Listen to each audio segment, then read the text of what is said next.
Καλώς ορίσατε στη δεύτερη διοργάνωση του Hotel Experience, το event που αποτελεί την ουσιαστικότερη φυσική πλατφόρμα επικοινωνίας, επενδυτών, designers και αρχιτεκτόνων, ξενοδόχων και επαγγελματιών του τουρισμού. Συνδυάζει συνεδριακό και εκθεσιακό σκέλος μέσα σε μια immersive κινηματογραφική ατμόσφαιρα. Διοργανώνεται από τον Βασίλη Μπαρτζόκα της Design Ambassador και του Archisearch και την Άρης Μαρινάκης Architectural Editions. Σήμερα ξεκινάμε με τον ήχο από το αγαπημένο ρολόι του Winston Churchill, υφή από κόκκινο βελούδο και άρωμα βομβάης, αλλά και άλλα ερεθίσματα των αισθήσεων. Στη σκηνή έρχεται μαζί μας η Αφροδίτη Κρασά από το Λονδίνο και ο Χάρη Μακίνλεϊ. Κατόπιν θα παραμείνουν εδώ, όπου θα τους συναντήσουν επίσης από το Λονδίνο η Κωνσταντίνα Τσουτσίκου και η Δέσποινα Καλαπόδα για να συζητήσουν το μετά της πολυτέλειας. Χάρη and Αφροδίτη, welcome on board.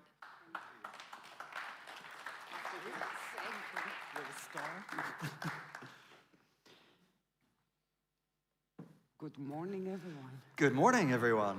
Kalimera. I didn't realize that we were going to be first up, so I hope that we can set a positive tone for what's going to be a really interesting 2 days of conversation here at Hotel Experience 2025. So thank you for joining us. So, as Denai mentioned, we're going to have a quick 15-minute conversation on feeding the future, hospitality, today and tomorrow. And then I'm going to bring out a couple of other guests, and we're going to talk about tomorrow's luxury. But first of all, another round of applause, please, for Afroditi Krasa, the star restaurant designer. Thank you. What a good accent, by the way. Afroditi Well, Krasa, because usually in the UK I just call her Aphrodite, but I thought that's not going to wash here, so I'm trying my best. Harry, you do know 15 minutes for me will not fit very much. Well, then let's get started. So I've broken this up into 3 chapters. Yesterday, today, and tomorrow, looking at the hospitality landscape. Let's start with yesterday. Yes. So you have worked on some incredible projects. And you have this mantra in the studio that I really like, which is everything you do is in some way category defining. Looking back at your own projects, what do you think you got right in those key early ones that many hospitality brands are still struggling with today? It's a very good question to start with, especially as we are in Greece. I think what I got right, is the fact that there's a bit of non-conformist in me. Can you hear me? Excellent, lovely. For anybody who's Greek or knows Greek culture, and we're here to, in many ways, celebrate Greece as well, because we're in Athens, we are a bit mad, and we like to do things our way and be a bit different. I grew up in a family which is quite, I guess, bohemian. My mom is a very eccentric person. She always pushed me to be different and do things differently, and she celebrated the fact that I felt different as a kid. And I'll give you a nice little story from yesterday. I went to meet with a friend of mine who's an artist, and she took me to introduce me to a great artist friend of hers who lives in a dilapidated old neoclassical mansion in the center of Athens, in a really rough area. And she said, you have to see this house, it's amazing. You have to experience it firsthand, and you have to meet my friend. She's a great artist. So, you know, going and meeting these kind of bohemian, subcultured kind of groups in Athens is very exciting. And I walked in, and this crazy dog jumped on top of me, and she said, meet my dog. My dog is called Arni.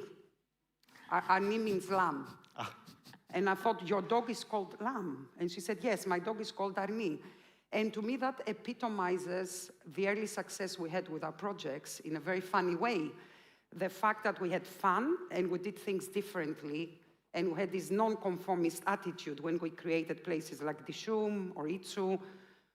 Some of the people who worked with it are here in the audience, which is great to see, and they've experienced it firsthand. And this idea of like sticking your 2 hands up and saying, yeah, I'll just call my dog Lamb. So what people are still struggling with is this idea of finding something that feels original, even a bit eccentric. Having the balls. Yeah. Having balls. So we just need to be more Which brave. I don't have, by the way. Not planning on having.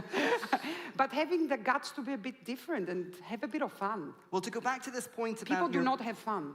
Well, I mean, no one wants a boring restaurant, and yet there's a lot of those. And I think that's one of the things that does stand out about your work, is you go and there's a real sense of vibrancy. And to go back to this point about them being category defining, it's because they're rooted really in a strong concept. So was there a moment in your career when you realized that style without story simply doesn't last?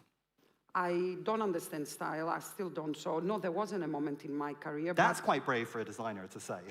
I don't do style, and I have great people in my team who do style so much better than me. And I'm usually crap at style, so that's not my thing. And I know when to understand what I'm good at and not good at. But when I met with Julian Metcalf, the first client I have, he used to say, "You're not a designer, you're an artist." And I couldn't get it, because to me the idea of being an artist sounded like I'll always be impoverished working in a shithole somewhere and not really succeeding. So that idea kind of scared me. But I realized that people who have the confidence to do things they believe in and create things of art and attitude, perhaps, a bit like the punk movement, it was all about art and attitude, the idea of having attitude and really like being different, does resonate. That's what I've learned. Culturally resonate very strongly with people, and that brings commercial success.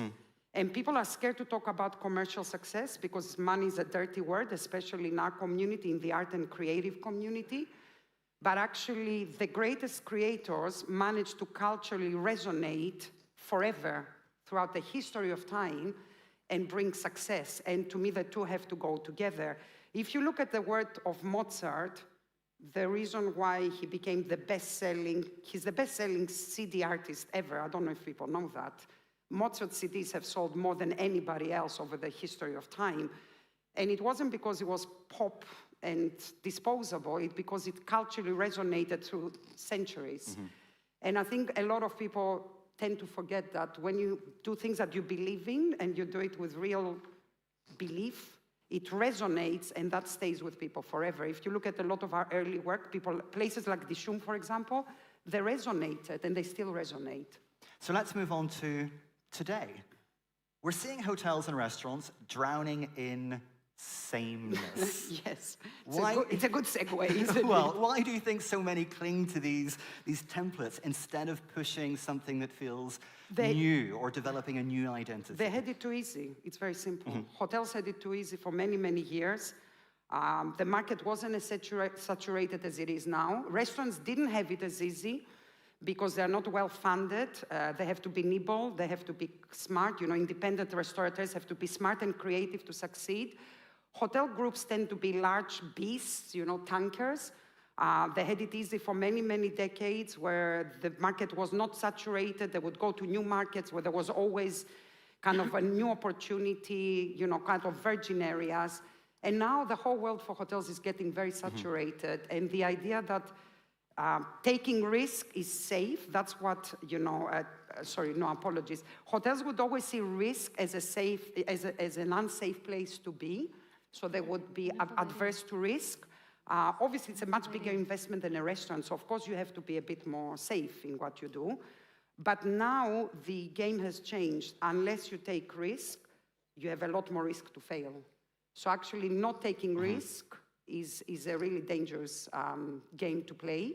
And taking risk is a lot safer than not taking risk, if that makes any sense. It does. I mean, I'm not going to tell you where, but I am staying in a hotel currently. Which is same. Yes. Which is, it's an international group, shall we say. And, there's really no sense in that place that you are in Athens, except with the view at breakfast, which is, I have to say, spectacular. But there's a lesson here that could apply anywhere. In Greece, sometimes it feels that imported aesthetics sometimes dominate, that sense of internationalism, unless you're looking at more interesting boutique properties. What is being lost when a country borrows voices instead of finding its own? I'm gonna bravely disagree with your question. Is that Please, okay? please do. I don't think you need to look at locality to own something. We talk about local design as if it's the mantra of ownership, right? And we see it as like, oh, you open in Athens, you have to look local. And then I totally agree with you. You get all these hotels that are importing crystal windows to look local, when crystal windows are not Greek, because suddenly it looks hip, and somehow local, right? I love a crystal window. It goes very well if you're in a New York penthouse, but it doesn't really fit well with, something in Athens. So I think this code of localism to me is also a fake way of owning something. And actually, I have nothing against bringing things from outside. Some of the greatest movements were inspired by travel. We're all in the industry of travel. If you look at Art Deco, it was massively inspired by Japanese art, Orientalism. People traveled to Japan, to Asia. They came back to Europe, all inspired, and Art Deco was heavily influenced by Orientalism. And we look back at Art Deco and we think, wow, it was such an amazing movement in the history of art and design and architecture, right? They didn't get inspired just by local elements. They were inspired by travel, globalism, and what was changing in the world. The problem to me is not whether you look local or international. The problem is not having ownership of what you do. And whether you bring things from inside or from outside, you need to have ownership. Does that mean you need to have something to say? It can't just be sameness, nothingness, blandness, whatever you want to call it. Not just that, but if you are inspired by Orientalism, in the case of Art Deco, how do you make it yours? How do you not do a pastiche of that and a copy of that? How do you create something that's got your own stamp? We're doing a very interesting project. It's going to be coming up soon in the Exumas, in the Bahamas, in a very pristine environment.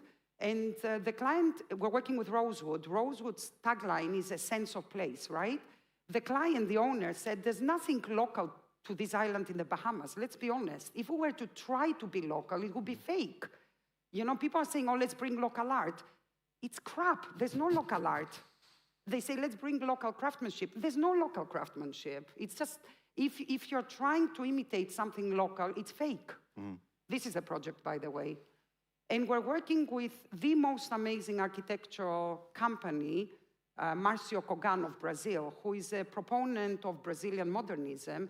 And he's creating this shell which looks to the future, right? It's really beautiful concrete structures, nothing to do with localism. And that, to me, is more brave than try to create fake local.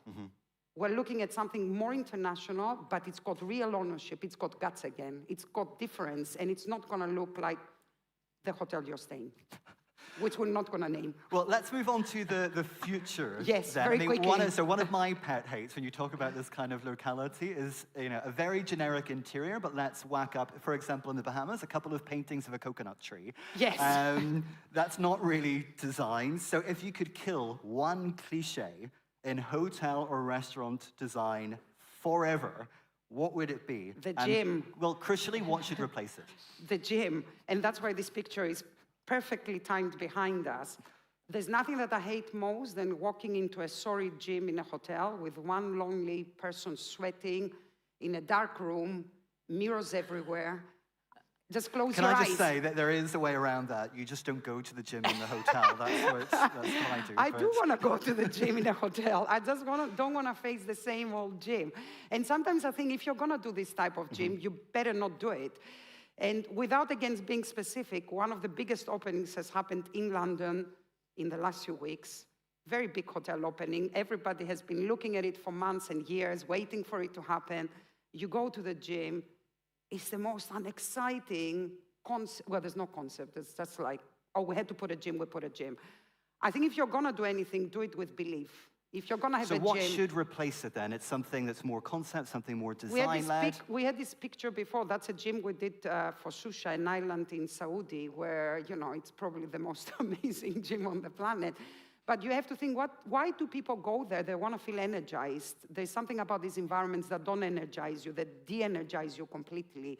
I'm not going to give away all the secrets, but you need to start with what is the experience you want somebody to feel.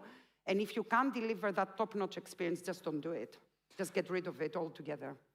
I mean, that wouldn't affect me. You could design the most beautiful hotel gym in the world. I'm still not going. Looking forward, what do you see as the single most radical opportunity for hospitality spaces to shape culture, not just serve it? I think that's a really fantastic question. And I have to say, it made me think quite a lot. And you know what? I feel like the industry we're all in, the hospitality industry, is being attacked by everybody outside it. Everybody wants a piece of hospitality, so you get all the fashion brands opening hotels, all the car brands opening experiences and coffee shops and opening, I don't know, places where you can hang out and la, la, la. So the whole world of, let's say, luxury, at least that's where we operate, is trying to move into the world of hospitality and own a piece of hospitality. I think it's very brave for hospitality to do the other way around and go and attack their sectors.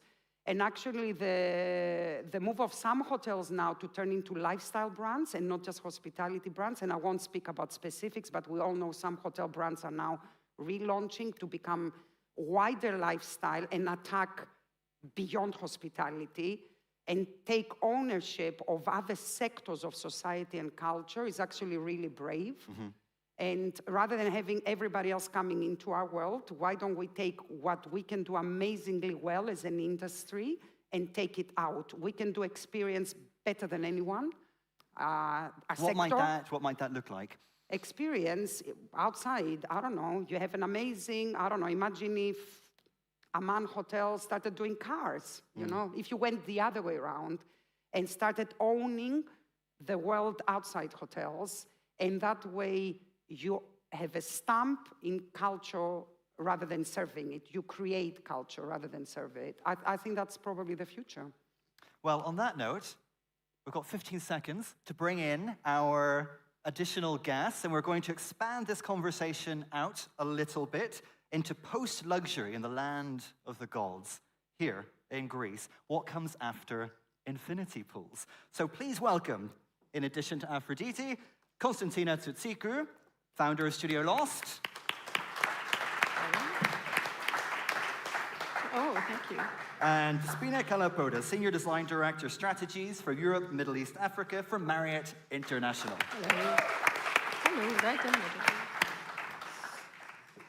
I've broken this up into chapters again. I do like a chapter, but we're going to start with scene setters. So I want to go down the line. I won't do that the whole time, but just to set the scene. What is luxury for each of you in 2025? Is it indulgence, restraint, or something in between? Despina, why don't we start with you? I mean, in one word, I would say indulgence, but I also think that we are now looking at different ways that this indulgence is defined and what guests expect, and it's all kind of more... Can everyone hear Despina, by the way? Yep, okay, good. Yeah. Sorry, it sounded a bit quiet. Thank you. So where was I? Yes. Indulgence. The definition of indulgence and what sort of guests look at, which is more like once in a life travel experiences and journeys of self-discovery and that. So I'll stop here. Konstantina, do you agree with that? Indulgence? Is that luxury in 2025? Luxury is where, I mean, it's a hard question because we are the people that create luxury for others. It's where I can be more me, essentially. So it's not generic. It's where I can be taken care of. So luxury for me is care and commitment, and that's maybe why we still talk about what is luxury. It's quite elusive. It's hard to achieve. But it's care and commitment that goes into, we create essentially this framework for luxury to be experienced. So we put that commitment and that care and that love into what we do. And I think when that's matched with operations and the service and the personal touch, then it's achieved. But it's hard, it takes more effort, it's more expensive, it takes time. So it's a hard job. Luxury? Luxury, I don't know. And to be honest, I'm not interested. Although the studio and the work we do, my studio and the work we do operates in primarily ultra luxury and luxury markets, I think luxury stands for a lot of things that I actually, if you look at the definition of luxury on the dictionary, because I saw your question, I thought I better check out what it means. What does it say? Well, there's three things. One is things that are extremely expensive and hard to get hold of. The second one is things that you don't enjoy often, so they're very rare kind of luxuries, let's say. And the third definition relates to excess. And to be honest, all of the above definitions, I absolutely don't care at all about. And there's something quite I don't care about things that cost much, or that you enjoy once in a blue moon, or that they are excessive. So, actually, if you look at the definition, personally, I don't give a shit. Well, has luxury really changed that much? I'm going to kind of play devil's advocate here. We often talk about the changing face of luxury, but does luxury ever really change, or just the messaging around it? I think that some basics don't, because there's still, you know, the comfort that you expect, and, you know, you go somewhere that you expect to be treated specially. But I think that it is changing sort of a little bit more fundamentally as to, it's going perhaps more away from what is rare towards what is important for the individual. And I think that that is kind of, it's starting now, I think, more as a driver. And it has kind of probably a quite sort of long path ahead of it to see how exactly what that will mean. But I think that, yes, it will have a quite sort of strong impact on how we design. And but then how, if it comes down to what luxury means to the individual, and it means something different to everyone, or we don't know what it means at all, how do you, how on earth do you create a concept or a design for that? I know you said it's hard, but presumably that means in this kind of slightly more post-luxury era, it's becoming almost impossible for designers. I think we need to put the title, the subject, the synopsis of this talk today in context. It's called post-luxury, right? I don't know why we keep talking about post-luxury. Actually, on number terms, luxury is growing. Whether experience or product, it's a growing sector, right? So we're not post-luxury for sure. We are in a growth of luxury. Why do we call it post-luxury? Personally, I think we are in a social economic climate that is perhaps post-apocalyptic. And that should be discussed today. We are working like zombies in, let's be honest, in what is not the most pleasant of times for the world, for different reasons. And that affects the way we consume and we design and we create. If you look historically, in buoyant times, art would be all exciting and looking into the future. Architecture will kind of explore themes of the future. And in times of instability, people will be repressed and looking at the past and comfort. And I think that's why you have a lot of this more what I call monastic design, you know, where it's going quieter and everything is turning brown and everything is a wonderful like shade of, what's the name, Tadelact and kind of very soft finishes. Because as humans, we're a bit worried about what's going on around us, and that we should put in the context of what we create, because we don't live in a silo, we live in a wider socioeconomic climate. And the question of how luxury is changing perhaps needs to reflect what's happening globally, which is a lot of instability. Well, you mentioned actually one of the definitions of luxury is excess.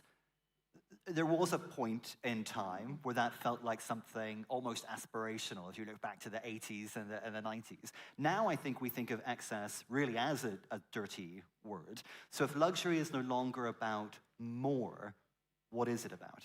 Less? It's more human-centric, I think, now. So I think the excess can be there, and there's nothing wrong with it, you know, with indulgence. But it's really soulless if it lacks that kind of like human connection. You don't, you know, you can build a palace, but it's also, I think, maybe to find out what luxury is, maybe we should see what it isn't. You know, it's not a checklist. It's not the private pool, and I did a really nice marble bathroom, and I finished it, and it's done. It's not done because it's a mindset, and it's there every day, and we seek that human connection. So that's what's really hard to, I think, achieve. Oh, I like that though. So what isn't luxury? What is luxury not? Well, it shouldn't be generic, and I know that that sounds very generic, but I think that's the importance, and it has to be relevant in the context where it is. So it could be the locale, because you have an interesting context culturally or geologically or whatever, or it could be socially relevant. I think that, and probably this is how you will then attract interest, and that will maybe define what each guest wants and how we address it, because people will navigate towards destinations they like and they're interested in, because that will be reflected in the experience that each hotel offers. Well, I used this infinity pool reference. It was a bit tongue-in-cheek, but it was kind of a nod to something that we all associate with Greece and probably luxury at a certain period.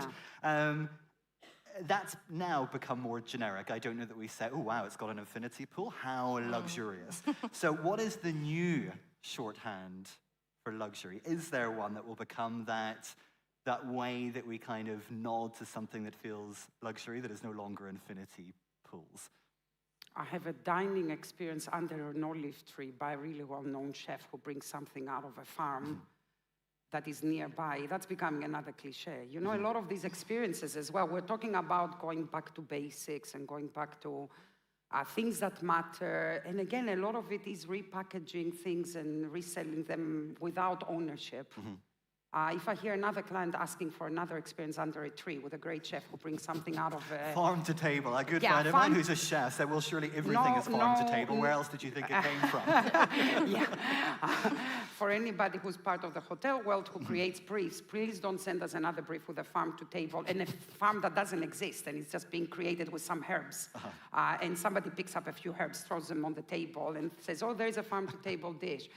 And I know we're talking about non-excess, but actually the largest opening, in London at least, in the restaurant industry of the year is Carbone. And Carbone is super excessive. It's the most excessive of excessiveness. It's almost like mentally excessive. And the service is crazy excessive as well. You have literally 20 waiters serenading you and coming around you and doing all sorts of shows around you. So it's not just the product, it's not the environment, it's the service is excessive. So I'm not a massive believer that one size fits all. You know, and we're talking about luxury. It's a generic term that I totally agree means very different things to very different people. And there's different versions as well. And you have the really excessive kind of openings, which are definitely, again, resonating for different reasons because you feel like you're in an escape room, like you've gone somewhere else, you know? Well, moving on to our next chapter then, which is about shifts in needs and lifestyles. You mentioned that this one-size-fits-all definition doesn't work anymore. Personally, I can't think of anything worse than being serenaded at dinner. For me, luxury is being left alone. But today's guest expects meaning as much as marble. So how do you design for that?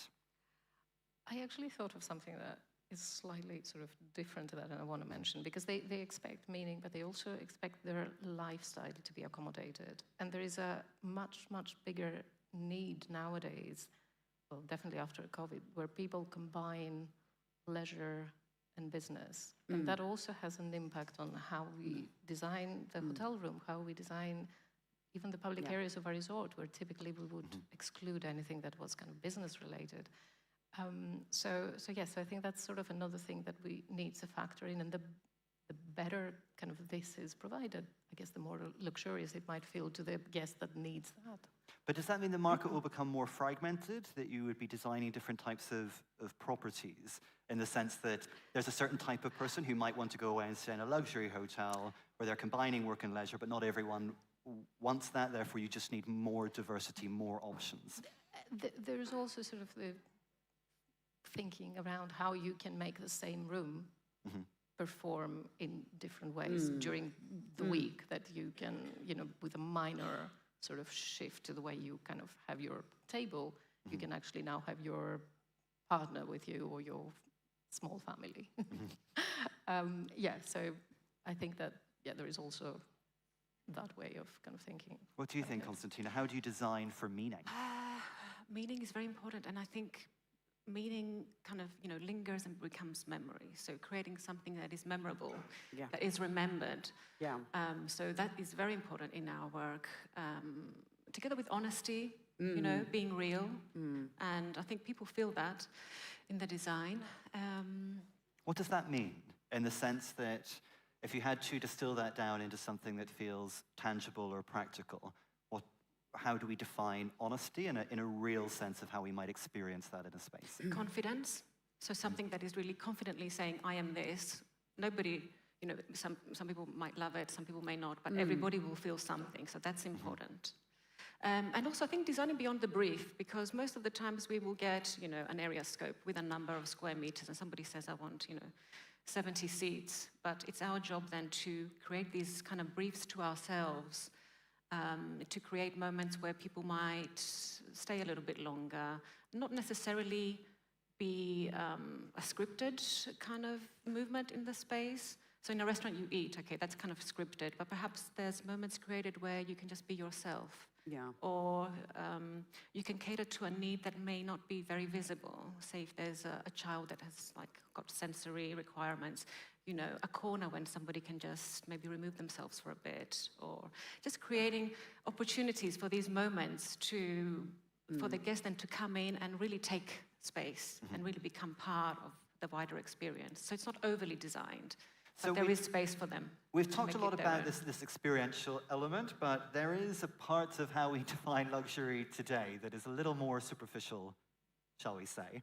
So thinking about this world of Instagram and TikTok, which is all about the image, has that killed the idea of discrete luxury or reinvented it? What is subtlety in an age of social media where the whole world has a window in?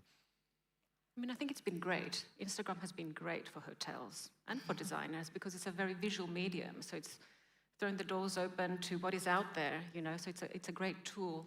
I think you still have privacy. There are private spaces. Not everything is out there. And also you can't experience a hotel and its surroundings. You can't, take travel and replace it with an Instagram scrolling, going through a place. Yeah. I actually find it exciting to go somewhere where I don't know what to expect. I don't want to know what the room looks like always. It's a little, I like that element of risk in travel. But then doesn't that mean it's a double-edged sword? Because social media does give everyone a window into these properties. I mean, look at Soho House as an example. I'm sure we all know that there's a little bit of a brand reworking there at the minute, because if anything, they felt like it was becoming overexposed, and that was undermining what they stood for. So surely it's a negative as much as it's potentially a positive from a promotional I don't think it's the technology that drives that. It's humans ultimately. It's a decision. The technology is there to serve the decision we make. Even at the time of no technology, I don't know, let's say the 18th century, the 19th century, if you wanted to create really opulent interiors that you wanted the whole world to know about them, you could still go about. It would just take a lot longer to spread out, right? You might have not had Instagram to post something, but let's say, I don't know, your King Ludwig II of Bavaria, who created these completely ridiculous, opulent interiors. Part of why he did that was to spread kind of this message across that I'm, one of the strongest rulers from one of the strongest countries in the world, right? That was a messaging exercise, as much as it is now using Instagram. But you can decide what that message is. It's not up to Instagram to decide for you. And you can also decide not to be part of it or be less part of it. Well, has it become part of the design process then? So, for example, are you thinking with Marriott, we need that Instagram moment, we need that TikTok appropriate setting? I was thinking about this when you spoke about it. It is this personal choice. Yeah. And yes, you can choose to post your entire life on social media, and it's absolutely fine, or you want to keep it more private. And I think there is also destinations that kind of are attractive to one group or the other. Yeah. And maybe that is something that we can look at. We can look into more how we differentiate it. Because is that a type of luxury? It's the experience that you don't get to see. Yeah, you get your phone confiscated at the check-in. I don't know. I mean, but that might be a thing. It's very White Lotus, season 3. Well, maybe it's the other way around. So you don't design for Instagram moments, right? You design for a great experience, which then you may post or you may not post, depending on what you like doing. But you will meet your friends and you will tell them about it. And I think always word of mouth is stronger than just a post, that the reputation that goes and that kind of pool, like we were this morning discussing, where to go in Athens and where's best to eat, that is so much stronger than you going and just seeing, what's trending or what's on the feed. I am curious though, maybe we can do a show of hands with the audience. How many people have booked a hotel from seeing something on Instagram or TikTok? There's one person there who's brave enough. I think we have... I'm sure there's a few more. It's a couple, but it's actually not a lot. So maybe we overestimate the impact, or it's a different type of audience. I don't think know, there might but- be more, but they're just a bit too shy to put their hands up. My guess is. It's There's a no safe shame in it, space. I should say. But again, we're talking about changing needs, but in the end, all we really want is a comfortable bed, good food, great service. So what has genuinely changed in terms of the practical offer? So I kind of want to take it out of this abstract space of kind of values and meaning and think, okay, well, when you actually go and stay there, what has changed in what you're being delivered as a product when it comes to these luxury projects? But Nothing? you start with Yeah. a question which is not really defining luxury, because you're saying all I want is a comfortable bed and a good shower or whatever. Is that luxury? Not. I mean, that's just standard, right? That should be given as a standard, right? No matter where you're staying. If the bed is not comfortable, it's not a matter of luxury. It's just not a good hotel. Let's put it bluntly, right? So beyond everybody, so you imagine say that there's beyond the hotels, standard, yeah. You've ticked that, mattress is great, you've got your pool, like what else gets you there? And I would say, personally, intellectual stimulation. What, sorry? Intellectual stimulation, to learn something, to do something you haven't done before. It could be a conversation. It doesn't need to be something, tangible, physical. So programming. Program, experience, opportunity to do something that you probably wouldn't have done had you not stayed there. For But then that's example, interesting because, for example, Citizen M can do programming, but we wouldn't necessarily call it a luxury property. Yeah. But this is why we're talking about beyond luxury today, because maybe But that's the thing. part So of if these, I guess what I'm sort of getting at is there are these elements that perhaps traditionally were more associated with luxury properties. You wouldn't have gone and stayed somewhere like a Citizen M before there was something like Citizen M, Yeah. and expected to have a day where you could go and do mug making or yoga or something like that. And yet it feels like the boundaries are being a little bit blurred. Very blurred, between And price segments, points. especially when it comes to defining what luxury is. Yeah, and room rates. I think there's something about kind of being the ownership that you were saying Yeah. before, and just being able to carry whatever that red thread is, just being able to carry it through to the end. So, and I think that that's kind of what enhances any experience, and it could be at a Citizen M or it could be at a Ritz-Carlton. So I think that this consistency is important, and that's what elevates the experience from just the comfortable bed and the rest. Yeah. I think you can design moments of delight where, something is delivered above and beyond. And to me that, if you look at, we were talking about it earlier, cinematography, this idea of the mise-en-scene, where you curate something so perfectly that there is a moment in a stay where you feel like you're transported in a completely different place in your head, and it's those tiny subconscious details that are happening around you, like the music perhaps, or the sniff of something and the sound of something that all comes together and in your head sensorially connects everything and you're transported somewhere else. And this is not a one thing, it's many things that combine, but it's almost like being in this, almost like feeling like you're an actor in this mise-en-scene scenario, and you're the last bit of the puzzle as a guest, curating that experience, that moment of delight. To me is what, for me, feels real luxury. So what is the role of the designer in curating that experience? To use an example, I was at the Savoy recently. It was a work stay.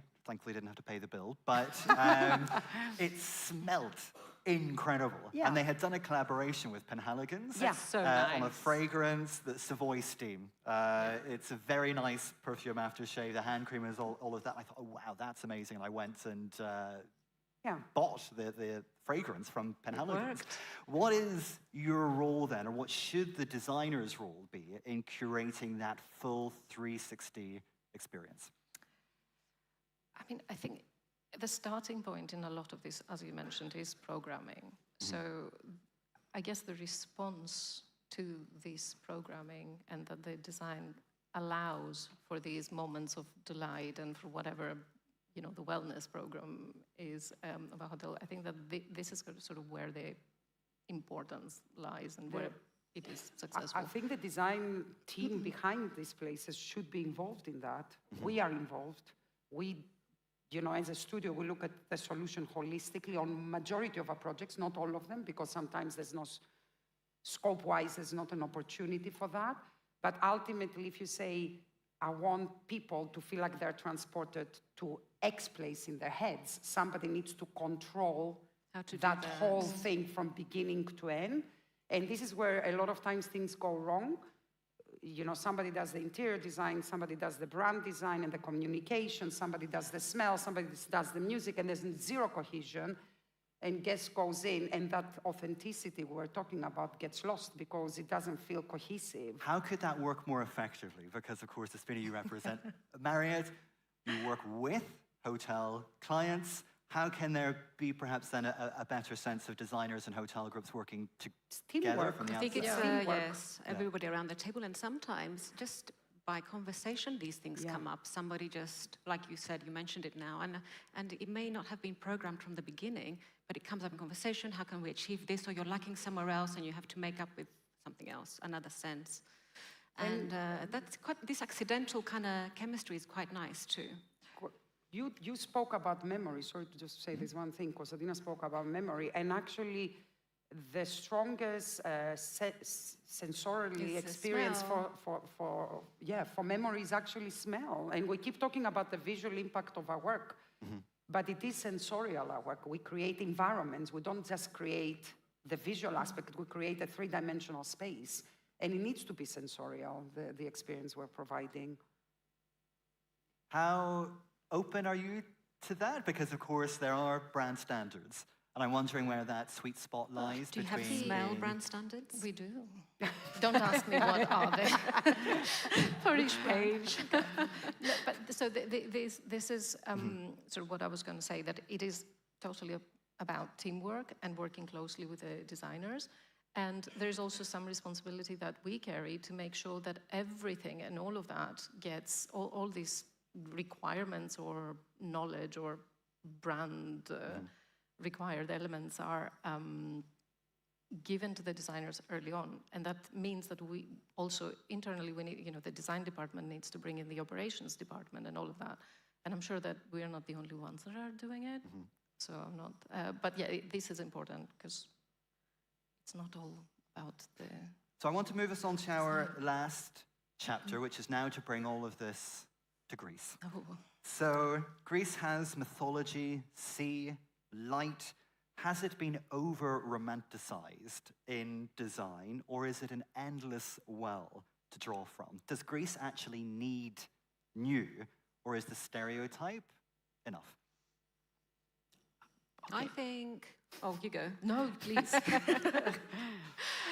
I think mythology is the gift that keeps giving, for sure, and it's very hard to just take the mythology out of Greece because it's our heritage.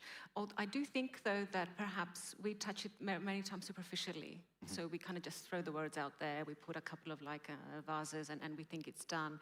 We don't so much go into the essence or a particular story, about a locale or, the god or the temple that is there, and really go specific about it.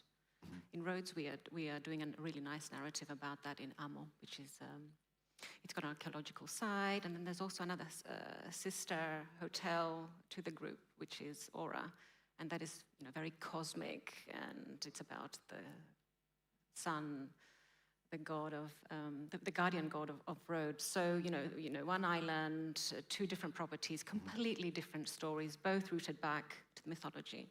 And very unique, experientially, they will be very unique. So I think we shouldn't completely discard it, but there are many other stories to tell.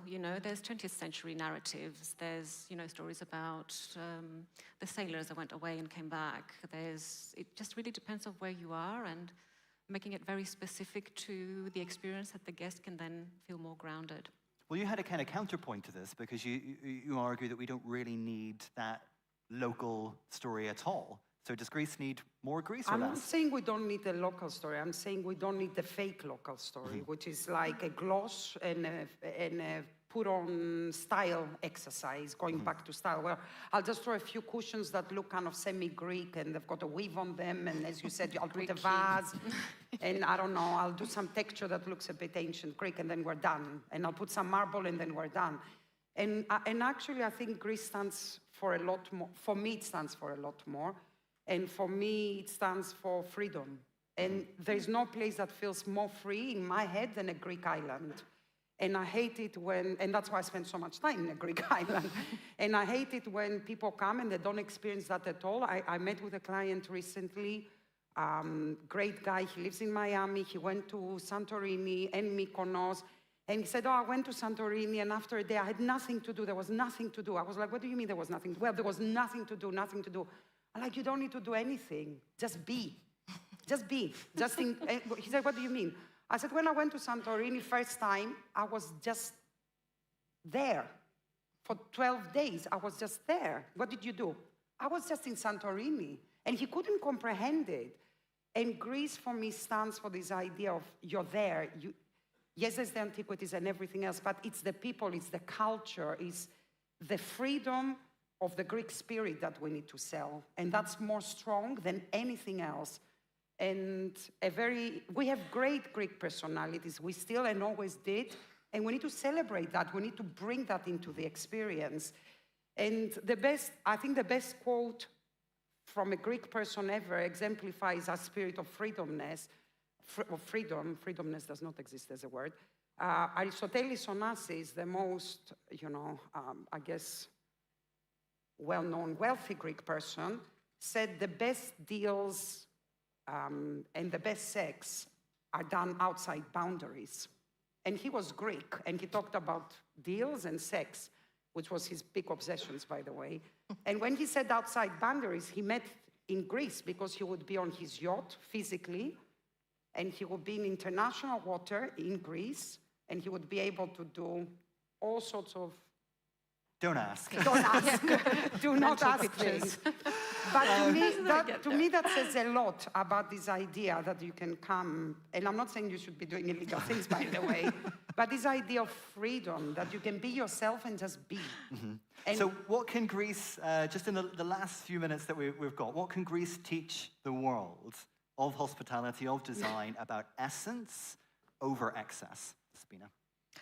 Thank you for putting me on the spot, because my brain has just gone Well, blank. I like this idea that you can go to a Greek island and just be. That really is about the essence of hospitality. Yeah. That's not about excess. So what can Greece teach the world about that? Well, I think, I keep saying that it is about the experience of the space you are at. And there is an endless inspiration that we are using and has been used over kind of a time to create all these experiences. And it doesn't have to, it can be excess or it can be minimalism. So I think that, yeah, just being local, which you don't like, but I think that it's the relevance. Like if we can just, and also I think that it's not just what Greece can teach the world, but also what Greece can learn for itself moving forward. So we're a minute over, so you have to answer this last question in a single line to put you on the, I'll go the other way, just I'm not going to put you on the spot. But what might radical hospitality, radical luxury, look like in 2026 and beyond? Well, we started with infinity pools. Don't build a pool all together. We were working with a very big brand on an island, on a hotel project in Mykonos. There were 7 pools, and they owned the most beautiful beach right in front of the hotel. And I kept saying, why 7 pools of different temperatures? Build none and say there is the sea in front of you. So no pools, Konstantina? I would say pretty much along the same line, celebrate what you have. And I think Greece is good at celebrating what it has. So if it is to teach the world, is like, look at what you've got and how you can make the best out of it. It's been a radical idea for luxury, Yeah, 2026. it's not going to be very radical. I don't know how radical we are, but no, I mean, I just blanked out again. No, I wanted to just. I mean, Radical what is you a said. difficult word for this. Yes, it This is. one-line answer thing is going really well. I This have is to not say. going well. Yeah, I'm just gonna. I don't know. Sorry. Well, we started with we don't quite know what luxury is, and we're We ending don't know with we what don't is quite know what the radical. future is. Right? No, So, it's not- if nothing else, at least we've gone Hopefully full something circle. was I mean, I can tell you about the future, but I don't know how radical it is, which was this whole idea of like the experiences that we create and how they mean to the individual. Hospitality with meaning. On that note, Thank you. please join me in saying a huge thank you to our panel. Thank you, guys. And I'll hand back to Denai. Thank you. Sophie, Τι να go. πρωτοσυνοψίσει κανείς από αυτή τη συζήτηση? Ξεκινάμε από το ότι τα ξενοδοχειακά brands θα πρέπει να γίνουν και εκείνα επιθετικά προς άλλους επιχειρηματικούς τομείς, δημιουργώντας ένα lifestyle. Και για να το πετύχεις αυτό, πρέπει να είσαι ειλικρινής με αυτό που έχεις. Όταν δεν υπάρχει τοπικό, δεν πρέπει να φοβάσαι το διεθνές, φτάνει να έχεις ownership και να μπορείς να το κάνεις δικό σου. Για να το πετύχεις αυτό, πρέπει να ποντάρεις την πνευματική διέγερση και να μην είσαι επιφανειακός με την ιστορία σου. Και πάμε να δούμε τώρα στο επόμενο πάνελ πώς αυτό μπορούμε να το κάνουμε στην Ελλάδα, εμπλέκοντας και τις τοπικές κοινότητες και χτίζοντας στα νησιά. Οι πρόσφατες μελέτες δείχνουν ότι οι περισσότερες βίλες ανήκουν σε πολίτες άλλων χωρών. Πέρα από το σπίτι, μπορεί η αρχιτεκτονική να χτίσει και κοινότητες. Συζητάμε με αρχιτέκτονες που ο καθένας τους διατηρεί βαθύς δεσμούς με τον τόπο και συνεπώς μιλούν και ως επαγγελματίες, αλλά και ως άνθρωποι που είναι εδώ και ζουν την αλλαγή. Καλημέρα σε όλους. Άρη, κύριε Κόρδα, ξεκινάμε μαζί. Σήμερα πολλές νησιωτικές κατοικίες λειτουργούν σαν τουριστικά assets. Πώς αλλάζει αυτό τον τρόπο που σχεδιάζουν οι αρχιτέκτονες? Καλημέρα λοιπόν, ευχαριστούμε για την πρόσκληση. Κάθε φορά που προσθέτουμε ένα καινούριο επίπεδο χρήσης σε ένα αρχιτεκτονικό αντικείμενο, πρακτικά προσθέτουμε ένα δεύτερο επίπεδο πολυπλοκότητας. Όταν σε μια παραθεριστική λοιπόν κατοικία, μια ιδιωτική κατοικία, προσθέτουμε τη χρήση της φιλοξενίας, προφανώς μεταφέρεται το ενδιαφέρον από ένα ιδιωτικό αφήγημα κατοικίας ή το κτίριο μετατρέπεται σε ένα φίλτρο μετάδοσης εμπειρίας του τόπου. Θα έλεγα ότι αυτό μας μετατρέπει τη δουλειά του αρχιτέκτονα σε μια παράλληλη δράση σε δύο επίπεδα. Αφενός, να ικανοποιήσουμε τον brief του πελάτη, που είναι πάντα κάτι πάρα πολύ προσωπικό. Κάθε πελάτης έχει την ταυτότητά του, τις απαιτήσεις του, τις ανάγκες του. Από την άλλη μεριά, πρέπει ταυτόχρονα εδώ να δημιουργήσουμε συνθήκες που θα ικανοποιήσουν ένα ευρύτερο κοινό με ανάγκες, προσδοκίες, οι οποίες όταν κάνουμε το σχεδιασμό προφανώς δεν τις γνωρίζουμε. Άρα το μυστικό εδώ είναι η ευελιξία. Οι παράμετροι που πρέπει να διαχειριστούμε είναι της προσαρμοστικότητας σε διαφορετικές συνθήκες. Το κτίριο πρέπει να έχει εύκολη προσβασιμότητα, να είναι εύκολα αναγνωρίσιμος ο τρόπος με τον οποίο κανείς κινείται κλπ. Αν έπρεπε να επιλέξω ένα στοιχείο του σχεδιασμού που είναι πολύ σημαντικό για μας αυτά τα έργα, θα τόνιζα το ζήτημα της υλικότητας. Νιώθουμε ότι ο άνθρωπος αντιλαμβάνεται την επαφή με τον χώρο και με τον τόπο και με την αρχιτεκτονική μέσα από το απτό, μέσα από την επαφή λοιπόν με τα υλικά. Οι ποιότητες τους, όπως είναι η υφή, η θερμοκρασία και όλα τα υπόλοιπα, μας βοηθάνε να αποκτήσουμε μια γνήσια επαφή με τα πράγματα, με το αρχιτεκτονικό αντικείμενο, αλλά φυσικά και με τον τόπο. Στο τέλος της ημέρας, όταν σχεδιάζουμε έργα σαν αυτά, έχουμε να ισορροπήσουμε ανάμεσα στην μοναδικότητα της ιδιωτικότητας και την προσιτότητα του δημόσιου χώρου. Κρατώ λοιπόν ότι η ευελιξία και η υλικότητα παίζουν ρόλο και στην ευθύνη που έχετε προς πολλά διαφορετικά ακροατήρια, από τον πελάτη μέχρι την τοπική κοινωνία και κάθε επισκέπτη που προσλαμβάνει τον τόπο. Κατερίνα, κυρία Κούρκουλα, από τη δική σας οπτική, πώς η πραγματικότητα της βίλας κατοικίας και η τουριστικό asset παράλληλα διαμορφώνει τις προτεραιότητες της αρχιτεκτονικής και ποια νέα ερωτήματα γεννά για το ρόλο του σπιτιού μέσα στον τόπο? Ναι.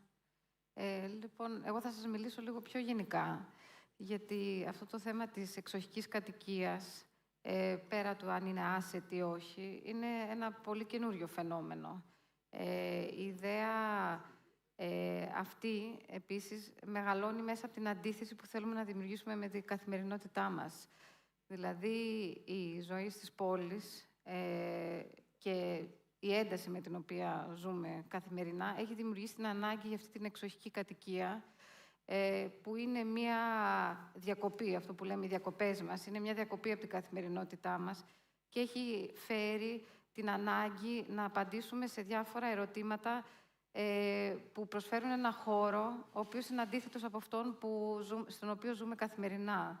Δηλαδή, η εξοχική κατοικία, πέρα του αν είναι προσωπική ή για κάποιο asset, αυτή τη στιγμή ζητείται από τον αρχιτέκτονα να προσφέρει ιδέες απομόνωσης, ιδέες σε σχέση με το πώς η σύνδεση με τη φύση μας, με τη φύση γίνεται, ιδέες που έχουν να κάνουν με την απλότητα, με τους ήχους, οι οποίες έρχονται σε αντίθεση με αυτό που ζούμε καθημερινά. Άρα, αυτό που μας ζητείτε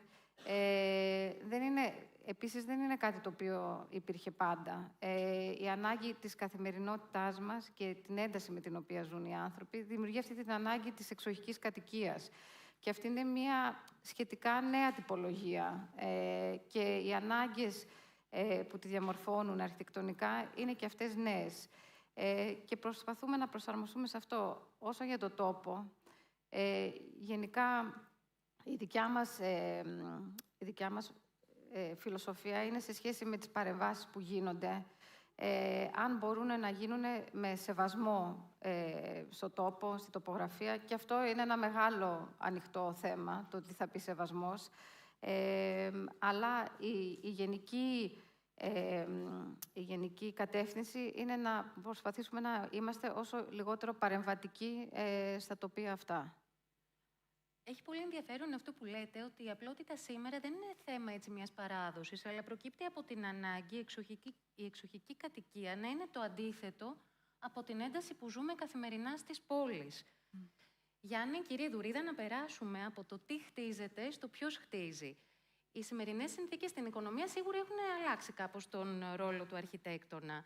Ποιες νέες δεξιότητες αναπτύσσει η σχεδίαση για φύλες και rentals και ενδεχομένως τι χάνετε στην πρακτική σας πάνω σε μια τέτοια μετάβαση? Καλημέρα και από μένα. Να πω το εξής μικρό ανεκδοτολογικό intro, ότι όταν ήμουν φοιτητής και έλεγα στους συμφοιτητές μου ότι ξέρεις, το καλοκαίρι θα πάω στο εξοχικό μου, ήταν πάρα πολύ περίεργο το γεγονός ότι είχα 2 σπίτια. Δηλαδή ήταν ένα σπίτι μακριά από το κανονικό μου σπίτι. Αυτό όμως έχουμε δει τα τελευταία χρόνια ότι έχει αλλάξει. Δηλαδή δεν είναι μόνο μια συνθήκη την οποία την απολαμβάνουμε εμείς οι Έλληνες. Είναι μια πολυτέλεια, για να συνδέσω και με την προηγούμενη συζήτηση αυτή την απάντηση. Είναι μια πολυτέλεια την οποία την απολαμβάνουν και την αποζητούν πολύ περισσότερο οι ξένοι.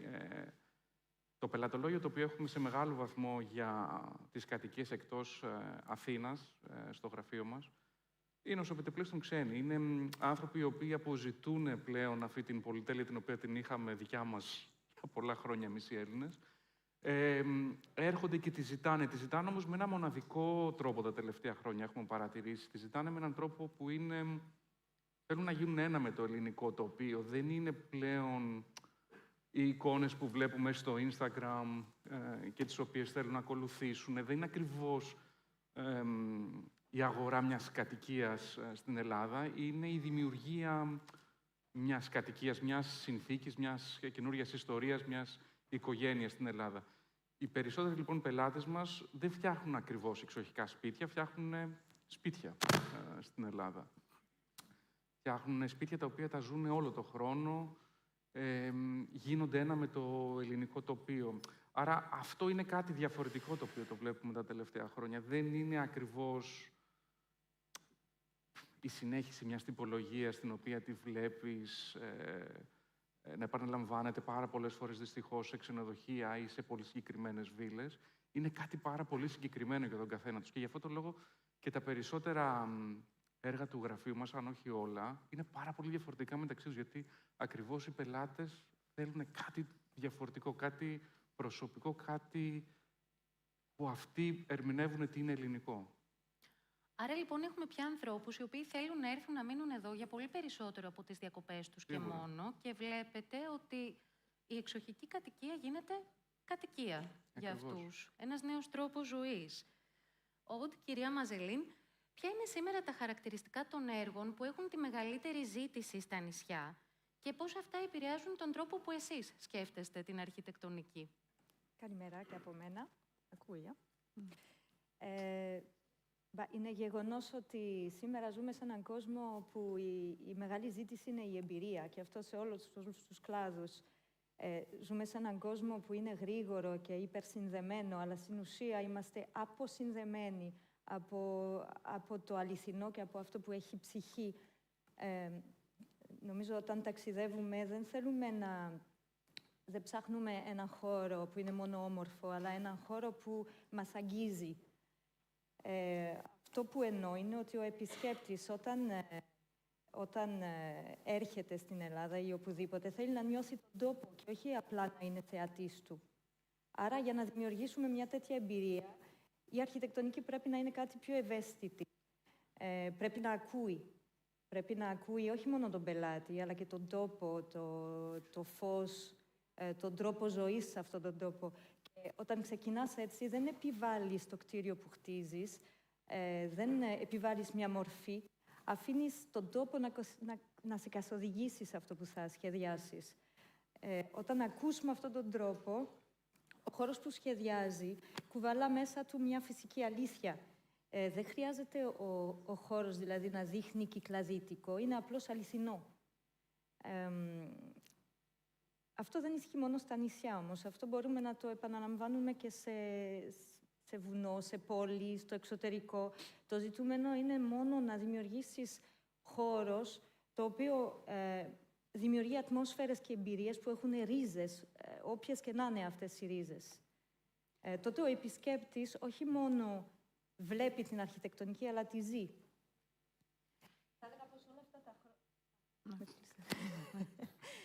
Είχα ακόμα λίγο.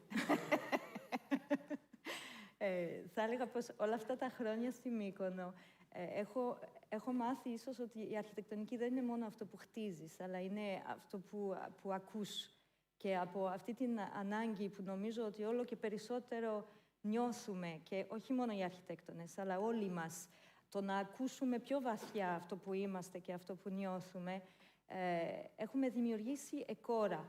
Εκόρα είναι μία τάση, ένα τρόπο σκέψης, είναι μια πιο βιωματική διαδικασία που έχουμε στο γραφείο, το οποίο εστιάζει περισσότερο στην εμπειρία και στο συναίσθημα. Σε αυτό δηλαδή που όχι μόνο βλέπεις, αλλά νιώθεις. Γιατί τελικά ο χώρος δεν είναι μόνο αυτό που βλέπεις, δεν είναι μόνο η μορφή, είναι αυτό που σε κάνει να νιώσει ο χώρος. Χρειάζεται λοιπόν μια ευαισθησία και ένα συναίσθημα για να ακούσεις έναν τόπο και να τον αφήσεις να σε καθοδηγήσει σε μια διαφορετική ερμηνεία, η οποία μπορεί να έχει ρίζες, αλλά φεύγοντας από αυτό κουβαλάει και μια αλήθεια για το μέλλον. Κυρία Δαλιάνη, Αλεξάνδρα, δραστηριοποιείστε εδώ και πολλά χρόνια στην Τίνο. Πώς βλέπετε να αλλάζει το προφίλ των επενδυτών μέσα στις δεκαετίες και πώς αυτές οι αλλαγές επηρεάζουν την ίδια την αρχιτεκτονική? Λοιπόν, η πρώτη κρίσιμη μάζα επισκεπτών έρχεται στην Τίνο στα τέλη της δεκαετίας του 70, αρχές του 80 και είναι κυρίως κάτι μποέμ τύποι, οικονομικά εύρωστοι, που γοητεύονται από τις ιδιαιτερότητες του νησιού και τις αποδέχονται. Θα φέρω ένα χαρακτηριστικό παράδειγμα. Στις αρχές της δεκαετίας του 80, ένας νομικός υψηλόβαθμος τέλεχος της Ευρωπαϊκής Ένωσης γνωρίζει την Τίνο τυχαία. Ερωτεύεται το νησί, το οποίο αρχικά σνομπάρει για την έντονη θρησκευτική συνυποδήλωση που έχει. Αγοράζει ένα οικόπεδο στο παραδοσιακό οικισμό του Κτικάδου, που είχε μέσα παλιά ερειπωμένα κελιά.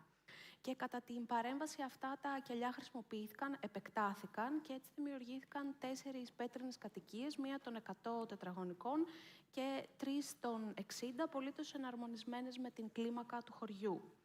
Το σημείο δεν ήταν προσβάσιμο με το αυτοκίνητο και οι μεταφορές των υλικών έγιναν με ζώα, με ό,τι αυτό σήμαινε σε χρόνο, κόστος, αλλά κυρίως σήμαινε την αποδοχή ενός πιο λιτού τρόπου ζωής, γιατί εκεί θα έχανε για πάντα τη βολή του, από το πώς θα μεταφέρει τις αποσκευές και τα ψώνια, μέχρι το πώς θα ανταποκριθεί στο γύρας.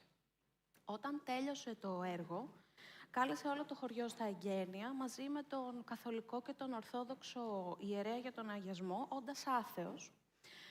Και τέλος πάντων αυτή η ιστορία μέσα στην παραδοξότητά της εκφράζει έναν κοινωνικό φαινότυπο της εποχής, ότι παρόλη την ευρωστία υπήρχε διάθεση ένταξης στα μέτρα του νησιού.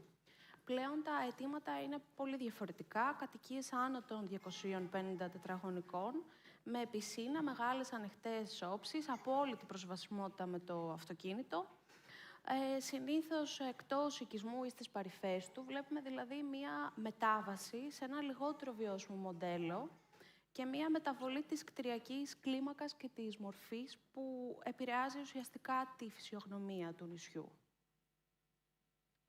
Άρα λοιπόν βλέπουμε ότι στο παρελθόν υπήρχε μια καλύτερη ένταξη μέσα στις κοινωνίες των νησιών, τόσο επειδή οι άνθρωποι επέλεγαν να ζήσουν μέσα στον οικισμό, αλλά και σιγά σιγά ανοίγονταν να γνωρίσουν την ουσία των ανθρώπων, αυτό που είναι οι άνθρωποι, ενώ πλέον υπάρχει μια εντονότερη ανάγκη για ιδιωτικότητα και απομόνωση εκτός.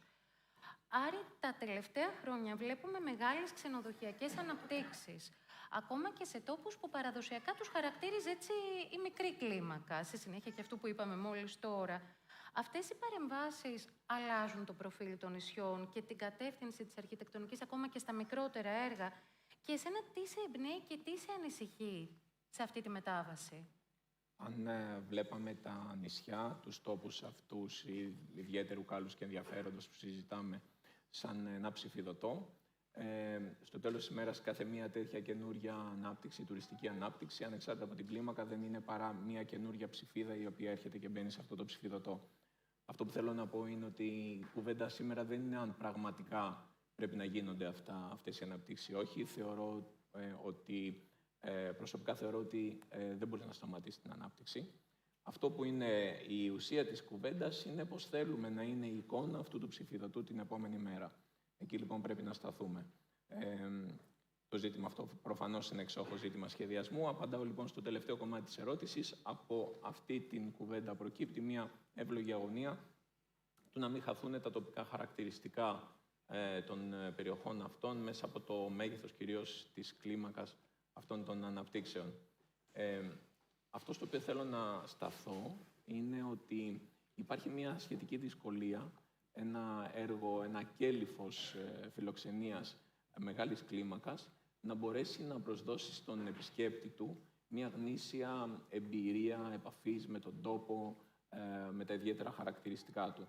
Θα έλεγα ότι εδώ είναι η ιδιαίτερη πρόκληση για τα μικρότερης κλίμακας έργα, να διαχειριστούν με αυτόν τον πλεονεκτικό τρόπο τη δυνατότητα που έχουν, να μπορέσουν να δώσουν ακριβώς μια πιο γνήσια, μια πιο αυθεντική εμπειρία στον επισκέπτη.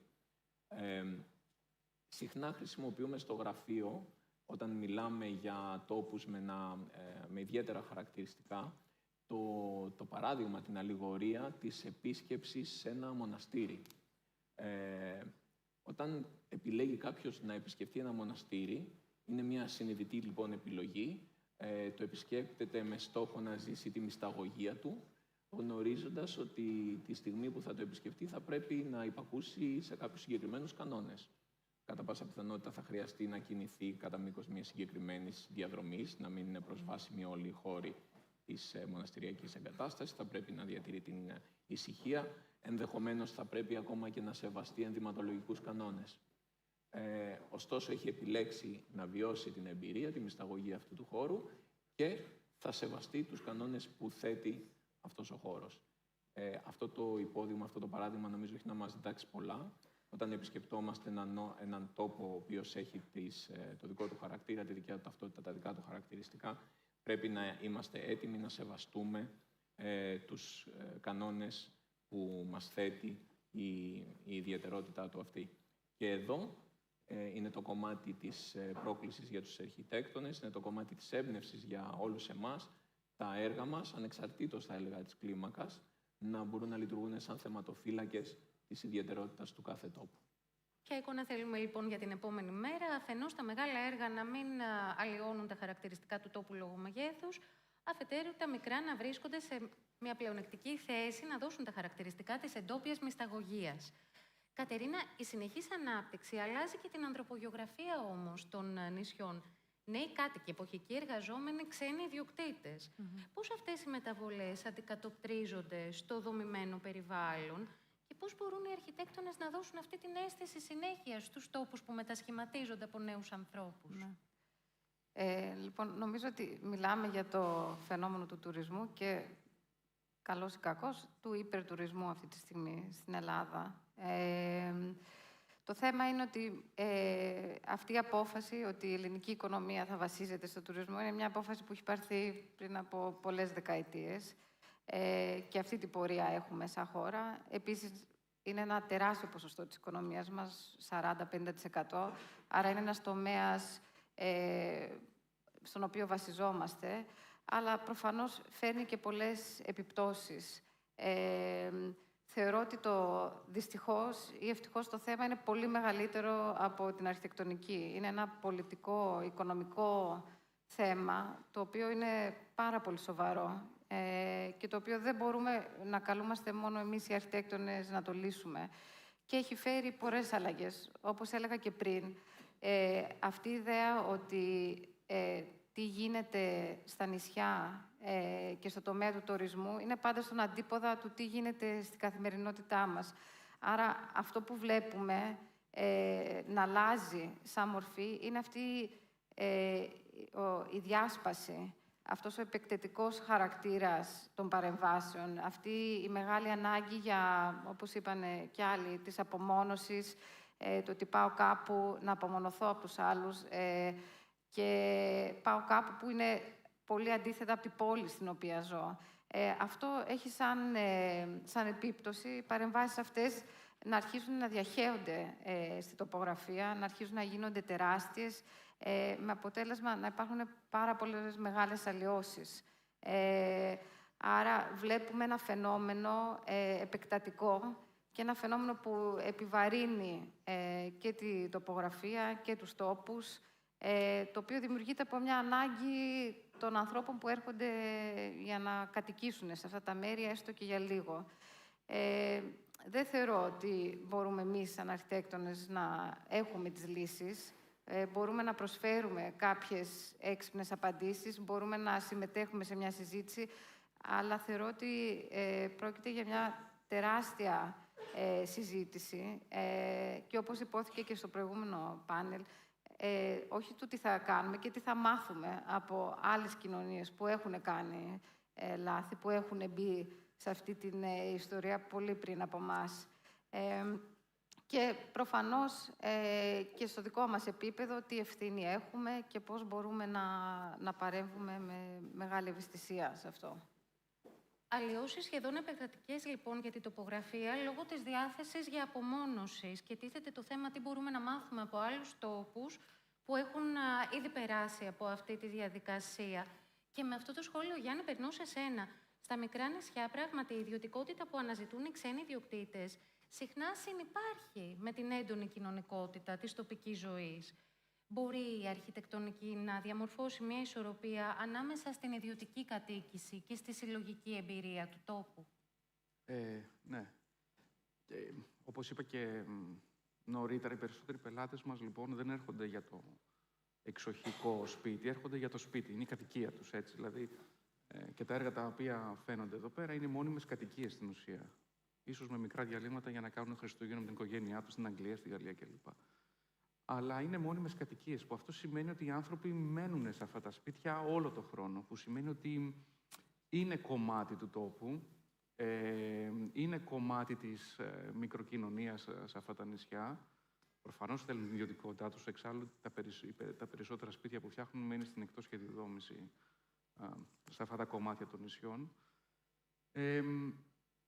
Προφανώς τους ενδιαφέρει να μπουν σε αυτό το οποίο λέμε η χαρά του να πάρεις μέρος σε ένα πανηγύρι, το να πας σε ένα event το χειμώνα που είναι κλειστά τα πάντα και να πας σε ένα άλλο σπίτι. Τους ενδιαφέρει αυτό το κομμάτι.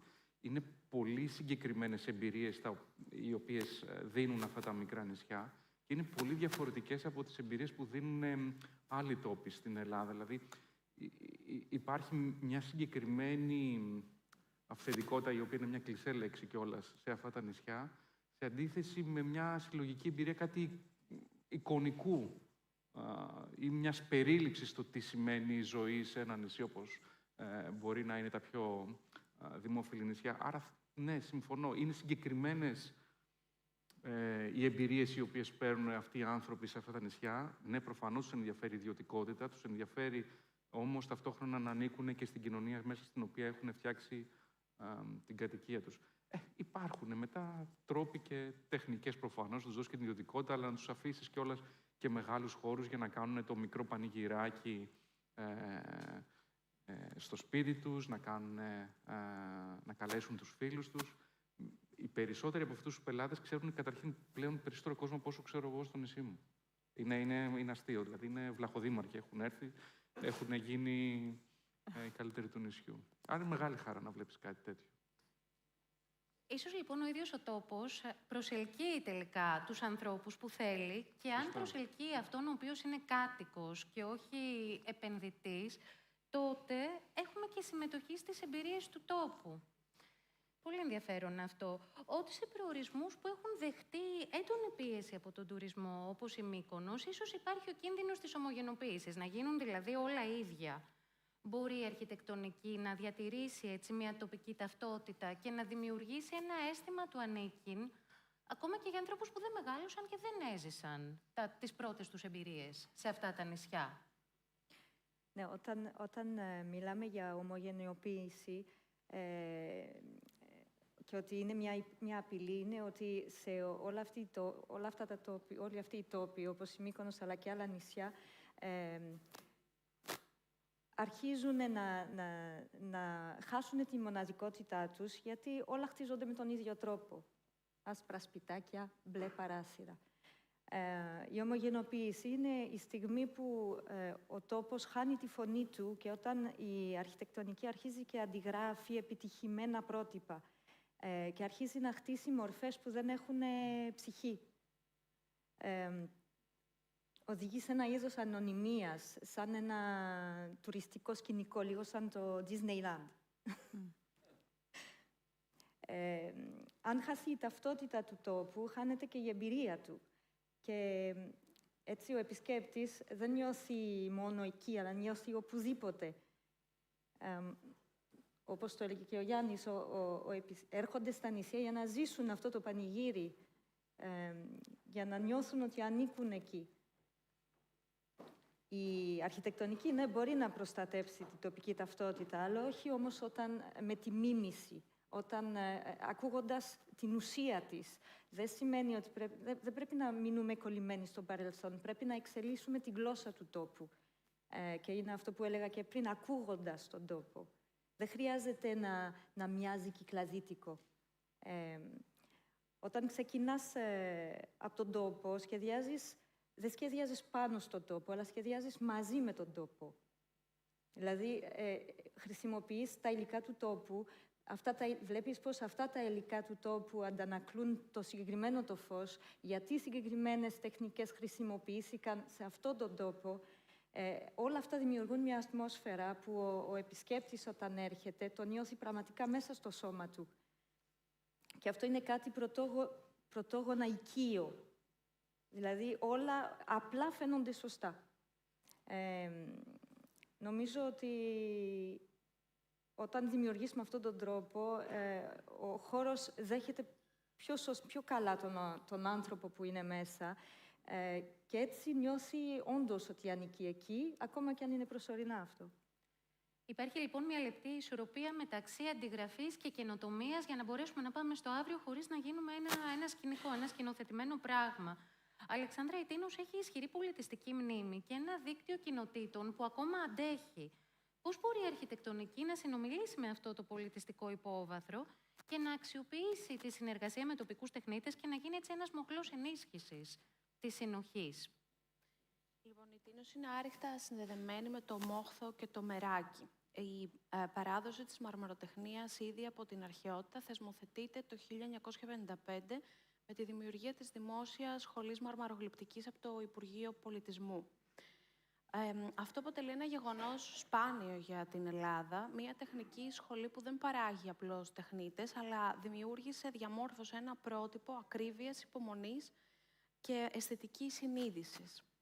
Αυτό το μέτρο της τεχνικής αρτιότητας δεν έμεινε μόνο στους μαρμαρογλύπτες, αλλά διαχύθηκε σε όλα τα τεχνικά επαγγέλματα του νησιού, δημιουργώντας συνολικά ένα υψηλό επίπεδο τεχνικού δυναμικού. Και γι' αυτό το νησί σήμερα διαθέτει μια κατασκευαστική επάρκεια που είναι σπάνια τη συναντάμε αλλού. Η συμβολή αυτών των ανθρώπων είναι κρίσιμη για κάθε επιτυχημένη κατασκευή, γιατί φέρουν βιωματικά μέσα τους τη γνώση της λαϊκής επιβιωτικής αρχιτεκτονικής, και αυτό το κατάλαβε πολύ νωρίς ένας Ελβετός επιχειρηματίας, επενδυτής, που ήρθε στα τέλη της δεκαετίας του 80 στο νησί και ανέπτυξε τον οικισμό του Μπερδεμιάρου, χτίζοντας μέχρι σήμερα πάνω από 30 κατοικίες μέσα στον παραδοσιακό οικισμό, πάντα με τοπικούς τεχνίτες, ιδιαίτερα σε μια εποχή που το πλαίσιο κατασκευής ήταν χαλαρό, χωρίς ουσιαστικό θεσμοθετημένο έλεγχο. Εκείνος μαζί με τους μάστορες που διάλεξε επέκτηναν σταδιακά το χωριό με τρόπο εμπειρικό και οργανικό, χωρίς την ευκολία της επανάληψης που συχνά βλέπουμε σε τέτοιου είδους επενδύσεις. Σήμερα συνεργαζόμαστε μαζί του για την τελευταία φάση του έργου με 12 κατοικίες, συνεχίζοντας την ίδια φιλοσοφία, μια αρχιτεκτονική που σέβεται τον τόπο και δεν ξεχωρίζει τόσο για τη μορφολογική της καινοτομία, όσο για την λεπτότητα στο χειρισμό της μεγάλης κλίμακας που κάνει αυτό που βλέπεις να μοιάζει σαν να ήταν πάντα εκεί. Για δεύτερη φορά στη συζήτηση επανέρχεται η πραγματικότητα πως όταν ένας τόπος έχει μία πραγματικά ισχυρή ταυτότητα, τότε και η ανάπτυξη που προσελκύει συμφωνεί σε ένα μεγάλο βαθμό με αυτήν. Για το τελευταίο σετ των ερωτήσεων θα παρακαλέσω έτσι να προσπαθήσουμε να συμπτύξουμε όσο πιο γρήγορα γίνεται τις απαντήσεις μας για να τα προλάβουμε όλα. Είναι ουσιαστικά πράγματα και σίγουρα θα τα συνεχίσουμε ξανά σε επόμενη συζήτηση. Άρη, όταν μιλάμε για κοινότητα, το αρχιτεκτονικό έργο έρχεται δίπλα σε πολλά άλλα πράγματα, το έθιξε και η Κατερίνα πιο πριν αυτό. Ποιες παρεμβάσεις από την πλευρά της τοπικής αυτοδιοίκησης πρέπει να στηρίξουν πιο συνεκτικές κοινωνίες στα νησιά? Πράγματι, λοιπόν, παρατηρούμε σε νησιά, σε τόπους που ήταν συνηθισμένοι σε μια μικρότερη κλίμακα, μικρότερους πληθυσμούς, μια αρκετά αυξημένη πλέον οικοδομική δραστηριότητα, τουριστική ανάπτυξη και περιοδικά αυξημένο και πληθυσμό.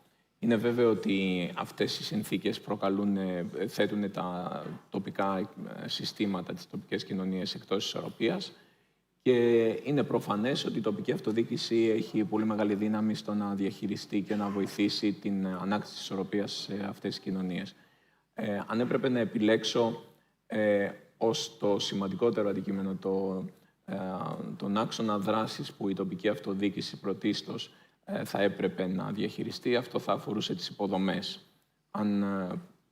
Αν παρατηρήσουμε ιστορικά τα νησιά, θα δούμε ότι ήταν πάντοτε συστήματα, κοινωνίες με πολύ ψηλή αυτάρκεια στους πόρους, το νερό, την τροφή, τα οικοδομικά υλικά, την ενέργεια. Πολύ συχνά αυτό το πετύχαιναν στις επιμέρους περιοχές και με εξαιρετικά πρωτότυπους τρόπους και με καινοτομία. Νομίζω ότι εκεί πρέπει να βασιστούμε, αυτό πρέπει να αναπαράγουμε, αυτό πρέπει να συνεχίσουμε να επιδιώκουμε. Ένα δεύτερο ζήτημα που θεωρώ ότι είναι πάρα πολύ σημαντικό. Καμιά φορά εμείς οι αρχιτέκτονες μπορεί να γκρινιάζουμε για τους κατατόπους περιορισμούς, τη δόμηση κλπ. Ωστόσο νομίζω ότι είναι πάρα πολύ σημαντικό το πλαίσιο, ο ορισμός ενός σαφούς πλαισίου στον τρόπο με τον οποίο οικοδομούμε, αναπτύσσουμε η κλίμακα, τα υλικά που χρησιμοποιούμε κλπ. Στο τέλος της μέρας όλα αυτά δεν είναι απλά τεχνικά ζητήματα, αλλά βοηθούν στη διατήρηση της κοινωνικής συνοχής και των τοπικών χαρακτηριστικών. Και ένα τελευταίο, θα έλεγα ότι είναι πάρα πολύ σημαντικός ο ρόλος του δημόσιου χώρου. Η εκμετάλλευση του δημόσιου χώρου σαν ένα σημείο στο οποίο συνέρχονται οι κοινωνίες, συνευρίσκονται και ανακτάται η συνοχή τους, είναι επίσης ένα πεδίο που πρέπει να μεριμνήσει η τοπική αυτοδιοίκηση, οργανώνοντας εκδηλώσεις, πολιτιστικές και άλλες, και νομίζω ότι είναι ένα πάρα πολύ καλό εργαλείο. Κατερίνα, πώς βλέπεις το ρόλο αυτών των πολιτιστικών εκδηλώσεων που αναφέρθηκαν μόλις τώρα στη διαμόρφωση μιας πιο σταθερής αίσθησης κοινότητας? Ναι. Κοιτάξτε, είναι ωραίες πρωτοβουλίες, αλλά σίγουρα δεν μπορούν να αντιμετωπίσουν το εύρος του προβλήματος ή, μην το πούμε πρόβλημα, το μέγεθος της ανάπτυξης και το τι συμβαίνει στα νησιά. Οι περισσότεροι, εντάξει, μιλήσατε για μόνιμες κατοικίες, αλλά οι περισσότεροι σε αυτούς τους τόπους σχεδιάζουμε κατοικίες που είναι για τη γιορτή, για το καλοκαίρι, για κάποιους μήνες και μετά φεύγουμε και αφήνουμε πίσω κάτι το οποίο δεν αξιοποιείται και αφήνουμε και προβλήματα στο τόπο. Κάποιες εκδηλώσεις και κάποια φεστιβάλ δεν είναι αρκετά για να αντιμετωπίσουν αυτό το πρόβλημα, αλλά θα πω και πάλι, ούτε εμείς οι αρχιτέκτονες είμαστε αρκετοί. Χρειάζεται πραγματικά μια πολύ μεγάλη και σοβαρή κουβέντα και μια επέμβαση για να δούμε τι γίνεται σε αυτά τα νησιά και σε αυτά τα μέρη που πάμε όλοι το καλοκαίρι και τα εγκαταλείπουμε το χειμώνα. Άκουσα πρόσφατα ότι σε νησιά που είχαν και το χειμώνα ζωή και εστιατόρια ανοιχτά και καφέ, πλέον αυτά κλείνουν, γιατί έχουν τόση δουλειά το καλοκαίρι που δεν έχουν την ανάγκη να μένουν ανοιχτά, το οποίο δυσκολεύει ακόμα πιο πολύ τη ζωή εκεί πέρα. Αυτά είναι θέματα πάνω από τα σχεδιαστικά και είναι ωραία που γίνονται διάφορες εκδηλώσεις οι οποίες προσπαθούν να τονίσουν την περίοδο μετά τη γιορτή, την περίοδο που έχουμε φύγει όλοι, αλλά θεωρώ ότι είναι ένα πολύ μεγάλο ζήτημα που θα πρέπει όλοι να το σκεφτούμε σοβαρά. Γιάννη, οι developers έχουν καθοριστικό ρόλο στη φυσιογνωμία εκτός νησιού και εκτός κιθήρων, ας πάμε, που έχουν ενεργότερο ρόλο. Ποιες πρακτικές θεωρείς ότι θα μπορούσαν να υιοθετηθούν ώστε οι επενδύσεις να ενισχύσουν και όχι να διαβρώσουν τους δεσμούς με την τοπική κοινωνία? Τα περισσότερα που άρεσε η Κατερίνα νομίζω έχουν καλύψει σχεδόν την απάντηση.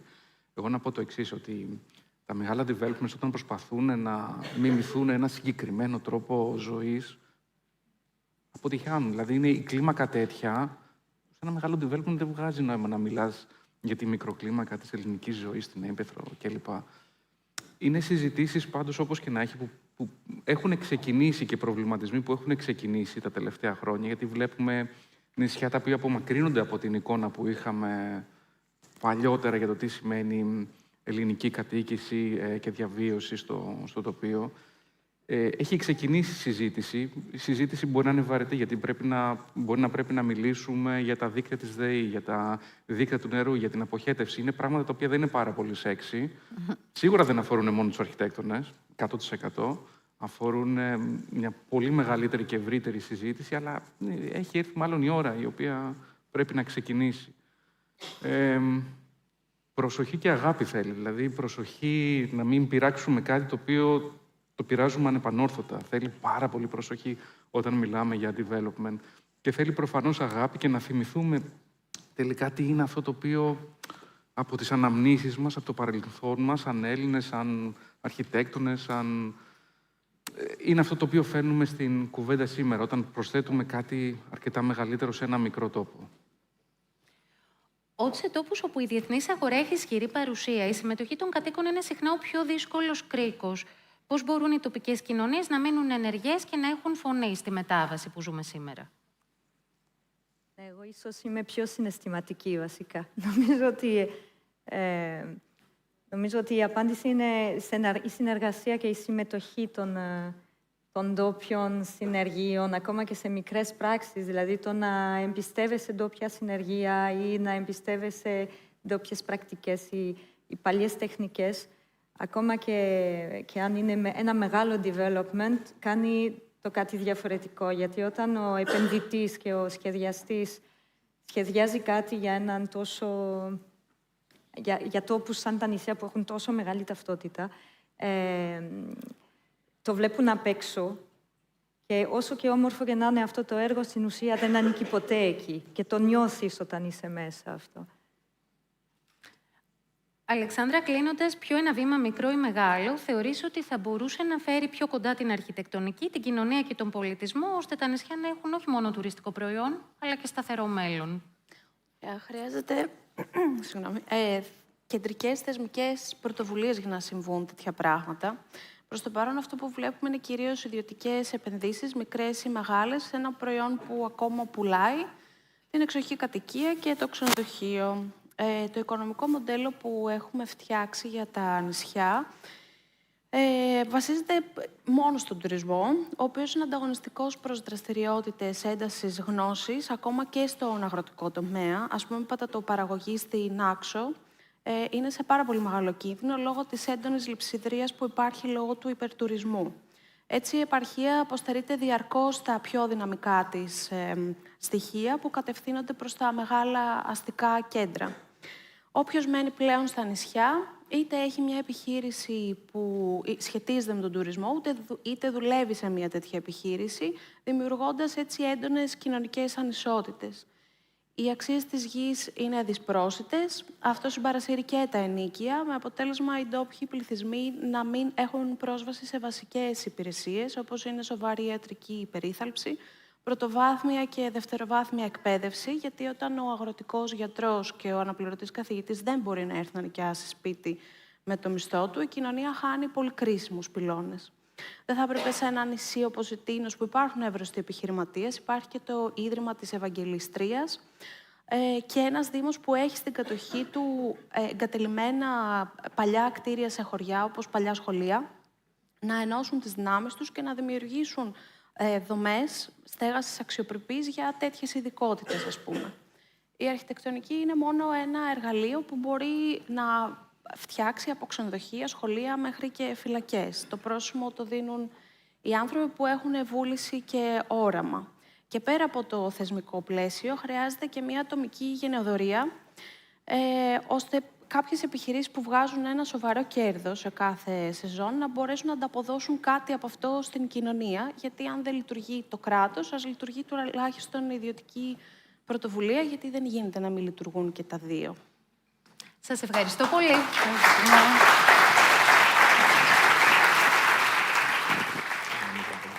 Και τώρα ξεκινάμε μια επόμενη ενότητα για την πολιτιστική κληρονομιά. Ξεκινάμε με διεθνή παραδείγματα. Ο Χάρι Μακκίνλεϊ επιστρέφει στη σκηνή μαζί με τον Φλαβιάνο Καπριώτη, ο οποίος φέρει πολύτιμη εμπειρία μεταξύ άλλων από τα ξενοδοχεία Μπούλγαρη, και τον Χάμις Μπράουν από το Λονδίνο, που μεταξύ άλλων έχει οραματιστεί τη μεταμόρφωση του παλιού Υπουργείου Πολέμου στο Λονδίνο σε ξενοδοχείο. Thank you, Tamara. Good afternoon, everyone. So I've gone from having a panel this morning with all Greek people to a panel with no Greek people. But that is because we're looking at international lessons on heritage and growth. So we all know heritage, something Greece has a lot of, but how do we balance that with modernity, with new ideas, and of course with growth itself? So I'm going to break this up into a couple of chapters. We'll start with setting the stage. But before we do that, in just a line, if you could introduce yourself and tell us a little bit about your practice. Flaviano. Okay. My name is Flaviano Capriotti. I've been working since 25 years and mainly focused on hospitality and mainly focused on Bulgari hotels and resort. It happened that I designed the first one in Milano, and for 18 years I've been designing Bulgari hotels worldwide. It was fantastic. I settled my office in 2018. We do hospitality, residential, architecture, interiors. I mean, we are architects, so I don't want to say that I'm an interior designer for hospitality only, okay? This is a know-how, but we do everything. Hamish, in a line. I'm Hamish Brown, partner of 1508 London. We started in 2010. We design residential design, multi-unit residential design, with a lot of branded residential of late, which is a huge hospitality component these days. And then a lot of hotels. We have 8 offices worldwide, but we were founded in London and specialized, I suppose, in multitude of different types of projects, but being from London and also a historic city, we have a lot of experience working within, period buildings and historic buildings and trying to preserve them and look for ways in which we can give them a new lease of life. So, as I said, we're going to start with setting the stage. I'm going to throw quite a big provocation at you, which is heritage a brand asset or a liability when creating hotels for a new generation of traveler? Do they want heritage or do they want new? I think, I think, I think it's both. I think, I think when you're designing, a period building, you're obviously, thrust into a challenging scenario where you're having to repurpose something which has got such, great stature within its city, its culture, and everything else. So we've got to work within those. But I think as designers, we kind of specialize in kind of working within, conditions which are not ideal. We're not fine artists. We don't wake up in the morning and paint what's in our heart.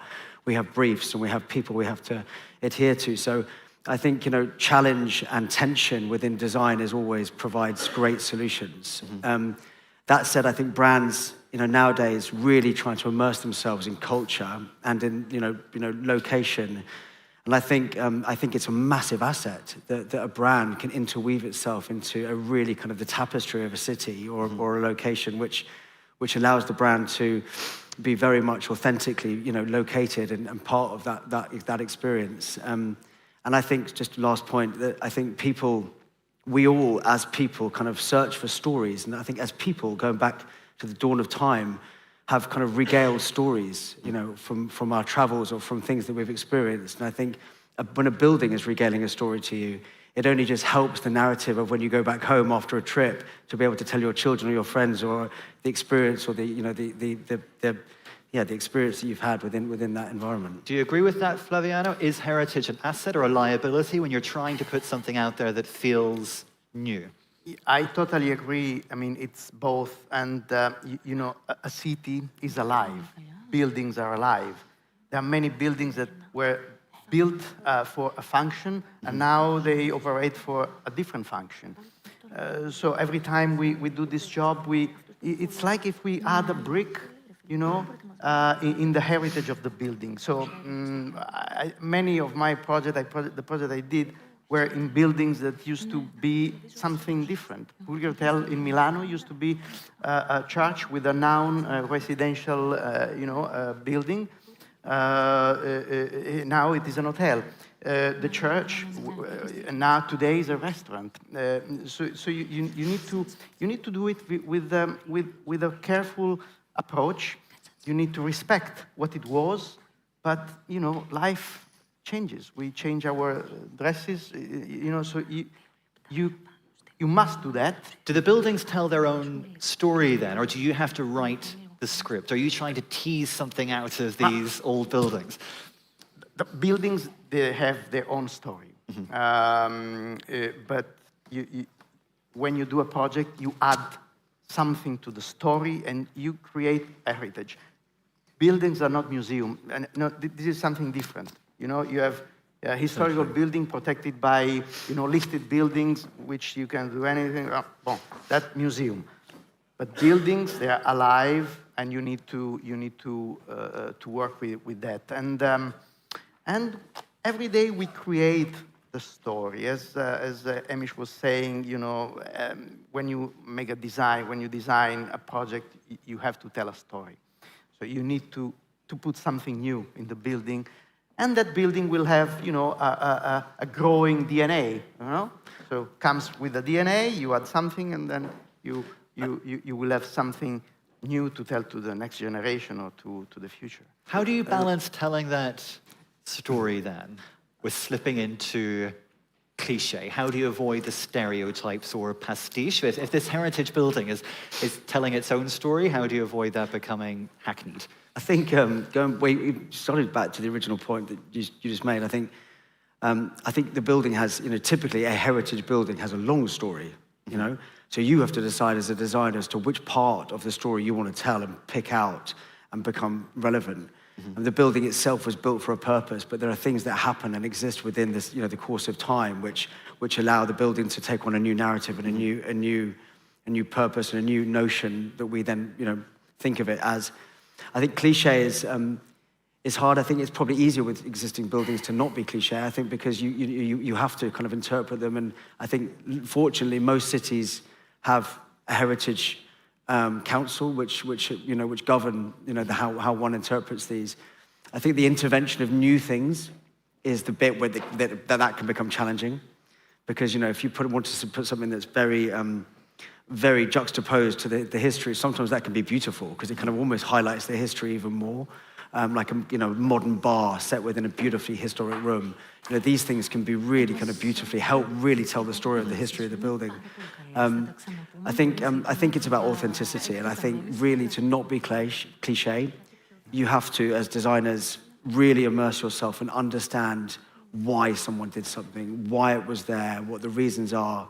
And I think it's, as an international design firm, we can potentially fall into a trap of thinking we know it all, sitting in London designing something, or sitting in wherever we are designing something internationally. No, to really, really understand and not be cliche and be authentic, you have to really get under the skin of the subject matter.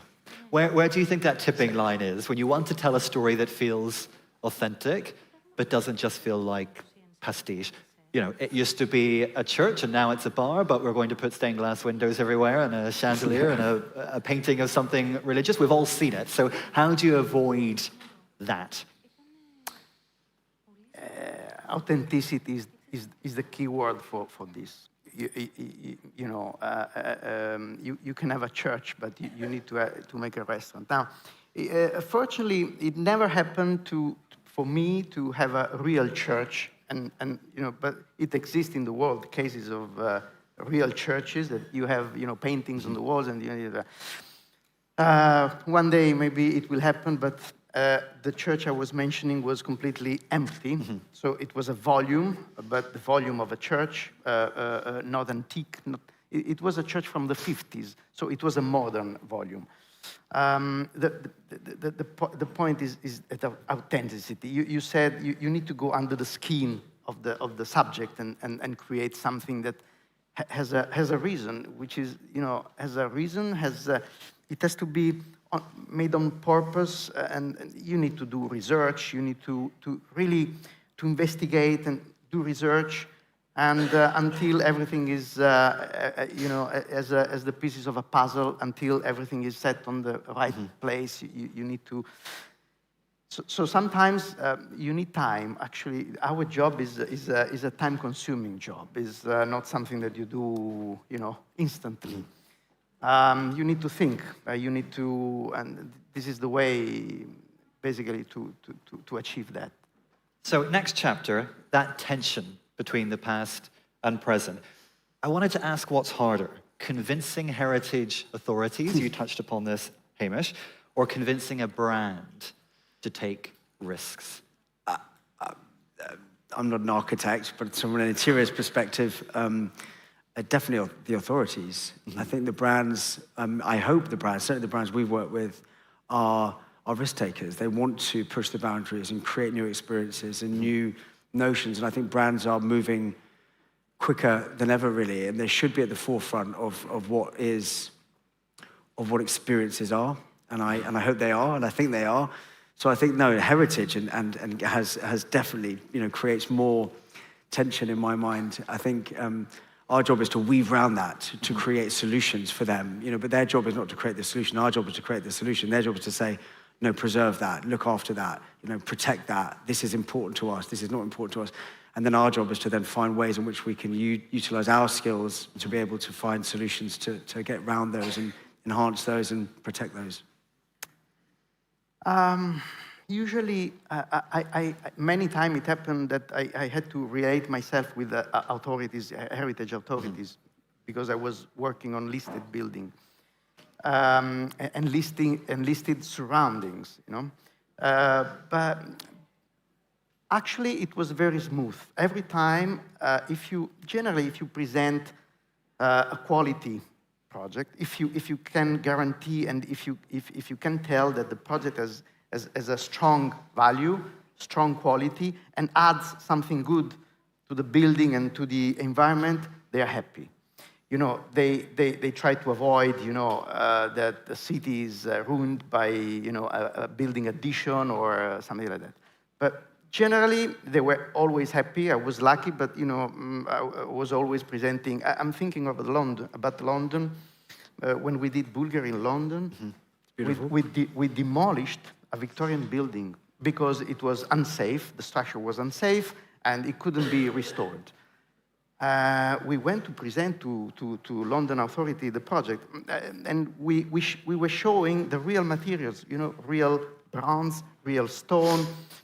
We were showing that we were doing a contemporary project that was suitable in that area. And this was very smooth. And also, you'll see probably some in the slide, any project I did, both interiors and outside, shell and core, the experience was good. Now, going back to the brands, brands are, you know, they need to do their business, so they're happy, and they try to do everything it is in their possibility to make it real and to make it happen. So they trust on you, and but basically, you know, I have a good example to tell to everyone. It's the cathedral in Syracuse in Sicily. That is an example of a Greek temple, okay, because Sicily was part of Greece, the great Greece, that was, in centuries, was reused. So from Greek temple, now is a Catholic church with a beautiful, fantastic Baroque facade. You still can see the Greek columns, the Doric columns outside and inside, and they build a wall between the column because they needed to close the temple, you know, to make a church. And that is one of the biggest example. I really love that because it's a building that you can see the span of the life in 3,000 years. Mm-hmm. So everyone go and look at the Syracuse Cathedral. It's a great example of reusing buildings. But then with something like that in a hotel context, and I know that well, first of all, let me just say, I think if you haven't had a bad experience with heritage authorities, you're more than just lucky. Yeah. I think that's a minor miracle. No. So sometimes that decision will be made for you. This you have to keep. There's nothing around that. But when it comes to this idea of narrative and storytelling, which, you know, here particularly in Greece is so central to the kind of hotel market, how do you decide what to keep and what to get rid of when it comes to telling those authentic stories? I think, yeah, it's a hard one. I think as you, in many ways, it's obvious. I mean, the things that are most important, I mean, heritage will kind of point you in the right direction. They even give you a kind of list of what's most important, second, third, in terms of what is most important in the building. So that's almost a trigger. Mm-hmm. I think, you know, anything that has a moment which has a narrative or a story which is deemed important in history, that's got to be kept. We worked recently on the old War Office, the OWO, which is a Raffles residence in London. 1800s building, an amazing building, very important building in history. And you know, it's where Winston Churchill governed the kind of British efforts in the Second World War and things like that. So there's this huge history. You know, you wouldn't touch the door into his office, for instance, because it's Winston Churchill's door into his office. So there are certain things that you wouldn't touch, but there are certain things where you need to be able to move the project forward and move the building forward in time. The building is becoming a hotel and a residential development. So what can we do to take this kind of salient points? And I think it's important to work closely with both the architects, heritage, and everyone around you, and the clients, and the agents, and all the people, you know, the operators, etc., to understand what we all deem to be the most important and what's going to create most value for not only the next version of history, but also for the people that are going to be using the building. So within a context like that, how do you bring something new to the story? I mean, when it comes to these design interventions, shall we say, should they whisper, or do you think that new additions should be bold and dramatic because it's a nice counterpoint then to the history? Where does it sit within that tension? You know, if you need to whisper, because if you have a good heritage, you need to respect and whisper, but then you need to tell your story. So sometimes if you need to tell your story, you need to tell the story. So you add your brick, and you have to show that, you know, you need to tell the story. It is not easy. It's something that you need to manage in a very balanced way, but you need to respect, and you need to keep all the history, and but then you need to tell your story, and you need to make it visible. But if it whispers, I guess what I'm getting at is, if you have this heritage building and you're introducing these new design or architectural interventions, and they're all very quiet, and they're all very tasteful, and they're all very in keeping with the history, how do you present something that feels that it speaks to today? I think, if I may, I think I liken it to humans. If you walk into a dinner party and someone's shouting about themselves and about what they've done in the past, you probably get pretty annoyed with them, you know? So I think there is an element of whispering about, you know, the beauty, and there's a subtlety about weaving the next generation into it. I think anything that shouts at you can be a bit grotesque, and I think a bit too full on. That said, going back to your point, I think you have to move the building forward, and it's about the time and place. And that's the real key to this. It's about time and place, and working out at what point you whisper in a subtle, and at what point you start telling the bold moves. And I think the history of the building will almost tell you that. You know, if there are places in which there's a beautiful, imagine you walk into a beautiful historic building, and then there's this amazing ballroom with a Baroque ceiling and incredible things like that. That might be a place you shout, because that's where it was shouted before, right? So maybe you follow suit in terms of what the building kind of typically, you know, did before. That's the place where you shout, but maybe in more subtle areas, you know, then you are more subtle. And so you find the rhythm of the building, and try and fit into that, that kind of, the way, otherwise you're fighting against something which was so beautifully crafted in the first place. So find the rhythm and find the pace of the building, and then try and kind of fit into that pace, but in a modern setting, modern way. I want to move on to a new chapter on guest expectations and luxury. For anyone that joined us this morning, we've talked a little bit about what luxury might mean today and what it might mean tomorrow. But one thing we can agree on is that guests expect convenience. We all want air conditioning. People might want a spa. We all want lifts. No one really wants to have to take the stairs. So these are things that heritage buildings rarely offer. How do you reconcile that without erasing character? Of course, you know, we cannot live without heating, air conditioning. We also need to respect, you know, disabled access and security. Think about, you know, sprinkler systems. You cannot do it without. It is our know-how, you know, to be. I mean, if we found a vaulted ceiling with paintings, you know, we're not going to make a counter ceiling to accommodate all this technology. So we need to find a proper way, and our know-how should be, you know, enough to make it properly. But you know, you cannot think that a building doesn't have any elevator, any lift, or air conditioning. So you have to provide it in a careful way. There were a couple of examples. I went to a beautiful 13th century chateau. We didn't design it, called Chateau de Bagnol down in Lyon, in France. And you know, there was the owner of that building. They had some amazing cobbled stones, which, you know, she carefully numbered and labelled and picked them all out, and then put the underfloor heating in and the right kind of, you know, piping to allow for the power showers and all those kind of things, and then they carefully put them back. You know, those are kind of practical ways of doing it. The other way is, like, you know, the OWO, for instance, and even in our project in Cape Town, Cape Grace, you know, we dug basements, and basements are a great way. So you keep the kind of heritage and the history of the building, but then maybe you put spas in the basements, and that way, you know, the user gets the kind of the relief sometimes of being in, almost like living in a hotel. You know, sorry, living in a hotel, living in a museum, you know, upstairs, and then they can get the relief of going downstairs, where they can receive kind of real modernity and a real kind of play on what the new interpretation of that is. So that's kind of an interesting way of kind of how buildings can remain.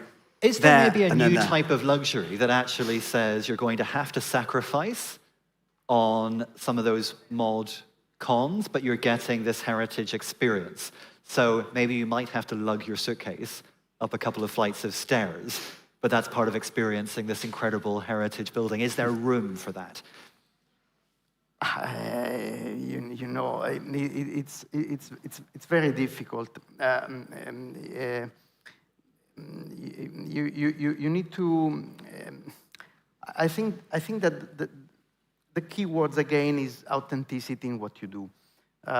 You always need to do appropriate, you know, design, and you need to do in.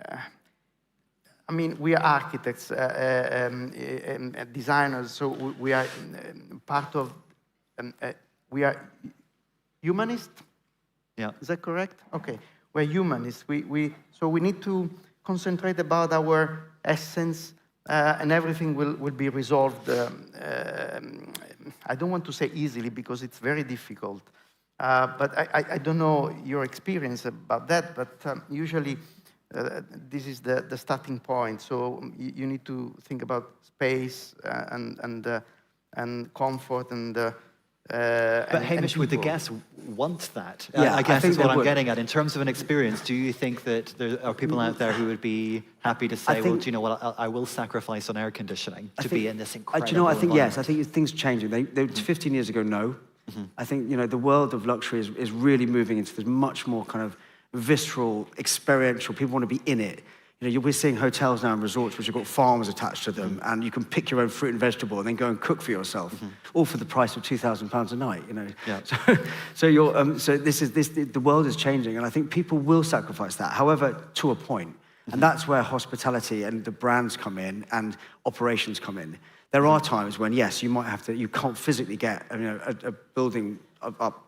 You know, with a staircase, you might have to lug your stuff up, but maybe someone will lug it up for you. You know what I mean? Yeah. And then you have to be able to counter that with certain kind of operational things which will help counter So we're those. not there yet, essentially. I mean, there was a place that I was looking at not long ago that I was going to go and visit with my partner in the desert. Incredible heritage property, but it turns out that bedrooms shared some blues. And the feedback was over my dead body. That's a line too far. That's a line too far. I think, you know, is there always going to be that tension between offering luxuries and heritage properties, Yeah, or you think that... But that's the point in which, you know, the brilliant minds before us will kind of analyze a building and say, look, this can't be, this won't work as a 5-star hotel or as a luxury product because, unfortunately, there's too many constraints. You know, and however creative we are, we're going to be caught up against them. I like to think we can solve most problems, but you know, I think there are times when, you know, maybe buildings just aren't right for certain purposes, and we have to think about what else they could be. Yeah. Speaking of then hotel groups, do you think they actually amplify local stories, or do they risk flattening them into some homogenous global norm? You have worked, of course, with various hotel groups. Do you think that they are traditionally quite good at telling those local heritage stories, or is it all about just creating yet another Bulgari, or yet another Rosewood, or yet another Four Seasons? And this is very interesting. If I look back to, for example, 25, 30 years ago, the companies, they tried to do the same product all over the world. So you had, you know, that company room spread, from the same room in Chicago, Paris, London, Tokyo. And they were offering actually security. You know, they were delivering a safe product. Okay, so if you were traveling very far away, you were safe to find that kind of product. Today is different. It's like 20, 25 years that it is different. If you travel, you want to feel safe, but you want to feel the local flavor. You want to feel the local traditions, and you want to feel that you're in Athens and not in Berlin, you know. So companies today, they want to, you know, hotel operators, they also have made many new brands to do it, to offer the local sense of the identity of the place, with many different aspects, no? So I think it is very good because if you, I mean, I wouldn't. If you do something in Athens, you are in Athens. You need to see what you have around. You need to, in Latin, we say genius loci. Genius, Genius loci, yeah. What the loci is, the place, what the place tells you. So you need to breathe the place, and your design will reflect it. This is my point. I don't know if you have. I think more and more, I think brands are really trying to immerse themselves in local culture. And I think it's similar to us. We can't be complacent and think that we know it all. I think we have to delve deep, get under the skin, and really kind of understand. I think one of the best ways to understand what a local city is like is by going to eat in a local city. The restaurant scene is far faster paced than the hotel scene, and so you see tastes, pop-up restaurants, flavors, and you can really tell by going different parts of a city, the vibe of that city, the culture of that city. And so that'll tell an awful lot about how you kind of weave that in. But yes, I think absolutely hotels are wanting to really bring local flavor into But we've seen some... And the risk, and the risk is not to make any cliché.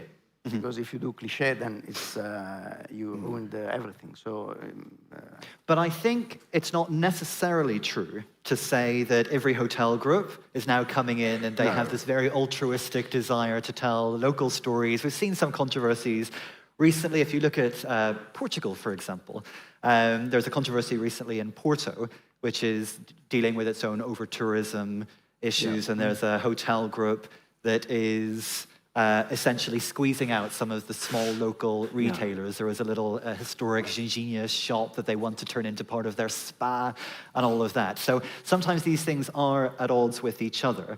And I'm wondering what advice you might have for Greece about how to avoid those types of pitfalls, where actually you also end up kind of pissing off the locals as well, because they see these hotel groups coming in and they think, well, actually, you're kind of erasing our heritage as well. But I think that for me, I think that is for us, for 1508, yeah, it is a risk. It is a risk. And I think the worry is hotels which close their doors to the surroundings.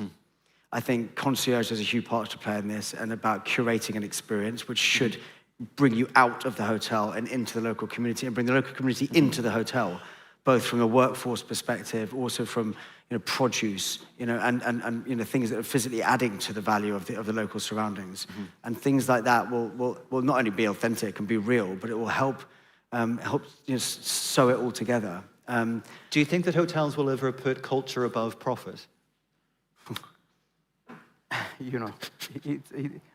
Hospitality is business, so profit is part of the game, and it is an important part of the game. If operators, they don't do hotels if there's no profit. So there's a... Well, they used to, didn't they? But then perhaps it becomes culture be profit. But I think it depends on us as people and what we demand, right? And if we're demanding culture, and we're demanding those things, then the hotels will respond in kind, right? And therefore we will be forced as designers to respond. So if we want that, then we need to speak up and show that we want that, and then ultimately we'll get that, I think. We're nearly out of time. I do have two questions that I do want to get through, but if you can maybe answer in just a line or two, as a couple of closing notes. What is one rule about heritage and brand storytelling that you would break tomorrow, if you could? That is a very tough question. I wouldn't break any, because why we should break? Whatever it is good, it has to be kept, and whatever it is not good, it has to be deleted. So I would not kick anything. You're going to play it safe, no rule breaking. No. I think there could be a qualification that people should get that have to, if they're going to work within period buildings. I think that would be a good move, because you have seen there are obviously some disaster stories out there of things that have gone wrong. Is that to create accountability? To create accountability, to show that people that working within these period buildings, have the right skill sets to be able to fulfill the historic obligations. Yeah. And then finally, are we designing for experience, for Instagram, or for profit? Experience. We as designer, we are designing for experience. but we get jobs from people who want to make profit. And we are designing for people who want to make, Instagram selfie. Yeah. So Well, they follow suit, right? If you create an amazing experience, inevitably there's going to be wonderful Instagram moments. And if you're creating an amazing experience, people will want to go there and want to spend money, and you're going to make money. Exactly. Well, on that note, please say thank you to Flaviana and Hamish. And I will hand back to Thank you. Thank you very much. Experience makes profit and engagement on its own, as it seems. Τώρα στη σκηνή έρχονται οι Άνακτε με την Vivian Φίλιππα να παρουσιάζει την ιστορία του Κύριος στη Λέρο. Ένα εγχείρημα που ενώνει φιλοξενία και πολιτισμό. Αμέσως μετά έρχεται στη σκηνή και η Νταϊάννα Καρβούνη από τις Άνακτε, αλλά και η Ελένη Τσιγαρίδα, ο Διονύσης Σωτοβίκης και ο Λουκάς Μπομπότης. Σε συντονισμό της Μαρίας Γάτσου θα μιλήσουν για την κληρονομιά ως πλαίσιο ευθύνης, ανάπτυξης και μακροχρόνιας φροντίδας του τόπου.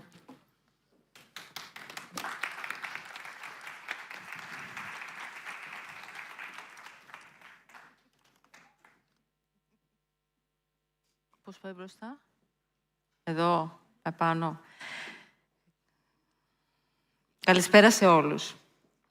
Ένα πολύ όμορφο Σάββατο. Έχουμε μαζευτεί εδώ, σε αυτή την πολύ ενδιαφέρουσα εμπειρία.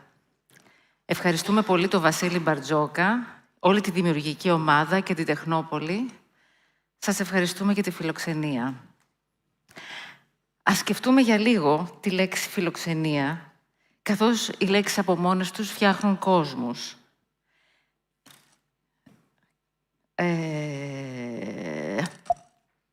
Ναι. Και σκέφτομαι τη δομή της λέξης. Περιγράφει μία σχέση ανάμεσα σε δύο μέλη. Υπάρχει ο ξένος και υπάρχει και ο φίλος. Και μετά υπάρχει και αυτό το keynote presentation που αναφέρεται στη Λέρο, το νησί στα Δωδεκάνησα. Θα μπορούσα να πω ότι η Λέρος είναι το key, το κλειδί αυτής της κουβέντας που μόλις αρχίζουμε. Και ας πάρουμε αυτό το κλειδί για να δούμε πώς μπορούμε να εισέλθουμε σε αυτή την εμπειρία. Αρχικά, θα ήθελα να θυμηθώ τον τρόπο με τον οποίο σκεφτόμασταν τη Λέρο πριν την επισκεφτούμε. Και ας δούμε πολύ συνοπτικά μια μεγάλη ιστορία. Στις αρχές του 20ου αιώνα και κατά τη διάρκεια της Ιταλικής κυριαρχίας στη Λέρο και λόγω της πολύ ιδιαίτερης γεωμορφολογίας του νησιού, εγκαταστάθηκε στον όρμο Λαϊκίου μια πολύ μεγάλη ναυτική και αεροπορική Ιταλική βάση. Ουσιαστικά, από το 1912 άρχισε να χτίζεται από το μηδέν μια ολόκληρη πόλη πάνω σε αποξηραμένα έλλη. Το Πόρτο Λάγκο, σήμερα Λακκί, για να φιλοξενήσει χιλιάδες Ιταλούς στρατιωτικούς και πολιτικό πληθυσμό. Το Λακκί θα μπορούσε από μόνο του να είναι μια παρουσίαση, μια φανταστική και παραγνωρισμένη πόλη, ένα μείγμα Art Deco και Bauhaus, που καλείται στην αρχιτεκτονική ρασιοναλισμός, διεθνισμός ή ορθολογισμός. Κάποια κτίρια είναι καταστραμμένα, δεν υπάρχουν πια, κάποια υπάρχουν και έχουν επανάχρηση. Κατά τη διάρκεια του Δευτέρου Παγκοσμίου Πολέμου, οι στρατώνες, οι καζέρμας, όπως λέμε στη Λέρο στα βουνά, φιλοξενούσαν τους φαντάρους και μετατράπηκαν σε ιδιαίτερους χώρους έκφρασης με υπέροχες ζωγραφιές, τα οποία ονομάζουμε γκράφιτι του πολέμου, μέσω των οποίων οι στρατιώτες έφερναν κοντά τους τα πράγματα και τους ανθρώπους που τους έλειπαν περισσότερο. Φαγητά, απολαύσεις, κορίτσια, χαρές. Και μετά το τέλος του πολέμου, τα πολύ μεγάλης κλίμακας κτίρια έμειναν άδεια. Αρχικά στα άδεια και μισοκατεστραμμένα από τους βομβαρδισμούς κτίρια εγκαταστάθηκαν οι βασιλικές τεχνικές σχολές, 1949 με 1964, οι οποίες είχαν σαν στόχο την επαγγελματική κατάρτιση, αλλά ουσιαστικά ήταν κάτι σαν στρατόπεδα, που συγκέντρωναν τα ανταρτόπεδα και τα παιδιά των αντιφρονούντων και παράλληλα με το σκοπό που είχαν της τεχνικής σχολής, σκόπευαν στην ηθική τους αναμόρφωση. Το 1957 ιδρύεται η Αποικία Ψυχοπαθών της Λέρου, όπου μεταφέρονται εδώ ασθενείς από όλη την Ελλάδα, από ψυχιατρικά νοσοκομεία, οι περισσότεροι στα ζήτητα. Και από το 1967 ως το 1970, τα κτίρια αυτά, όπως και άλλα, στεγάζουν τους πολιτικούς κρατούμενους της δικτατορίας των συνταγματαρχών. Αξιοσημείωτη και πάλι η δημιουργικότητα στα κτίρια, στην Αγία Κιουρά, ας πούμε, που έχει χαρακτηριστεί και ως μνημείο από το Υπουργείο Πολιτισμού, οι πολιτικοί κρατούμενοι αγιογράφησαν με μοναδικό τρόπο την Εκκλησία, χρησιμοποιώντας σαν μοντέλα απλούς καθημερινούς ανθρώπους του περιβάλλοντός τους. Το 1996 έκλεισε το ψυχιατρίο και τα κτίρια αφέθηκαν στη φθορά του χρόνου, μέχρι που άρχισε σχετικά πρόσφατα η εγκατάσταση της δομής για τους πρόσφυγες. Κάπως έτσι έχουν τα πράγματα, ιστορικά τουλάχιστον, και ίσως ακούγονται λίγο ζωφερά. Και κάπως έτσι τα σκεφτόμασταν κι εμείς πριν φτάσουμε στη Λέρο. Είμαι η Vivian Φίλιπ, αρχιτέκτονας, και με την Νταϊάννα Καρβούνη έχουμε την εταιρεία Ανάκτες στην Αθήνα. Φτάσαμε στη Λέρο το καλοκαίρι του 2022. Φτάνοντας λοιπόν, επισκεφθήκαμε μεταξύ άλλων το Αρχαιολογικό Μουσείο της Λέρου και βλέποντας αυτό το ανάγλυφο, καταλάβαμε ότι τα πράγματα ίσως πάνε ακόμα πιο πίσω. Η πανέμορφη αυτή ανάγλυφη πινακίδα απεικονίζει τις μελεαγρίδες που θρηνούν πάνω από τον τάφο του αδελφού τους. Αυτές ήταν 4 γυναίκες, εδώ βλέπουμε τις 2 σε μορφή ακόμα ανθρώπινη και οι 2 έχουν ήδη μεταμορφωθεί σε πουλιά, τις οποίες, σύμφωνα με τη μυθολογία, η θεά Άρτεμις τις μεταμόρφωσε σε όρνηθες και τις εξόρισε στη Λέρο. Η Λέρος όμως τις υποδέχτηκε και αυτές κούρνιασαν στα έλη του Παντελείου. Φανταζόμαστε κι εμείς, καθώς προσγειωνόμαστε στο νησί, μερικές φορές να ύπτανται πάνω στη λινοθάλασσα. Και αυτό ήταν ένα κομβικό σημείο για μας. Μια νέα εκδοχή πήρε υπόσταση στο μυαλό μας και ήταν σαν να φωτίστηκε ένας διαφορετικός δρόμος στη σκέψη μας. Η Λέρος, ο τόπος εξορίας, ο τόπος εκτός των ορίων, όπου στέλνονται οι αζήτητοι, οι ατέριαστοι, οι απόθητοι, θα μπορούσε να διαβαστεί και να κατανοηθεί και κάπως αλλιώς. Ως ο τόπος που υποδέχεται και δέχεται τους ανεπιθύμητους, τους ξένους. Επιτρέπει, αντέχει τη διαφορετικότητα. Και αυτό δεν είναι εξορία. Αυτό είναι φιλοξενία. Εδώ, στη Λέρο, πάντα υπήρχε ο ξένος και πάντα υπήρχε ο φίλος. Και η Λέρος και εμάς μας υποδέχτηκε αβίαστα και μας επέτρεψε να οραματιστούμε το νέο μας εγχείρημα, που συνδέει τη φιλοξενία με την αρχιτεκτονική, τον σχεδιασμό και την ανάδειξη της πολιτιστικής κληρονομιάς. Ονομάσαμε το νέο μας εγχείρημα «Κύριος». Και ας αρχίσουμε και πάλι εξηγώντας τη σημασία του ονόματος. Διαβάζω. Ο Κύριος είναι ένας άνθρωπος τιμής, σεβάσμιος, σοβαρός, έμπειρος, εμβρηθής, ένας αφηγητής, μεταδοτικός, γενναιόδωρος, φύλακας της συλλογικής μνήμης. Τι κάνει λοιπόν αυτός ο Κύριος και τι κάνει συγκεκριμένα στη Λέρο? Ο Κύριος, ως εγχείρημα, συνδέει τη φιλοξενία με τη δημιουργικότητα, την αρχιτεκτονική και το design. Αρχιτεκτονική και design, λοιπόν. Αρχικά. Είμαι αρχιτέκτονας, η Νταϊάννα είναι designer. Η αρχιτεκτονική και το design είναι η δουλειά μας και το πάθος μας. Στην Αθήνα έχουμε το γραφείο Ανάκτε, με γραμμή λιτή, αυστηρή και urban. Στη Λέρο είμαστε οι ίδιοι άνθρωποι. Έχουμε τις ίδιες αρχές. Όμως, εκεί μιλάμε μια άλλη δημιουργική γλώσσα. Την τοπική διάλεκτο. Ο Κύριος θα λέγαμε ότι είναι κάτι σαν το νησιωτικό προπύργιο της Ανάκτε. Με τον Κύριο κάνουμε αρχιτεκτονική, κάνουμε έργα αποκατάστασης και επανάχρησης κτηρίων, σχεδιάζουμε και κατασκευάζουμε κτίσματα, επίσης σχεδιάζουμε και δημιουργούμε αντικείμενα, Με τον Κύριο οραματιζόμαστε την παραγωγή κεραμικών, παραδοσιακών επίπλων και αντικειμένων που κατασκευάζονται σε συνεργασία με την κοινότητα της Λέρου. Στη Λέρο, για τα έργα μας και τις δραστηριότητές μας ενδιαφέρει πρωτίστως η συνεργασία με τοπικούς τεχνίτες, μαστόρους και χειροτέχνες. Μας ενδιαφέρουν οι παραδοσιακές τεχνικές, η αυθεντικότητα των υλικών, η παραγωγή στη Λέρο με βάση την τοπική δεξιοτεχνία. Και πέρα και στη συνέχεια της αρχιτεκτονικής και του σχεδιασμού και της κατασκευής, μας ενδιαφέρουν οι δημιουργικές συνέργειες με τις τοπικές κοινότητες και φιλοδοξούμε να συμβάλλουμε στο πολιτιστικό οικοσύστημα του νησιού. Και στη συνέχεια και σε συνέπεια με αυτή την κεντρική ιδέα που μόλις σας είπα, υπάρχει και η φιλοξενία. Στο κόνσεπτ του Κύριος, η φιλοξενία δεν επιβάλλεται σε έναν τόπο, δεν τον καταναλώνει, αλλά συμπορεύεται μαζί του. Η φιλοξενία σε αυτό το πλαίσιο είναι σύνδεση με τον τόπο, κοινωνικά, συναισθηματικά και πολιτισμικά.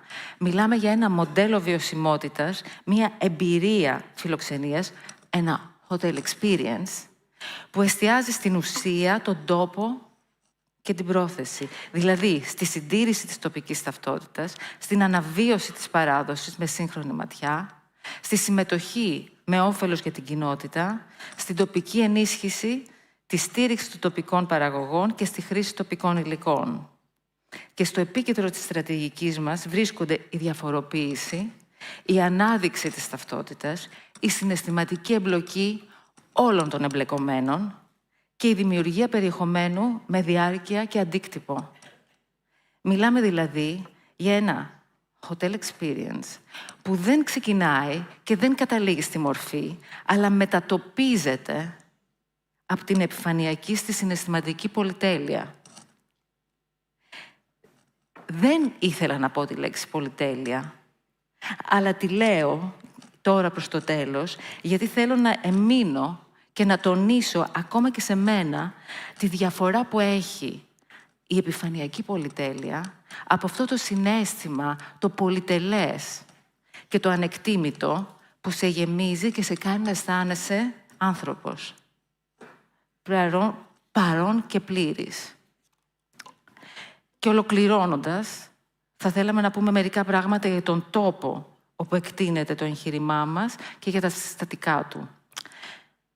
Από την πρώτη φορά που βρεθήκαμε στη Λέρο, μας γοήτευσε το οικοδόμημα της Εκκλησίας του Χριστού, στον παραδοσιακό οικισμό του Πλατάνου. Καθώς ο οικισμός αναπτύσσεται σε έντονη κλίση, όλα τα οικοδομήματα στριμώχνονται στο πρανές του λόφου του κάστρου.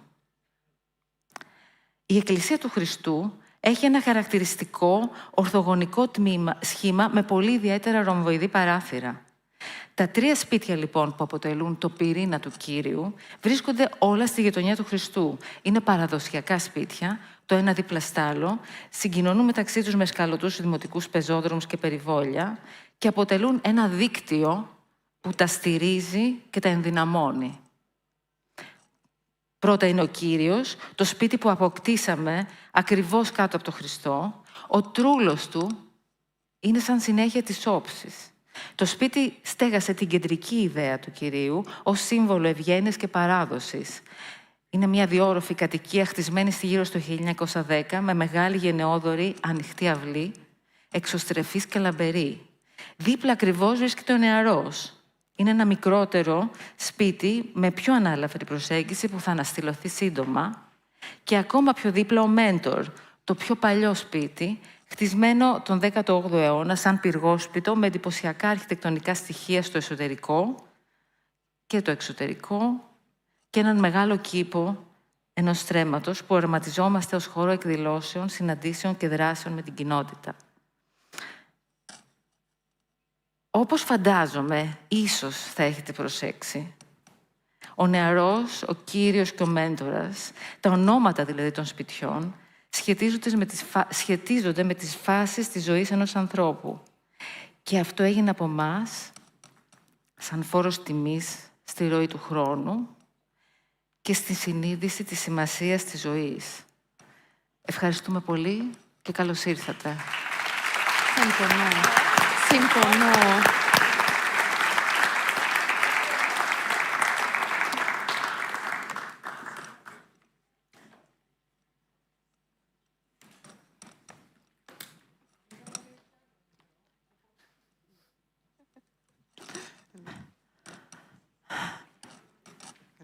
Α, εντάξει.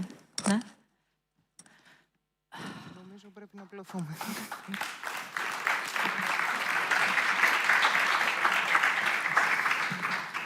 Ευχαριστούμε πάρα πολύ για αυτή την υπέροχη παρουσίαση. Μας ενέπνευσε πολύ. Και σήμερα είμαστε εδώ να ταξιδέψουμε από την Λέρο στην Αίγινα, από την Αίγινα στη Μάνη, στην Τίνο και σε άλλους προορισμούς στην Ελλάδα. Η Βίβιαν είπε κάποιες λέξεις, μίλησε για διάρκεια, για αντίκτυπο, για τον άνθρωπο και είμαστε σε ένα σημείο που ο τουρισμός δεν μετριέται πλέον σε αφίξεις, σε έσοδα, σε αριθμούς, αλλά στο αποτύπωμα που έχει στις κοινωνίες και στους προορισμούς όπου δραστηριοποιούμαστε. Και είμαστε σήμερα εδώ με δημιουργούς που εστιάζουν στη δυναμική της φιλοξενίας, όχι μόνο ως ένα διακοσμητικό στοιχείο αυτού που ήδη υπάρχει, αλλά ως εργαλείο αποκατάστασης ενός τόπου σε πολιτισμικό, περιβαλλοντικό και κοινωνικό επίπεδο. Άλλωστε, ο τουρισμός δεν μπορεί να είναι αποκομμένος από την ταυτότητα ενός τόπου. Και η αρχιτεκτονική αφορά πρωτίστως τον άνθρωπο, ως φορέα εμπειρίας. Ελένη, να ξεκινήσουμε μαζί. Η έδρα σου είναι στη Μάνη. Πώς μπορεί η τοπική κληρονομιά και η παράδοση να ενταχθούν δημιουργικά στην εμπειρία φιλοξενίας και στην εικόνα ενός προορισμού με τρόπο ουσιαστικό και όχι επιφανειακό? Έτσι όπως λέει Βιβί, βασικά. Ήταν πολύ ωραία η ομιλία. Να πω ότι εγώ λιγάκι βρίσκομαι σαν μηχανία όταν έρχεται κάποιος και μου λέει «Αχ, μας αρέσουν πολύ αυτά που κάνετε, γιατί είναι σε παραδοσιακό στυλ». Και λέω «Τι μπορεί να σημαίνει αυτό, να δούμε λίγο τι σημαίνει παράδοση, γιατί δεν είναι η μορφή και το στυλ.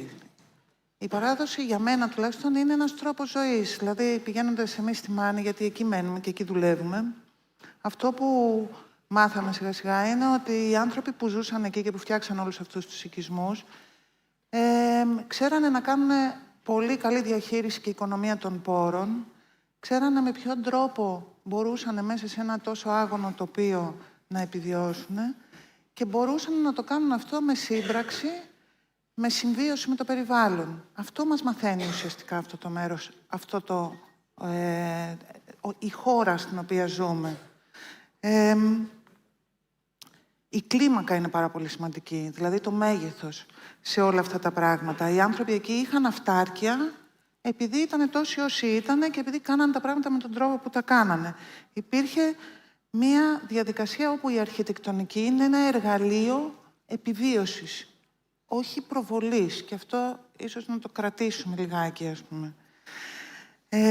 Κάθε τόπος έχει μια φέρουσα ικανότητα, έχει κάποια όρια, έχει κάποιες αντοχές, τόσο οι πόροι, όσο και τα υλικά, όσο και το ανθρώπινο δυναμικό. Εάν ξεπεράσουμε αυτά τα όρια και αυτή την αντοχή, αυτός ο τόπος χάνει τη ζωντάνειά του. Και όταν λέμε χάνει τη ζωντάνειά του, γίνεται ένα σκηνικό. Γίνεται ένα πουκάμισο αδιανό, που λέμε. Πρέπει να παραμείνει ζωντανός ένας τόπος για να έχει μέλλον. Και στη Μάνη αυτό που προσπαθούμε εμείς να κάνουμε είναι να τον ακούμε και να δουλεύουμε με αυτά που μας δίνει, με το φως, με το νερό που έχει, που είναι λίγο, με τα υλικά, με τους ανθρώπους του και κυρίως με την κλίμακα που επιτρέπει σε αυτόν τον τόπο να έχει ένα μέλλον. Η παράδοση λοιπόν για μένα δεν είναι κάτι που ξέρεις, το βάζουμε σε ένα μουσείο, εκεί πέρα κεραμιδάκια, ξέρω εγώ, πετρούλες σε μάσια, εκεί πέρα λευκά και τέτοια. Είναι ένας τρόπος ζωής και αυτό χρειάζεται για να έχουμε ένα μέλλον. Αυτά. Παραδοσιακό στυλ. Είπες πριν, τρόπο ζωής είναι αλήθεια. Μίλησε και για την φέρουσα ικανότητα και για τη σημασία της κλίμακας. Προφανώς δεν μπορούμε να χτίζουμε και δεν πρέπει να χτίζουμε σε όλους τους προορισμούς με την ίδια κλίμακα. Διονύση, πώς μπορεί ο τουρισμός για χάρη της αρχιτεκτονικής να προσαρμοστεί για χάρη της αρχιτεκτονικής και της παράδοσης και της ιστορίας και της κληρονομιάς ενός τόπου. Ή μήπως ο τουρισμός δεν προσαρμόζεται? Πώς το βλέπεις, πώς το αντιλαμβάνεσαι εσύ? Καλησπέρα. Εγώ θα έλεγα ότι ο τουρισμός ξεκινάει κάποιος να γίνει τουρίστας για να γνωρίσει έναν άλλο πολιτισμό. Ξεκινάμε να φύγουμε από ένα τόπο για να πάμε σε έναν άλλο, όχι για να κάνουμε αυτά που ξέρουμε εδώ, να πιούμε ένα μοχίτο ή να κάνουμε κάτι το οποίο γνωρίζουμε ήδη. Ξεκινάμε να ταξιδέψουμε κάπου για να γνωρίσουμε κάτι που δεν ξέρουμε. Κάτι καινούριο. Οπότε ο τουρισμός και ο πολιτισμός και η αρχιτεκτονική για μένα έχουν ένα κοινό. Και αυτό το κοινό είναι ο πολιτισμός. Δηλαδή, η αρχιτεκτονική, σαν αρχιτέκτονες, αλλά και οποιαδήποτε αρχιτεκτονική, δημιουργείται με στόχο να είναι ένα πολιτισμικό προϊόν. Αυτά τα δύο, λοιπόν, είναι άμεσα αλληλένδετα. Δεν μπορεί να μιλάμε μόνο για τουρισμό ή μόνο για αρχιτεκτονική χωρίς να μιλάμε για πολιτισμό. Αυτό που ενώνει τα δύο στοιχεία είναι ο πολιτισμός. Και αυτό που πρέπει να έχουμε στο μυαλό μας και αυτό που πρέπει να προσπαθούμε είτε σαν αρχιτέκτονες, είτε σαν κατασκευαστές, είτε σαν ξενοδόχοι, είτε σαν οτιδήποτε, είναι ότι ο πολιτισμός είναι κάτι το οποίο είναι διάχυτο και σε πολλές εκφάνσεις και σε πολλά δεδομένα. Έχει σημασία από το πώς λέμε καλημέρα, από το πώς δίνουμε το χέρι μας, πώς σκύβουμε να πιάσουμε κάποιον που πέφτει, πώς σεβόμαστε τον χώρο και τον χρόνο του ανθρώπου που είναι δίπλα μας. Ο πολιτισμός, λοιπόν, είναι ένα σύνθετο πράγμα, το οποίο όμως είναι το κοινό μεταξύ όλων αυτών που μας ενδιαφέρουν. Και άρα το ζητούμενο και ο στόχος μας πρέπει να είναι πάντα αν οι κινήσεις μας και οι πράξεις μας συνεισφέρουν στον πολιτισμό του τόπου και του χρόνου που βρισκόμαστε. Και χαίρομαι που βάζεις αυτή τη διάσταση του πολιτισμού και αυτόν τον ορισμό στην κουβέντα. Λουκά, πού πρέπει να εστιάζει ο αρχιτεκτονικός σχεδιασμός, κατά τη γνώμη σου, ώστε να δημιουργεί ουσιαστικά βιώσιμα έργα φιλοξενίας? Και εσείς είσαστε ένα γραφείο που κάνει και πολύ μεγάλης κλίμακας έργα και μικρότερα. Ναι. Καταρχάς, είτε μιλάμε για μεγάλα έργα στο γραφείο, είτε για μικρά, πάντα τα βλέπουμε ως έργα πολύ σημαντικά. Να πούμε ότι η φιλοξενία στην Ελλάδα δεν αποτελεί μόνο οικονομικό παράγοντα, αλλά είναι και φορέας ταυτότητας. Οπότε κάθε επένδυση, κάθε αρχιτεκτονική και σχεδιαστική απόφαση που παίρνετε οφείλει να έχει πολιτισμικό χαρακτήρα, όπως είπε ο Διονύσης, κοινωνικό και αισθητικό χαρακτήρα. Οπότε ο σχεδιασμός πρέπει να εστιάζει και με σεβασμό στον τόπο, όχι μόνο από την αισθητική πλευρά, αλλά και από την κοινωνική. Οπότε εκεί βλέπουμε πώς μπορούμε να εκμεταλλευτούμε τους πόρους που μας δίνει ήδη από τις πρώτες μέρες μιας κατασκευής και μιας επένδυσης, πώς μπορούμε να κάνουμε να δημιουργηθεί μια όσμωση των πόρων και αυτών που έχει να μας προσφέρει ένας τόπος με την δική μας την κατασκευή. Μπορούμε να χρησιμοποιήσουμε, δηλαδή, μπορεί να είναι υλικά, μπορεί να είναι τεχνικές. Πώς θα πάρουμε έναν τεχνίτη, ο οποίος ξέρει, για παράδειγμα, να κάνει με τον παραδοσιακό τρόπο ξερολιτικές και να το φέρουμε μέσα στο δικό μας το project. Οπότε εκεί βλέπουμε πόσο μεγάλη σημασία και πόσο πέφτει το βάρος πάνω στον αρχιτέκτονα και τις αποφάσεις που παίρνει, που είναι αυτός που θα ορίσει τη μεθοδολογία για το πώς θα χτιστεί και πώς θα υλοποιηθεί ένα έργο. Δηλαδή, οπότε πρέπει εμείς οι αρχιτέκτονες να πάρουμε αυτές τις τεχνικές, να πάρουμε αυτό που μας δίνει ο τόπος και να το φέρουμε μέσα στο έργο.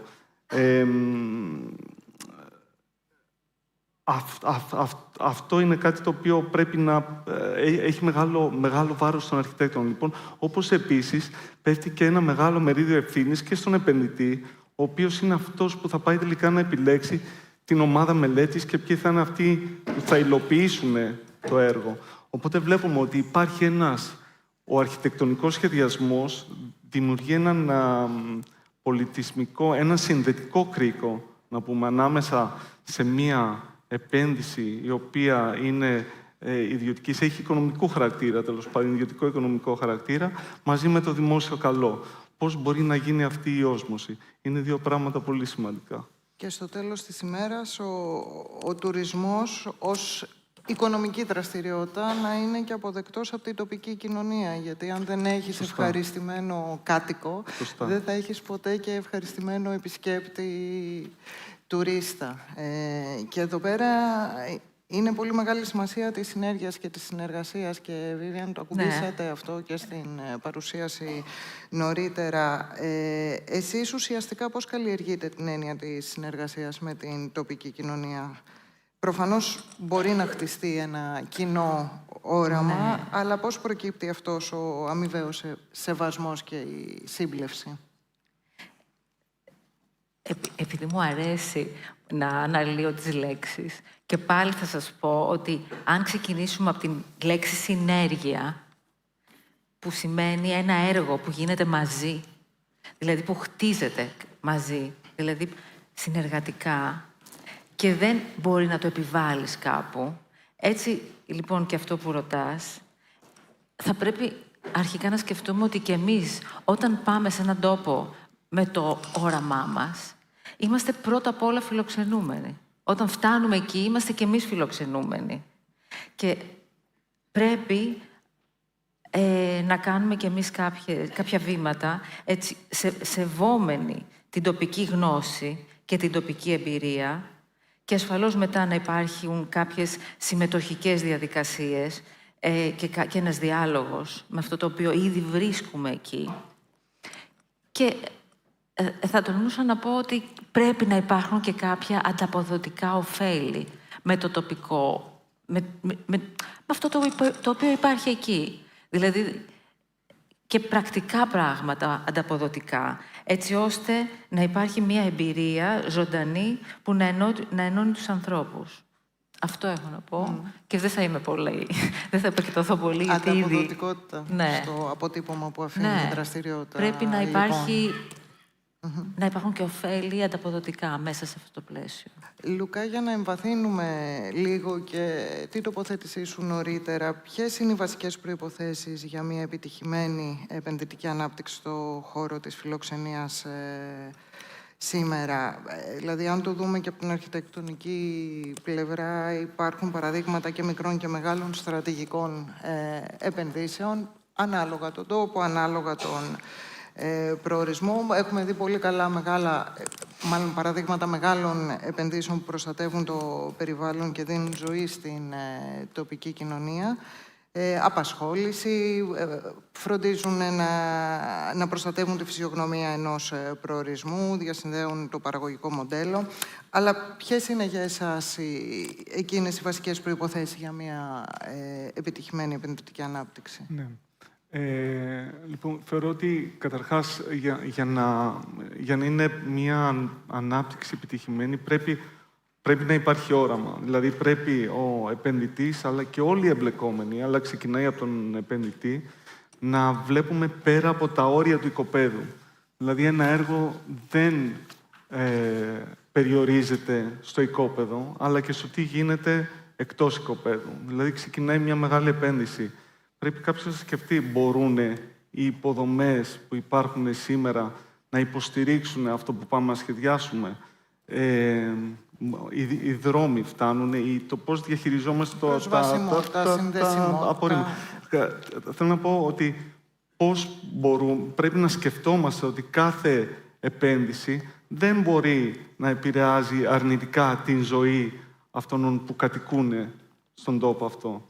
Οπότε πρέπει να φεύγουμε λίγο εκτός ορίων. Και όπως η Vivian είπε πολύ σωστά, η λέξη συνέργεια νομίζω είναι μια λέξη κλειδί εδώ πέρα. Δηλαδή, οι συνέργειες δεν εννοώ μόνο τις μεγάλες, δηλαδή πώς θα πάμε να απευθυνθούμε στο Δήμο, να δούμε πώς θα ενισχύσουμε ενδεχομένως τις υποδομές αυτές, αλλά μπορεί να είναι και πολύ μικρές, οι οποίες θα πάνε μικρές μεγάλες, έτσι, εισαγωγικά μικρές. Γιατί πάμε στην ουσία να ενισχύσουμε τις μικρότερες επιχειρήσεις, αλλά και τις πάρα πολύ μικρές. Δηλαδή, ένα παράδειγμα, για μένα ένα φανταστικό experience, luxury experience για μένα, είναι θα έρθει ο τουρίστας στην Ελλάδα, ο οποίος έρχεται για το φαγητό, έρχεται για τη φιλοξενία, έρχεται για τη θάλασσα, έρχεται για όλα αυτά τα πράγματα. Το να τον πάρεις, να τον περπατήσεις μέσα σε ένα μονοπάτι, μια διαδρομή τέλος πάντων που έχει τόσες η Ελλάδα, να φτάσετε σε ένα δέντρο ελιάς που από κάτω θα είναι στρωμένο με ένα τραπεζομάτιλο, ένα μπουκάλι κρασί, τέλος πάντων, κόβεις από εκεί την ντομάτα σου, την τρώτε όλοι μαζί. Αυτό το experience είναι πεντάστερο και μπορεί να το κάνει οποιοδήποτε, έτσι, δεν είναι κάτι. Θα φύγει ο επισκέπτης, θα πάει πίσω στο σπίτι του και αυτό είμαι σίγουρος ότι είναι κάτι που θα του μείνει. Είναι πολύ απλό. Και έχουν επωφεληθεί πάρα πολλοί άνθρωποι από μια τόσο απλή κίνηση. Δηλαδή από αυτόν που θα φτιάξει το κρασί, που η Ελλάδα έχει καλό κρασί, από αυτόν που θα περιποιείται τις ντομάτες. Δηλαδή, οπότε πάμε από τους... Δεν είναι ανάγκη να μιλάμε με επιχειρήσεις, αλλά πάμε να δούμε και τι άλλο μπορούμε να προσφέρουμε, τι μπορούμε να πάρουμε από αυτούς και τι μπορούμε να δώσουμε σε αυτούς. Οπότε υπάρχουν κοινά ωφέλη και από τις δύο πλευρές. Οπότε θεωρώ ότι μόνο με συνέργειες μεγάλες και μικρότερες μπορεί μία επένδυση να επιβιώσει σε έναν τόπο. Θέλει σεβασμό, θέλει ο τόπος να αγκαλιάσει αυτό που πας να κάνεις και θα τα αγκαλιάσει μόνο με τις συνέργειες, έτσι. Πρέπει να επωφελείται και ο τόπος από όλο αυτό που γίνεται. Οπότε πάλι γυρνάω σε αυτό που έλεγα και νωρίτερα και έχει υποθεί αρκετά, ότι φεύγουμε από το αισθητικό, πέρα από το αισθητικό, δηλαδή αυτό που θα σχεδιάσουμε, που πρέπει να λειτουργεί σωστά, πάμε να δούμε τον κοινωνικό χαρακτήρα που θα δώσουμε σε όλη αυτή την προσπάθεια και την επένδυση. Και μίλησες πολύ ωραία για το τι γίνεται και έξω από την επένδυση, έξω από τα όρια της επένδυσης ή του οικίματος. Σημασία έχει η σύνθεση του προϊόντος, τι προσφέρει ο ίδιος ο προορισμός συνολικά ως εμπειρία στον επισκέπτη και όχι μόνο το τι συμβαίνει μέσα σε ένα ξενοδοχείο, ας πούμε, ή μια Είναι όλο μέρος της επένδυσης. Είναι όλο μέρος της επένδυσης και του γενικότερου οικοσυστήματος. Χρειάζεται ευαισθησία. Ακριβώς. Ενσυναίσθηση και ευαισθησία. Ακριβώς. Ελένη, στο πλαίσιο μιας αναπτυσσόμενης τουριστικής δραστηριότητας, πώς μπορεί η φιλοξενία να συμβάλλει θετικά στην ευρύτερη ανάπτυξη ενός προορισμού, ενισχύοντας όχι μόνο την οικονομία, αλλά και την ζωή των τοπικών κοινωνιών?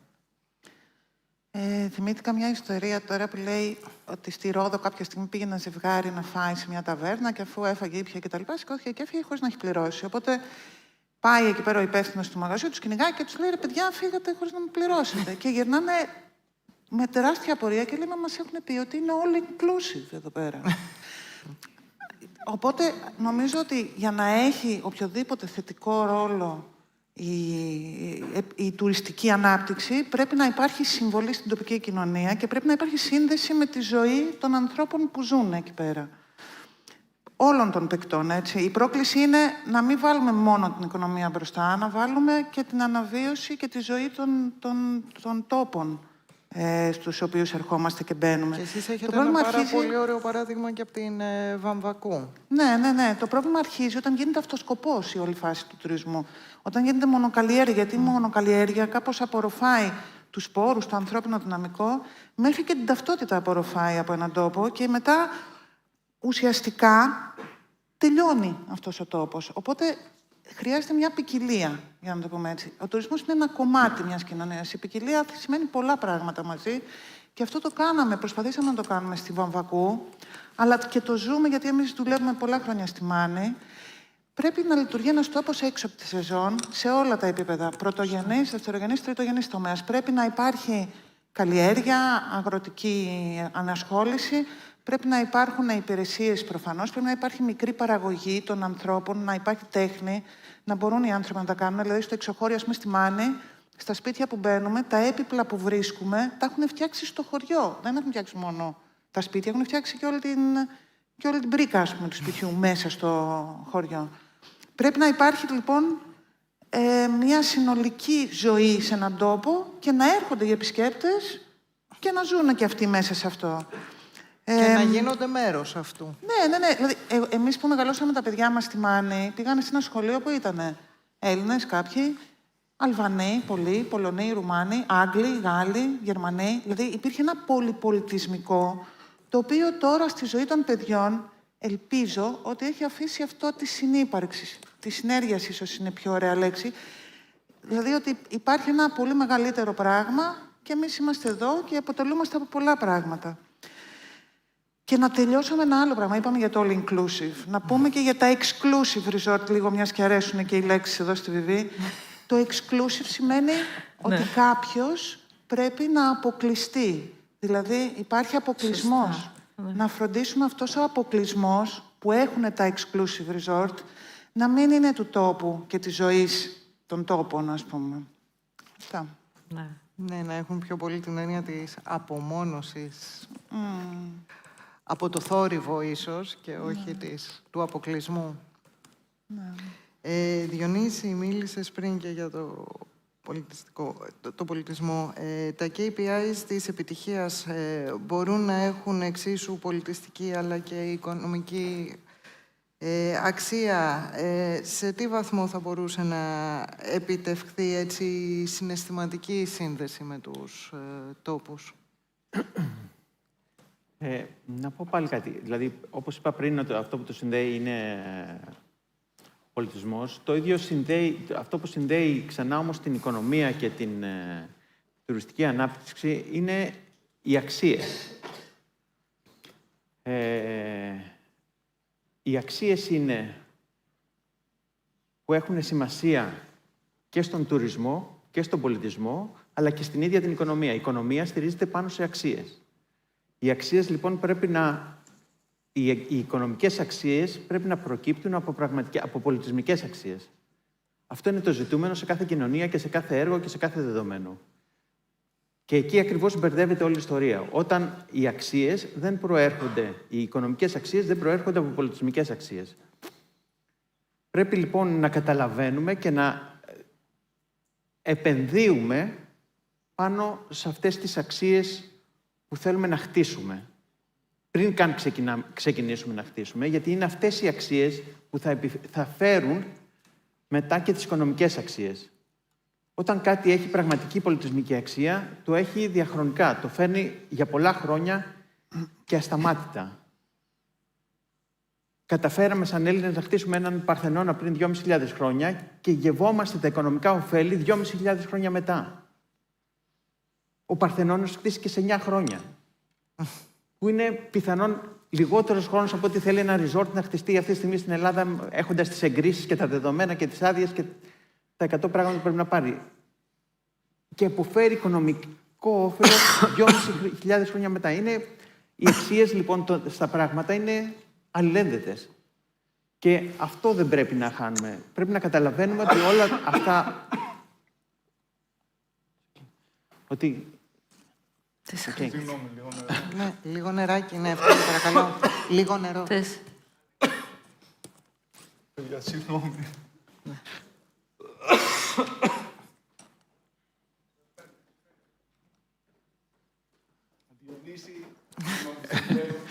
Δεν πειράζει, άλλη μόνο. Τι πιο σημαντικό.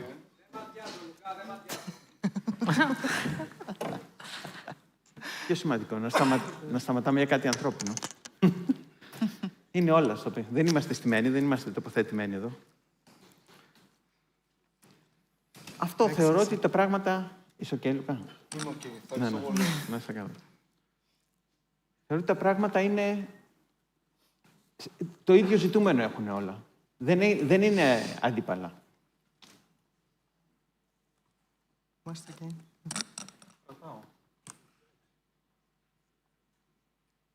Άρα αξίες, πολιτιστικές αξίες και ζωντανοί προορισμοί που σημαίνουν και ζωντανές κοινότητες. Και η αρχιτεκτονική έχει τη δύναμη να εκφράσει ένα όραμα αυθεντικότητας, μέτρου και σεβασμού σε όλο αυτό το πλαίσιο. Μπορεί να συμβάλλει σε μακροχρόνιο σχεδιασμό, διαμορφώνοντας ένα βιώσιμο πλαίσιο με ουσία, διάρκεια και ανθεκτικότητα και αυθεντικότητα θα προσέθετα επίσης.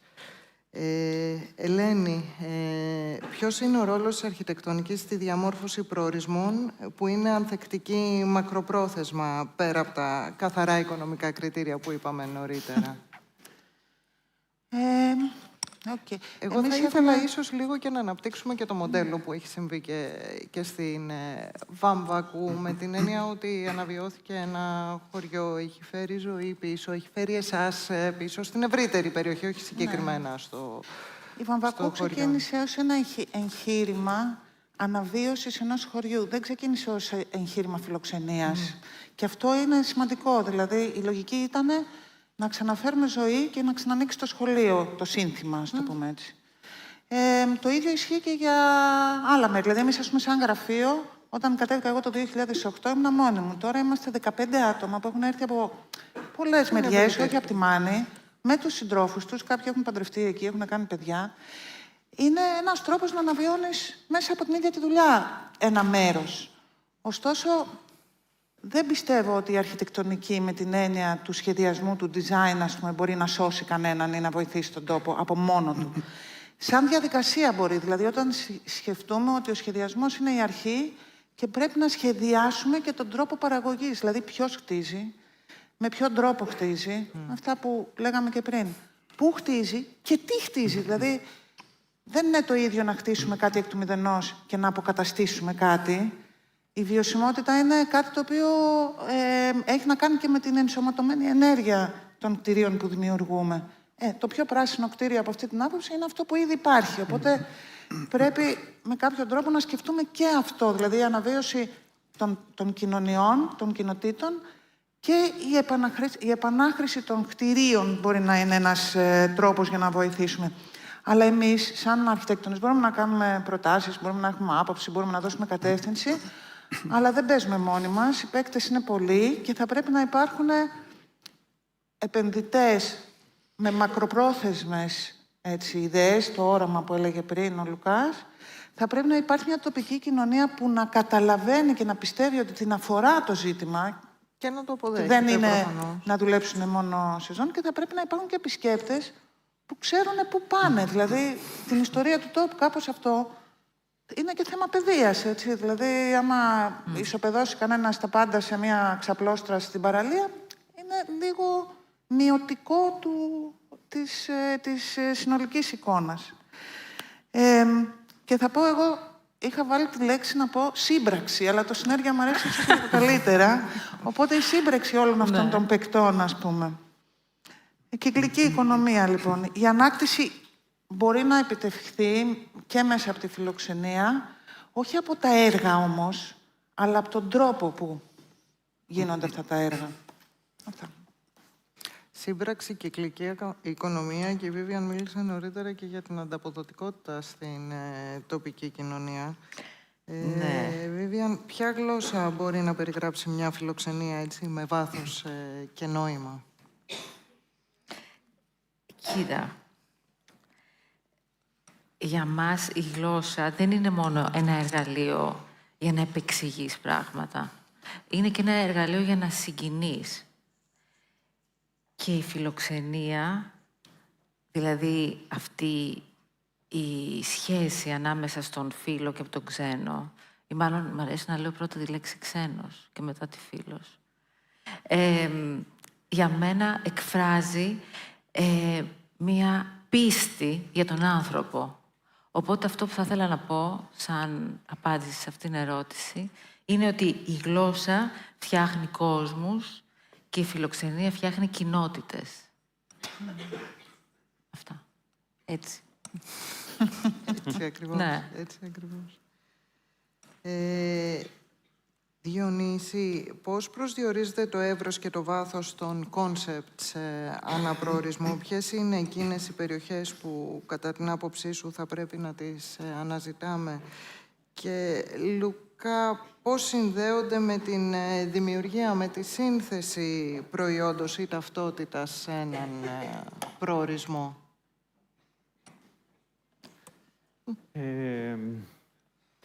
Νομίζω το βασικό πράγμα για να κάνεις κάτι είναι να έχεις ένα βίωμα από αυτό. Και αυτό είναι ένα από τα μεγάλα προβλήματα στο επάγγελμά μας, ότι καλούμαστε πολύ γρήγορα να σχεδιάσουμε κάτι χωρίς να προλάβουμε καν να βιώσουμε το μέρος, τον τόπο, τα δεδομένα. Δεν γίνεται αυτό. Αυτό είναι εξορισμού πολύ δύσκολο και αντίθετο σε αυτό που προσπαθούμε να πετύχουμε. Δηλαδή έρχεται ένας οποιοδήποτε και σου λέει σχεδίασε ένα ξενοδοχείο σε έναν άλλον τόπο που δεν έχεις πάει και θέλω τα σχέδια σε 3 μήνες. Μα πώς είναι δυνατόν? Πώς είναι δυνατόν να συμπιέζουμε, να απαιτούμε, να συμπιέσουμε τόσο πολύ το χρόνο και να... Είναι σαν να ζητάμε να βγει η ουσία έξω από το project, εξορισμού, πριν ξεκινήσουμε. Για να αποκτήσει οτιδήποτε κάνεις, για να αποκτήσει ουσία, θέλει χρόνο. Θέλει να βιώσεις. Θέλει να βιώσεις τον τόπο, θέλει να βιώσεις τον άνθρωπο που θα συνεργαστείς. Αυτή τη συνέργεια που λέγαμε πριν, αυτό θέλει χρόνο. Δεν γίνεται σε μια μέρα. Οπότε, πολλές φορές πραγματικά, όταν έρχονται άνθρωποι και μου λένε καταρχάς ποια είναι η τιμή σου. Πόσα λεφτά θες για να κάνεις κάτι. Τι θέλει, για ποιο πράγμα. Πώς μπορείς να ζητάς πόσα λεφτά θέλω όταν δεν με έχεις δει, δεν σε έχω δει, δεν έχουμε πάει στον τόπο, δεν έχουμε συζητήσει. Τα πράγματα είναι ένα βίωμα.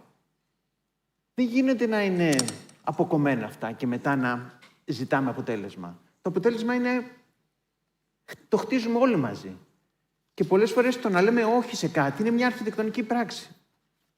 Είναι μια πράξη τόλμης να πεις όχι, δεν το κάνω έτσι. Όχι, δεν θέλω αυτό. Όχι, δεν θέλω τέτοια λεφτά με αυτόν τον τρόπο. Είναι πράξη πολιτισμού αυτό και είναι που έρχεται ξανά πίσω. Δεν σημαίνει επειδή είμαστε αρχιτεκτονείς θα κάνουμε όλα. Και το ακούμπησε και η Ελένη με τα ερωτήματα νωρίτερα που έλεγε ποιος χτίζει, πού χτίζει, τι χτίζει, μα πώς χτίζει. Είναι ερωτήματα που πρέπει και ο καθένας από εμάς, είτε από την επιχειρηματικότητα είτε αρχιτεκτονικό γραφείο, να τα σκέφτεται. Έχουμε ευθύνη. Λούκα, ένα τελευταίο σχόλιο έτσι για την... Βλέπω είμαστε και πολύ καλοί στο χρόνο μας. Είμαστε καλοί, ναι. Κυρία Δανάη, κύριε Βασίλη. Εγώ ήθελα έτσι να τελειώσω λέγοντας πως μία επένδυση δεν χρειάζεται να σκεφτόμαστε, έχει υποθεί πολύ σε αυτό το πάνελ αυτό, αλλά πέρα από τα καινούρια κτίρια και καινούριες κατασκευές, μπορούμε να εστιάσουμε ή μάλλον οι επενδυτές μπορούν να εστιάσουν να πάνε μέσα σε παραδοσιακούς οικισμούς, αλλά ακόμα και εκτός οικισμών, όπου υπάρχουν ήδη κτίρια τα οποία είναι ετοιμόρροπα. Οπότε, εκμεταλλευόμενοι αυτών των κτηρίων που πέφτουν με τον χρόνο και εξαφανίζεται σιγά-σιγά ένα μέρος της ιστορίας, μπορεί αυτό που λέγαμε πριν με το όραμα, να πάει κάποιος και να πάρει αυτά τα κτίρια και να τα ξαναφτιάξει, να τα εκμεταλλευτεί. Και δεν μιλάμε μόνο για μικρά, υπάρχουν και περιπτώσεις στην Τίνο συγκεκριμένη. Υπάρχει ένα χωριό το οποίο είναι εγκαταλελειμμένο και τελείως. Και κάθε χρόνο, επειδή περπατάω από εκεί, κάθε χρόνο το βλέπω να πέφτει και εξαφανίζονται αυτές τις ομορφιές που είχε αυτός ο τόπος.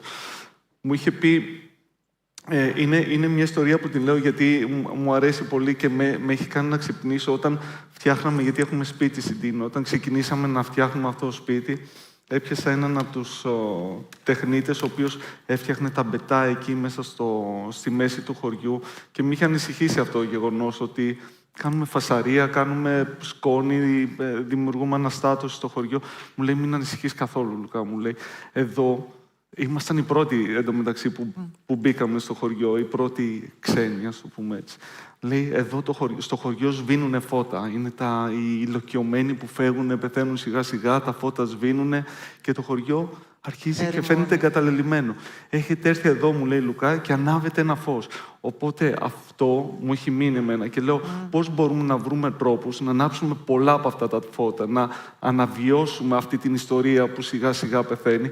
Πάντα χρειάζεται σεβασμός αρχιτεκτονικός και σχεδιαστικός, αλλά πάμε να πιάσουμε όλα αυτά τα εγκαταλελειμμένα σπίτια που σιγά-σιγά θα εξαφανιστούν αν δεν κάνουμε κάτι. Οπότε, έτσι, μια στροφή βλέψης και προς τα εκεί. Και πόσο ωραία δένει αυτό με τον ξένο και τον φίλο. Ναι. Το μέντολα. Και το μέντολα. Φιλοξενία, λοιπόν. Ευχαριστούμε πολύ. Ευχαριστώ όλους σας.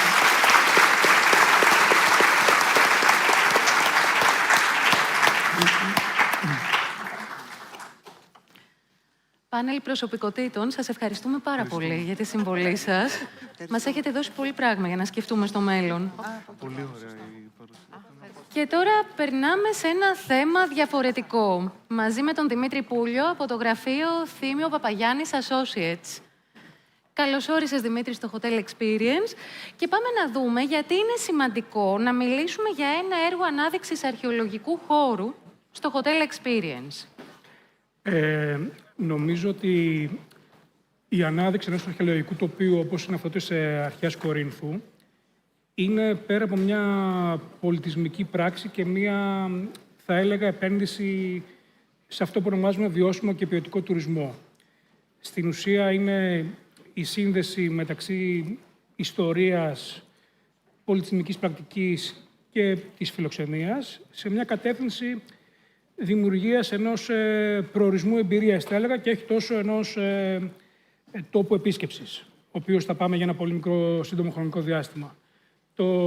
Νομίζω ότι είναι σημαντικό και με βοήθησε πολύ και προηγούμενο πάνελ, γιατί νομίζω συνδέεται με αυτό που συζητάμε τώρα, να ζητάμε για τέτοιου είδους έργα που είναι άλλης κλίμακας και πιο πολύ δημόσιου ενδιαφέροντος, γιατί ακριβώς η συζήτηση για την έννοια της φιλοξενίας και της εμπειρίας θα πρέπει, κατά τη γνώμη μου, να περιλαμβάνει σίγουρα και μια συζήτηση για τους ίδιους τους προορισμούς και μια στρατηγική δημιουργίας νέων χωρικών ταυτοτήτων. Ας περπατήσουμε μαζί στην αρχαία Κόρινθο. Τι υπήρχε πριν το master plan των TPA και τι μετά? Και ποια τρία πράγματα θα οδηγήσουν σε μεγάλες αλλαγές σε αυτόν τον τόπο? Αρχικά, για να δούμε το master plan αυτό καθ' αυτό, θα πρέπει λίγο να καταλάβουμε τη γενικότερη πολιτισμική γεωγραφία της περιοχής. Η αρχαία Κόρινθος δεν είναι απλά ένας χώρος που αφορά ένα συγκεκριμένο μνημείο, ένα συγκεκριμένο αρχαιολογικό χώρο. Υπάρχει μια πολύ μεγάλη έκταση με μια πληθώρα μνημειακών συνόλων, από τον Ακροκόρινθο που βλέπετε και εδώ στην εικόνα στο βάθος, τον ίδιο τον αρχαιολογικό χώρο της αρχαίας Κορίνθου και το λιμάνι του Λεχαίου και μια πληθώρα άλλων χώρων. Οπότε προέκυπτε η ανάγκη το πώς θα δημιουργηθεί μια ενιαία ταυτότητα σε αυτό το σύνολο κατεκρεματισμού, λαμβάνοντας υπόψη και την επί δεκαετίες ανθρώπινη παρουσία στο χώρο και ό,τι σημαίνει αυτό. Οπότε ξεκίνησε όλη η διαδικασία με μια πρωτοβουλία του Υπουργείου Πολιτισμού και της Αμερικανικής Σχολής το 2017, αρχικά να φτιαχτεί ένα σχέδιο διαχείρισης για το πώς θα προσεγγιστεί ο χώρος και να γίνουν οι πρώτες δράσεις, μέσα από τις οποίες ήταν και το master plan για τον οικισμό της αρχαίας Κορίνθου. Ο ίδιος ο οικισμός παρουσίαζε τα ίδια σχεδόν προβλήματα, δηλαδή πάλι κατακρεματισμό των μνημειακών συνόλων, πολλά μνημεία διασπώντα από δρόμους, γεγονός που δημιουργεί προβλήματα στην προσβασιμότητα, το οποίο είναι προβληματικό τόσο για τη διαχείριση των επισκεπτών, σκεφτείτε τουριστικά λεωφορεία και όλη την κίνηση που δημιουργείται στον χώρο, όσο και για τη ζωή των κατοίκων, οι οποίοι στην ουσία ζούσαν ανάμεσα σε περιφράξεις με ό,τι και αν σημαίνει αυτό. Οπότε το master plan πρότεινε μια τριπλή λογική. Το πρώτο είναι το άνοιγμα του αρχαιολογικού χώρου και τη σύνδεση με τον οικισμό. Μια νέα λογική κινητικότητας με κέντρο τον πεζό και τον ποδήλατο. Και τρίτον, μια λογική ανάδειξη των δημόσιων χώρων και δημιουργία νέων λειτουργιών μουσιακών και εκθεσιακών. Εξαιρετικά. Και πάμε να εμβαθύνουμε σε αυτό. Τι σημαίνει ανοιχτό πολιτισμικό τοπίο στην πράξη και πώς φιλοδοξείται να λειτουργήσει υπέρ της τοπικής κοινωνίας αλλά και της οικονομίας? Το ανοιχτό πολιτισμικό τοπίο είναι μια ερμηνεία και μια μεθοδολογία που αντιλαμβάνεται το πολιτιστικό προϊόν ως κάτι ενιαίο. Αφορά κυρίως χώρους οι οποίοι, παραδείγματος χάρη όπως είναι η αρχαία Κόρινθος, αλλά και άλλα πολιτιστικά τοπία, τα οποία συνυπάρχει η ανθρώπινη παρουσία με τα μνημεία ή είναι πολύ εκτεταμένα. Είναι μια ερμηνεία του χώρου όπου το περιβάλλον και η πολιτιστική κληρονομιά δεν είναι απλά περιφράξεις, αλλά είναι μια καθημερινή εμπειρία. Οπότε οι κάτοικοι συμμετέχουν στην διαδικασία παραγωγής του χώρου, οι επισκέπτες αντιλαμβάνονται όλο το χώρο ενιαία και ταυτόχρονα υπάρχουν τα μνημεία με την καθημερινότητα, τις επιχειρήσεις και την ζωή των ανθρώπων. Είναι στην ουσία μια λογική συμβίωση με την πολιτική κληρονομιά. Και μπορούμε να πούμε ότι ένα master plan μετατρέπει την αρχαία Κόρινθο σε προορισμό. Να δούμε λίγο κάποια πράγματα για τις χρήσεις και τις λειτουργίες που φέρνει το master plan, αλλά και τι νέο φέρνει σε αυτό που είπαμε, προορισμό αρχαία Κόρινθο. Το master plan επί της ουσίας προτείνει μια νέα λογική δικτυώσεων και μια νέα λογική χρήσεων και λειτουργιών. Θα σταθώ σε 4 σημεία. Το πρώτο είναι ότι προτείνεται μια λογική ενοποίηση αρχαιολογικών χώρων και μνημείων εντός του οικισμού, όπου είναι κατακαιρματισμένο από το φόρουμ, το οδείο, το Ασκληπείο και άλλους χώρους της αρχαίας Κορίνθου, στη λογική που γνωρίζουμε ίσως και από άλλες περιπτώσεις στην Ελλάδα, όπως είναι η Αθήνα. Δεύτερον, προτείνει μια λογική χωροθέτησης νέων μεγάλων υποδομών πολιτισμού, όπως είναι το νέο Μουσείο της Αρχαίας Κορίνθου, που εξετάστηκαν διάφορα σενάρια χωροθέτησης, το οποίο είναι κάτι πάρα πολύ σημαντικό. Τρίτον, προτείνει μια λογική επανάχρηση των υφιστάμενων υποδομών. Αυτά αφορούσαν κυρίως το παλιό Μουσείο της Κορίνθου, το οποίο θα γίνει ένας χώρος ανάδειξης της μνήμης των ασκαφών, καθώς και άλλα κτίρια μέσα στον οικισμό. Και τέλος, μια νέα λογική κινητικότητας, όπως είπαμε και πριν, το οποίο τι κάνει, περιορίζει τη χρήση του γεωταχή και των τουριστικών λεωφορείων, το οποίο δημιούργησαν τεράστια προβλήματα στον χώρο και δίνει νέο χώρο για δημόσιο χώρο και ανοιχτούς χώρους εντός του οικισμού. Μπορούμε να ανασάνουμε και να ζήσουμε λοιπόν και μέσα στον οικισμό και μέσα στον αρχαιολογικό χώρο που γίνονται ένα. Τα έργα του γραφείου TPA έχουν σημαντική ευρωπαϊκή αναγνώριση, αρκετά από τα έργα σας. Ωστόσο, ας μείνουμε στο συγκεκριμένο. Γιατί έχει σημασία η ευρωπαϊκή αναγνώριση? Να πούμε αρχικά ότι το έργο βραβεύτηκε με το European Architectural Heritage Intervention Award για την κατηγορία πολεοδομικών παρεμβάσεων και αστικών παρεμβάσεων τον Ιούλιο του 2025. Το συγκεκριμένο βραβείο είναι διετές και είναι από τις πιο σημαντικές διακρίσεις για έργα πολιτικής κληρονομιάς και διαχείρισης πολιτισμού. Για μας, αρχικά και για τους εταίρους του έργου, το οποίο ήταν το Υπουργείο Πολιτισμού και η Αμερικάνικη Σχολή Κλασικών Σπουδών στην Αθήνα, είναι μια αναγνώριση αρχικά του έργου μας, αλλά νομίζω ότι το πιο σημαντικό είναι ότι η Κριτική Επιτροπή, και είναι και αυτό που φάνηκε και γενικότερα στο έργο, αναγνωρίζει τον πυρήνα του σχεδιασμού, ο οποίος ποιος είναι, ότι όταν κοιτάμε ένα αρχαιολογικό τοπίο, δεν κοιτάμε αυτό καθ' αυτό, αλλά κοιτάμε τις σχέσεις του με τους ανθρώπους, τη γύρω περιοχή, τις χρήσεις και τις λειτουργίες. Προφανώς επιβεβαιώνει ότι το αντικείμενο του έργου έχει ένα διεθνές αντίκτυπο και βασίζεται σε διεθνείς πρότυπα της UNESCO και άλλων οργανισμών. Και νομίζω ότι και φέρνει προφανώς και προβολή στην τοπική κοινωνία με ό,τι και αν σημαίνει αυτό. Ποιος είναι ο χρονικός ορίζοντας υλοποίησης του Master Plan και ποια είναι τα επόμενα βήματα? Τέτοιου είδους έργα έχουν μια μακρά διάρκεια. Αυτή τη στιγμή το έργο έχει εγκριθεί ήδη από το 2023 από το Υπουργείο Πολιτισμού. Βρισκόμαστε ήδη στη διαδικασία ορίμανσης μια σειράς μελετών, ανάμεσα στο οποίο είναι και το παλιό Μουσείο της Αρχαίας Κορίνθου, το οποίο θα λειτουργήσει ως Μουσείο Μνήμης των Ασκαφών, όπως είπαμε και πριν, με ένα πλάνο τριετίας για την υλοποίηση του έργου, όπου παράλληλα θα χτίζεται τμήμα-τμήμα και άλλα κομμάτια του έργου.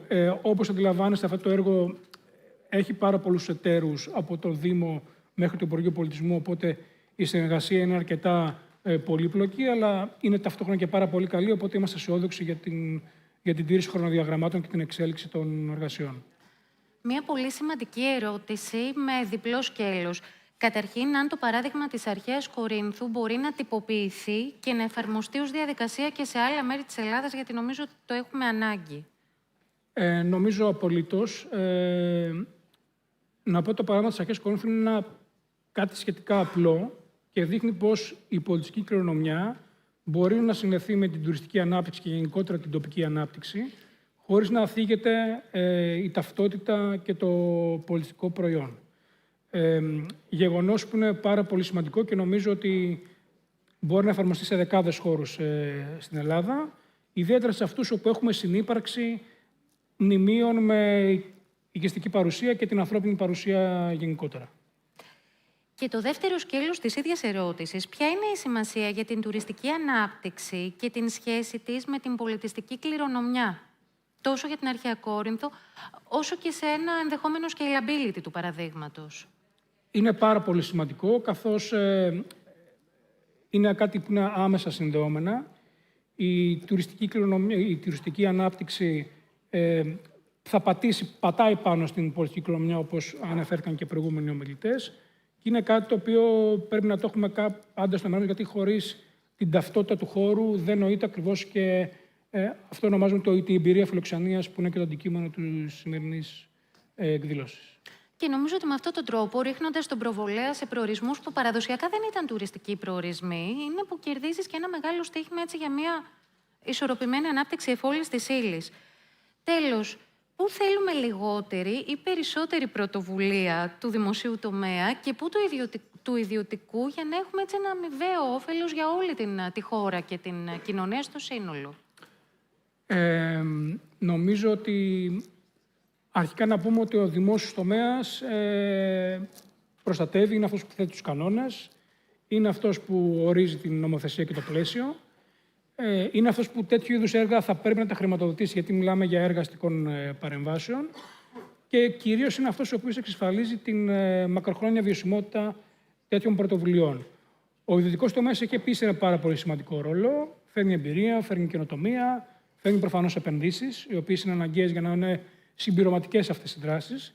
Και νομίζω ότι τα πετυχημένα παραδείγματα είναι ακριβώς αυτά που υπάρχει ισορροπία ανάμεσα στα αυτά τα δύο, οπότε εξασφαλίζεται μια πολύ ισχυρή ταυτότητα του τόπου, γιατί νομίζω αυτό είναι το πιο βασικό από όλα. Στην αρχαία Κόρινθο, επειδή έχουμε ακριβώς αυτή την εμπειρία συνύπαρξης μιας της Αμερικάνικης σχολής, που στην ουσία είναι ένας ιδιωτικός φορέας, με το Υπουργείο Πολιτισμού για πάνω από έναν αιώνα πλέον, βλέπουμε πώς αυτά μπορούν να δημιουργήσουν έτσι φοβερές συνέργειες και μια πολύ συγκροτημένη ανάδειξη του αρχαιολογικού τόπου.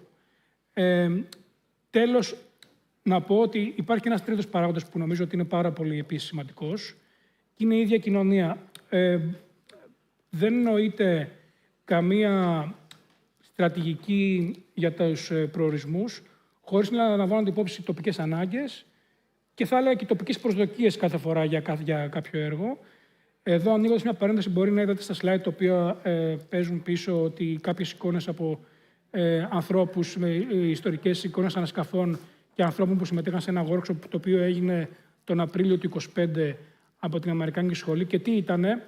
Ήταν ακριβώς, είχε φέρει η σχολή ανθρώπους απόγονους των ανθρώπων οι οποίοι συμμετείχαν στις ανασκαφές ήδη από τις αρχές του 20ου αιώνα μαζί σε μια συνάντηση που ήταν και αρκετά συγκινητική. Και νομίζω ότι αυτό ακριβώς είναι και ο πυρήνας της κουβέντας, δηλαδή το θέμα της ταυτότητας ενός τόπου είναι ακριβώς αυτή η ιστορία των ανθρώπων οι οποίοι ζουν σε αυτόν τον τόπο, φέρουν την ιστορία τους στο προσκήνιο και προσπαθούν να χτίσουν με βάση αυτή το δικό τους μέλλον. Εξάλλου, η ταυτότητα ενός τόπου είναι αυτή που προσελκύει και τους επενδυτές που τις ταιριάζουν. Ακριβώς. Και καλό είναι για να τη βρούμε να μην κάνουμε επιφανειακές αφηγήσεις. Έργα σαν αυτό δείχνουν το δρόμο προς τη σωστή κατεύθυνση. Ευχαριστώ πολύ, Δημήτρη. Ευχαριστώ, κύριε.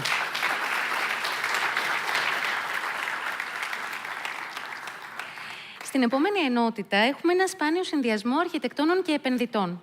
Μαζί μας βρίσκονται ο Μαρκ Ίκοτ από την Ennismore, που αρχικά θα μας μιλήσει για τον τρόπο που μέσω του design ένα ιστορικό brand ταξιδεύει στους πιο απίθανους τόπους του κόσμου, από την Κωνσταντινούπολη μέχρι την Κώστα Ρίκα.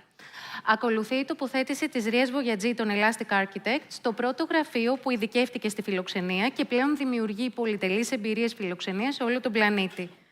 Ο γύρος του κόσμου με τον Μάρκ Ίκοτ και τη Ρία Βογιατζή καταλήγει στην Πάρο, όπου δημιουργούν ένα νέο brand, το Λούρα, για τον Έλλη και τη Σόφη Κουρί, η οποία μας τιμά με την παρουσία της για ένα πάνελ που συντονίζει ο Ματ Τέρνερ. Welcome. Thank you. Good afternoon, everyone. Just show of hands, how many people have heard of Ennismore?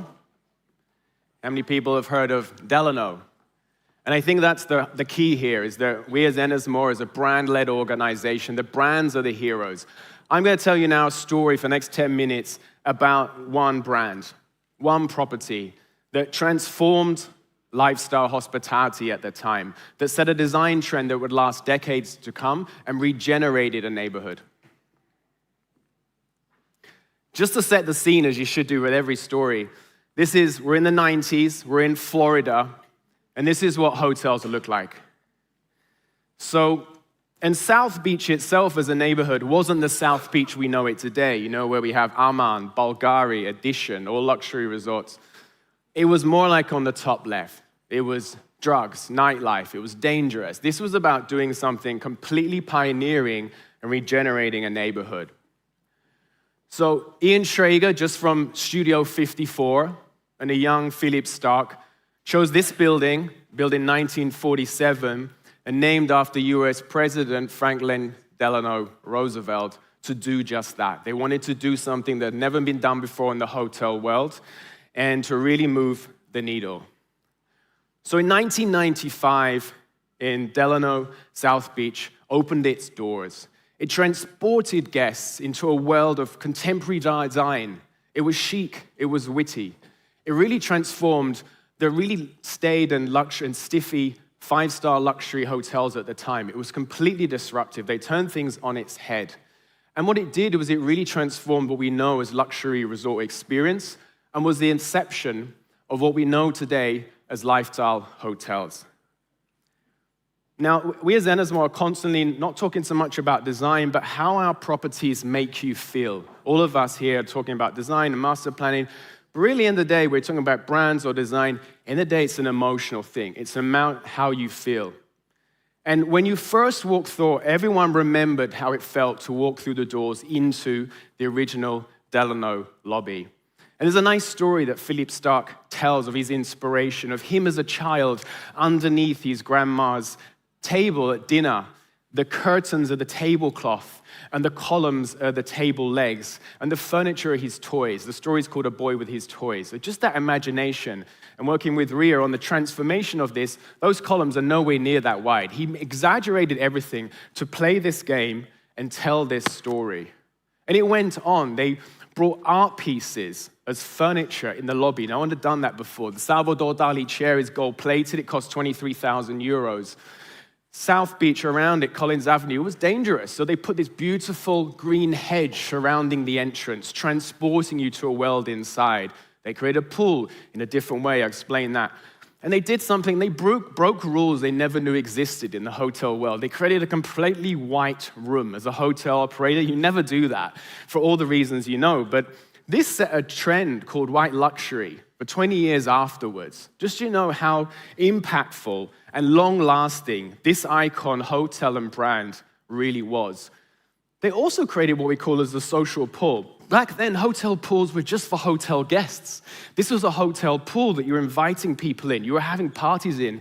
It was for locals as much as it was for travelers.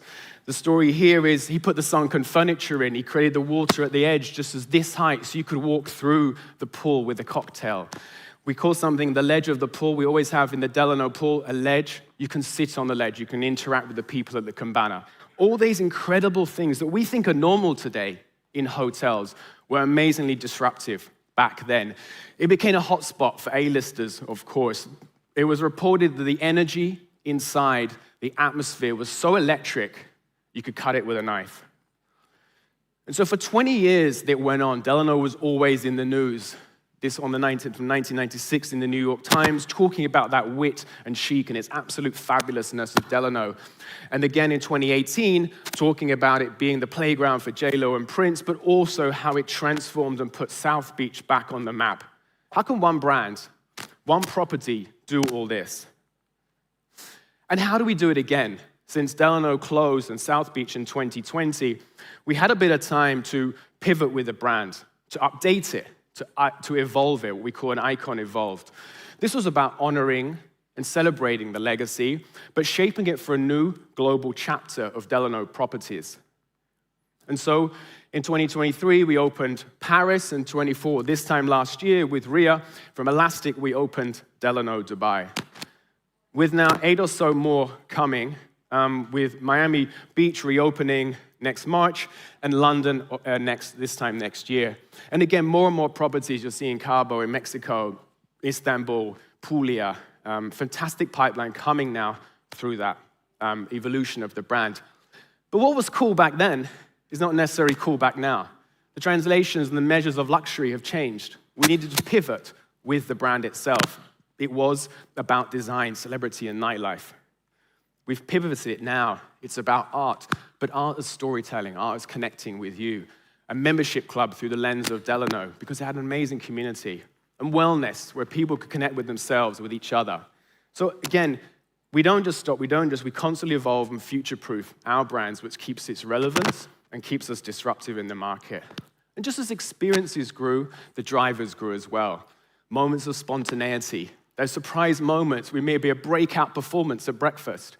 We may serve coffee to everyone watching sunrise on the beach. Those sort of lasting memories that connect people together. Or our guests really measure luxury through personalization. So creating those one-to-one connections and measures of communication really moves the needle in terms of where luxury is today. We've evolved signatures which were a legacy before. On the right, you see Stark's apple a day, which was in every Delano room. We've evolved it now on the left. It's elegant, it's refined, but it's a sort of a nod back and a celebration of that beautiful original signature. We've created this membership club, sub-brand of the original brand, and this just speaks luxury. We've reimagined the original lobby rose bar, which had 8 seats, into something which is more sexy, it's surreal, and it's being in every Delano. We have a wellness brand called The Source, which is a more social aspect of wellness. We have things called social spas, social saunas, and that's for another lecture. Cafe Delano, nothing finer. This is about making a brand beyond one property, creating a brand as a retail element going online where people can take parts of the brand home with them. In the original sign of 1995, it said Delano Hotel, nothing finer. And so we use that as a beautiful nod back. And it's not just about this, but working on updating the aesthetics, working with new designers like Aria, Elastic, Maya Davis, on new Delanos going forward. It was about bringing new signatures into the aesthetic. Having the confidence to strip it back. Editing, constantly refining. This is where Delano as an aesthetic has gone. So we opened Delano Dubai this time last year. An incredible pressure from the industry, from ourselves, of how would this new Delano, how would this new brand compare? Would it have such a lasting legacy as the original? And the answer was yes. This is Condé Nast Traveler, someone who is industry. They know luxury. They know brands.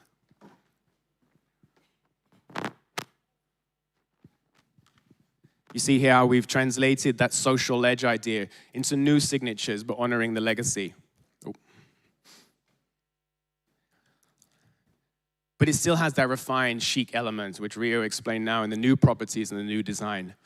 And recently, last week, we announced London and New York, these new fantastic properties which will continue the legacy in amazing new capitals. We'll share this video just to show the impact of Dubai opening. And with that, the 2024 season comes to an end. Wanna go out, wanna have fun.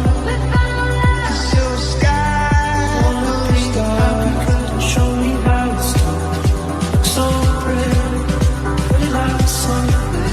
I can watch forever while you shine on everything. Thank you.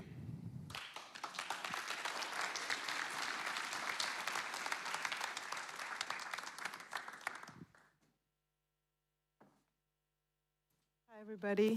I'm Ria from Elastic, and today I'm going to speak about the way that the architects work with the operators and the brands, and we're going to explore together 3 cases. And out of these 3 cases, we're going to see how this journey works. Let me see if we can see the screen. Okay. Meanwhile, I'm going to speak about those 3 cases. So, here we go. Okay. So, what is the role of the architect in the brand-making process? Different people, different stories, different visions. The process of that has a sequence of events that happen with a lot of passion and soul. We listen, we observe, we research, we dream, we preserve the idea and the concept, and eventually we make it happen.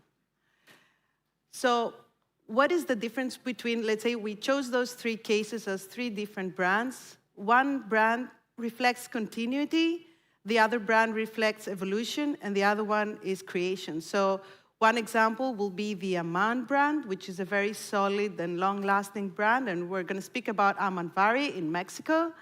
The second one will be the Delano in Miami, the one that just referred to from my dear Mark from Ennismore. And the new brand, the creation of a new brand, which is Lura, that we're doing together with the Curie family and is located in Paros, Greece, the first project at least. So we try to interpret and understand what are the pillars of a brand and what is the difference between each other. So the Aman's design values, we just separated in 3 words: materials, symmetry, and experience. And that has to do with an overall experience. Let's say, for example, experience. Experience is an overall experience. It starts from the moment you land at the airport, you choose the path to the property, the way that you arrive and you drop off the car, you're picked up by a buggy, all the way until the moment you leave and everything that you see meanwhile. And this is experience, and it's curated from A to Z for the property. Symmetry is something that is consistent with the brand throughout the properties. It is reflected in the master plan, in the architecture, in the interiors. And the materials, it's a limited numbers of materials that we use throughout, and I will explain. So here's an example of the Aman Vari. It's one of the villas. You can see how we wanted to give the idea of the island to the project, where the experience of sitting in a lounge chair and surrounded by water. Or this is an example of the arrival pavilion, where you drop off the car, you're picked up by a buggy, but meanwhile you're seated in this beautiful sunken sitting space with a fire pit.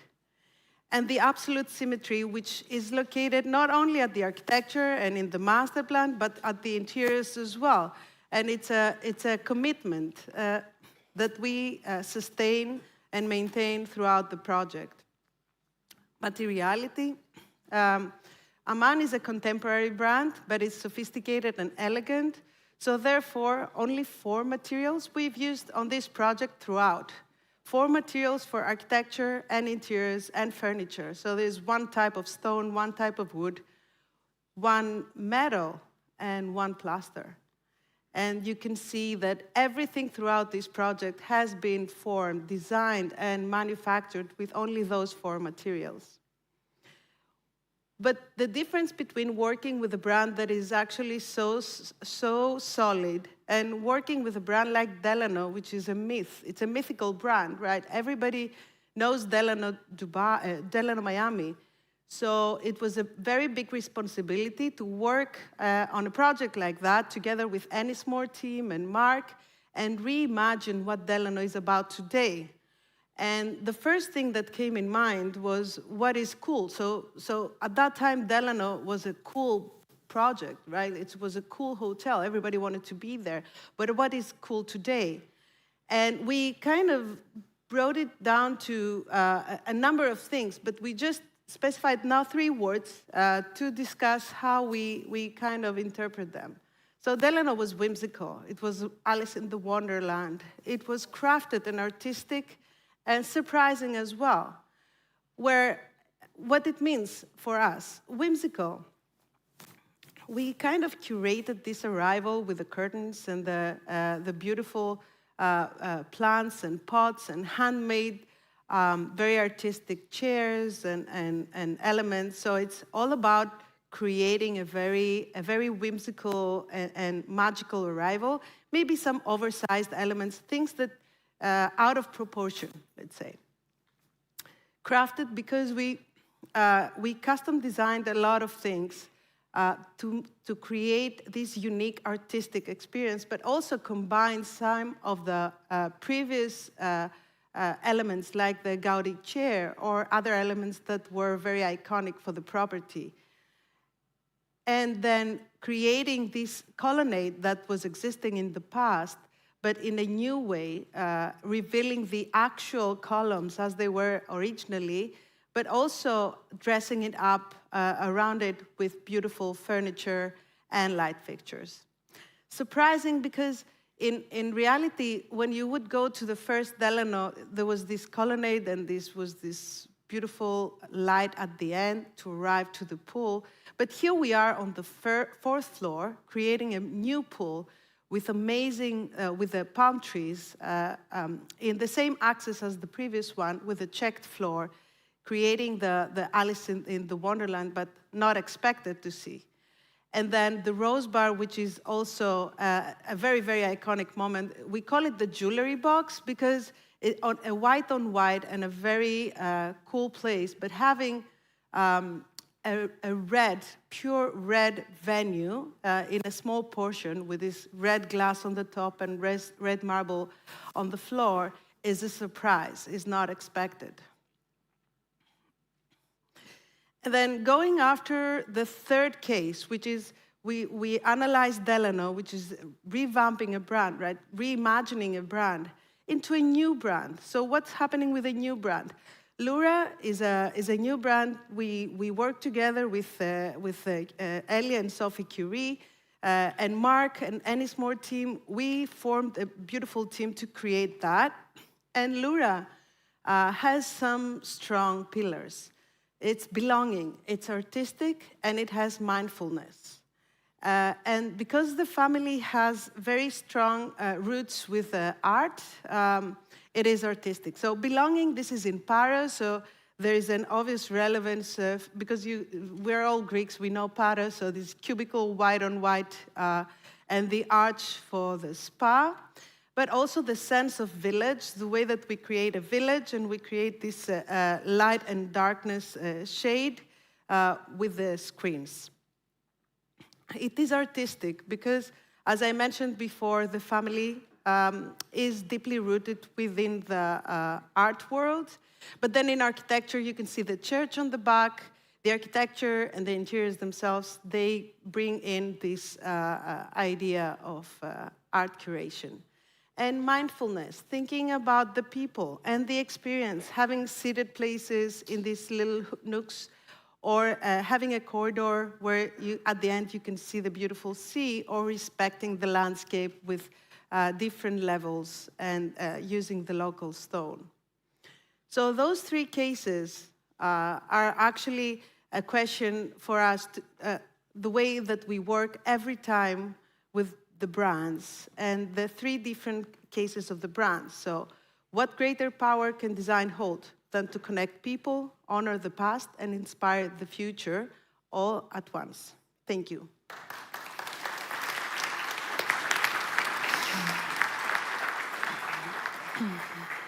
Join, please.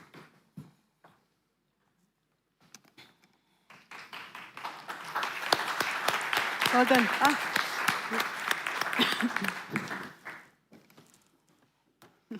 So, good afternoon, everybody. Welcome to this next session, Creating Timeless Hotels. So, I'm Matt Turner, Editor-in-Chief of Sleeper Media. It's a great pleasure to be here. Thank you all for joining us. Thank you to Vasilios and Danai for the invitation. And I'm also very thankful to have the opportunity to be hearing from these three about some of the stuff that we've been looking at there on screen. But before we get stuck into that, we've obviously heard quite a lot about the Delano and Aman. I just wanted to show a quick video that will give us a bit more insight into what Sophie's cooking up with Laura. I know Ria's touched on it briefly already. So perhaps if you could just play that video first of all, and then we'll dive in. Thank you.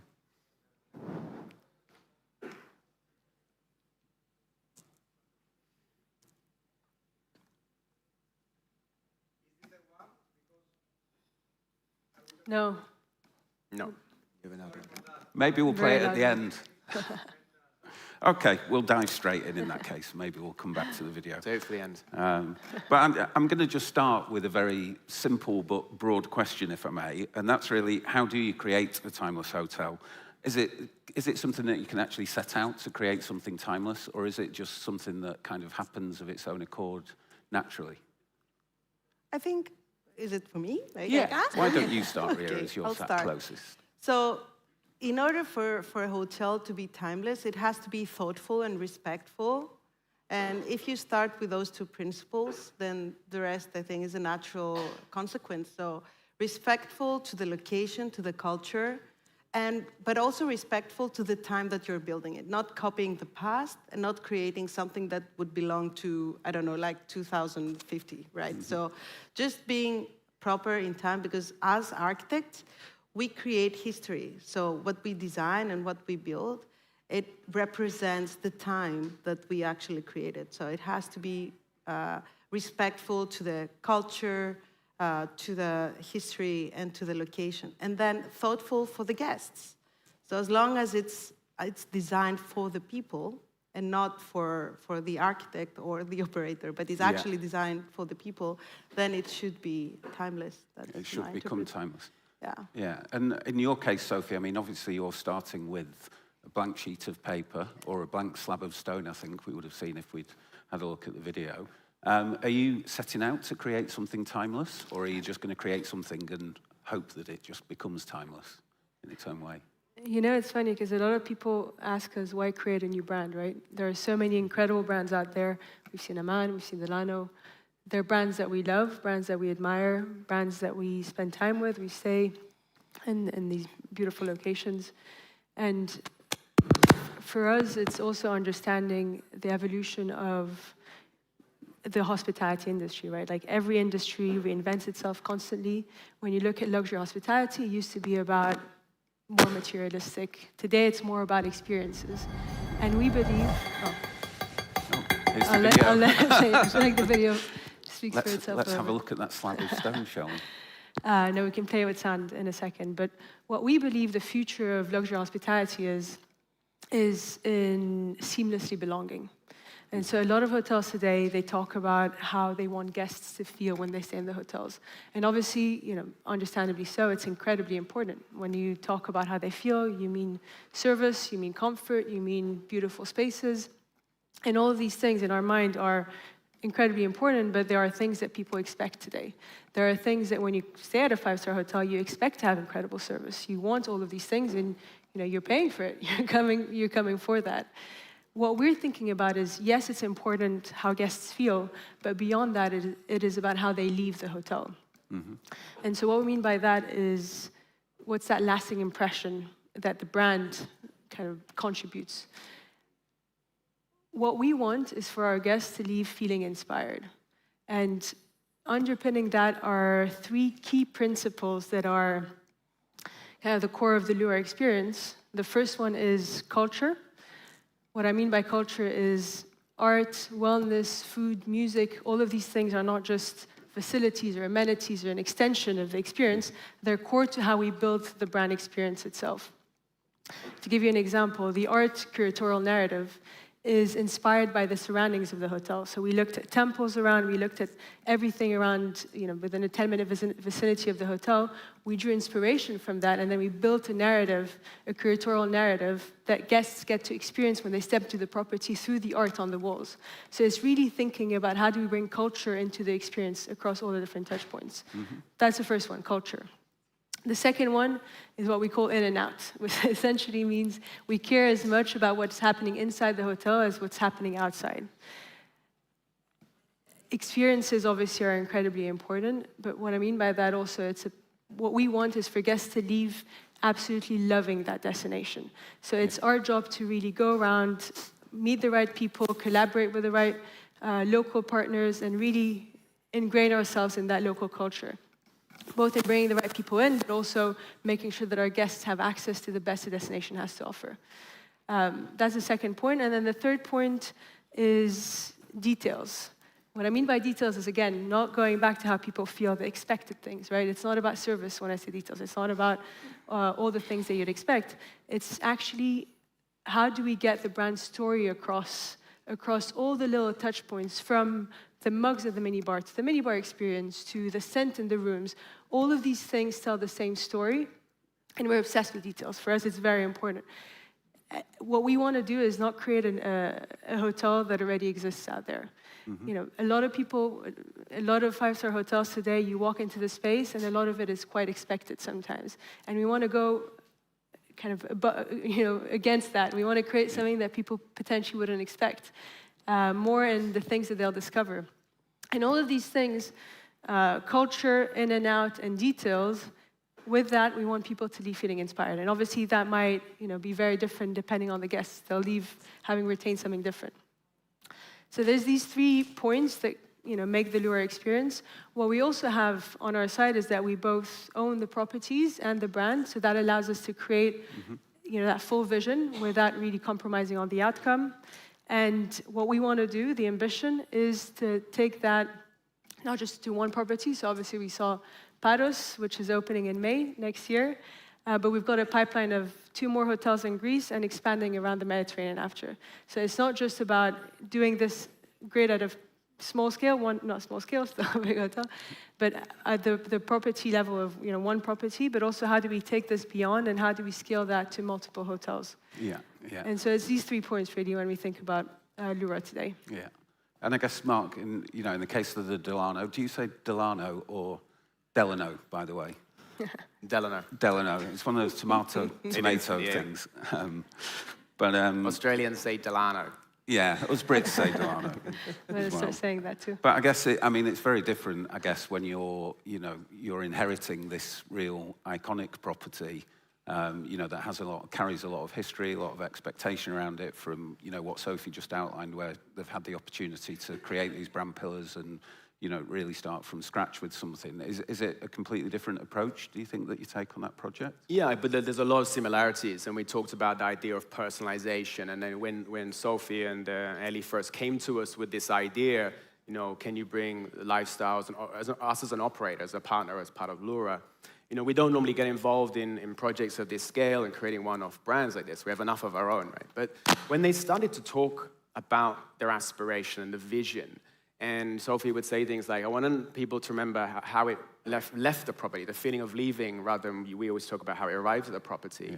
We were like, okay, go on, tell us a little bit more. And there was this aspiration of goal that they had this amazing family office, and Sophie's father, who couldn't join us today, is ill, but he's a marketing guru, right? He's nothing to prove, he's done his time, and then they have this amazing art foundation, layers to pull in, and Sophie, which obviously has amazing style, but kind of everything to prove, and this amazing passion. And we were like, this is an amazing combination of a team we can work with the 3 of us really, to create something incredibly special and have that lasting impact, like brands like Delano did back then.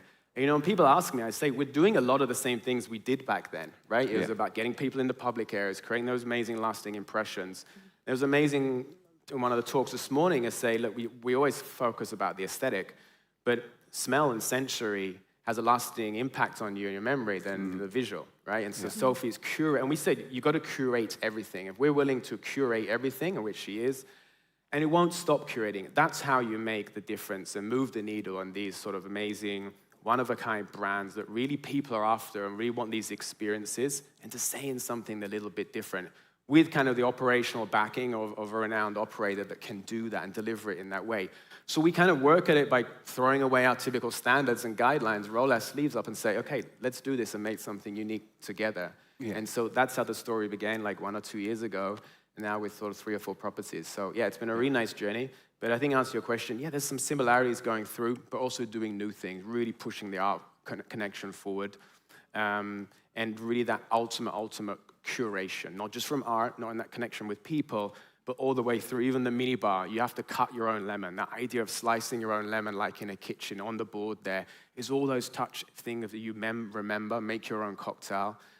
We talked about what does luxury mean earlier, but for me, those are the points that Sophie's been really driving with us that makes the difference. Yeah. And I guess, one of the biggest challenges these days, which you've touched upon already, is this question of differentiation. Because when Traeger created the Delano originally, he was rebelling against and disrupting against a very long-established, traditional model of luxury, and it was almost there to be played with and disrupted. Whereas now, not every hotel, but a lot of hotels that open are so-called lifestyle boutique brands. So how do you make sure that whether you're doing Lura and creating a new brand or revisiting one like Delano, how do you actually make it feel different and stand out? And I think you challenge every touch point of the experience. And so if you're not coming from a hotel world, is a perfect owner because they're like, but why did you do that? Why does that happen there? And let's think of it different. Let's disrupt it a little bit. Why do you need a reception desk? Why can't I check you in here while you're having a drink? And so by turning it on its head a little bit, putting the carpet beneath it, it makes us rethink things. And, I'm constantly saying to the team, you're only as good as your last opening.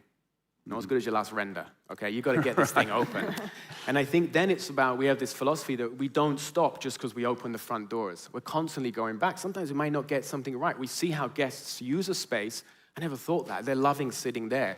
They really want to eat there. You know, Delano, the basement changed. I think we've moved things around. So you constantly keep kind of reinventing the experience to follow how it lives and breathes. And I think that's the key message, is you don't stop just because you open the front door. And I think with Sophie's Passion, that's going to keep happening, you know, to really make sure we get it right. Editing, perfecting. Yeah. And how important is the architecture and design in all of that, Ria? Because, you know, we talked a lot about touch points, and a lot of these are kind of questions of programming and operations. But if you look back to the original Delano, it was very much about the design, and the visual side of things was one of the most game-changing, disruptive things about it. But obviously, you can't go back and tweak the architecture constantly in the way Mark just outlined. You've got to get that right. Delano had essentially, it was very experiential. Right. So it was like a movie. It directed your emotions. So if you think about that, you would enter into this dark space. You would have this curated corridor, and at the end of the corridor, you would see the action and the light and the. So all those things that had essentially the idea of directing the emotions. You know, taking out the actual movie screen. You know, it's just the emotions. And then the other thing that we felt was strong when you hear about Delano is it was cool. Right, it was cool. It was like the place to be. Yeah. So it should be, Delano should be therefore cool, but today's cool, and it should have a sequence of emotions and surprise and feel whimsical. So the whole design process that we had together with Ennismore was around this idea.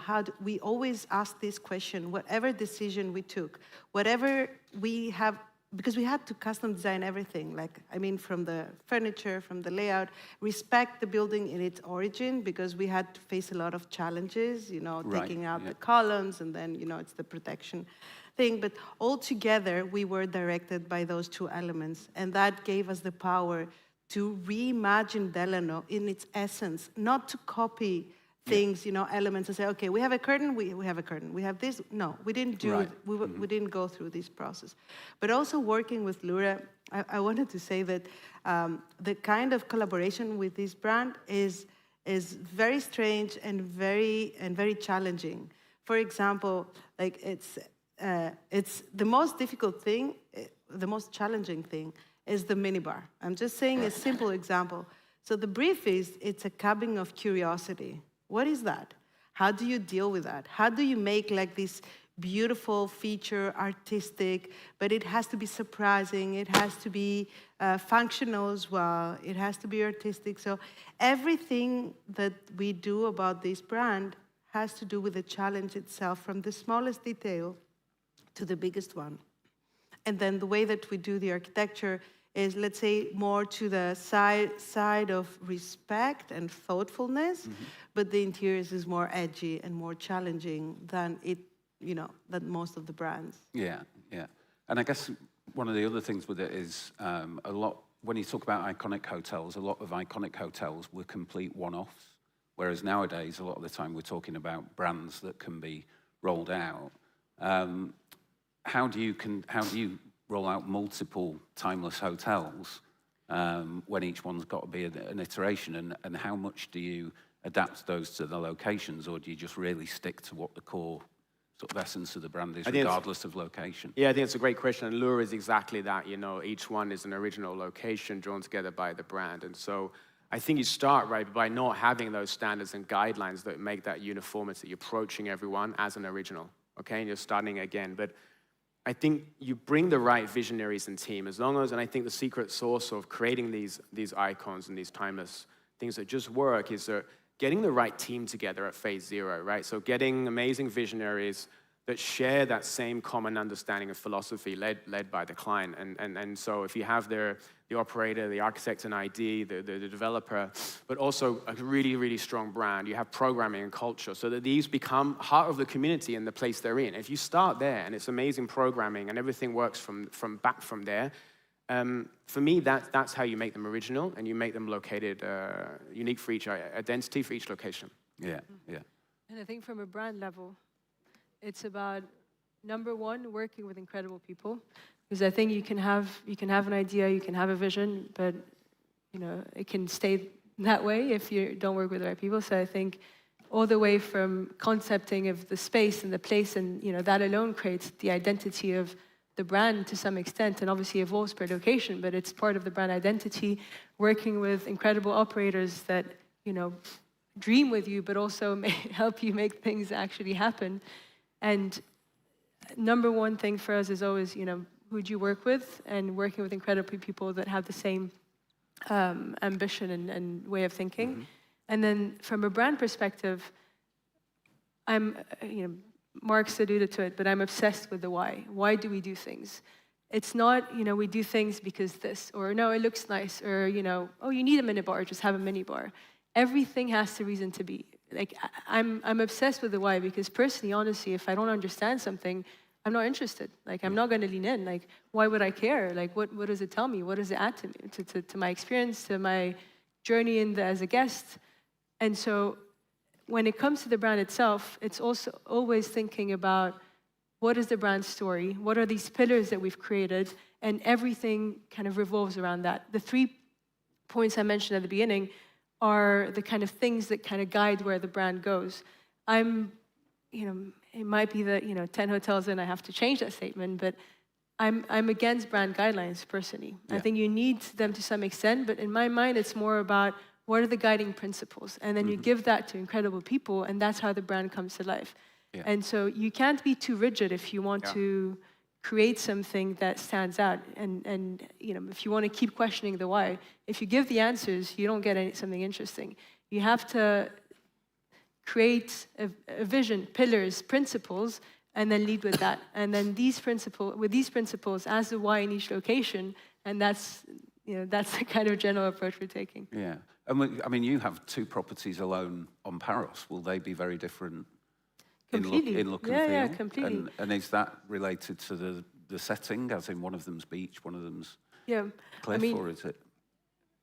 They're going to be entirely different in terms of the setting, One's on the west side of the island, the other one's on the east side. So the first one's overlooking Antiparos, sunset views, adults only. The second one will be on New Golden Beach, family, open to families as well. So quite different offering, opposite sides of the islands. But then what we do is we are inspired by the location itself. So not the island, but what's immediately around. And that is true when it comes to the architecture, but it's also true when it comes to the brand itself. So I mentioned the art curation. We really looked at like a vicinity of 10-minute drive around the hotel to create the art curatorial narrative. We'll do the same in the second one. The properties will speak to each other. All of them laddered into a bigger theme. It's always about the why we do things. We don't curate art for the sake of doing it. It's a commentary. It's a way of experiencing the local culture. And even from a brand level, what we did is we built the brand as a platform for creators, curators, all of these to kind of add their voice to it. So, and the location itself is reflected in the brand. So the first location is Lura Cliff. The second one is going to be Lura Sand, both in Paros. We've got then Athens coming next. The idea is then we're going to have destinations all around the Mediterranean. But from a brand level, what we did is the colors. If you take the colors alone, they're the same colors for the brand across all properties, but different nuances of blue, exactly, inspired by the location around. So we've taken the colors of the Mediterranean and then took slightly different variations of these colors that are inspired by direct surroundings of the property. So even the brand evolves going from one location to the other. So architecture evolves, brand evolves, and then again, no guidelines. So the minibar experience, it's a concept, right? It's a cabinet of curiosities. You have to be, if you want people to be inspired, they need to go and discover and play and, look at things, open things, discover local craftsmanship, makers, tastes. And so, again, it's not a guideline. It's going to be very different property from property. Yeah. Everyone will interpret it very differently. Yeah. So it's an example, but it's applying that thinking across every touch point. Yeah. And that's a good question, I think, because if this was a Mondrian or SLS, we wouldn't put 2 that close together. But because this is kind of a collection, each one is an independent, each one has its own identity, they work. We had the same in London with Sanderson and St. Martin's Lane. They were like 9 minutes away from each other. but they never collapsed each other and cannibalized each other. In fact, for us as an operator, there's many synergies and efficiencies in having two amazing properties together and cluster roles and things like this. So it's that using the balance of combining the power but keeping the identity separate. Mm-hmm. And really, you've got some experience in this whole question of how you adapt iconic brands to different locations, with arguably one of the most iconic hotel brands of all, with Aman, which was very much rooted in its Asian origins, but then you worked on some of the first Aman properties in Europe. How was that whole experience? I'm fascinated to know, because there must have been a lot of pressure. It is a lot of pressure. Involved in that. But it all comes to, so let's say we always do a lot of research and analysis, which is not something visible to someone who's not involved in the process, but the idea of researching the history, the culture, the traditions, the local market and the buildings themselves. It's a very important element. And then analyzing the location a lot to understand what the property has to offer, and putting them all together with the brand identity, because the brand is very strong, always.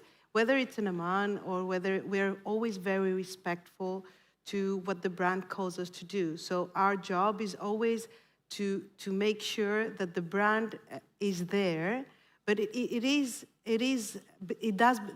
project at the end does belong to the location, does take into account the culture. So what we usually do is a modern translation of the tradition. We bring it up to date.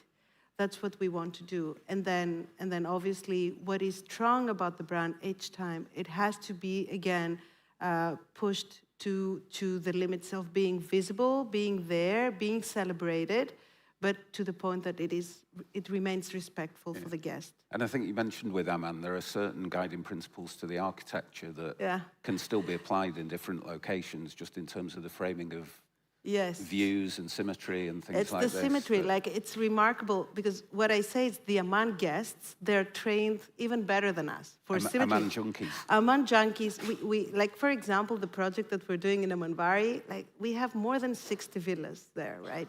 And for every villa, we have the master plan, they're all different, all different.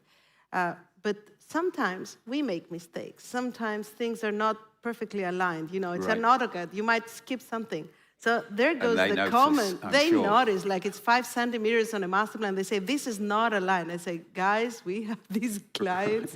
They are more trained than us. So we understand that the guests for every brand, they have expectations. They know where they're going. So if you're going to an Aman, you know what to expect. You have the contemporary translation of the traditional architecture with an Asian touch, with the symmetry, with the simplicity of the materials. When you're going to the Delano, then you're seeing the white luxury, you're seeing the whimsical, the element of surprise. You want to see a rose bar, and you want to see the rose bar being red. You don't want to see it blue. So there are expectations there. And when you go to Lura, for me, Lura is more artistic than anything else. So it's very much out of what we say. Let's say, if I would put it into one word, it's everything has an artistic view, whether it's an art piece, whether it's an interpretation of things, so the guests and the clients, they always expect to see the essence of the brand, not the copy of one property to the other. And that's our job. We have to figure it out, put it together, and make it happen. Yeah. And how will that work for you, Mark, when you're doing Delano in London or New York? Those are very different locations to doing one in Miami or Dubai, for that matter, I guess, where it's kind of more a resort offering that you've got. Have you figured that out yet? Because I know you only announced these projects earlier this week. And the hero image of London went out with the press release. And it's, it's a fireplace, it's warm, it's not a Miami beach, it's cozy, you want to go inside and spend time there. But you see those signatures coming through, and different designer translating it and creating their own unique version of it is fabulous. But one thing we've not talked about a little bit is F&B, and why you bring in partly Ennismore is obviously we turbocharge it with the F&B, and partly, Matt, we do that in the locality in which F&B we're going to play into a Delano, right? It's always got to be high end, always highly experiential. One of our really defining iconic brands And we're putting in like a Mediterranean restaurant in London because it's really going to pick up that neighborhood. You don't want a restaurant that's so stuffy and tablecloth where people come once for a birthday. You want people to come, you know, once for a business meeting, once with their wife, come back at the weekend with the family, right? You want them to come like 2 or 3 times a week even. And that's how we really make the difference with the pivoting through that location, through what F&B concept we're going to put in. I think it was really important what was said earlier. You really got to go and understand, get beneath the city, the skin of the city to understand the location. And like Hamish said, nothing moves faster than F&B. Go and study that, get a feel for it. And we don't, when we start with RIA or different designers, we don't come along 2 or 3 years before the opening and say what F&B is going to be. You know, we may wait until 12 months, 18 months before the opening and define the concept. We want to future-proof it for other openings around the city. We want to see how the industry is moving, how people want to spend money, how they want to feel F&B, and that's really a key. And so, you know, we're really, even now using horses for courses in English, you say it, different designers for different elements. An amazing Delano designer who gets the spirit of Delano, and maybe an F&B designer who can really just be a specialist for these specialist F&B. And I think same we're doing with Lura. This is not trying to be a sleepy, quiet luxury resort. You come and you have these amazing F&B experiences on the cliff overlooking the sunset, defined through some of the Ennismore F&B brands. So I think I answered your question, but I think we do that a little bit through the F&B choices we put in that can help connect and be really part of that community and help define the location. Yeah, I mean, you see a lot of projects go wrong, I think, with F&B for exactly that reason, don't you? It's ideated and created at the same time as you do in the early stages of the hotel build, and then you're potentially stuck with a concept that's 4 or 5 years out of date by the time the property actually opens. And in Laura, will the F&B, are you operating that, or are you working with local other restaurant partners or local chefs? So, they cut my mic, you get it. Your mic works better. Okay, I'll speak to it and then you've got the mic. At Lura, it's also incredibly important. F&B is an integral part of how we think about the hotels. It's not just about the hotel and rooms. We see it almost as equal measures. The restaurant F&B destinations are as important as the hotel. The way we think about it, it's not about opening a hotel. And the way the world is going, it's about curating a destination. And F&B plays a huge part in that. And so we're collaborating. In the first property, we're bringing 2 of the Ennismore F&B brands, which we love, and we already go 2 loads, so it's incredible for us to be able to bring them to the hotel. And I don't know if you want to share a bit more about the... Yeah, but I think, you know, and people ask me what's lifestyle, and really that's about experiences. And a lot of those experiences are driven around F&B. And so there's where those memories are really created, those lasting memories, sharing those things. We encourage people to jump table and go and sit with someone else and connect, you know, and make those lasting memories. And so we're putting phenomenal concept from Ennismore on the cliff in Lura, which are just going to captivate people and create a destination, again, not just for people staying there, but for locals and people visiting Paris or other luxury resorts to just know about this F&B destination that's almost as big as Lura itself. And so that's the magic of the band. You can play how you need to in terms of the marketing aspect.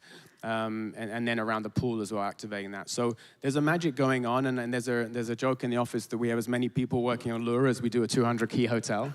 And that just shows the passion. We sweat the details as much as Lura and the team do. We're really invested in this. We love projects like this, that everything is the why, everything is down to the curation, and we're starting again just like them. And so we don't do many of these because of this, but they do special projects, working with people who want to be pioneering and do something different. Yeah. Well, I noticed our clock's flashing red in front of us there, so unfortunately we're going to have to wrap it up. But yeah, I thought it was a very strong point you made. I think, you know, the Delano originally was all about the arrival and the visual impact of it when you first walked in, whereas I think what's come across from the 3 of you clearly is that idea of it's what you take away with you afterwards, and those are the things that really resonate, and those are the things that encourage repeat guests, and that can be multi-sensory. You know, it's not just about pretty pictures as it used to be. Exactly. 100%. So if you'll all join me in thanking my panelists for their time. Thank you very much, Mark, Ria, and Sophie. Thank you, Mark. Thank you. Thanks. Well done.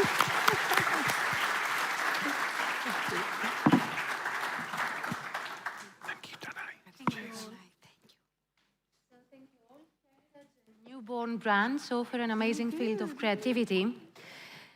Περνάμε σε κάτι διαφορετικό. Πέρσι μιλήσαμε για την άειλη πολιτιστική κληρονομιά και πώς γίνεται κοινή γλώσσα ανάμεσα στις κοινότητες και στον τουρισμό. Φέτος πάμε βαθύτερα. Η Ήβη Νανοπούλου από το γραφείο TPA ξεκινά με μια τοποθέτηση γύρω από τα τοπικά πολεοδομικά σχέδια, των οποίων προϋπόθεση αποτελεί η βιώσιμη οικονομική δραστηριότητα.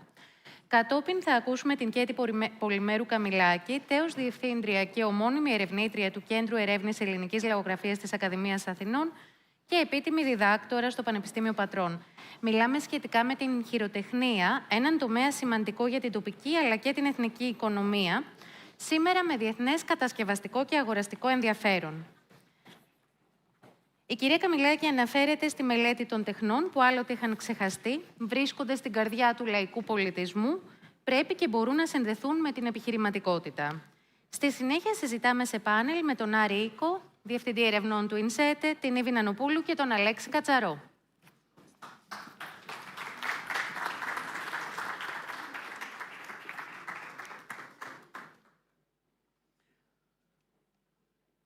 Καλησπέρα και από μένα και ήθελα ιδιαίτερα να ευχαριστήσω το Hotel Experience και την Δανάη Μακρύ για το άνοιγμα αυτού του θέματος για δεύτερη χρονιά, την άειλη κληρονομιά, η οποία συνέχει την ελληνική κοινωνία και μάλιστα αυτή τη χρονιά στο πλαίσιο μιας πολύ μεγάλης πρωτοβουλίας που έχει ξεκινήσει η ελληνική πολιτεία σε εθνική κλίμακα και αφορά ένα πρόγραμμα χωρικού σχεδιασμού μέσω των τοπικών πολεοδομικών σχεδίων που θα έχετε όλοι ακούσει ως του πουσού, με το οποίο επιχειρείται για πρώτη φορά η ρύθμιση του χώρου σε πανελλαδική κλίμακα, μια ρύθμιση εξαιρετικής σημασίας και για την τουριστική ανάπτυξη με ορίζοντα 15 ετίας. Η ευκαιρία λοιπόν μοναδική να βάλουμε κάποια τάξη στο χώρο μας, αλλά και οι ευθύνες μας τεράστιες. Ειδικότερα επιδιώκεται η χωρική οργάνωση των ανθρώπινων δραστηριοτήτων τόσο στο οικιστικό όσο και στο έξω οικιστικό χώρο, καθορίζοντας περιοχές ανάπτυξης χρήσεων γης και συντελεστών δόμησης, επεκτάσεις οικισμών, περιοχές ανάπτυξης παραγωγικών δραστηριοτήτων, σημαντικές προτεραιότητες για την προστασία της φύσης και της πολιτιστικής κληρονομιάς. Ασφαλώς όλα αυτά με βάση τα σύγχρονα αναπτυξιακά κριτήρια που οφείλουν να αγκαλιάσουν την πράσινη μετάβαση, την ανθεκτικότητα των τόπων μας, την σύγχρονη τεχνολογική πρόοδο και τον ψηφιακό μετασχηματισμό τον οποίο βιώνουμε όλοι. Δεν είναι τυχαίο ότι στα ίδια αυτά αναπτυξιακά κριτήρια αναφέρεται και το ΕΒΑ σχετικά με τις εθνικές προτεραιότητες της χώρας για την προγραμματική περίοδο 28-34 με στόχο την ενίσχυση της περιφερειακής και κοινωνικής συνοχής, την ενδυνάμωση του ανθρώπινου κεφαλαίου, της ανταγωνιστικότητας και της γεωπολιτικής θέσης της χώρας μας, τονίζοντας ακριβώς την σημασία της αυτονομίας αλλά και της αυτάρκειας σε μια εποχή εξαιρετικά ευμετάβλητη. Μια ανάγκη αυτάρκειας η οποία συνδέεται στον τόπο μας με την αίσθηση της επιβίωσης και της προσαρμογής. Επιπλέον, στη σκιά αυτών των φυσικών καταστροφών που βιώνουμε σε όλο τον πλανήτη και των απολειών φυσικού περιβάλλοντος, σε όλη την Ευρώπη έχει υιοθετηθεί από το 24 ένας πολύ σημαντικός ευρωπαϊκός νόμος, ο νόμος για το περιβάλλον, που μιλάει όχι μόνο για προστασία του περιβάλλοντος, αλλά και για την αποκατάσταση τόσο οικοσυστημάτων θαλάσσιων και χερσαίων, όσο και οικοσυστημάτων αστικών. Επομένως, αφορά και τις ίδιες τις πόλεις μας. Είναι σαφές, λοιπόν, ότι τα τοπικά πολεοδομικά σχέδια απευθύνονται κατά προτεραιότητα στην ίδια την τοπική κοινωνία, ιδιαίτερα σε ένα νησιωτικό χώρο μικρό, και βλέπει εύλογα το μέλλον του συνδεδεμένο άμεσα με τον τρόπο ανάπτυξης του χωρικού σχεδιασμού. Οφείλουν δε αυτά τα σχέδια να αντανακλούν πρωτίστως ένα όραμα. Και αυτό είναι ο κύριος στόχος αυτών των τοπικών πολεοδομικών σχεδίων, να διαμορφώσουν ένα όραμα ολοκληρωμένης ανάπτυξης που να χτίζεται πάνω στην ταυτότητα και την ταυτότητα και την αυθεντικότητα των μικρών μας τόπων, που, όπως ξέρετε, χαρακτηρίζονται από τα στοιχεία της νησιωτικότητας. Ένα όραμα που οφείλει να λαμβάνει υπόψη του το ιδιαίτερο φυσικό και πολιτιστικό περιβάλλον χιλιετιών, αναγνωρίζοντας ανάγκες προστασίας και ασυμβατότητας των χρήσεων γης σε ένα πεπερασμένο μικρό χώρο. Οφείλει να λαμβάνει υπόψη τα χαρακτηριστικά της ίδιας της κοινωνίας, επιδιώκοντας δίκαιη κατανομή των φυσικών πόρων, διατηρώντας ζωντανές μνήμες, παραδόσεις, άειλη κληρονομιά και τη συλλογική γνώση. Οφείλει να λαμβάνει υπόψη τα χαρακτηριστικά της τοπικής οικονομίας και να δίνει προϋποθέσεις ενθάρρυνσης συνεργειών, παραγωγικότητας, ισορροπίας, αυτάρκειας. Οφείλει να δημιουργεί προϋποθέσεις ανθεκτικότητας στην κλιματική αλλαγή και να απορροφά τις πιέσεις που ασκούνται στις υποδομές, τόσο στη γη όσο και στο περιβάλλον. Αξίζει να σημειώσει κανείς κάποια ενδιαφέροντα στοιχεία. Από τη μια, όπως ξέρετε όλοι, η Europa Nostra και το Ινστιτούτο Ευρωπαϊκής Τράπεζας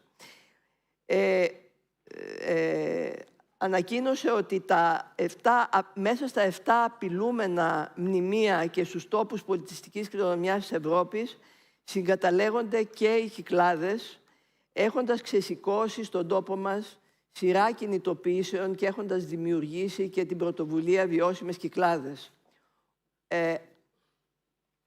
Έδωσε λοιπόν κάποια όθηση αυτή η απειλή, αυτός ο χαρακτηρισμός της Europa Nostra.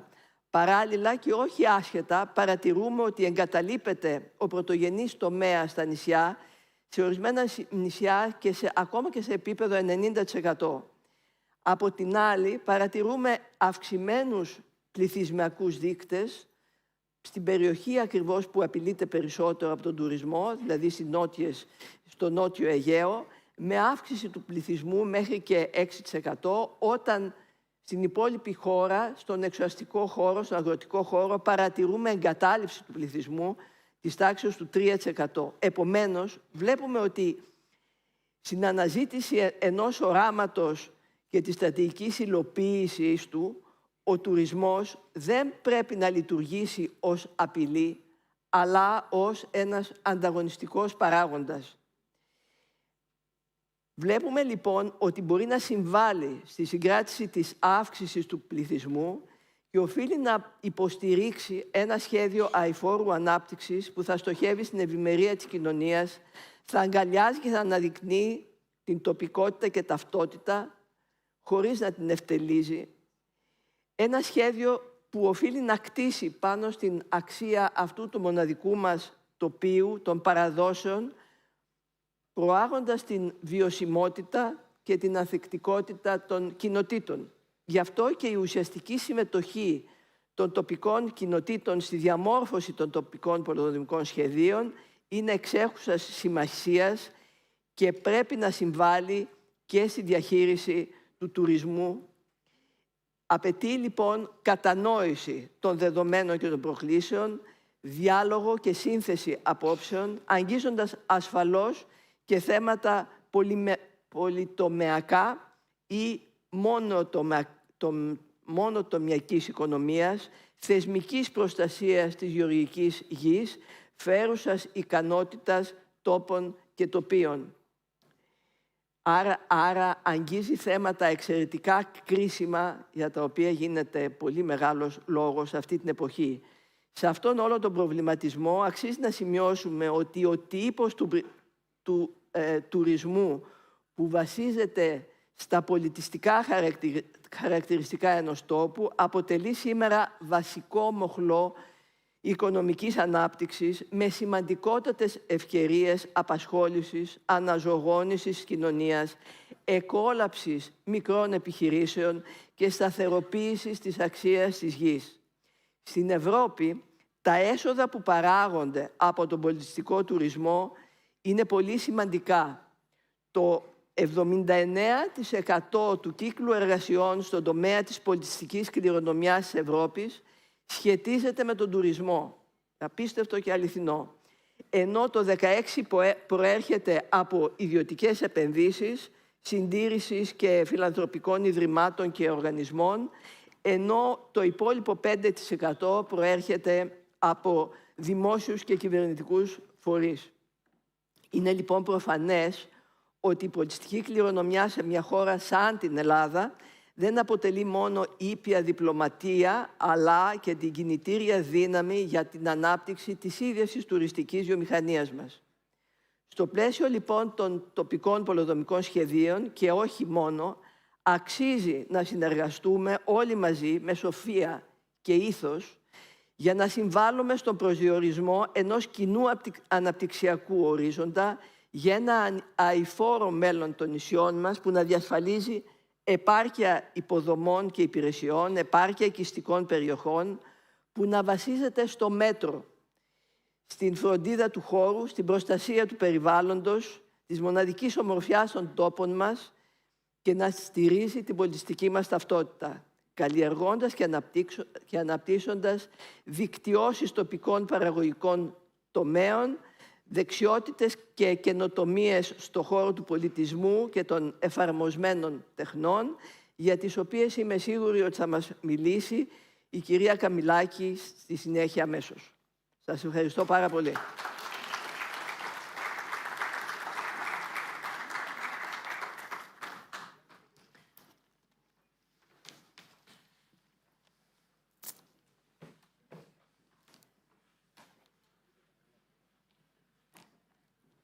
Έχετε παίξει καθοριστικό ρόλο στην ίδρυση 19 σχολών χειροτεχνίας. Θέλετε να μας πείτε λίγο περισσότερα για αυτές τις σχολές? Οι σχολές αυτές είναι αποτέλεσμα, αν πάρουμε ως αφετηρία το 2021 με την Επιτροπή Ελλάδα 2021, στην οποία ήμουν μέλος, και θεώρησα ότι θα ήταν σκόπιμο η παρουσία μου εκεί να μην είναι απλά διακοσμητική, τιμητική, αλλά να κάνω κάτι το οποίο θα ήταν και χρήσιμο. Έτσι λοιπόν ξεκίνησα μια προσπάθεια να δημιουργηθεί μια επιτροπή, η οποία πράγματι δημιουργήθηκε στο Υπουργείο Ανάπτυξης όμως, και πιστεύω εδώ βρίσκεται το κλειδί, ότι η χειροτεχνία είναι θέμα επιχειρηματικότητας, άρα είναι Υπουργείο Ανάπτυξης. Εκεί λοιπόν δημιουργήθηκε αυτή η επιτροπή, η οποία ανέλαβε να διαμορφώσει κάποιες προτάσεις για την κατάσταση της χειροτεχνίας και το τι μέλη γενέστε. Μία από τις ενέργειες ήταν να καταφύγω στην Επιτροπή Πισαρίδη ως πρόεδρος. Έκανα ένα υπόμνημα στην Επιτροπή Πισαρίδη που μελετούσε τότε το πώς θα μοιραστούν τα κονδύλια για την εθνική οικονομία, και ήταν ευτύχημα ότι το είδε με καλό μάτι η Επιτροπή. Ενδεχομένως είχαν και είχαν κάποιο ιδιαίτερο ενδιαφέρον τα μέλη της, και πέρασε ως ένα θέμα το οποίο μάλιστα τονίστηκε ιδιαίτερα. Ήταν πολύ σημαντικό το ότι για πρώτη φορά η χειροτεχνία μπαίνει στον καθρέφτη της οικονομίας. Αυτό για μένα ήταν ένα ουσιαστικό βήμα για την χειροτεχνία. Τα χρήματα ανέλαβε να τα διαχειριστεί το Υπουργείο Πολιτισμού, και από εκεί και πέρα δημιουργήθηκε αυτό το δίκτυο των σχολών, όχι όπως το φανταζόμουν, όπως το ονειρευόμουν μάλλον, για πανεπιστημιακές σχολές, αλλά τουλάχιστον ανέλαβαν πανεπιστήμια, 3 πανεπιστήμια, το Θεσσαλίας, το Δυτικής Αττικής και το Δυτικής Μακεδονίας, ανέλαβαν να διαχειριστούν αυτό το πρόγραμμα στα πλαίσια των διαβίου μάθησης σχολών, διετούς φοιτησης, και αυτές οι σχολές φέτος κλείνουν τα 2 χρόνια. Και έχουμε αποτελέσματα. Αυτό είναι πάρα πολύ σημαντικό για την χειροτεχνία γενικότερα, γιατί αυτό είναι και ένας προπομπός για τα υπόλοιπα, γιατί η χειροτεχνία είναι 50-60 επαγγέλματα. Επιλέξαμε 3, τα οποία σύμφωνα με μία μελέτη που είχε γίνει για το ποια είναι τα σημαντικότερα, φάνηκε ότι η ξυλοτεχνία, ξυλουργική, η φαντική και η κεραμική ήταν τα 3 πρώτα στο ενδιαφέρον. Και λειτουργούν σχολές 19 ανά την Ελλάδα. Πήρατε λοιπόν παραγωγή στα χέρια σας και τώρα από τις σχολές στην παραγωγή πρέπει να περάσουμε στην αγορά. Ακριβώς. Υπάρχει ανάγκη για κονδύλια, υπάρχει ανάγκη για πιστοποίηση ονομασίας προέλευσης, δημιουργία πλατφόρμας ψηφιακής αλλά και φυσικής συνάντησης, προκειμένου όλα αυτά να βρουν το δρόμο τους στην αγορά. Θέλετε να μας πείτε με ποιες ενέργειες, ποιοι πιστεύετε ότι μπορούν να στηρίξουν αυτή την προσπάθεια? Αυτές τις μέρες γίνεται μια συζήτηση, ευρεία συζήτηση, για τα αποτελέσματα και παρουσίαση στις κατατόπους περιοχές οι οποίες έχουν αναπτύξει αυτές τις σχολές. Υπάρχει σίγουρα το ενδιαφέρον από τους τοπικούς εάν θα συνεχιστούν. Το μόνιμο ερώτημα είναι αύριο τι θα γίνει. Ωραία, τέλειωσε η διετία. Αυτό είναι και το μεγάλο πρόβλημα. Πώς θα συνεχιστούν αυτές οι σχολές, γιατί είναι επαγγέλματα τα οποία δεν χρειάζονται, δεν αναπτύσσουν τα ίδια τεχνολογία. Ούτως ή άλλως δεν πρόκειται, παρότι θα μπορούσε, γιατί έχουμε τη ρομποτική, η οποία βοηθάει πάρα πολύ, θα μπορούσαν να αναπτύξουν και ad hoc τεχνολογία, ωστόσο μπορούν να χρησιμοποιήσουν τεχνολογία από άλλες εφαρμογές. Επομένως, και το γεγονός ότι δεν είναι κοστοβόρες επιχειρήσεις, είναι χαμηλού κόστους κεφαλαίου οι επιχειρήσεις αυτές, θα μπορούσαν πραγματικά να δώσουν μία ανάσα στην οικονομία και παράλληλα να διαφυλάξουν ένα σημαντικό πολιτιστικό αγαθό, το οποίο προστατεύει και η UNESCO, γιατί οι τεχνικές είναι αυτές οι οποίες πραγματικά χάνονται εάν δεν τις προστατεύσεις. Τα αντικείμενα μπορεί να υπάρχουν στα μουσεία. Η τεχνική όμως, ως άλλη κληρονομιά, δεν μεταφέρεται τόσο εύκολα. Πρέπει να περάσει μέσα από διαδικασίες. Αυτές λοιπόν οι επιχειρήσεις θα μπορούσαν να γίνουν πιο εύκολα. Έχουμε αντίστοιχα παραδείγματα στο εξωτερικό, όπου οργανώνονται πολύ πιο συστηματικά αυτές οι επιχειρήσεις, να δημιουργηθούν πλατφόρμες οι οποίες θα μπορούσαν να τους ενισχύσουν, να δημιουργηθούν πάρκα χειροτεχνίας, τα οποία υπάρχουν σε όλες τις χώρες, σοβαρές, οι οποίες προσπαθούν να βοηθήσουν την χειροτεχνική τους παραγωγή, για να υπάρχει και μια παρουσία των ίδιων των τεχνητών και παράλληλα να υπάρχει και η διαφήμιση μέσα από κανάλια τα οποία σήμερα είναι πιο εύκολα. Δεν είναι το ίδιο όπως το παρελθόν. Σήματα ποιότητας επίσης, τα οποία δεν έχουμε.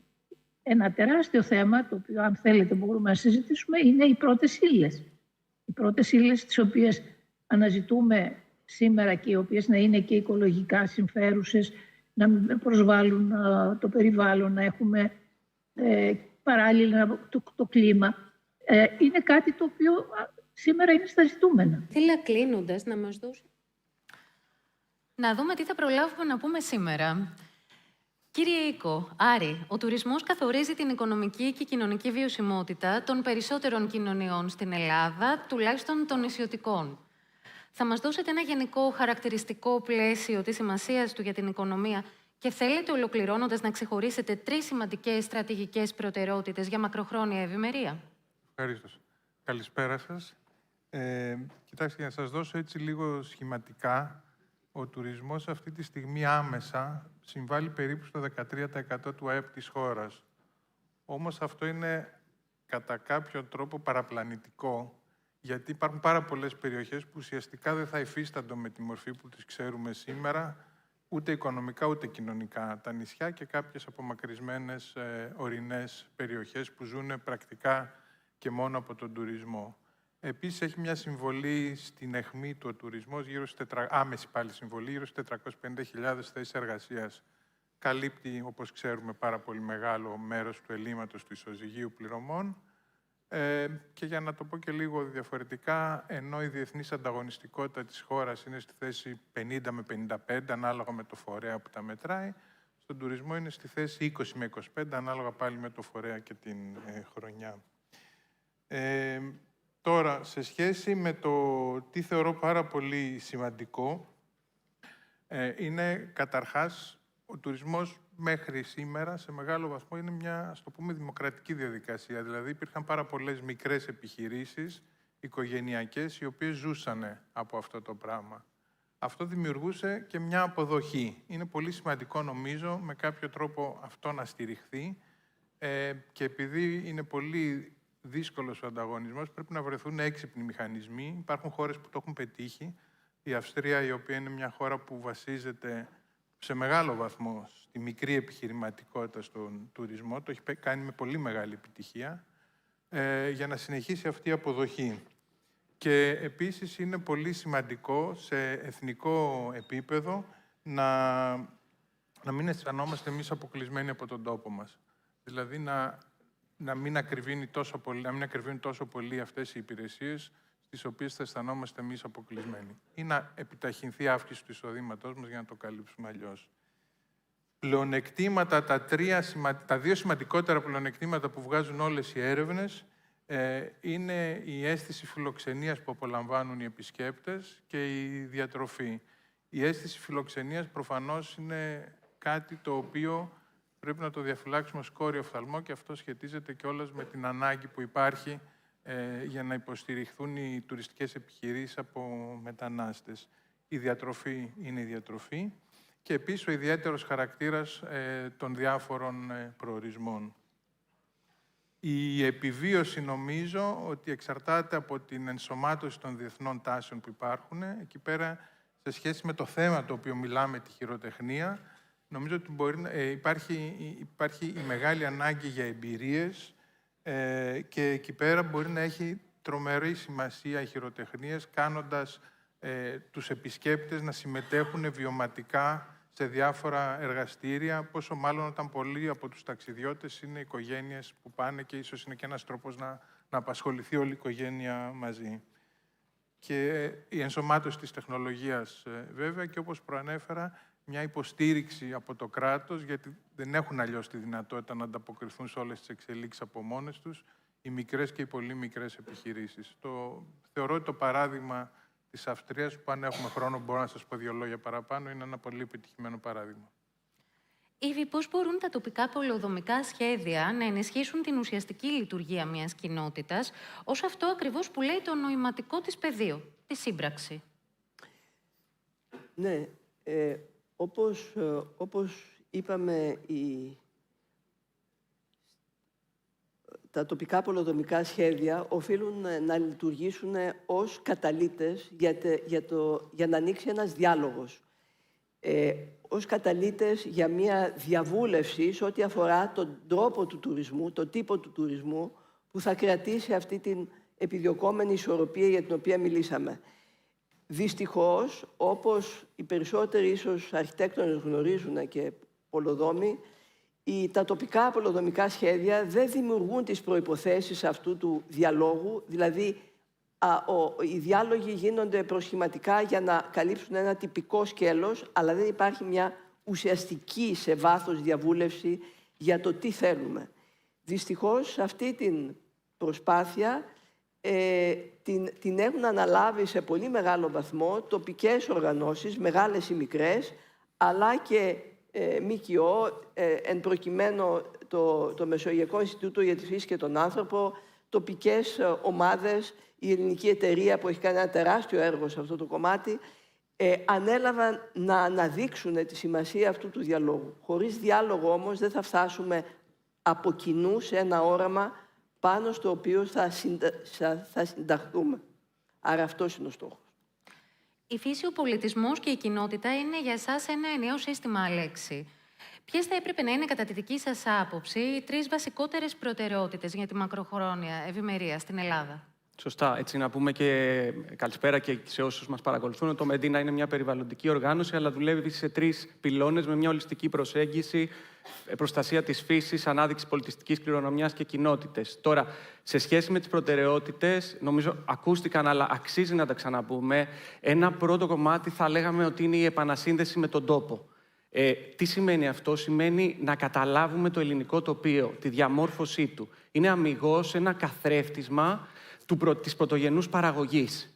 Και εδώ πέρα αυτό που ουσιαστικά προωθούμε και καλώς το προωθούμε ως μοναδικότητα, στα Κυκλαδονήσια για παράδειγμα, αυτό έχει διαμορφωθεί από μια έναη προσπάθεια του ανθρώπου να καλλιεργήσει, να μπορέσει να διαβιώσει σε πολύ δύσκολο περιβάλλον, να διαχειριστεί το πολύ λίγο νερό που έχει και να είναι αυτάρκης. Αυτό είναι και αυτό που αξιοποιούμε σαν τουριστικό προϊόν σήμερα και καλώς. Θα με ανησυχούσε το γεγονός, όπως είπε πριν και η Ήβη, ότι βλέπουμε ότι η πρωτογενής παραγωγή εξαφανίζεται από αυτές τις περιοχές, γιατί νιώθω ότι διακυβεύεται το ίδιο το μέλλον αυτών των τοπίων. Άρα χρειάζονται στήριξη προς αυτή την κατεύθυνση. Το δεύτερο που θα έβλεπα και σχετίζεται με αυτό είναι η στήριξη των ίδιων των ανθρώπων που κρατάνε ζωντανή την παραδοσιακή τέχνη. Είτε αυτή είναι στο κομμάτι της οικοτεχνίας, είτε των τεχνών, όπως αναφέρθηκε η κυρία Καμιλάκη και ο κύριος Σίκος, είτε είναι στον πρωτογενή τομέα, είτε στη διαχείριση του νερού. Μας συνδέει με την ταυτότητά μας, είναι μέρος πολιτισμικής μας κληρονομιάς, αλλά είναι και ένα βασικό κεφάλαιο για βιώσιμη ανάπτυξη, βασισμένη όμως στις δυνατότητες και στις ανάγκες του τόπου. Και ένα τρίτο κομμάτι, θα έλεγα, σαν προτεραιότητες, είναι το αποτύπωμα. Οι φυσικοί πόροι είναι πόροι προς αξιοποίηση, όχι προς εκμετάλλευση. Να τους αξιοποιήσουμε με φροντίδα για το περιβάλλον, για τον τόπο και να τους αξιοποιήσουμε με έναν τέτοιο τρόπο που να δώσουμε τις ίδιες δυνατότητες στα παιδιά μας και στις επόμενες γενιές να μπορέσουν και αυτοί να ευημερήσουν έτσι όπως το οραματίζονται και το θέλουν. Ήδη, όπως είδαμε, τα τοπικά πολεοδομικά σχέδια υπό προϋποθέσεις μπορούν να συμβάλλουν σε μια ισορροπημένη ανάπτυξη. Τι είδους συνέργειες βλέπετε εφικτό να οργανώνονται σε μια ιδανική επόμενη ημέρα? Στον τόπο μας, οι συνέργειες και σε άλλους τόπους, οι συνέργειες προϋποθέτουν ένα κοινό πεδίο δράσης, μια κοινή συμφωνία, ένα κοινό όραμα και κοινά μέτρα ρύθμισης του χώρου. Εάν δεν έχουμε μια κοινή βάση δουλειάς, δεν είναι εύκολο να διαμορφώσουμε, να αναπτύξουμε συνέργειες. Για να υπάρξουν συνέργειες χρειάζεται, αγαπητοί Δανάη, εμπιστοσύνη. Και δυστυχώς η εμπιστοσύνη μεταξύ των, είτε από την εποχή των συνεταιρισμών, με τους οποίους δεινοπαθήσαμε ως κοινωνία, αλλά και σήμερα με το θέμα του ΟΦΙΠΕΚΑ, έχει κλονιστεί. Αυτό λοιπόν πρέπει να αποκατασταθεί και αποτελεί προϋπόθεση. Εάν υπάρξουν τοπικά πολεοδομικά σχέδια που θα εκφράσουν το όραμα της κοινωνίας, τότε νομίζω ότι θα δημιουργηθούν όλες οι προϋποθέσεις για συνέργειες και το πεδίο ανάπτυξης συνεργειών είναι άπειρο, ανεξάντλητο.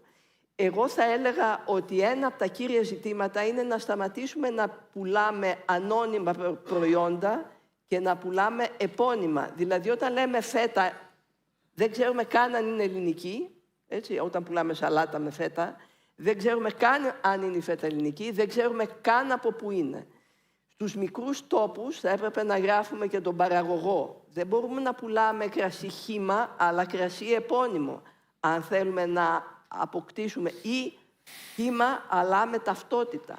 Πρέπει λοιπόν να συνδέσουμε τον τουρισμό με προϊόντα τα οποία συνδέονται με τον παραγωγό και τον κάνουν να είναι περήφανος για τον τόπο του και τον κάνουν να θέλει να συμβάλλει και να μην έρχεται η ξένη οικονομία να του φάει το βιός του.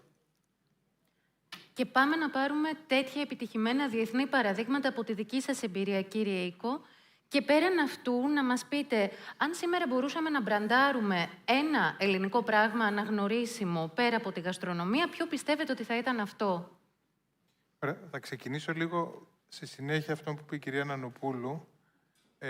Καταρχάς να πω ότι από διάφορες έρευνες που έχουν γίνει, περιλαμβανομένης και μια σχετικά πρόσφατα του Υπουργείου Βιομηχανίας, ο τουρισμός προμηθεύεται όσο μπορεί από τον αγροτικό τομέα. Το θέμα είναι ότι σε πολλές περιπτώσεις, αφενός οι ποσότητες είναι πολύ μεγάλες και δεν μπορεί να ανταποκριθεί ο αγροτικός τομέας, αλλά εκτός από αυτό υπάρχουν και περιπτώσεις που δεν υπάρχει αναγκαία τυποποίηση. Και όταν κάποιος προσφέρει ένα συγκεκριμένο προϊόν, ξενοδόχος ή εστιατόριο, θέλει μια τυποποίηση για να έχει κάποια σταθερή ποιότητα. Ίσως αυτό είναι άλλο ένα σημείο που, επειδή οι αγροτικές επιχειρήσεις είναι μικρές, πολύ μικρές, θα έπρεπε να δει η πολιτεία. Τώρα, σε σχέση με το branding στα τρόφιμα, είναι ενδιαφέρουσα η περίπτωση της Ιταλίας, η οποία πιστοποιεί ιταλικά εστιατόρια οπουδήποτε στον κόσμο. Δηλαδή δεν πιστοποιεί μόνο μέσα στη χώρα, αλλά με αυτόν τον τρόπο έχει καταφέρει και έχει χτίσει αυτό το περίφημο brand που έχει η ιταλική γαστρονομία.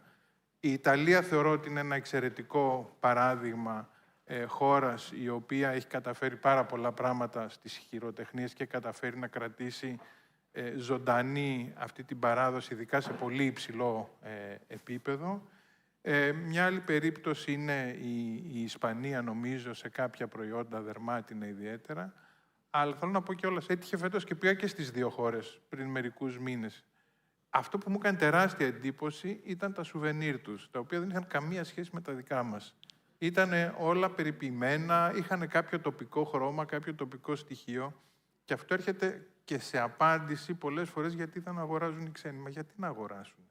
Έχουν στη χώρα τους μια αγορά και μια ποιότητα πολύ υψηλή, ή εν πάση περιπτώσει υψηλότερη από τη δική μας, άρα θα πρέπει να βρουν κάτι αξιόλογο για να αγοράσουν, και αυτό έχει βγει και σε έρευνα. Με ρωτήσατε και τι θα νόμιζα ότι είναι... Αμέσως μετά την γαστρονομία, τι άλλο θα μπραντάραμε? Εγώ θεωρώ ότι θα έπρεπε να ξεκινήσουμε από τα κοσμήματα, να σας πω την αλήθεια, γιατί είναι ένα προϊόν το οποίο έχει τρομακτική ιστορία, τα βλέπει ο επισκέπτης και στα μουσεία. Υπάρχουν επιχειρήσεις οι οποίες έχουν κάποιο όνομα στο εξωτερικό.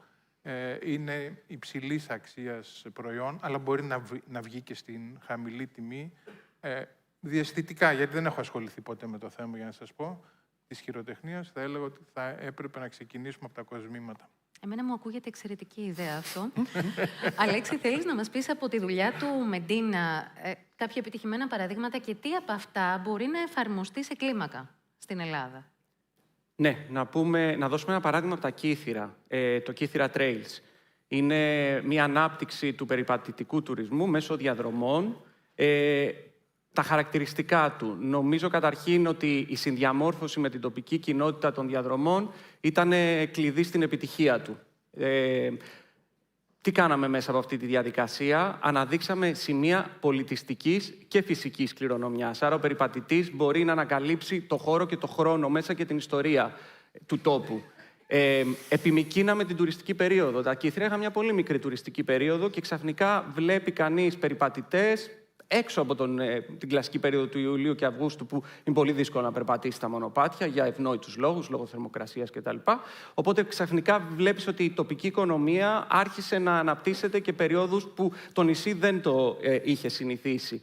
Και το βασικό κομμάτι, ξαναέρχομαι στο πρώτο σκέλος, είναι ότι αυτή η διαδικασία, την οποία θα έλεγα να τη δει κανείς σαν ένα πλάνο βιώσιμης ανάπτυξης, σε αυτή τη διαδικασία ήταν μέλος η τοπική κοινότητα και πλέον η ίδια τη στηρίζει και την προωθεί στα επόμενα βήματα. Το δεύτερο παράδειγμα που θα ήθελα να αναφερθώ αφορά τη Λίμνο. Εκεί στηρίξαμε τον πρωτογενή τομέα, τις παραδοσιακές πρακτικές στον πρωτογενή τομέα, με παραγωγούς αγρότες και κτηνοτρόφους. Και θα ήθελα να τις δούμε αυτές όχι σαν κάτι παλαιομοδίτικο, αλλά κάτι σαν πολύ σύγχρονο. Οι ευρωπαϊκές πλέον πολιτικές, οι οδηγίες και οι στρατηγικές στηρίζουν πολύ δυναμικά αυτές τις παραδοσιακές καλλιέργειες. Γιατί στηρίζουν τη βιοποικιλότητα, αναδεικνύουν την πολιτιστική κληρονομιά και βοηθούν στην ανθεκτικότητα του τόπου. Και αυτό που είναι πολύ σημαντικό να δούμε είναι ότι βάλαμε στο επίκεντρο τον πρωτογενή τομέα, φτιάξαμε ένα πλάνο βιώσιμης ανάπτυξης με επίκεντρο τον πρωτογενή τομέα, το οποίο όμως πλαισιώθηκε από έρευνα ακαδημαϊκή και ερευνητές οι οποίοι βοήθησαν να καταλάβουμε καλύτερα τη σύνδεση των καλλιεργειών με την βιοποικιλότητα. Με τους ίδιους τους αγρότες και τους παραγωγούς στο επίκεντρο. Με επιχειρηματίες του τόπου, οι οποίοι ήρθανε και συνδέθηκαν με τους παραγωγούς και τελικά δημιουργήθηκε, ας το πούμε, ένα πλάνο βιώσιμης ανάπτυξης, το οποίο άγγιξε πια και τον τουρισμό, με επίκεντρο όμως αυτό που ουσιαστικά αποτελεί την καρδιά της λίμνου για χιλιετίες, την πρωτογενή παραγωγή. Στο λίγο χρόνο που μας απομένει, 2 τελευταίες ερωτήσεις για εσάς και τον κύριο Οίκο. Στις κοινότητες που δραστηριοποιείστε, Αλέξη, αν βρίσκεται ανταπόκριση σε αυτά που κάνετε? Ναι, βρίσκουμε ανταπόκριση και νομίζω ότι αυτό είναι το πιο ελπιδοφόρο στοιχείο της όλης προσπάθειας. Γιατί αν δεν αγκαλιαστεί κάτι από τις ίδιες τοπικές κοινότητες, μάλλον δεν θα πετύχει. Και στην περίπτωση των κιθήρων, στην περίπτωση της δημιουργίας των μονοπατιών, οι τοπικές κοινότητες εντάχθηκαν από την αρχή. Ήταν οι ίδιες συνδιαμορφωτές του Κύθυρα Trails και αυτή τη στιγμή βλέπουμε να το στηρίζουν δυναμικά και να το προωθούν και να γεννιούνται και νέες ιδέες από τους ίδιους μέσα από αυτό. Στη δε περίπτωση της Λίμνου, μια πιο δύσκολη εργασία, γιατί εδώ πέρα είναι η στήριξη παραγωγών και αγροτών, οι οποίοι ούτως ή άλλως αυτή είναι η διαδικασία που κάνουν για το προστοζήν. Άρα το να τους ζητήσεις να μπουν και σε νέα μονοπάτια ενέχει και τον προσωπικό τους χρόνο. Αυτό όμως που μας κάνει να αισιοδοξούμε είναι, παρότι είναι μια, ας το πούμε, πιο αργή διαδικασία, βλέπουμε τους ίδιους τους παραγωγούς να γίνονται πρεσβευτές της προσπάθειας. Αγκαλιάζουν αυτή την προσπάθεια, αναδεικνύουν οι ίδιοι και καταλαβαίνουν ότι αυτό βοηθάει τη βιοποικιλότητα, προωθούν την πολιτιστική κληρονομιά και το κυριότερο που θέλω να σταθώ σε αυτό είναι ότι νιώθουν οι ίδιοι περήφανοι για αυτό που κάνουν. Και αυτό το κομμάτι έχει χαθεί. Και κλείνω εδώ πέρα λέγοντας, δεν πάμε σε έναν τόπο, δουλεύουμε ένα πρόγραμμα και φεύγουμε. Μένουμε, προσπαθούμε, συνεχίζουμε, συνδεόμαστε με τα τοπικά σχολεία, συνεχίζουμε σεμινάρια, κάνουμε οτιδήποτε είναι δυνατόν για να συνεχιστεί αυτή η δουλειά και να βγαίνει όλο και πιο μπροστά η κοινότητα, αλλά να νιώθουν ότι υπάρχει ένα δίκτυο υποστήριξης από κάτω, το οποίο θα είναι εκεί να τους βοηθάει να συνεχίσουν την προσπάθεια και το έργο τους. Αυτή η συζήτηση έχει προχωρήσει πολύ αισιόδοξα. Και συνεχίζουμε έτσι το ελληνικός τουρισμός 2030 σχέδια δράσης, για το οποίο έχουμε μιλήσει και στη συνέντευξή μας στο περιοδικό του Hotel Experience. Οργανώνει με ολοκληρωμένο σχεδιασμό, κύριε Οίκο, τη μετάβαση από την αυθόρμητη στη στοχευμένη ανάπτυξη. Θα μας πείτε 2 ενδεικτικούς τρόπους, ώστε το καλό να γίνει καλύτερο? Το ένα το ανέφερε ήδη ο κύριος Κατσαρός, που είναι από εκεί που έχουμε πόρους να φτιάξουμε προϊόν. Τι είπε δηλαδή? Ότι φτιάξαμε ένα μονοπάτι, το οποίο περνάει προφανώς μελετημένα μέσα από διάφορα μνημεία, δημιουργεί ένα ενδιαφέρον, έφερε τους επιχειρηματίες σε επαφή με τους παραγωγούς κλπ. Άρα, εκεί που είχαμε μεμονωμένους πόρους, μέσα από αυτή τη δράση δημιουργήθηκε ένα προϊόν που είναι τα κύθυρα, στο πούμε, δεν ξέρω πώς ακριβώς το λέτε σαν προϊόν, και με αυτόν τον τρόπο αυξήθηκε η επισκεψιμότητα και μειώθηκε η εποχικότητα. Άρα αυτό είναι κάτι το βασικό, δηλαδή να ξεφύγουμε από την έννοια ότι υπάρχει εκεί ένα μνημείο και λίγο παραπέρα μια παραλία και να δούμε πώς όλα αυτά πρέπει συνεκτικά να γίνουν προϊόν για τους επισκέπτες. Για να γίνει αυτό πρέπει να έχουμε διαχείριση προορισμών.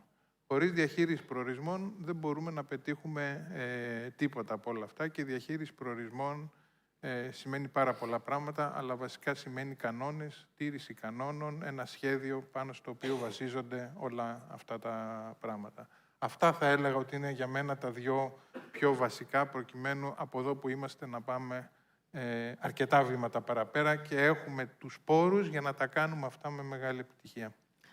Αυτή η πυκνή συζήτηση θα διαμοιραστεί και μέσα από τα κανάλια του Archisearch και της Design Ambassador, καθώς έχει πάρα πολλά συμπεράσματα και πάρα πολλές συνδέσεις που μπορεί να κάνει ο καθένας με το χρόνο του. Σας ευχαριστώ πάρα πολύ. Ευχαριστούμε πολύ.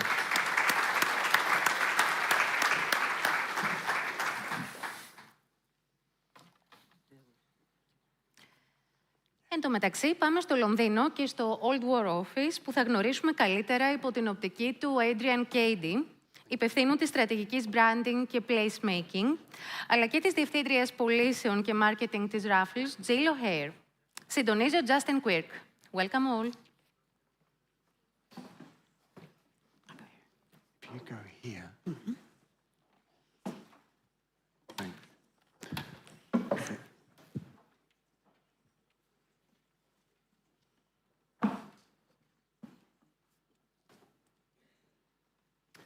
Good to go?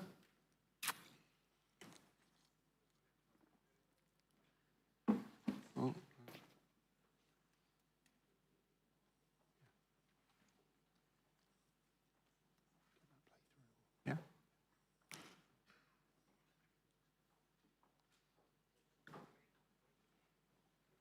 There's video there. Jill.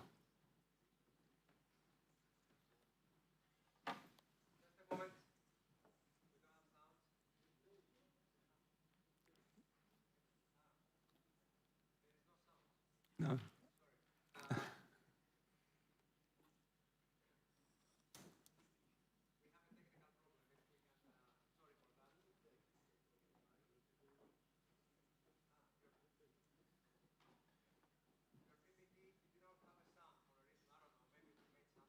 Fine.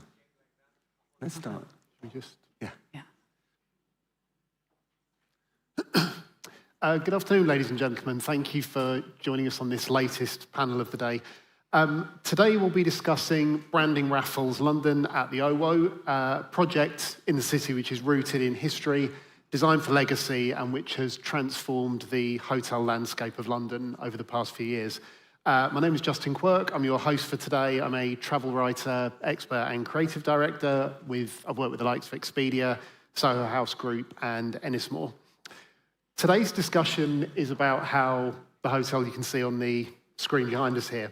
It's one of London's most historic, famous buildings that has been transformed into a culturally relevant, forward-looking, world-class hotel, which has honoured its long, storied past, but has become a modern icon in the city's hotel landscape.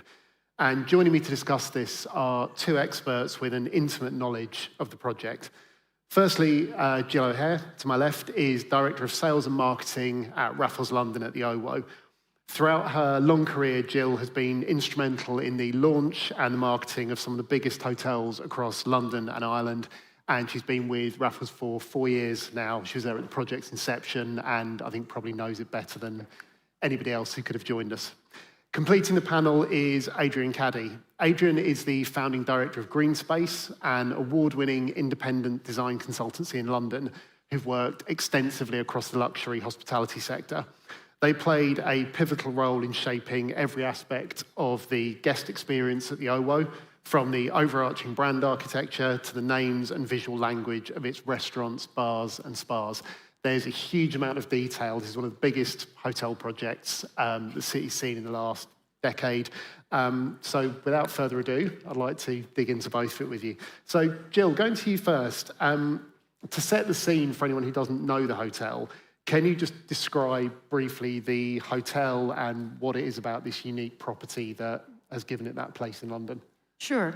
So Raffles London, the official name is Raffles London at the OWO, pronounced like J-Lo, and OWO stands for Old War Office. So this building is one of the most important buildings in world history.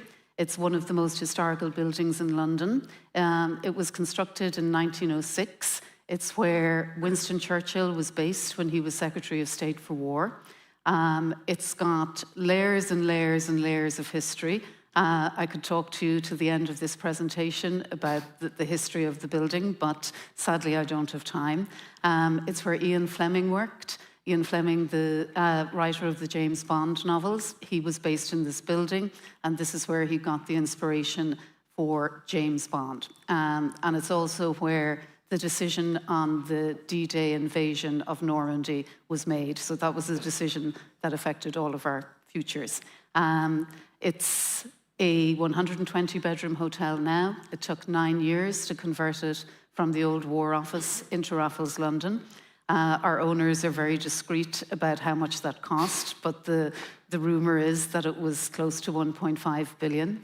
And it opened 2 years ago. And last year we were number 13 in the top 50 hotels in the world, which is the highest new entrant for a new hotel since the inception of those awards. So to your point there about the amount of history that there was within this building, what was the story that you think you needed to tell with the hotel? Because obviously there's many narratives you could have chosen there. Yeah. And what was sort of the thread that you thought was going through it? Do we have the images? Can we move on to the slideshow? Yeah. On the imagery, there should be some sort of historic images of the hotel that will come up behind us. Here we go. What we're going to see cycling through here are the selection of images from both the historic story that Jill just alluded to there, and also ones from through the development and up to its current iteration. But sorry, back to... Well, of course, we couldn't ignore the history. The history is probably the biggest selling point for this hotel, but also the history and the fact that it was a labour of love for our owners. It took 9 years. That's a very long time to develop a hotel. And the thought that was put into every single detail of this building is like nothing I've ever seen before in my career. So we had to talk about that. This, for example, is the mosaic floor that runs throughout the building. And the logo at the middle is, of course, the War Office. But just to give you an idea of the wealth of stories that we have to tell, these mosaics are not perfect throughout the building, which I really like. Because when it was the War Office, when people retired from that building, they used to steal the mosaics to make cufflinks from them. So we left those gaps in the mosaic because we felt it gave the hotel authenticity. So yes, the history is one part of it, but the labour of love and the attention to detail throughout every aspect of the hotel is another big story to tell. And to that point with the mosaic, is that sort of embrace of imperfection? Correct. Seemed quite unusual as well, that almost rather than polishing everything up to a sort of uniformity, there are still these little elements throughout, aren't there? There's huge imperfections, and even there's wood panelling throughout the hotel, and in some of the most important rooms, the original wood panelling is there. That's not perfect. So Churchill's old office is now one of our top suites, and the wood panelling in there has nicks and various imperfections, and I like that because when you go into that room, you wonder, how did that happen? I'm glad it hasn't been airbrushed away. There's a physical sort of story there. Yeah. Adrian, turning to you, what was your starting point for this project with Green Space? What stage did you come into it? And I believe like the naming was obviously a key thing that you were involved in, but can you sort of tell us about your roots into the project? Yeah, so I think back in 2017, early 2018 is when we met the owners, the Hinduja Group. And one of the first things you can see on the map here, you can see where the property is located. If you know London, this is not an area of the city that is established with luxury hotels or residences or shops. And it's a sort of government administrative district. So, you know, part of the work up front was really how do we position this property for homes, as well as at some point a hotel to come, and make it sort of fit logically into the set of established places. So that was the first piece of work.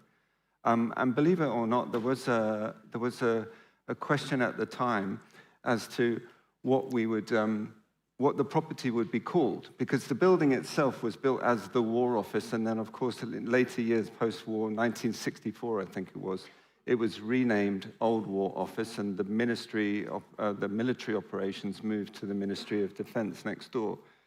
So there was a concern that those words, Old War Office, didn't really kind of land with the idea of somebody's home, and certainly not a kind of a luxury hotel or a place you would want to go for dinner. Not a good vibe.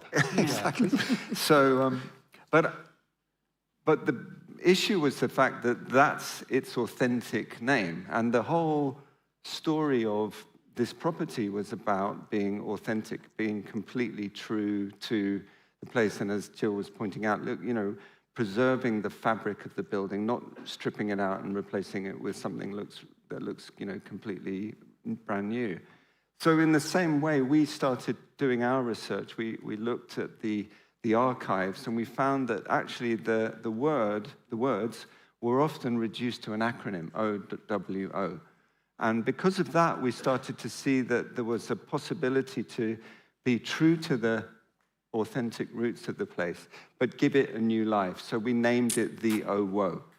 So if you say J-Lo or Soho, you know, it sounds like an acronym, but a new word to describe something old. And we felt that then would give it the sense of something authentic, but also something new at the same time.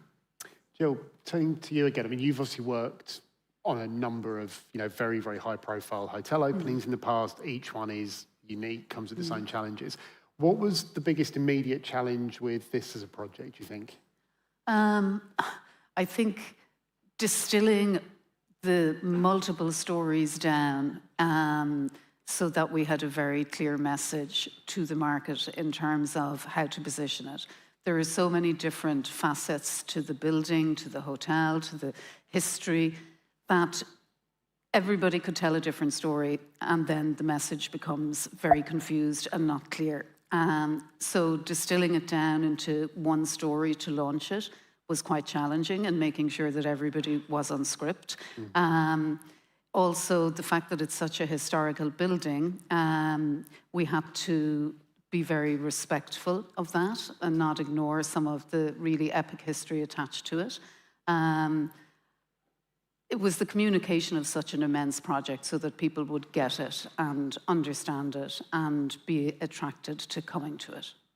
Adrian, I just wanted to ladder up to what's on the screen here. This is obviously the typographic work that was done around the hotel. Can you tell us a bit about that? Because it's a very sort of discrete detail, but it runs through all of the work that you've done with the hotel and the visual appearance there. Can you tell us a bit about that story?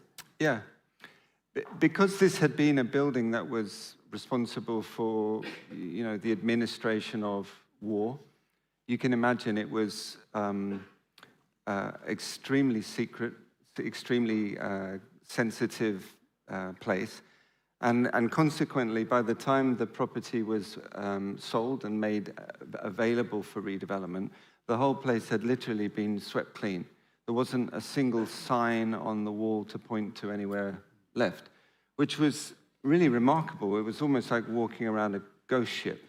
But one of the things we started to think about when we landed on the name was, again, coming back to that word authenticity, thinking about the period when that building was built, the kind of signs that they would have used at that time, and really thinking about this from a branding and design perspective, the type of typefaces that they would use.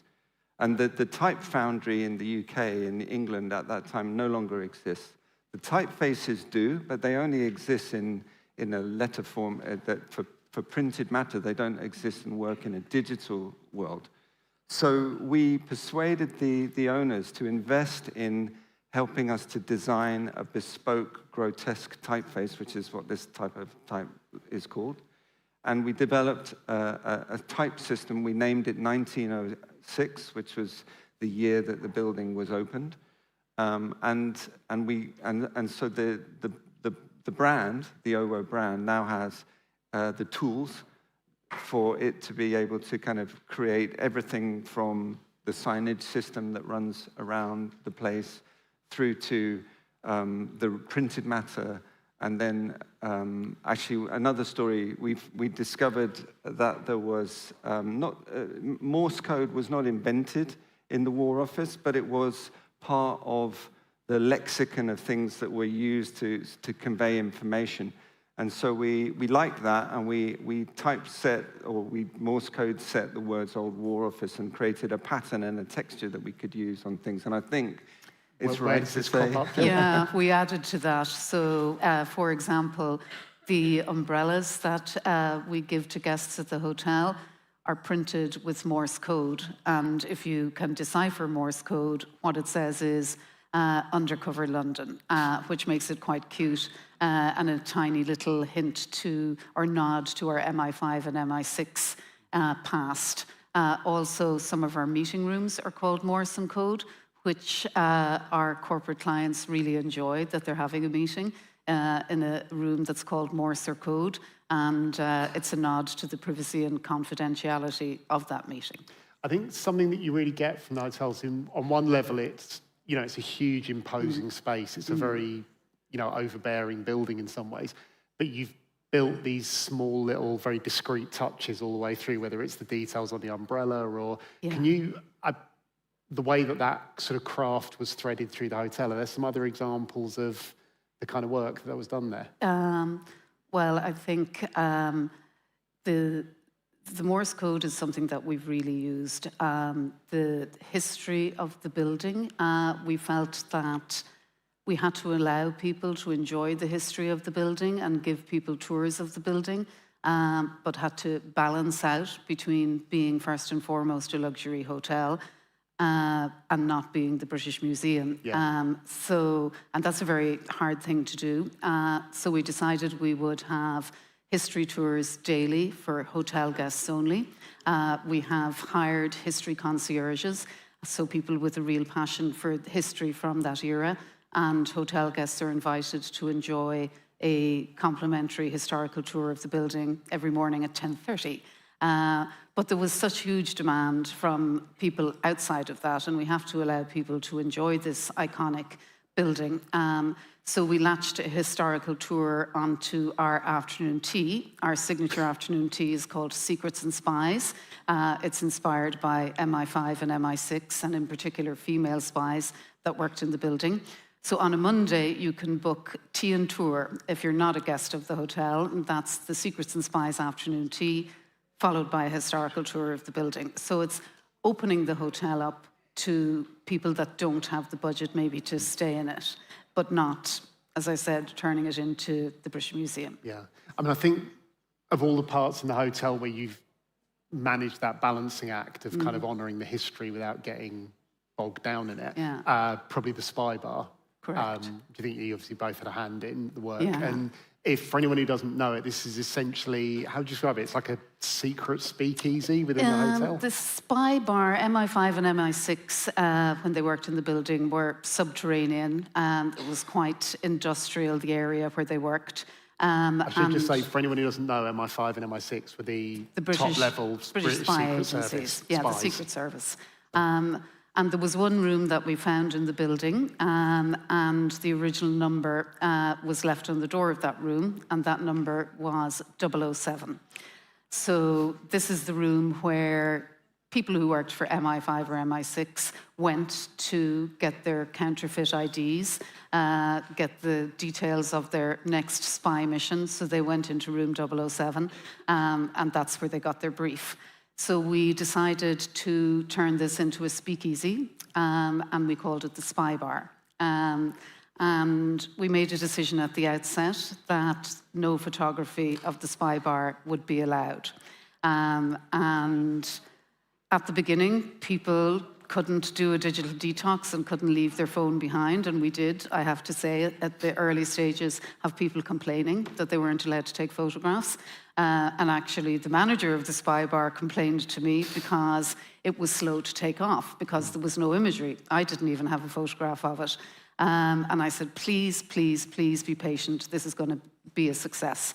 And as it has evolved, the Spy Bar, out of all of the food and beverage outlets in the building, is the most successful financially because of the no photography policy. How do you I mean, for all of us who work in hotels, there's a climate where, you know, everything is judged on like metrics, numbers, who's posting, who's doing. Was that a difficult argument to win when you were just saying, look, we don't want anyone posting about this or talking about it, and very let people difficult. find it for themselves? Very difficult. You would say, how do you make a business successful when there is no image of that business? Yeah. But we as a team felt that this was a very unique selling point, and while it would be a slow burn, it would ultimately be the big attraction. It was a risk, and in the early stages when it wasn't making money, I thought, oh God, maybe I'm going to have to take some pictures of this bar. But over time, it evolved, and now it is hugely attractive for people to go to a place where they can't use their phone. But what we do, which we did in tandem with Green Space, we created little stickers for people to put on the camera of their phone. So there's a little ritual when people arrive. They see the 007 number on the door, they're told the story of the room, they see the sign that says no photography allowed, and then they get a sticker for the camera of their phone, which says for your eyes only. So that's all a little ritual and makes it a little bit more exciting. And those stickers have now become badges of honor. And I have people asking me, can you please send me a Spy Bar sticker because my old one has worn out. And I want to be able to tell people that I've been there. So yeah, it was a marketing gamble that thankfully has paid off. Adrian, a lot of what Jill's been talking about here is the way that sort of balancing act between telling the hotel's story, but equipping it for sort of the modern day and being forward-looking. How did that shape the work that you did at Green Space? Because that's not an easy needle to thread, is it? No, I think we approach projects with this philosophy that we're interested in, which is about creating a legacy. So one of the first questions we always ask is, what do you want to leave behind? You know, think not about the next 2 years getting ready for the opening, but think about 50 years from now, about what this impact this might have had on, in this case, the capital of London. And I think that it's always a good question to ask, because it drags out of people something that is probably deeper, more important. It has the sense of something that's going to transcend the business or the difficulty of making something operationable and what have you. But it actually also helps to bring it back to something that's really kind of human and fundamental, which is doing things that have lasting value. And I think a project like this, as well as many projects that have an architectural dimension, do lean into that, because people are designing things with the idea that they will probably outlive them. And therefore, thinking through what they're essentially meant to do and how they're meant to function, and thinking about what the impact of that might be, you know, celebrated many years from hence, I think is really a great way to start a conversation. We find that, in fact, if we're talking to people who are entrepreneurs starting their first business, it's a really good question, because the last thing they're thinking about is retiring. But actually it gets to the nub of why they're doing what they're doing in the first place. Coming back to the War Office, I think that whole kind of journey into thinking about authenticity, and as Jill was saying, not about being a museum, but paying respect to something's heritage, not ignoring it, but kind of figuring out in lots of clever, small ways how to make it live on and make it meaningful for a totally different audience is probably what's the most important. Coming back to the Spy Bar, I think this was probably the most fun project, well, one of the most fun projects we've ever worked on.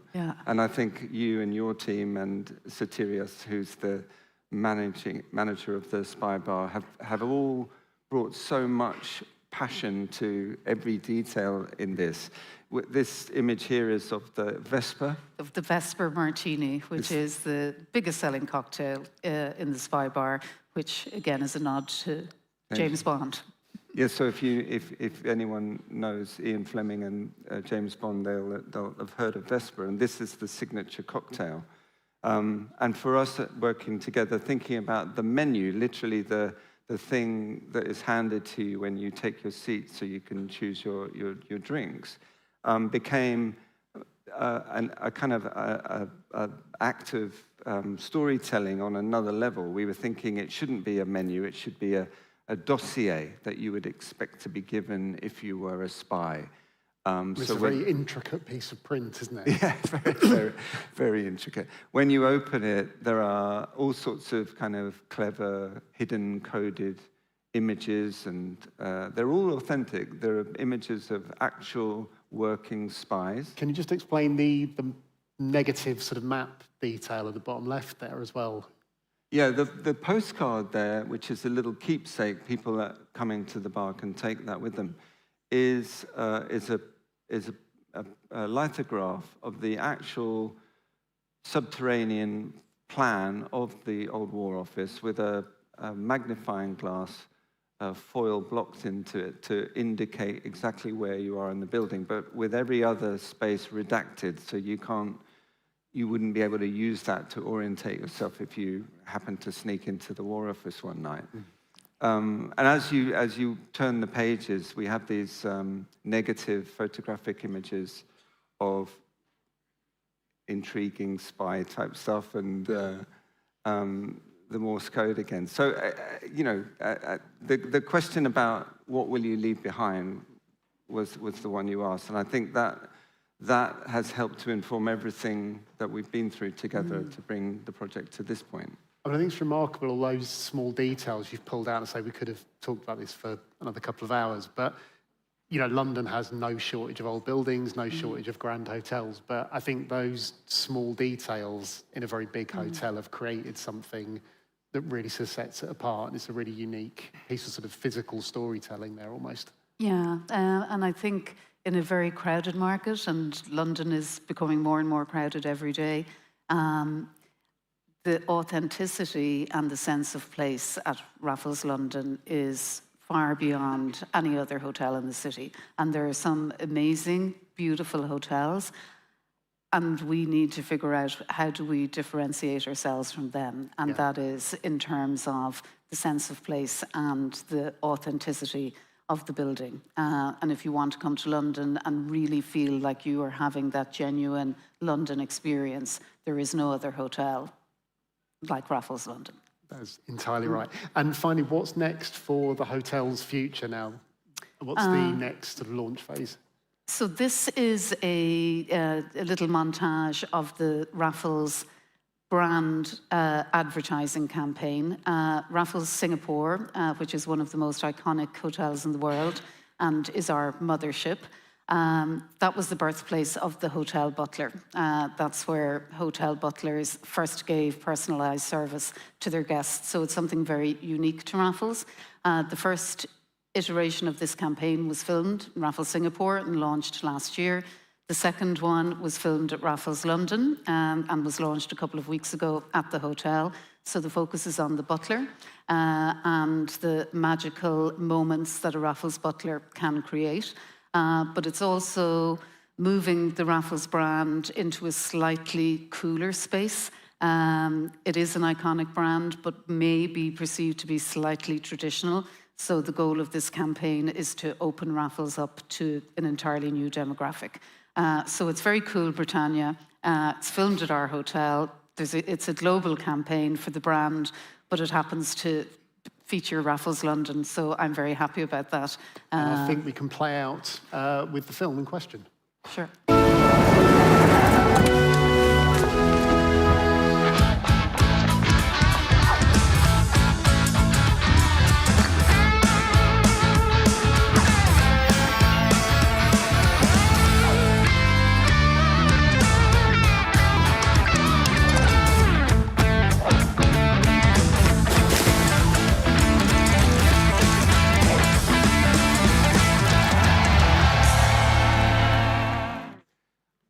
Which just makes me say, Jello Hair from Raffles London at the OWO, with his full title, the dog-friendly Raffles London at the OWO. Thank you very much for joining us. Adrian Caddy from Green Space. Thank you, everyone.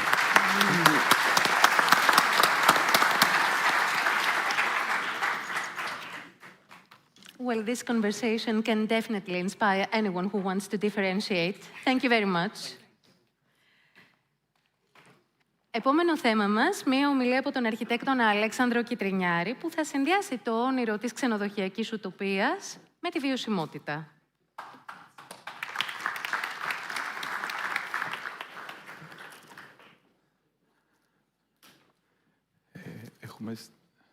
Καλησπέρα. Έχουμε sticker.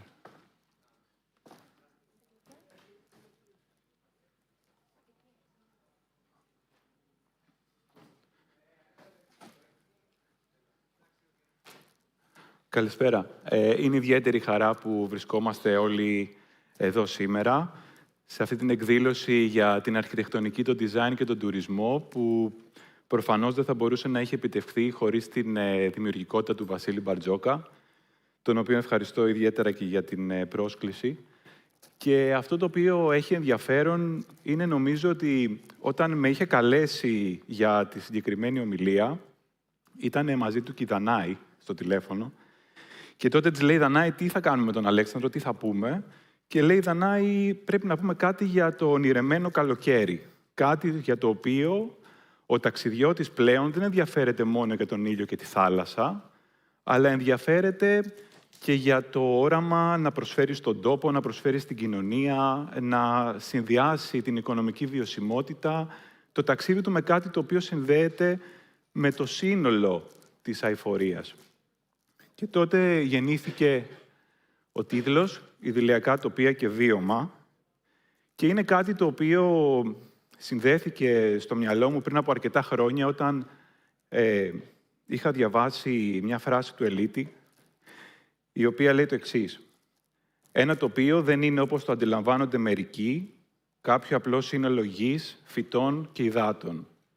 Είναι η προβολή της ψυχής ενός λαού επάνω στην ύλη». Η προβολή της ψυχής ενός λαού πάνω στην ύλη. Δηλαδή, πώς μπορεί ένας πολιτισμός να προβάλλει την ψυχή του πάνω στην ύλη. Μια προσωπογραφία στην Εθνική Πινακοθήκη του Δρεπάπα για τον Ελίτη, που συμπυκνώνει στην ουσία το σουρεαλισμό, τι πίστευε ο Ελίτης για το τοπίο, για τη θάλασσα, για τον ελληνισμό, για τη θρησκεία και για το σουρεαλισμό.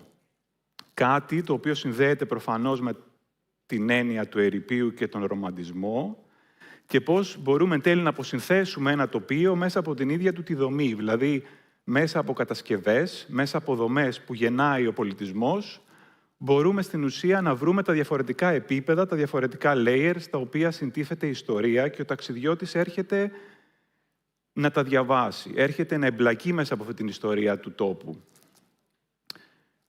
Ένα διάγραμμα το οποίο δείχνει το πώς μπορούμε να συνθέσουμε μία εικόνα ενός τοπίου σε σχέση με την υλικότητά του, π.χ. το βράχο που βρήκαμε στην περιοχή, και πώς η ανάλυση μίας δομής ενός φύλου εν τέλει δημιουργεί και ένα μοτίβο για μία είσοδο. Εν τέλει η ρομαντική συνθήκη ή η ιδηλιακή συνθήκη ενός μεσογειακού τοπίου στην Ερμιώνη δημιουργεί 3 κατοικίες, με κυπαρίσια, με ελιές, με χαρουπιές, με θάμνους, με μυρωδικά και πώς εν τέλει αυτή η κατοίκηση σε ένα ρομαντικό τοπίο έρχεται να συνδυαστεί με την αρχιτεκτονική.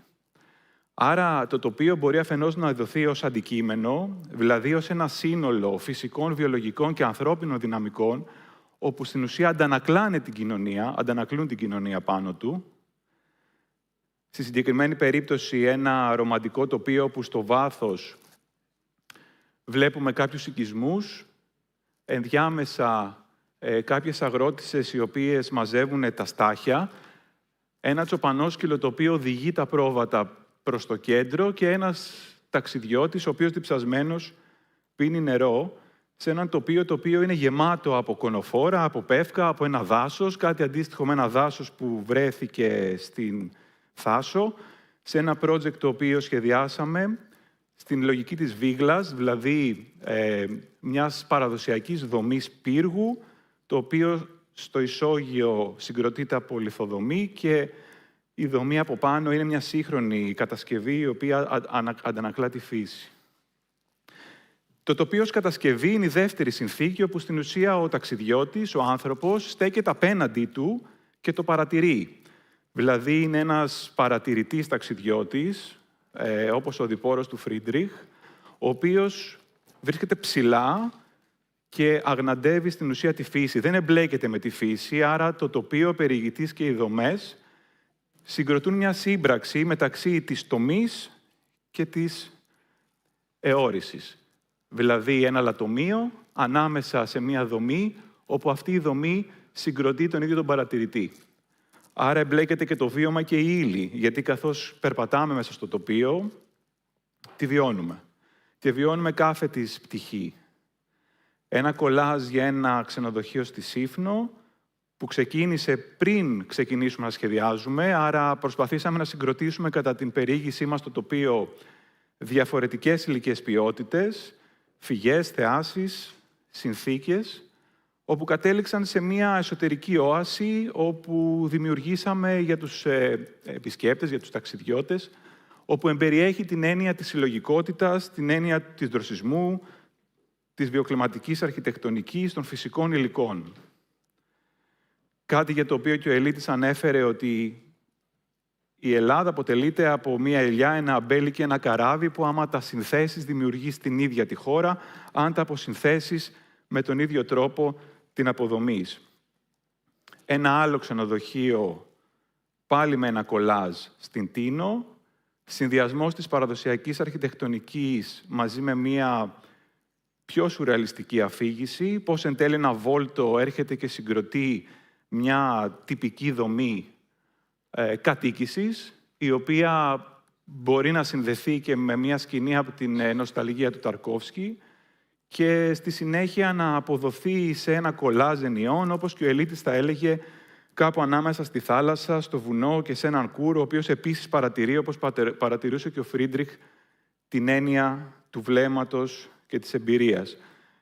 Ένα κατάλημα το οποίο εντάσσεται μέσα στο τοπίο της Κρήτης, αρθρώνεται στην ουσία σε διαφορετικές πεζούλες και συγκροτεί μια υποδομή αντίστοιχη με την Καπαδοκία, δηλαδή μια σύγχρονη κατασκευή, η οποία εν τέλει εμπλέκεται μέσα στο ίδιο το τοπίο, άρα ζούμε μέσα στο τοπίο, όπως αντίστοιχα και το δικό του, το ίδιο του το ΣΠΑ.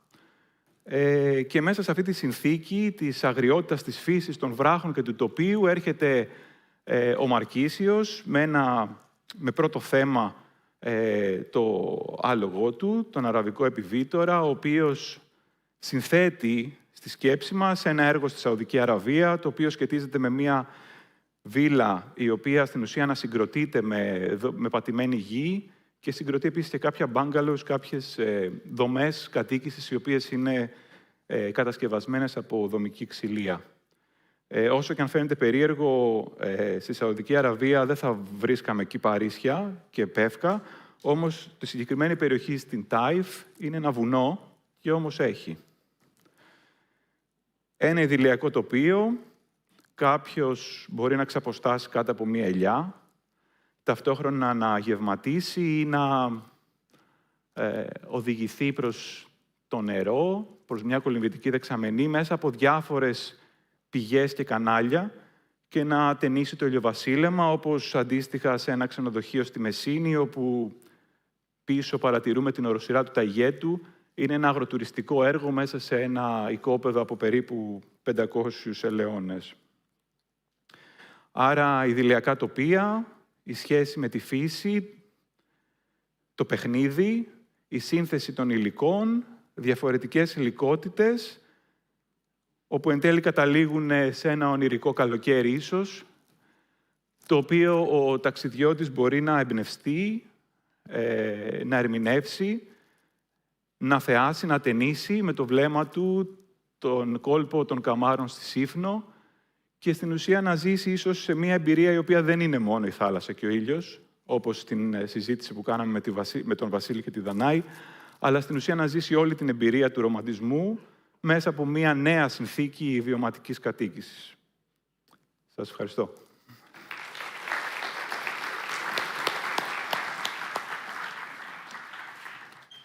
Εμείς ευχαριστούμε πολύ, πέρα από τον ήλιο και τη θάλασσα.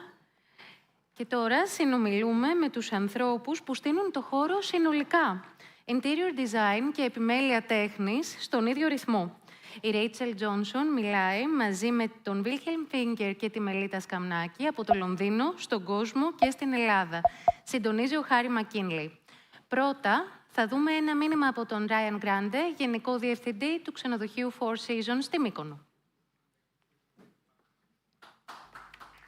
Hi everyone, my name is Ryan Grande and I am the General Manager of Four Seasons Resort Mykonos, and I'm so terribly sorry that I'm unable to be in attendance with everyone today in Athens talking about our wonderful project. But I did want to give some insight to what will be, I know, an extraordinary panel discussion. We really are building and curating what is going to be a resort like any other on the island. We are creating a true Old Town Hora Maconian village. Everything that you would expect from the street roads to the white wall and the blue banisters and the red colors and the light blues and the architectural. We have a Maconian church. It really is going to be something extraordinary. All of our units within the confines of the resort will all have water views, 2 extraordinary pools, beautiful beach access, and it's the largest development in Mykonos for quite some time. So we're excited, cannot wait to welcome you all in person, and hopefully we see one another in summer of next year. Enjoy the upcoming session. Well, good afternoon. Can everyone hear me? Well, good afternoon, everyone. I have to say, the bar of projects today has been really high, so I'm hoping that we're not going to disappoint. I think we have some equally exciting projects to talk about. One that we can't talk about in quite so much detail is Four Seasons Mykonos, but that is the context of this conversation. It's opening next year. It's going to be a great project. All of the people sitting on stage have worked on it, but we're expanding this conversation out a little bit, and we're going to still talk about Four Seasons, but how we, as a brand, translate places into spaces. So to put this into a bit of context for you, every Four Seasons property begins with a question. What makes this place this place? From Marrakesh to London, through Sharm el-Sheikh, Doha, Rabat, each hotel tells a local story, but always in the same language of refined hospitality.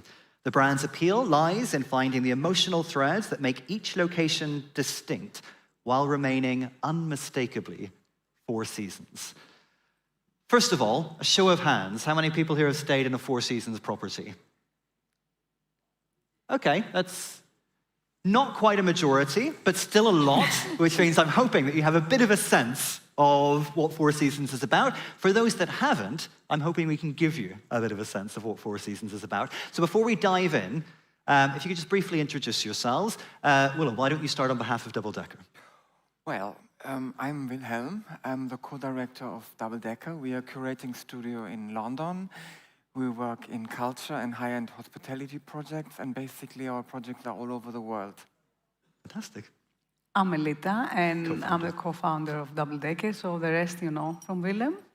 I'm Rachel Johnson. I'm the principal for Wimberley Interiors in London. Fantastic. So as anyone who has joined any of my panels earlier today, you know I love a chapter. So we're breaking this discussion up into a few different chapters, and we're going to start with the meaning of place. So how do you define a place in the context of hospitality design? Is it geography, culture, emotion, or something else? Melita, why don't you start?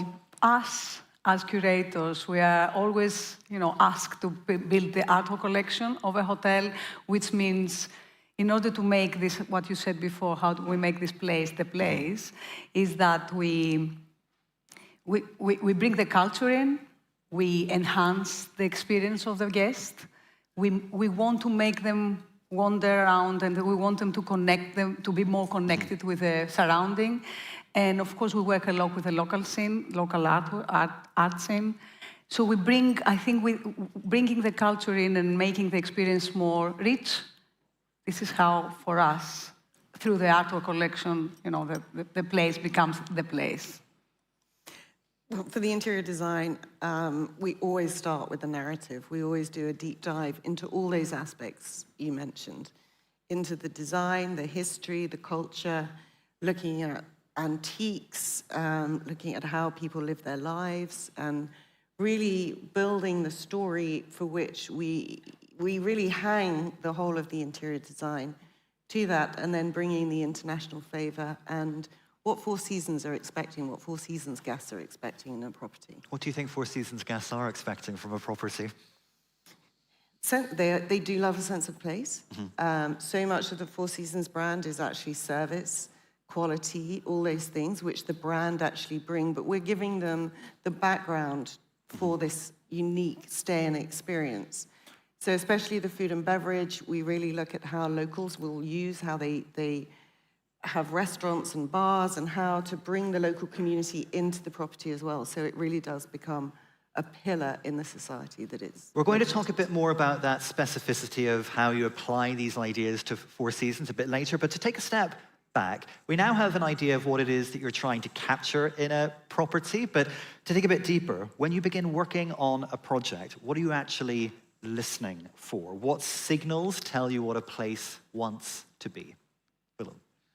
I mean, you always start with the history. I think this is always the best. From there, you can really kind of unfold your references, research, and then also what we usually do, we go there, we spend time, we dive really into the culture, and we're looking for often for sometimes this unexpected. When a guest entered the hotel and was like, oh, I had no idea that this exists, and then you take them on the right journey. It feels like the word history has come up a lot today, especially here in Greece, where you've got an abundance of it. But in a way, everyone has access then to the same story. How do you unpick the layers of that history and decide what the story is to tell? How do you present something perhaps a bit different or novel or unique?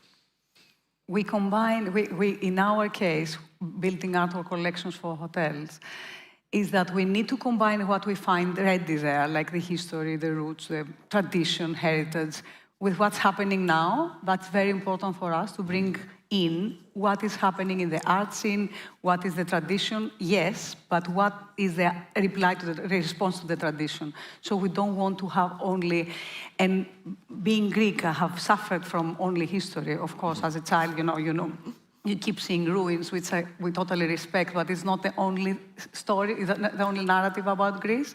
So in the case of Mykonos, in the case of Marrakesh, the project you see at the moment on our screens, we dive into history and tradition, and we also have a response to what's going on now, contemporary, now, modern, what is new. I think what is for us a good recipe is a juxtaposition. You really need to build contrasts. How much of a responsibility do you feel to tell a story that travelers might not be so familiar with? So you're absolutely right about Greece being a country of ruins. I plan on seeing a lot of them this week. But that I know. I know what the Acropolis looks like. How do you then find that new dimension to the story? It's layering, and really our job is to pull those threads together. Obviously, we know in hotels there's lots of stakeholders. There's the brand, there's the ownership. They all come with their ideas and what they aspire their property to be. So we take cues from them. And the interiors, we of course take cues to the architecture, because normally that's given to us. So we kind of then start layering it through from the expectations in the market. Because obviously if there's 2 Four Seasons or 2 of any brand in a city, they want them to even diversify even more.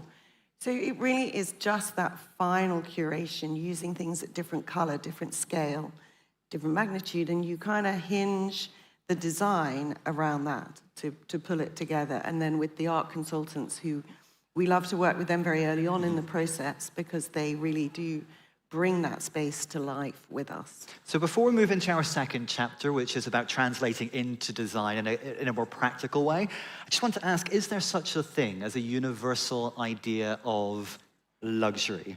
Or must it always be reinterpreted locally? That feels very relevant when we're talking about working with a hotel group with multiple locations all over the world. Who's answering? We think that, luxury is different. I mean, you don't expect a marble bathroom in Africa. This is a different kind of a luxury where you come to different markets, and it's not the same luxury in Mykonos and the same luxury in Athens, for example, when it comes to Four Seasons. I guess it depends on the location. Luxury is different. I think the luxury is for me to taking care of something, to making it nice and just enjoy, and you can unwind, and it's just beautiful, and you enjoy the surroundings. Do you think there's a universal idea of luxury, or do you think it's really context dependent? I think it's changing all the time. And I think even guests that aspire to the most famous hotels, they go and stay there, but then also if they they're going down to Namibia in a tent, there's still luxury, but it's called barefoot luxury, or you go to the beach. So it's really about the curation and what the guest actually touches and feels, towels, sheets, what is under their feet, that's where the luxury is, but it's also the attention to detail. It's getting the stitching right, getting all that layering correct for the project. So we're seeing some examples come up, beautiful projects. How do you avoid the cliche? When we're talking about translating places into spaces, we all know there's a stereotype of a place.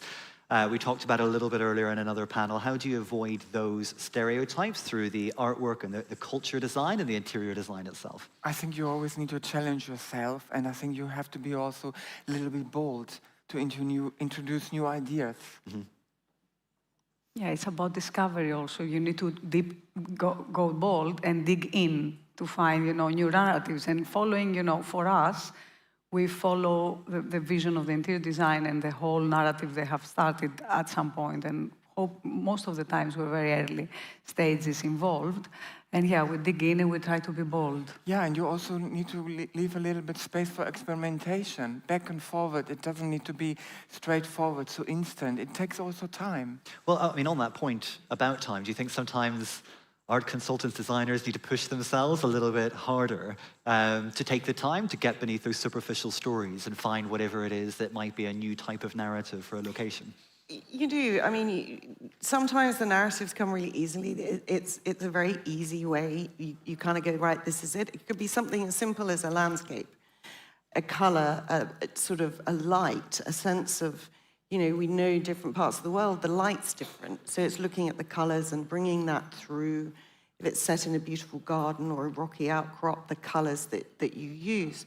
We really want to bring the outside in as well as doing that. But it really is that attention to detail throughout the whole phases of the project. It's all great, you do this beautiful narrative, everyone buys into it, but by the time you're in the final stages, in the throes of it, you forget what it is. So you have to keep going back. The narrative really sets the story. Can you tell me how you've, with perhaps some of these examples, avoided the cliches? I mean, somewhere like Marrakesh, for example, we all have an idea of what that is, and we've all seen a lot of hotels that deploy those same ideas over and over and over again. How, through the art curation and the culture curation and the interior design, have you managed to sidestep those cliches? For us, it is very interesting, especially you mentioned Morocco. I mean, there is so much underground, and there's a new thriving art scene. There's this Fair 154. It's so emerging, and you just need to, again, you need to try different things and test, and you just go also with your finesse and trust your feelings. And also being more specific, in Morocco, what we did, we married two different worlds. International artists who have a certain style with local craftsmanship. So we worked with loads of workshops, local workshops. We went to Atlas Mountains, we found all these tapestry making people, or the Celise ceramic workshops, but we also brought international artists to work with them, so they had a different perspective. They saw the project differently, but they worked with the local traditional medium, and the outcome, echoes tradition, but also is very contemporary. And presumably on the interior design, there must be points at which you're coming up with a scheme and thinking, nope, that's too obvious.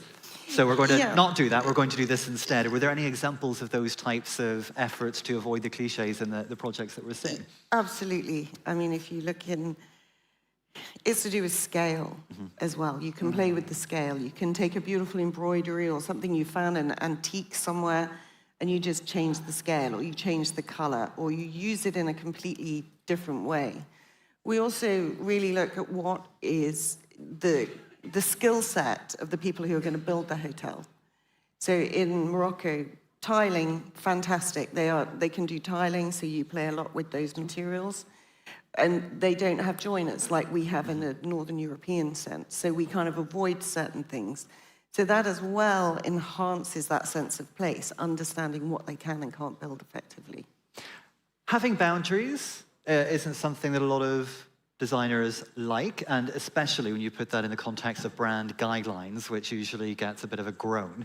But in the context of Four Seasons, was having brand guidelines actually quite helpful? Did it give you a focus, a direction? In terms of brand guidelines, they are actually really technical guidelines. They're telling you how fast the bath has to fill, how big the bedside table has to be. They're not telling you that it can have a marble top, it can have metal legs, or it can be this shape. So they are guides, so everyone knows that the standards of a Four Seasons will be met. It's not in the sense of design. And that's where actually the joy of our job is working within those technical constraints in creating something truly unique to that sense of place. For us, there are no brand guidelines, apparently, but as Four Seasons is, is a classic brand, but it doesn't mean that they're not open for bold artwork collections. And of course, that comes down to the interior designers who are, when they're open, to see the unexpected. And I think that's what it works really well with this brand, because we push and they're open for this. They don't expect the expected. I think it comes down to sophistication. It needs to be classy. It needs to be long-lasting. So it needs something you also appreciate in 5 years. I think this is what it really makes so special. It's not something really, wow, it's so shocking. You might enjoy for one day, but you can always revisit and you discover more layers. I think this is what it makes so special. So we're going to bring the discussion into Four Seasons territory now in our chapter on brand meets culture. So before we talk in some detail about what that actually means, how would you sum up the Four Seasons DNA, the ethos of that group, and perhaps how does it differ from other hotel groups that you've each worked with? Gosh. I mean, the one thing about Four Seasons is, unlike the other sort of big names, they only do Four Seasons. They've never made a Four Seasons Light or a Four Seasons. They are absolutely focused on what they're providing the customer. The customer knows when they go in, they're going to get 6 hangers in the wardrobe. Okay, so, and the level of service and detail. So that, what Four Seasons brings is that consistency. So we kind of, as I say, we create the backdrop for them to service the hotel. And I just think they're a free brand, in a sense. They're not dictating to us. We're leading the design, they check all the technical, and we work very closely with the ownership, because they are obviously a big stakeholder. And there's a lot of clarity when it comes to us and the interior designer. I think they have clarity on what they want to pass across and what they want to deliver in the end when it comes to collections. And as we said before, it's a classic brand, but it doesn't mean that they expect this from the artwork collection, for example. They're very open. Well, because of the clarity, they have confidence. Well, whenever I think of Four Seasons, I think of classic but not boring. I think of luxury but not ostentation. Would you agree with that, Will? Yes, elegant. It's elegant. It's timeless.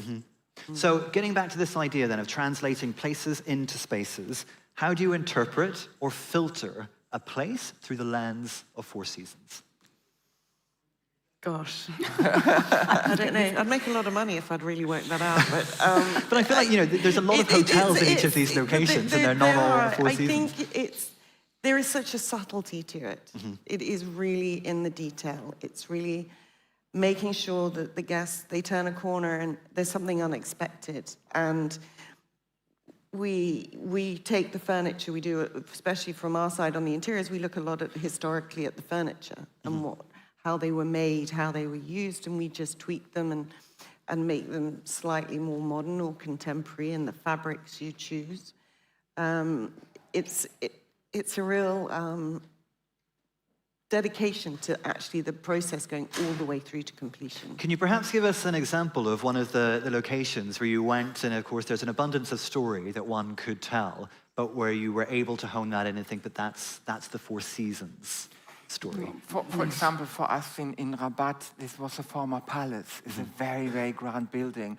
So the building already invites you to go bold and go for certain quality, because it's just the building itself, the location, so that unfolds a lot of the Four Seasons brands. I mean, they have excellent locations. But I'm guessing, I suppose to dig a bit deeper, what I'm getting at is if you went to, I don't know, a 25 hours hotel or a Cinefaces, or, you know, these are not necessarily luxury brands, so you're not going to make the same selection of artworks or cultural programming that you put into those properties. What is it about, for example, Rabat, that you looked at this wealth of inspiration and thought, okay, but that's what makes a Four Seasons storyline? Long process also, from research to history to discovering the local scene to working with international artists, bring them in the country, you know, marrying these two worlds of craftsmanship and modern art, and from this to every detail of framing and how you hang the pieces.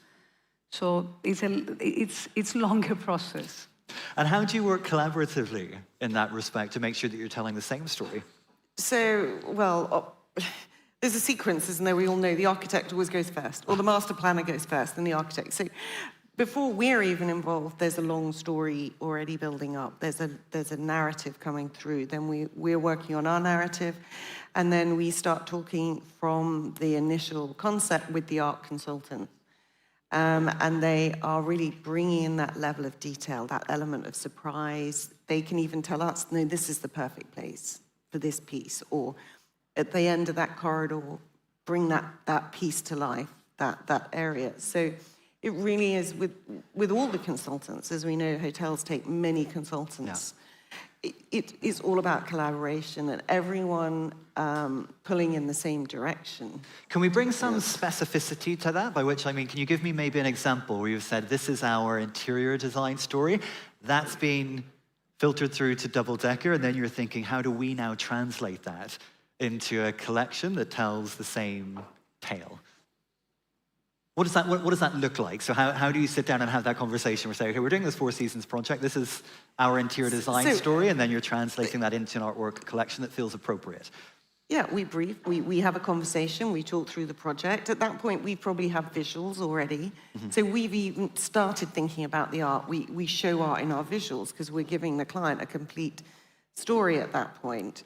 And then with the art consultant, then you build on that narrative and come through with ideas, and we talk through it. Then it really is an iterative process. And there's many cases that we see the space and we say, you know what, this reception area needs a big sculptural piece, and the whole narrative of the area can really change towards this direction. So sometimes the space from the art consulting part is asking for something that maybe they haven't even worked on, and you know, we suggest something and we discuss it all together, and we move forward. I think it is often the case that we're connecting, it's a connecting tissue, and we kind of connecting or going further into the same storytelling.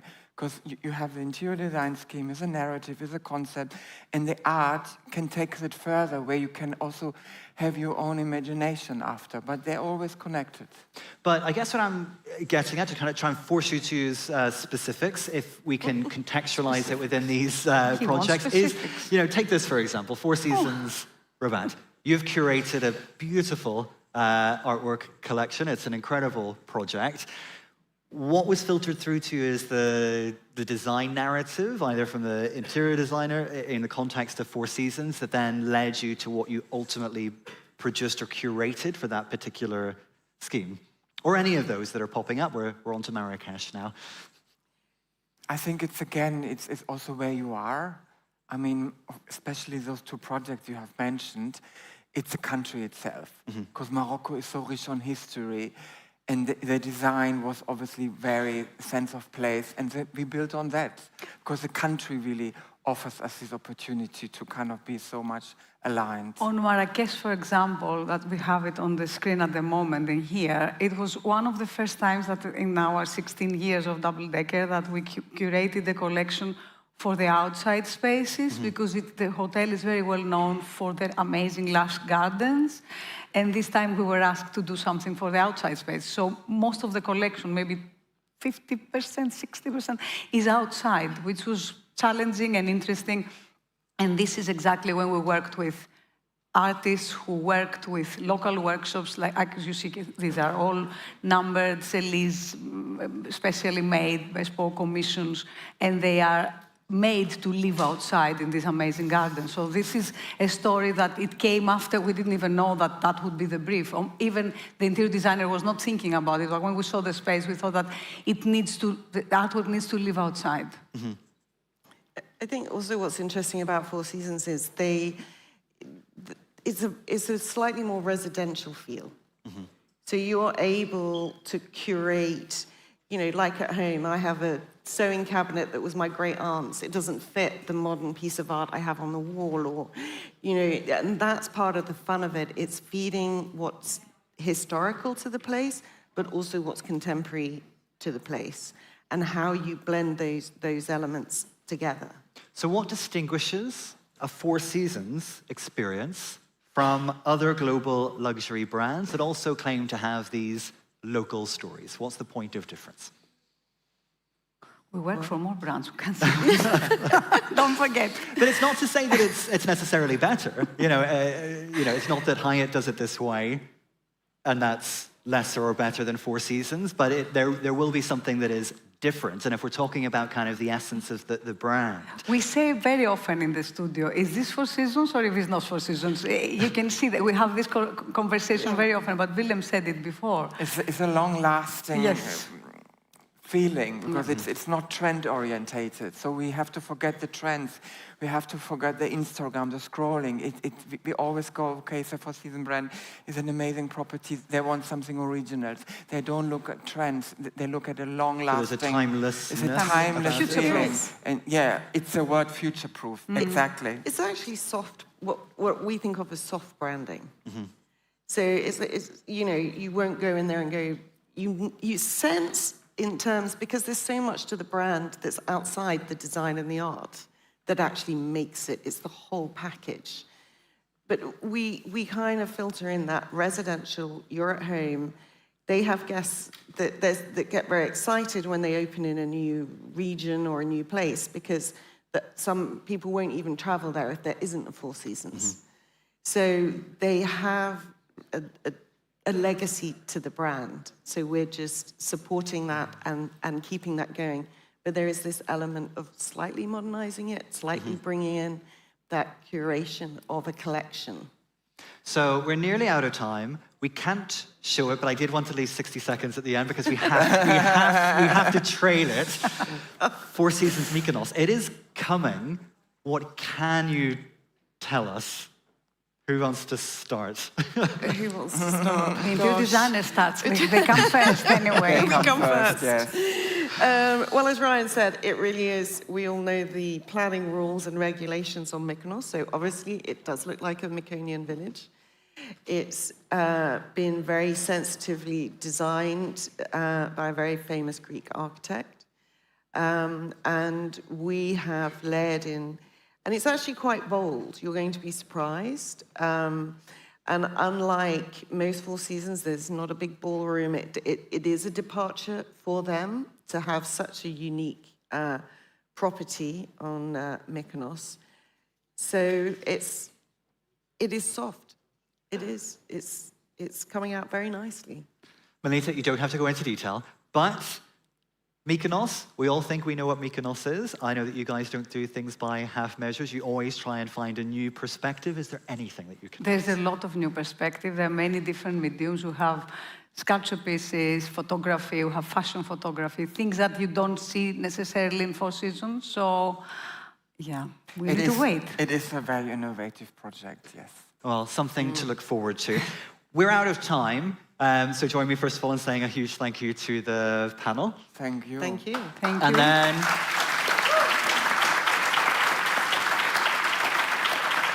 If I may, just very, very briefly, I also want to say a huge thank you to the organizing team for Hotel Experience. This is my last session of the day. They've been fantastic. They are really at the forefront of making Athens a new design capital. So thank you to them. You guys are doing an amazing job, and long may it last. Thank you. Thank you. Thank you, Harry, so much for your support for the second year. My pleasure. Το Four Seasons μέσω της τέχνης και του interior design μας ταξιδεύει από το Ραμπάτ μέχρι το Μαρακές, το Λονδίνο και τη Μύκονο. Και τώρα, στο επόμενο πάνελ, θα μάθουμε τι είναι αυτό που κάνει ένα ξενοδοχείο επίκαιρο από τώρα μέχρι το 2075. Αντί για τον Γιώργο Σπανό της Doms, που για λόγους ανωτέρας βίας δεν μπορεί να είναι σήμερα μαζί μας, θα έχουμε κοντά μας τον Αντώνη Παπαλά, F&B Partnerships και Operations του ομίλου. Κοντά μας η Σμήνη Τορνιβούκα, ο Μπάρτε Βίνκελ και ο Τάσος Γεωργατζής, που σκέφτονται τη διαχρονικότητα πέρα από τον επόμενο κύκλο ανανέωσης. Για θέματα ταυτότητας και δυναμισμού θα μιλήσουν με τον κύριο Κώστα Παναγάκη. Καλησπέρα. I will sit here. I will be opposite Danai to get, the positive energy and, her quick eye when I cross the line of time. Thank you very much for being here today. Hotels that last in time. I work personally in PR for hotels, so our brutal media world says that a new venue is always new on the first year of operation. Then it's old news, then it passes by, then you have to make an extra effort. On the other hand, investors, tend to put their good money there for 30, 20, 10, 5 years, and they want to get value out of it. So, here with me today to discuss, I have 4 amazing people, and I will guide you through each and every one of them.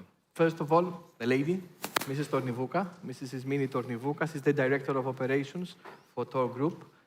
I have, to be honest, I've worked with hundreds of hoteliers. It's the first person that I meet that it's a 4th generation hotelier. And I would like an applause for it, please. Thank you. Next to Mrs. Tornivouka is Bart van der Winkel, a legend in Greek hospitality. Those who know. He is currently the Chief Asset Manager Officer for Rivalia Hospitality. And I'm very happy and honored to be in a panel with him today. Bravo. On the left of Mrs. Tornivouka is Mr. Tasos Georgadzis, Managing Director of Urban Soul Project. That's it? That's it. As we call in Greece, Tasos Sketo. And next to Mr. Georgadzis is Mr. Adonis Papalas, F&B Partnerships and Operations from Doms Group. So, thank you very much for being here. I'm hoping that we'll have a nice conversation. Mrs. Tornivouka, first question is yours. You represent the 4th generation of a family that has actually, been shaping Greek hospitality, and I truly mean it, for over a century. In an era obsessed with innovation, in an era when, what does it mean to carry forward a 100-year legacy? Does longevity in itself become the most authentic form of hospitality? Is this what keeps hotels young? Well, we celebrated 100 years this year. So it was a moment for me as well to reflect what it's like being a 4th-generation hotelier, because normally I don't think about it. It wasn't. It's 4th-generation I mean, hotelier. it's my life. I grew up in hotels. I studied to be a hotelier, and it was always something I loved because it's a way of life being a hotelier. Bart also knows that. So even as a child, I had this, I felt I was in the hotel, I was working there. Even my kids feel like that. For us, now we have become a much larger company. We have 500 employees. So now we are thinking about what we are looking at the landscape around us changing, a lot of investors, a lot of people that want to get the return on investment on the hotels. It was not our perspective, we have our hotels and we are bonded with them. We are bonded with our buildings, we're bonded with our guests. Even now guests are coming and asking where my grandma is, and they're bringing her gifts. So we are not the cold investor only looking at numbers. But it's very important for us, in order to be there and to be relevant in this new age, to be able, first of all, to be a place where people can work and can have a career, to be able to attract outside talent as well, and to be able to learn from cooperations like with Grivalia. I will talk about it a little bit later. In some weird way, all these guys are connected. Yes, of course, we're all connected. And I think that it's important for us to keep our values alive, the values that my grandparents, my parents have, which is they really care about their guests, what the guest sees, what the guest touches, their experience. This is the most important thing. They really care about being hands-on and being present. This is very, and they do this authentically. My mother, even today, she's traveling, she sent me messages, this guest is coming, this guest is coming. They're repeaters, you need to take care of them. And we need to bring this to our employees. We are not able to be in all of our hotels all of the time, like my grandmother did. But it's really important to find the people that can bring this authentic hospitality forward. We are looking for people that care. We try to take care of those people, so they bring our ethos forward. So in Bart's terminology, this is personal capex, eh? Yeah, well. All right, thank you very much. Bart, second question goes to you. And it's deeply personal. Your title is asset manager, so you manage assets for Rivalia Hospitality, like Amanzoe, like One and Only, etc., etc. Right. In a world where we are shifting from the traditional bed and breakfast narrative, and we are moving into the experience narrative. So you are the person overseeing actually venues when we're talking about experiences. How is that? How is this evolving? Let me elaborate first for the audience. Rivalia Hospitality, we are participating together with the family in the own residence. We are full owners of the Amanzoe. We are full owners of the One and Only, as well as Avamar, which is in Paros. So we have a number of assets, and we are working and we are developing in Mykonos with the Mandarin Orient. And went private, as you have read the news this morning, and we are working with Six Senses. So what we see at the moment from a development point of view, from an asset management perspective, a bed is a bed, a hotel is a hotel, a shower is a shower. So in order to attract the audience and the guests and the future guests, it is essential that we are not selling the bed. We're selling emotions. We're selling feelings. We're selling what we just learned. It's about grandma standing at the door, the breakfast lady that is serving the bacon or whatever. But it is here where the emotional feelings is very essential. We pride ourselves in working with brands like yourself, Ismini, brands like Aman, brands like Six Senses, because these are hotel companies that have a sense of timelessness. And when you have a sense of timelessness, you can move on from a time perspective from an offering point, not boring your guest. Because as you see, more and more companies like Ennismore, more and more companies that are seeking relevance towards the experience, that is where the future is going to lay. And that's driven by the artificial intelligence that will take over our industry. No, the waiter will still be there. But will the reservation still be there? Will the telephonist still be there? I can assure you, it will all change. And look at the airline industry. Our industry, hospitality, is halfway there. We haven't even started with artificial intelligence. And from an asset management point of view, whether we like it or not, our biggest costs, where I look at, is payroll. And the people, I like to have them in the front and not in the back. So, asset management side, yes, I look at costs. Thank you. Okay, Mr. Georgadzis, forget what you heard. Let's talk buildings. Let's talk purely buildings. A lot has changed over the past 20 years in hotel design. Thinking yourself back then, could you have imagined that evolution in design, and how do you keep a building, how do you keep a structure relevant in future generations? Let's all think, let's all think what was hotels 20 years ago. It was old rooms with neoclassical furniture and Louis chairs. That was the hotel industry 20 years ago. And as I remember myself in my younger years, it was here in Athens that I saw some hotels like Fresh Hotel those days, A for Athens, which was one of the first boutique hotels that changed my mind and thought that this can really be something else. For me, hotel industry has changed so much in the 20 past years that it's unimaginable. As a architecture studio specializing in hotels with 110 people, our main focus is design and design timeless hotels in a sense that this can be timeless design, but also ready to accept changes. Because who knows what will happen in the next years and what the trends will be in 20 years. That being said, we always try to make the bones of a structure good. And it's sometimes we get to start working on a project with an already building, that the bones are not good, and it's never going to be good. I'm going to be honest with you. Whatever you do, you cannot do magic in a hotel that is not good from the beginning. But if you design something from the beginning that has the bones, it can be ready to approve and get on with the new stuff in the next few years. And CapEx-wise, let's be honest, it's going to be so much cheaper to do than a hotel that doesn't have these bones. So is it a matter of aesthetics or practicality when you design something for the long run? The long run is practicality.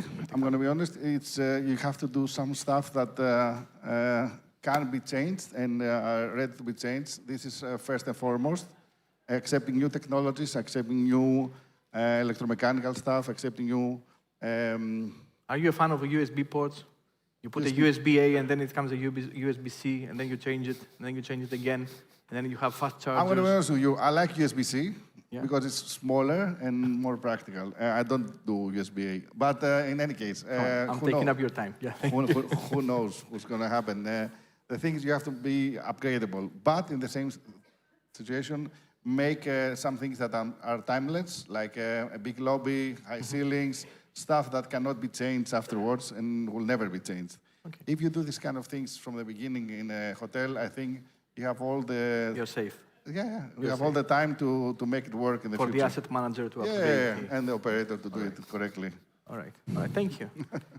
Adonis, domes. I've seen that your properties are, in most of the cases, deeply rooted in the destinations that they operate. They are, interwoven with the narrative of the people there, interwoven with the experiences that we discussed. How do you safeguard that this remains timeless and does not evolve into a folklore edition of something that may not be, relevant? So we, in general, we look, when we open our first hotels and everything, it has emotional bond, it has an emotional bondage to us. What it means is we have roots in every area. From Elunda, where we started off, then in Chania, where there was family, in Thessaloniki, in Chalkidiki. Santorini, I think. In Santorini as well. In Corfu, how a lot of our F&B brands have been born from there. We're looking into the culture, and that's the pillars of us, how we connect the hotels with the people, the culture around it, and we make it happen. You make it happen. And do you see that it's fruitful? It is fruitful because people are becoming extrovert, and what they want to learn the place. They want to be able to communicate with the people, to learn the area. We're not 20 years ago that it was all about sun and the sea and that's it. They're going for experiences, they're going to live it through. All right, thank you. Ismini, back to you. Expertise in restoring historic buildings. You did it with Excelsior, you did it with... I had to start with Excelsior, come on. You did it with On Residence. What have these projects taught you about creating spaces that age gracefully and stay relevant and stay, Well, I think that by using these spaces, we gave them another life, and we need to be mindful of the next life that they're going to have. The Excelsior was right opposite our four-star hotel, and we always wanted to restore it. It's always a labor of love. Excelsior now became one of the first boutique hotels in Thessaloniki, and then, of course, we did On Residence together with Grivale, which was a much grander project. It was an amazing building, which housed one of the most historical restaurants in Thessaloniki. Thessaloniki, which had been closed for 20 years. It was only a 2-story building, so it was very hard to invest in it. It was in a really, really bad condition. And it was my father's dream to be back at the seafront of Thessaloniki, where our first hotel was. And then he met with George Chrysikos from Grivali, and they decided to do it together, which was a really nice collaboration between a fund, I think, and a hotelier like us. And we began a very long project of restoring the old restaurant, first of all, which people really remembered. It was closed since 1993, but the first day it opened, so many people came up to me and they were like, I got married here, really? Or it was my first date here, or my father brought me here. So it really felt like we did also extend the building to become a 7-story building, which is now the hotel and the restaurant. But I really felt that together with Grivali, we were able to bring something back to Thessaloniki. We did a luxury hotel, which is not for everyone, but we did do a restaurant that everybody loved, a legend for Thessaloniki, and then we brought it back to the city, which was really you kind exciting. of bridged generations, if you have the one family with the other, yes, being on the same place. Yeah, that's it was exactly the same. It was 1925 that it opened, which was the time when our original hotel opened, which was just sadly destroyed on the earthquake of Thessaloniki. Again, 4th generation hotelier. Yes, that's us. Come on, I'm amazed by it. Back to you, Bart. We had a little chat before the panel, and we discussed bars and how they need to change their concept every 2 or 3 years, or they do not stay relevant, etc., etc. How do you see that implemented in hotels? How do you see concepts changing, and how easy is it for a concept, to? Well, we have an architect here, so I'm sure he gives a better answer than I will do. But in principle terms, I always believe when you have a bar, a successful bar, you need to change it every 3 to 5 years. And it's not just the music, but it's also the physical hardware. And when you talk about a hotel, either it has got some historical element, and we saw it earlier with the Raffles organization. Great job, really wonderful, amazing. 1.3 billion. Well, I don't think you will ever make a return, not in my lifetime. So no, come on. I did the PR in Greece for that project. It's an amazing project. So they need to be in balance. From an asset management perspective, we need to always look, is there an ROI, yes or no? And coming back to how do you stay relevant? And is there a certain amount of relevance? Yes, Thessaloniki, on residence, it fits the boulevard, it sits beautifully where it is. But we also see a more and more trend that is important for our next generation. Our children, your children, my children, your children, they will not stay in the hotels that we're building today. So we need to think about what is it going to look like? What do we need to do? So how are we emerging our future trends and how we can make it relevant? And you see various new trends, like what you see with Ennismore, what you see with Hoxton as a hotel brand. How relevant is that for my generation versus your guys' generation? Is more relevant to you than for me. But what I'm trying to get at is that whatever we do from a building point of view, it needs to be worthwhile the future. Because we are not building for today, we're building for the future. And there are some wonderful concepts emerging more and more. And allow me to elaborate on the concept that we have seen in Kenya, where you have the lodges. Or let me refer to the farm experiences. Now, would you imagine that you go on holiday with your family to a farm, and there you actually are participating in the farm work? And you go to Spain, you go to Portugal, it's really hot. It's in. We have the kite holidays, we have the ski holidays, but now you have the farm. So we are evolving as an industry. And given the fact that we are, and I keep on dwelling on this, more and more AI, you will have more and more spare time. So where do you go and how are you going to spend your time? And where is it going to be?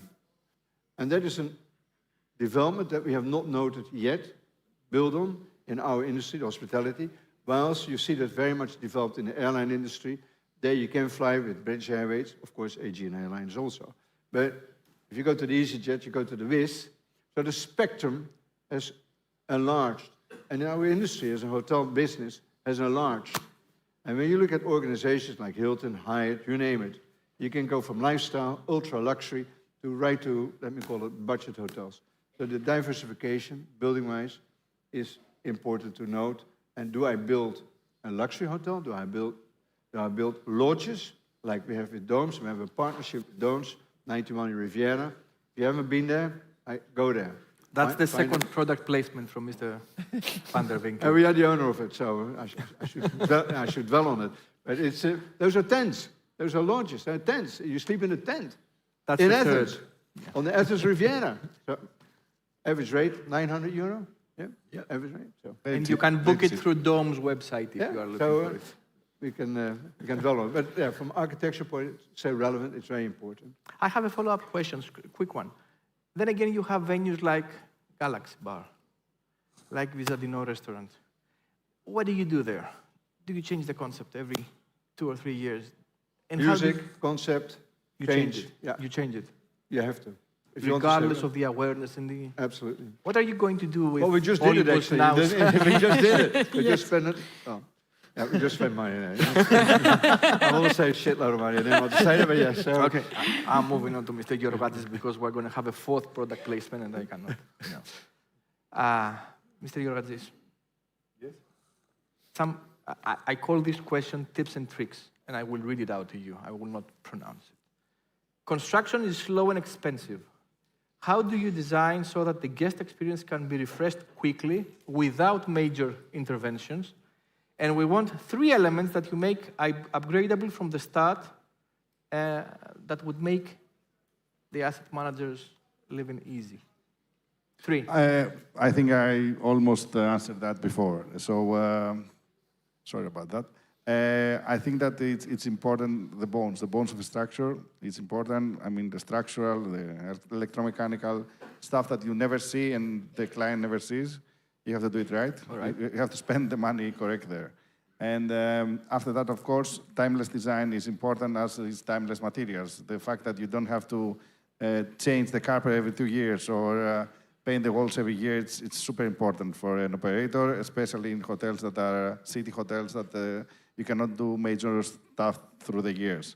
At the moment, we're doing hotels like Intercontinental, for example, which is probably the biggest city hotel in Greece. And it's stuff that we always think about and how we can make something that can last and not have to do changes. It differs in resorts and like Domes, which we cooperate in 6 hotels, I think, at the moment, where you have the time to make changes during the off-season, and this can make so much more time, we can do stuff there that you normally couldn't do and make major changes. But the fact that you can do correct bones, I'm saying it again and again and again, but it's important that the structure is correct, the form is correct, and then you can always change the fabrics or the colors or FF&E in a project. And you can make it work so much better and different, but you can never change the structure quickly or... The bones. The bones, sorry. I think I know the answer, but if you had €1 extra of capex for this year, where would you invest it firstly? What would you change in order for the guest to see a change? Not the bones. Not in architecture. I'm going to be honest with you. Come on, it's capex. It has to be. It's capex. You have to build something. Yeah, but the guest experience is 30% architecture. I think the rest is food and the people that work in the hotel. For me, it's important that you get the right people and the right food and the right experience. Hotels is about experience. It's about living an extraordinary life outside of your home. It's not about seeing great architecture, nice pillows. These all complement the picture, but you have to make it work. If I can change something, it's timeless materials. The materials that materials that don't have to be changed all the time. Materials that don't need to be.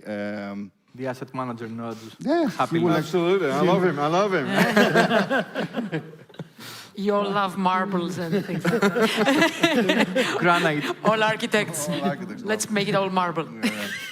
All right. Marble is not easily... But just to cut in here, if I may. Yeah. Where I would put my money today is all about infrastructure. I talk about IT infrastructure. IT. It is so essential. Whenever I go to an airport, I go to a restaurant, I go to a hotel, and you go like this, get the internet working. IT infrastructure is key. Yes. And it's eating lots of money. And you need to change it every 3 years, every 4 years. You need to upgrade it, whether you like it or not. Yeah, and I think it's also in the details that you don't actually see. I had a client 5 years ago, huge hotels in Crete, 200 rooms, 300 rooms each. And he was discussing, we were discussing his policy about ESG. And at night, he said, well, you know what ESG? Do you see this place? It has 200 rooms, and the lights throughout the whole hotel open through 2 switches. We cannot kill zones. We cannot leverage, how we spend our lighting budget. We have to light either the full hotel or nothing. So Terrible. it's this kind of design that actually makes the difference. Right. Very correct. Adonis, experiences. I pick it up from experiences. Experiences, so... Let me ask the question. Oh, okay. People will know that you know. know. Let me ask the question first. That would be nice. Right. Your group, I know because I've been to a couple of your hotels, is highly related to local experiences, either in Eluda or Crete or wherever you operate, Corfu, etc., etc. How do you safeguard that this experience will remain relevant 10 years from now, 15 years from now? What are the actual, tips and tricks that your team uses in order to refresh them? Okay, no budget on infrastructure, but how do you refresh experiences? How do you keep them alive? We are all insiders, so everybody knows everything about the area. Right. So everybody in our hotels, in our group, that works on, it is exactly like a concierge. So you ask from the groom, from guest relations to a waiter, they will be able to give you all the tips and tricks that you need to have for all around town, which that creates a personal bond with a guest, but at the same time, it helps you, teach them the way, the culture and where they're going. People, they don't want to just go to the old traditional things that they used to do, pick up a few little things, or we give them back home to friends and family, all the souvenirs. No, they want to live experiences. We curate experiences for them. For example, we have specialized winemaking courses that we do. We take them out to wineries, to cheesemakers, to when the olive season is on, we take them to the grinding place. So we create a full experience for them, and we make it, live it through it. And then they become our ambassadors as well for the next people to come through, because we're giving them an experience and a lifestyle where it's all about lifestyle right now. We're becoming an ecosystem of a resort ecosystem of lifestyle inside domes. Thank you. So, last round of questions. We have less than 4 minutes. Then I will be graceful with us and provide us a couple of more. 1 minute each. Ismini, I got the feeling from this panel that you have collaborated with Rivalia on the On-Residence project. Can you please... Yes, we do. Can you please describe the feeling of being a family-owned company that your mother texts you what she sees outside and what you want to do through a collaboration with an asset manager that actually, sees budget stuff? How was that? Well, first of all, I'm very grateful I got to meet Bart. And I joined the many people in Greek hospitality that consider him a professional mentor. He's a great guy. And second, it was really, I think, a turning point for us as a company, for me and my sister who represent the younger generation, because we have always been... We have seen also our strengths. We are very practical. We are hoteliers. I am proud of that. I say we're not doing anything else. We are not investors. We are there. So we bring this to the table. We're very practical. I'm proud of that. But also, we got to learn a lot from cooperating with Grivalia, because they brought the tools and they taught us some of the tools that we can use to make even better decisions that do make sense. But I think this combination really works magic. And we have taken many lessons that we also use in our other properties as well. But with Grivalia, we do our best work. Right. Opposite. Bart pressures us. I have the same question reversed for Bart. I mean, obviously, the Tornivoukas family, represents Thessaloniki's hospitality scene. How was that experience collaborating with somebody that is so deeply rooted in the scene that can, deliver a project? It's wonderful, because versus an international brand, you have here a family where, with no disrespect, Mama is checking whether the pillows are fluffy. And Mama, her mother. So, you're also Mama. But it's important. That family feeling, that home feeling, the belonging to, the emotions. Because as I said earlier, we are selling emotions. We're not selling the pillow, like our architect is saying. And he's right. How many times when you go to a hotel and you say, oh, here's a pillow menu. Hello? Which pillow are you selecting? The feather, the very fine feather. Bullshit. It's all marketing. I care about that warm feeling when I enter into a hotel. So working together with a family business is wonderful, is delightful. Okay, we look at the pennies, they look at the omelettes. So the balance makes sense. Is there in our situation, our case, and this is the way I believe we should work. We have to work as owners, investors, together with our operators in hand, because ultimately it's the guest that will decide whether to stay there or not. Not me, not his meaning, it's the guest. And that is what we aim for. All right. We believe it's the best of both worlds with our project in non-residence, so we're very happy with that. I'm guessing there's a next project in line. Oh, hopefully. Tomorrow, two of our colleagues will be joining you here. There are people watching us here we cannot disclose. So tomorrow, two of our colleagues will be joining you here from the Amanzoy. Yeah. And Pedro, who has been working all over the world, as well as Gerhard, one and only. So those who will be here tomorrow, I highly recommend that you are joining that session as well. She stood up. Let's pretend she's not there. Okay. Come on, one last question, at least for Mr. Georgadzis. No, it's okay. I don't have to. I've spoken so many times, everybody knows me. I'm okay. Tell us about the bones. Bones. They are important. Do we have a question? No? One more? Okay. Okay, quick. I have a marketing agency, and my people have put me on TikTok, and I have to scroll through TikToks every day, and I see all these beautiful landscapes, and I am sick and tired of seeing caves like a villa, and villas like a cave, and infinity pools on top of caves. Will you be required to design stuff like that in the future? We see them as well from our clients. Bravo. Just so you know, there are people that are coming now with AI pictures of this is how I want my hotel or my villa to be. I want this. I want this, yes. I kind of think that AI is amazing, but in real life, it's a great copy tool, and it's not innovating, and it doesn't produce original concepts. So it's a tool that you can use, and we can use, actually, and we're still not implementing it as a company as we could, in a sense, but it's not a tool to do the final project. It's a tool to maybe get some inspiration, maybe get some ideas, but at the end of the day, you have to make it work by yourself. As an architect and an artist together, you have to make work with, I say always, it's art, technique, and the money. So you have the three, in Greek is techniki, and ta χρήματα, the three T's. So if you don't make it work with these three elements, it doesn't work at all. Okay. Thank you. Thank you. Thank you. Sorry, Ranai doesn't let us talk about more stuff. So is it my idea or not that when you have the right collaborators, hotel brands are becoming lifestyle brands gradually? Yes. Definitely. I see that. Thank you for being here. Thank you. Thank you.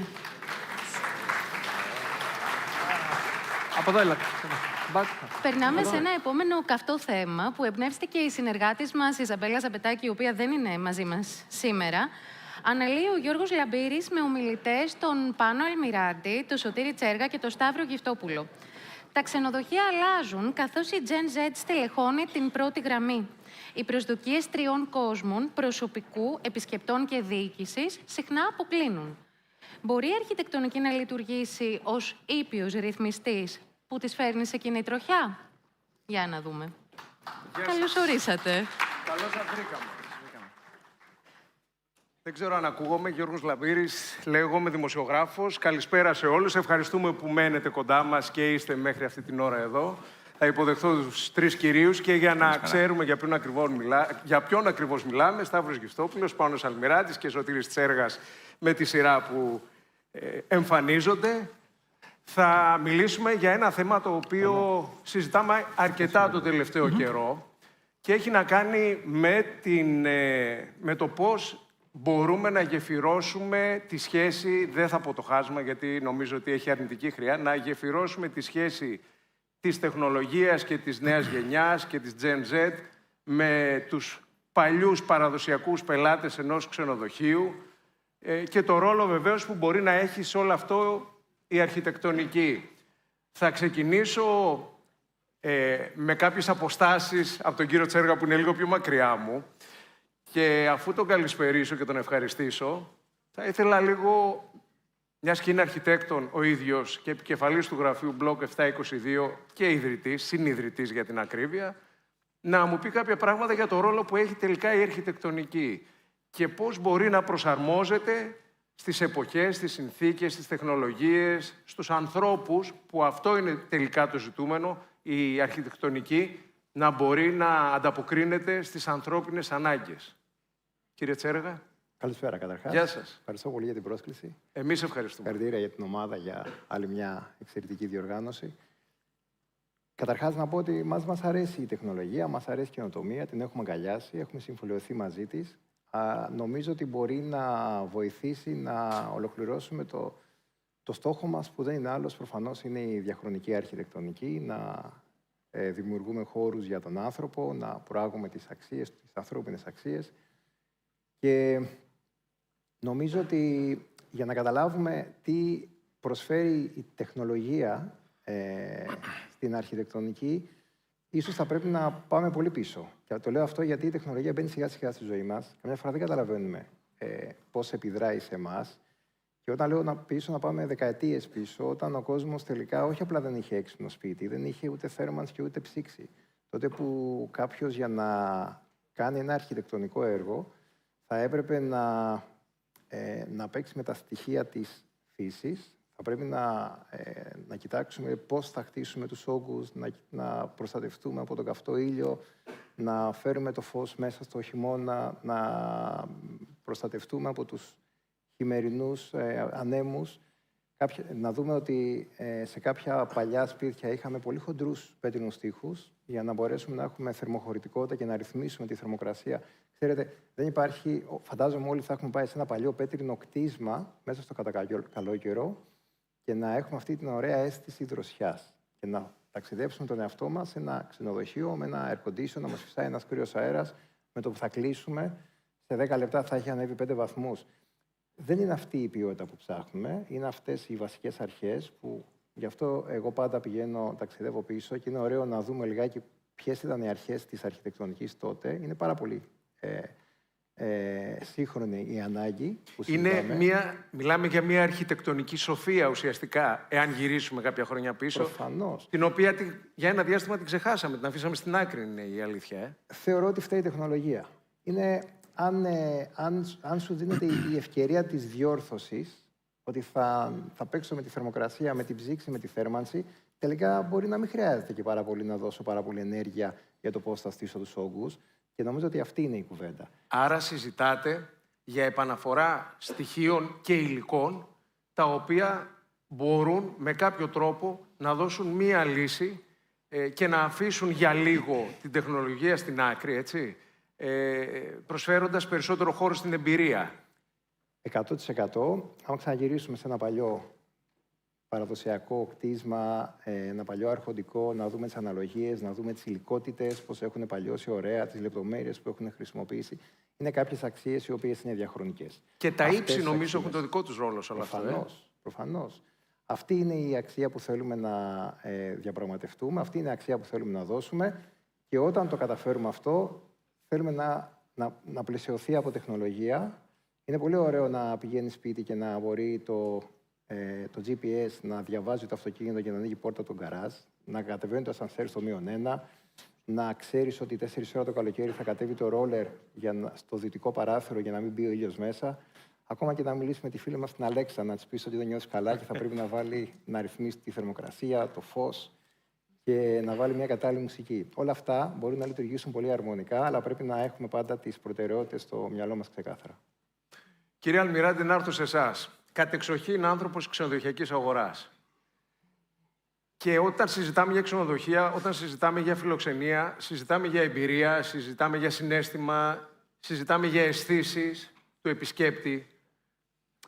Όταν η εισβολή της τεχνολογίας είναι τέτοια και με τέτοια ταχύτητα, την οποία παρατηρούμε τον τελευταίο καιρό, πόσο χώρο τελικά αφήνει στο να απολαύσω πραγματικά μια εμπειρία, όταν προηγείται ουσιαστικά, εάν θέλετε, το κινητό με μια φωτογραφία που θα βγάλω όταν πάω σε έναν προορισμό, επειδή πραγματικά μπορεί να είναι εντυπωσιακός, προηγείται λοιπόν αυτό του συναισθήματος ή της επαφής με το φυσικό τοπίο για να ανεβάσω μια φωτογραφία στα social media.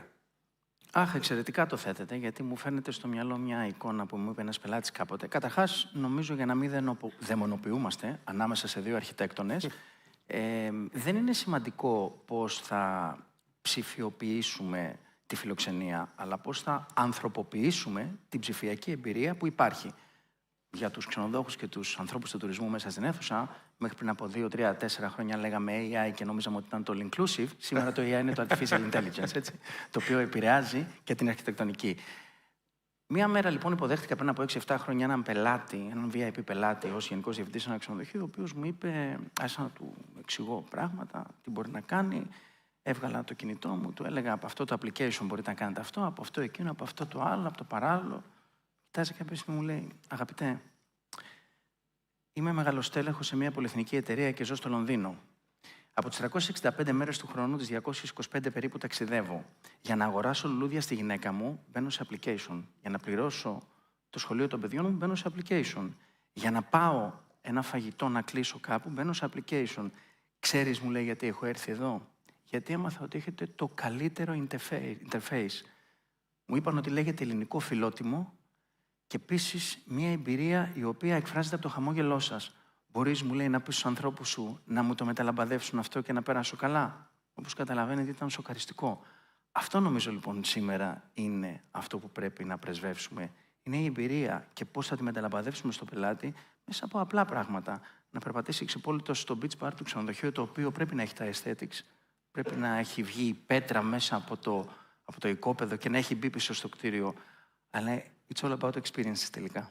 Ξέρετε, κάποιος μπορεί να σκεφτεί ότι πηγαίνοντας κάποτε σε συναυλίες, ανάβαμε αναπτήρα όταν μας άρεσε ένα τραγούδι και ήταν ρομαντικά και υπήρχε ατμόσφαιρα. Μετά έφυγαν οι αναπτήρες από τη μέση, ήρθαν τα ηλεκτρονικά τσιγάρα, αρχίσαμε να ανάβουμε το φακό του κινητού.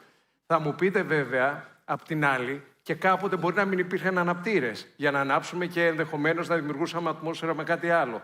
Αλλά αυτό που εγώ θα ήθελα να μας δώσετε ως εικόνα είναι τι γίνεται πραγματικά αυτή τη στιγμή στο χώρο της φιλοξενίας και πού πάνε τα πράγματα. Θέλουμε να διαφυλάξουμε την εμπειρία του επισκέπτη, αλλά πού μας οδηγεί η τεχνολογία και πόσο εύκολο να διαφυλάξουμε τελικά όλο αυτό το συναίσθημα που δημιουργεί η αυθεντικότητα και η ανθρώπινη επικοινωνία και επαφή.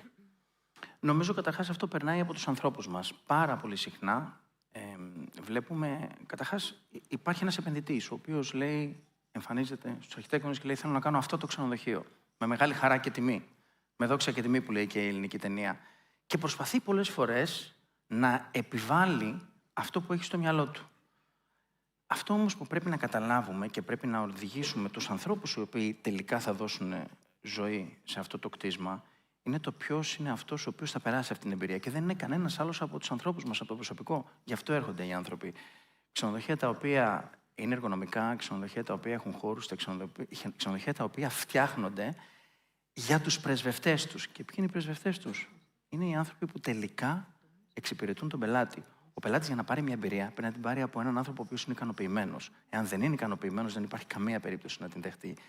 Είναι πάρα πολύ σημαντικό, λοιπόν, νομίζω, ότι να χρησιμοποιηθεί η τεχνολογία ορθά, σε συνάρτηση με την αρχιτεκτονική, αλλά να βοηθάει τους ανθρώπους οι οποίοι τελικά θα παραδώσουν αυτή την εμπειρία. Θέλω να πάμε λίγο στην πηγή. Να πάμε στη ρίζα, αν θέλετε, διότι ο κύριος Γυφτόπουλος, ως καθηγητής στο Μετσόβιο, στην αρχιτεκτονική σχολή, είναι αυτός που ουσιαστικά καλείται να διαπλάσει τους μελλοντικούς αρχιτέκτονες. Και θα ήθελα λίγο, κύριε Γυφτόπουλε, να μας πείτε πόσο τελικά εύκολο είναι να πείσετε κάποιους ανθρώπους οι οποίοι είναι σήμερα στην τάξη σας ή στο αμφιθέατρο 18-19 ετών, να τους πείσετε λοιπόν ότι υπάρχουν και κάποιες παραδοσιακές αξίες που συνδέονται με την αρχιτεκτονική και να αφήσουν στην άκρη, όχι να αφήσουν στην άκρη, να ισορροπήσουν με την εισβολή της τεχνολογίας. Ναι, πολύ κέρια ερώτηση για κάθε εκπαιδευτικό και ειδικότερα για κάποιον εκπαιδευτικό της αρχιτεκτονικής.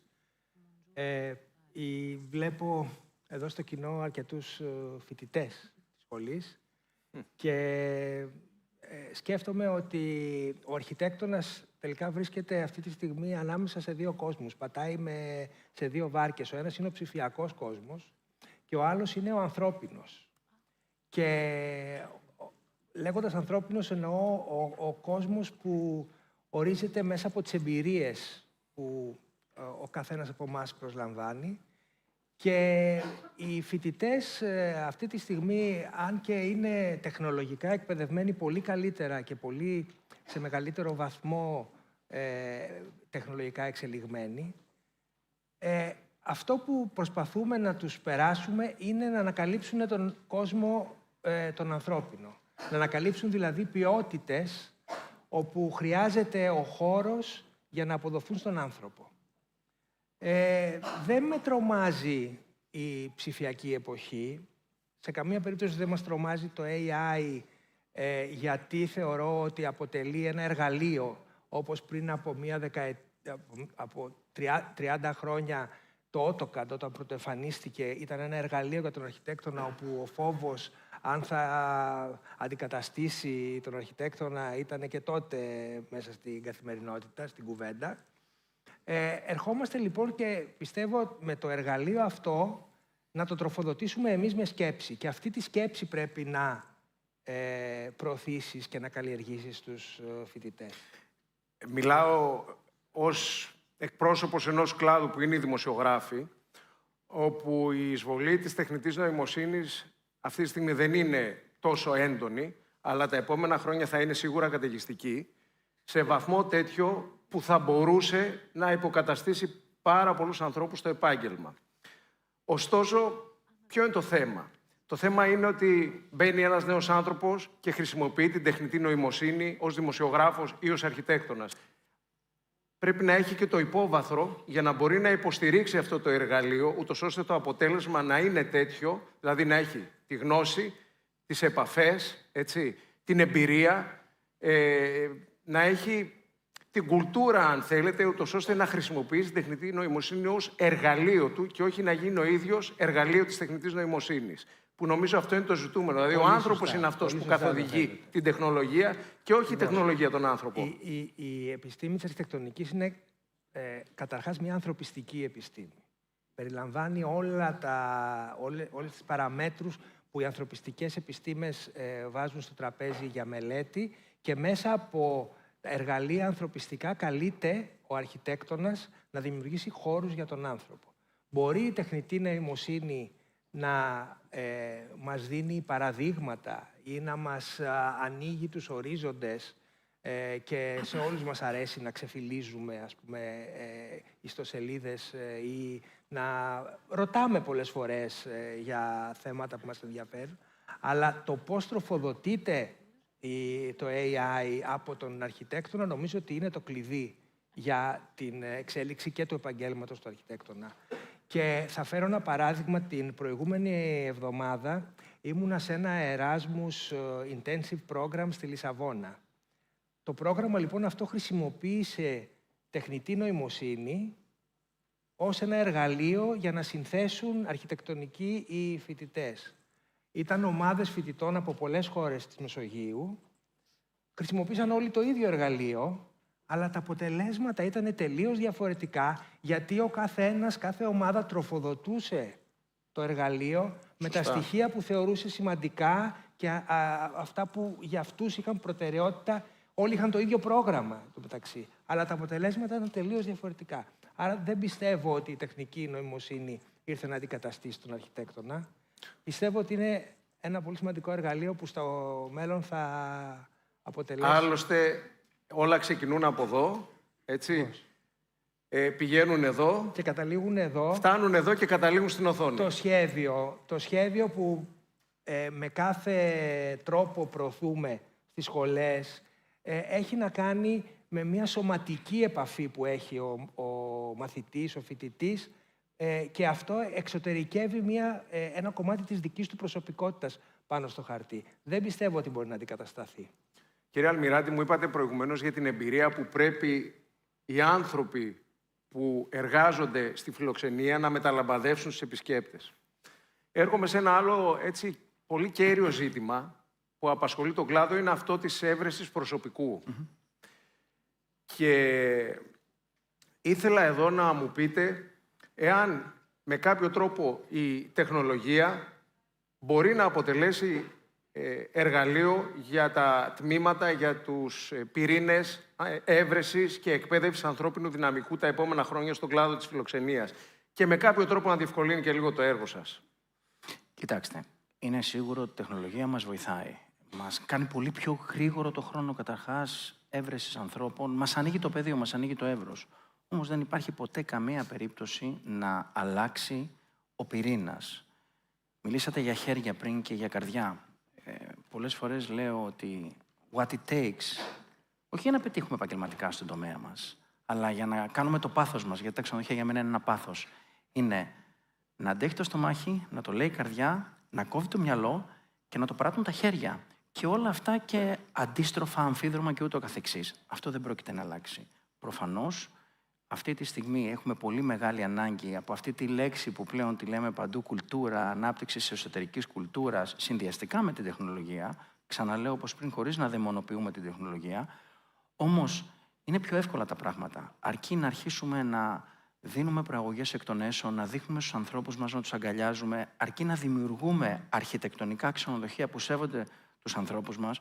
Πώς είναι δυνατόν να φτιάχνουμε ξενοδοχεία και να σεβόμαστε το φυσικό κάλος της περιοχής, αλλά να μην σκεφτόμαστε ότι εάν έχουμε 20-30 καμαριέρες που κάτω από δύσκολες καιρικές συνθήκες, 40, 42, 45 βαθμών, θα τα καθαρίσουν αυτά, αν δεν έχουν δίπλα τους κάποιους χώρους να βάλουν τα λινά τους, δεν θα μπορούν να το κάνουν σωστά. Άρα τι θα κάνουν? Θα φύγουν από αυτό το ξενοδοχείο και θα πάνε κάπου αλλού. Άρα πρέπει να επέμβουμε ουσιαστικά μέσα στον τρόπο με τον οποίο μέχρι στιγμής σκεπτόμασταν τις κατασκευές των ξενοδοχείων και να γίνουν οι αρχιτέκτονες αρρωγοί αυτής της κατασκευής, ώστε να μπορέσουμε να δίνουμε πολύ έξυπνα κτίρια, αλλά ταυτόχρονα και φιλικά προς το προσωπικό μας. Κύριε Τσέργα, σε εσάς ο λόγος. Πώς αλήθεια βάζετε και με ποιο τρόπο έχετε ενσωματώσει την τεχνολογία σε έργα σας το τελευταίο διάστημα και αν έχετε και κάποιο ενδεικτικό παράδειγμα που θέλετε να το αναφέρετε, πολύ ευχαρίστως να το ακούσουμε. Και πώς διασφαλίζετε αυτή τη συνύπαρξη που είπαμε, του μηχανικού με το ανθρώπινο στοιχείο. Η τεχνολογία σαν εργαλείο είναι πάρα πολύ χρήσιμη για μας. Από την αρχή μέχρι το τέλος. Δεν ξέρω τώρα τι να πρωτοπώ. Ξεκινάμε ένα έργο, είναι κάπου στην Ελλάδα, κάπου στον κόσμο. Το πρώτο πράγμα που πρέπει να κάνουμε είναι να πάρουμε στοιχεία για τον τόπο. Για την ιστορία, την κουλτούρα, τους ανθρώπους. Προφανώς μέσω του διαδικτύου είναι κάτι το οποίο είναι σχετικά εύκολο. Μια πρώτη ματιά να καταλάβουμε λιγάκι στοιχεία από τον τόπο. Μετά έρχεται η επίσκεψη στο κάθε οικόπεδο, το οποίο πλέον υπάρχουν τρισδιάστατα φωτογραφικά αποτυπώσεις, οι οποίες παίρνουν το ανάγλυφο του οικοπαίδου με τα δέντρα, με τις φυτεύσεις, με τα χρώματα, προφανώς τις υψομετρικές καμπύλες. Με ένα drone μπορούμε να πάρουμε χιλιόμετρα αποστάσεις ακόμα πιο μακριά και να φέρουμε αυτό το καμβά ψηφιακά στον υπολογιστή μας και να αρχίσουμε να τοποθετήσουμε προσεκτικά τους όγκους. Να βάλουμε κάμερες, να δούμε τις θέες που έχουμε. Να τρέξουμε ηλιακά διαγράμματα, να δούμε τη σχέση του φωτισμού με το έργο το οποίο σχεδιάζουμε. Να συνεχίσουμε να κάνουμε τρισδιάστατα, τα οποία τρισδιάστατα μπορούμε να δούμε τις υλικότητες, να δούμε την αισθητική που θέλουμε να χρησιμοποιήσουμε, να τα επικοινωνήσουμε με τον πελάτη μας, που πρέπει να είναι μαζί μας σε όλη αυτή τη διαδικασία. Να φτάσουμε στην κατασκευή, όπου η κατασκευή προφανώς ένα τηλέφωνο, ένα FaceTime, μια φωτογραφία, ανά πάσα ώρα και στιγμή μπορούμε να ελέγξουμε και να είμαστε παρόν σε όλες τις διαδικασίες. Η τεχνολογία είναι ένα εξαιρετικό μέσο για να μπορέσουμε να έχουμε αρτιότητα στο αποτέλεσμα και να μας ανοίξει το δρόμο για δημιουργία. Κάπου εδώ με την ελπίδα ότι θα είμαστε εδώ και σε 5 ή 10 χρόνια θα είμαστε καλά βεβαίως, έτσι, πρώτα απ' όλα, και ότι δεν θα μας έχει αντικαταστήσει η όποια τεχνολογία, γιατί εμείς θα παραμείνουμε κυρίαρχοι επ' αυτής. Θα ήθελα να σας ευχαριστήσω όλους θερμά και εσάς που μας παρακολουθήσατε. Καλή συνέχεια να έχετε. Την κυρία Μακρύ παρακαλώ να έρθει κοντά μας για τη συνέχεια. Περάστε από αριστερά για να... Σε ένα διαφορετικό μείγμα, ελπίζω να είστε εδώ και του χρόνου για να συζητήσουμε άλλα πράγματα. Σας ευχαριστούμε πάρα πολύ. Όταν ακούμε καινοτομία και ξενοδοχείο, εύλογα σκεφτόμαστε τις δεξαμενές. Και γι' αυτό είμαστε εδώ μαζί με τον Νίκο Καραφλό για να πούμε περισσότερα και να το σκέφτεστε και εσείς. Νίκο, οι δεξαμενές είναι ίσως το πιο τολμηρό και out of the box ξενοδοχειακό έργο στη χώρα. Και φέτος κλείνει τα 7 χρόνια λειτουργίας. Θέλεις να μοιραστείς μαζί μας κάποια δεδομένα που επικυρώνουν το όραμά σου? Ευχαριστώ πάρα πολύ για την εισαγωγή και την πρόσκληση, εννοείται. Το δεξαμενές ήταν ένα αρκετά προσωπικό στοίχημα, γιατί εγώ είμαι γέννημα θρέμα της περιοχής. Κατέληξε να είναι ιδιοκτησία της οικογένειάς μου, γνωρίζοντας το προηγουμένως εγώ σαν τοπόσιμο από το σχολείο κιόλας. Ξεκινήσαμε, ήταν μια μακρά διαδικασία και σχεδιασμού και μετατροπής του σε ξενοδοχείο. Για όσους δεν το γνωρίζουν, ήταν ένα εινοποιείο του Μεσοπολέμου και μετατρέψαμε τις τσιμεντένιες δεξαμενές ζύμωσης από δεξαμενές εινοποιείου σε σύγχρονο ξενοδοχείο, σε δωμάτια που κάποιος μπορεί να μείνει μέσα σε αυτές. Λειτουργεί ταυτόχρονα σαν ένα πολιτιστικό κέντρο και κατά περιόδους φιλοξενούμε καλλιτέχνες για residencies ή κάνουμε διάφορες άλλες δημιουργικές συνεργασίες. Τα αποτελέσματα που επικυρώνουν το όραμα είναι ότι έχει αγκαλιαστεί από πάρα πολύ κόσμο, έχει αποκτήσει οργανικά πολλή δημοσιότητα και πολλούς υποστηρικτές και είναι πάρα πολύ ωραίο να βλέπεις ανθρώπους που γίνονται πρεσβευτές ενός brand χωρίς να γνωριζόμαστε, ας πούμε, προσωπικά και να επικοινωνείτε και να βρίνουμε το κοινό μας και τους ανθρώπους που αγκαλιάζουν το όραμά μας. Και πάμε σε μια καυτή ερώτηση με 2 σκέλη. Το πρώτο είναι σε ποιο βαθμό πρέπει ένας ξενοδόχος, κατά την άποψή σου, να κρατάει τον έλεγχο της φήμης και των operations του ξενοδοχείου του. Και το δεύτερο σκέλος είναι ποια είναι η στιγμή που πρέπει να ανοίξεις το ξενοδοχείο σου σε συνέργειες και με ποια brands, ποιους καλλιτέχνες, ποιους επενδυτές, αλλά και την ίδια την κοινότητα. Στην πρώτη ερώτηση, κατά μένα δεν υπάρχει σωστό ή λάθος, γιατί είμαστε σε μια χώρα στην Ελλάδα που η τουριστική βιομηχανία είναι ίσως η βαρύτερη βιομηχανία. Οπότε πολλοί επενδυτές το σκέφτονται πιο τεχνικά το θέμα, δηλαδή είναι μια, ας πούμε, πιο εξασφαλισμένη επένδυση σε σχέση με άλλες. Και τότε το operation καταλήγει να είναι και λίγο πιο τεχνικό. Όταν όμως το operation αναλαμβάνεται από ανθρώπους που πρεσβεύουν αξίες περισσότερες της καθαρής ξενοδοχειακής, παύλα επιχειρηματικής με την έννοια του money-making σκεπτικού, τότε δίνονται δυνατότητες για πράγματα πιο δημιουργικά, που έχουν και μεγαλύτερο impact στον τόπο ή σχολιάζουν θέματα που ξεφεύγουν του ξενοδοχειακού, είναι πιο ξενοδοχειακά, ας πούμε. Και πάμε τώρα σε μια ερώτηση... Ξέχασα να απαντήσω για τα brands. Για τα brands. Οπότε η λογική των συνεργειών ήταν για μας εξ αρχής ζητούμενο και ήταν η ευκαιρία μας να συνδεθούμε με ανθρώπους που σκέφτονται εξίσου δημιουργικά με εμάς και να διευρύνουμε τις υπηρεσίες μας και ως το προϊόν το ξενοδοχειακό, με την τεχνογνωσία τους, κάνοντας πολύ ωραίες, συνδυάζοντας τη γνώση τους, αλλά και το μεράκι τους για αυτό που κάνουν. Είτε αυτό έχει να κάνει με φορείς πολιτισμού, από γκαλερί μέχρι μεγαλύτερους φορείς πολιτιστικούς, είτε αφορά με brands, όπως ας πούμε τους Ροέκο, που έχουμε κάνει ένα δικό μας τσάι, που είναι με τα herbs που βρίσκει κάποιος στα δωμάτια του ξενοδοχείου, οπότε με αυτή τη λογική πίνει κάποιος το landscape του ξενοδοχείου.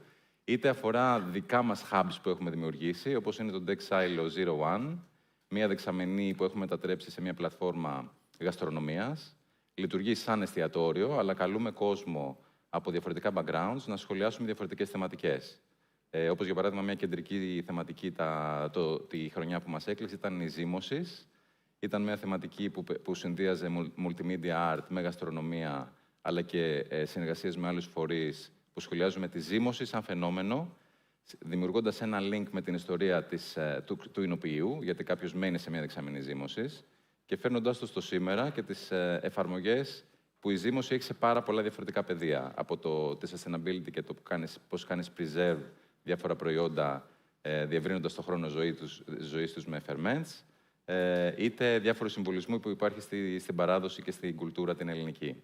Όλη αυτή η συζήτηση θέλει απομαγνητοφώνηση, μπουλετάρισμα και να στεκόμαστε σε μία-μία τις λέξεις. Κοίτα, προσπαθώ να είμαι περιεκτικός, γιατί ξέρω ότι έχουμε ξεφύγει χρονικά και δεν έχω προετοιμασμένες ερωτήσεις, οπότε θα αυτοσχεδιάσουμε και ελπίζω η περιεκτικότητα να μεταφραστεί σε ουσία και να μην γίνει τόσο περιεκτικό που στο τέλος δεν βγάζει νόημα αυτά που λέω. Βγάζει απόλυτα νόημα. Υπάρχει πάρα πολύ καινοτομία εδώ και μάλιστα πάμε και σε άλλο ένα πράγμα που νομίζω ότι δεν είναι γνωστό στους περισσότερους που μας παρακολουθούν. Έχετε κάνει μία έρευνα για τους σπόρους και για την τοπική αγροτική παραγωγή στις Δεξαμενές. Και εδώ αξίζει λίγο να δούμε τι μάθαμε για το χτες και τι σημαίνει αυτό για το σήμερα και το αύριο. Η δράση αυτή ήταν πάλι στο δημιουργικό hub που ονόμασα Dexilo 01. Ήταν στα πλαίσια της λειτουργίας του, που εκεί για μας το φαγητό είναι πολύ περισσότερο από αυτό που επιφανειακά φαίνεται. Υπάρχουν ζητήματα που έχουν να κάνουν είναι πιο πολιτικά, είναι κοινωνικά, είναι περιβαλλοντικά κτλ. Εγώ, όπως είπα, είμαι γέννημα θρέμα της περιοχής. Έχω πολύ συγκεκριμένες μνήμες γαστρονομικές από τη γιαγιά μου. Η γιαγιά μου θα την ονόμαζα την καλύτερη sustainability expert που έχω γνωρίσει, γιατί από έλλειψη πόρων εφάρμοζε απόλυτα κύκλικες πρακτικές, ενστικτωδώς και πολύ οργανικά, γιατί έπρεπε να ταΐσει 7 παιδιά σε πολύ φτωχικές συνθήκες διαβίωσης.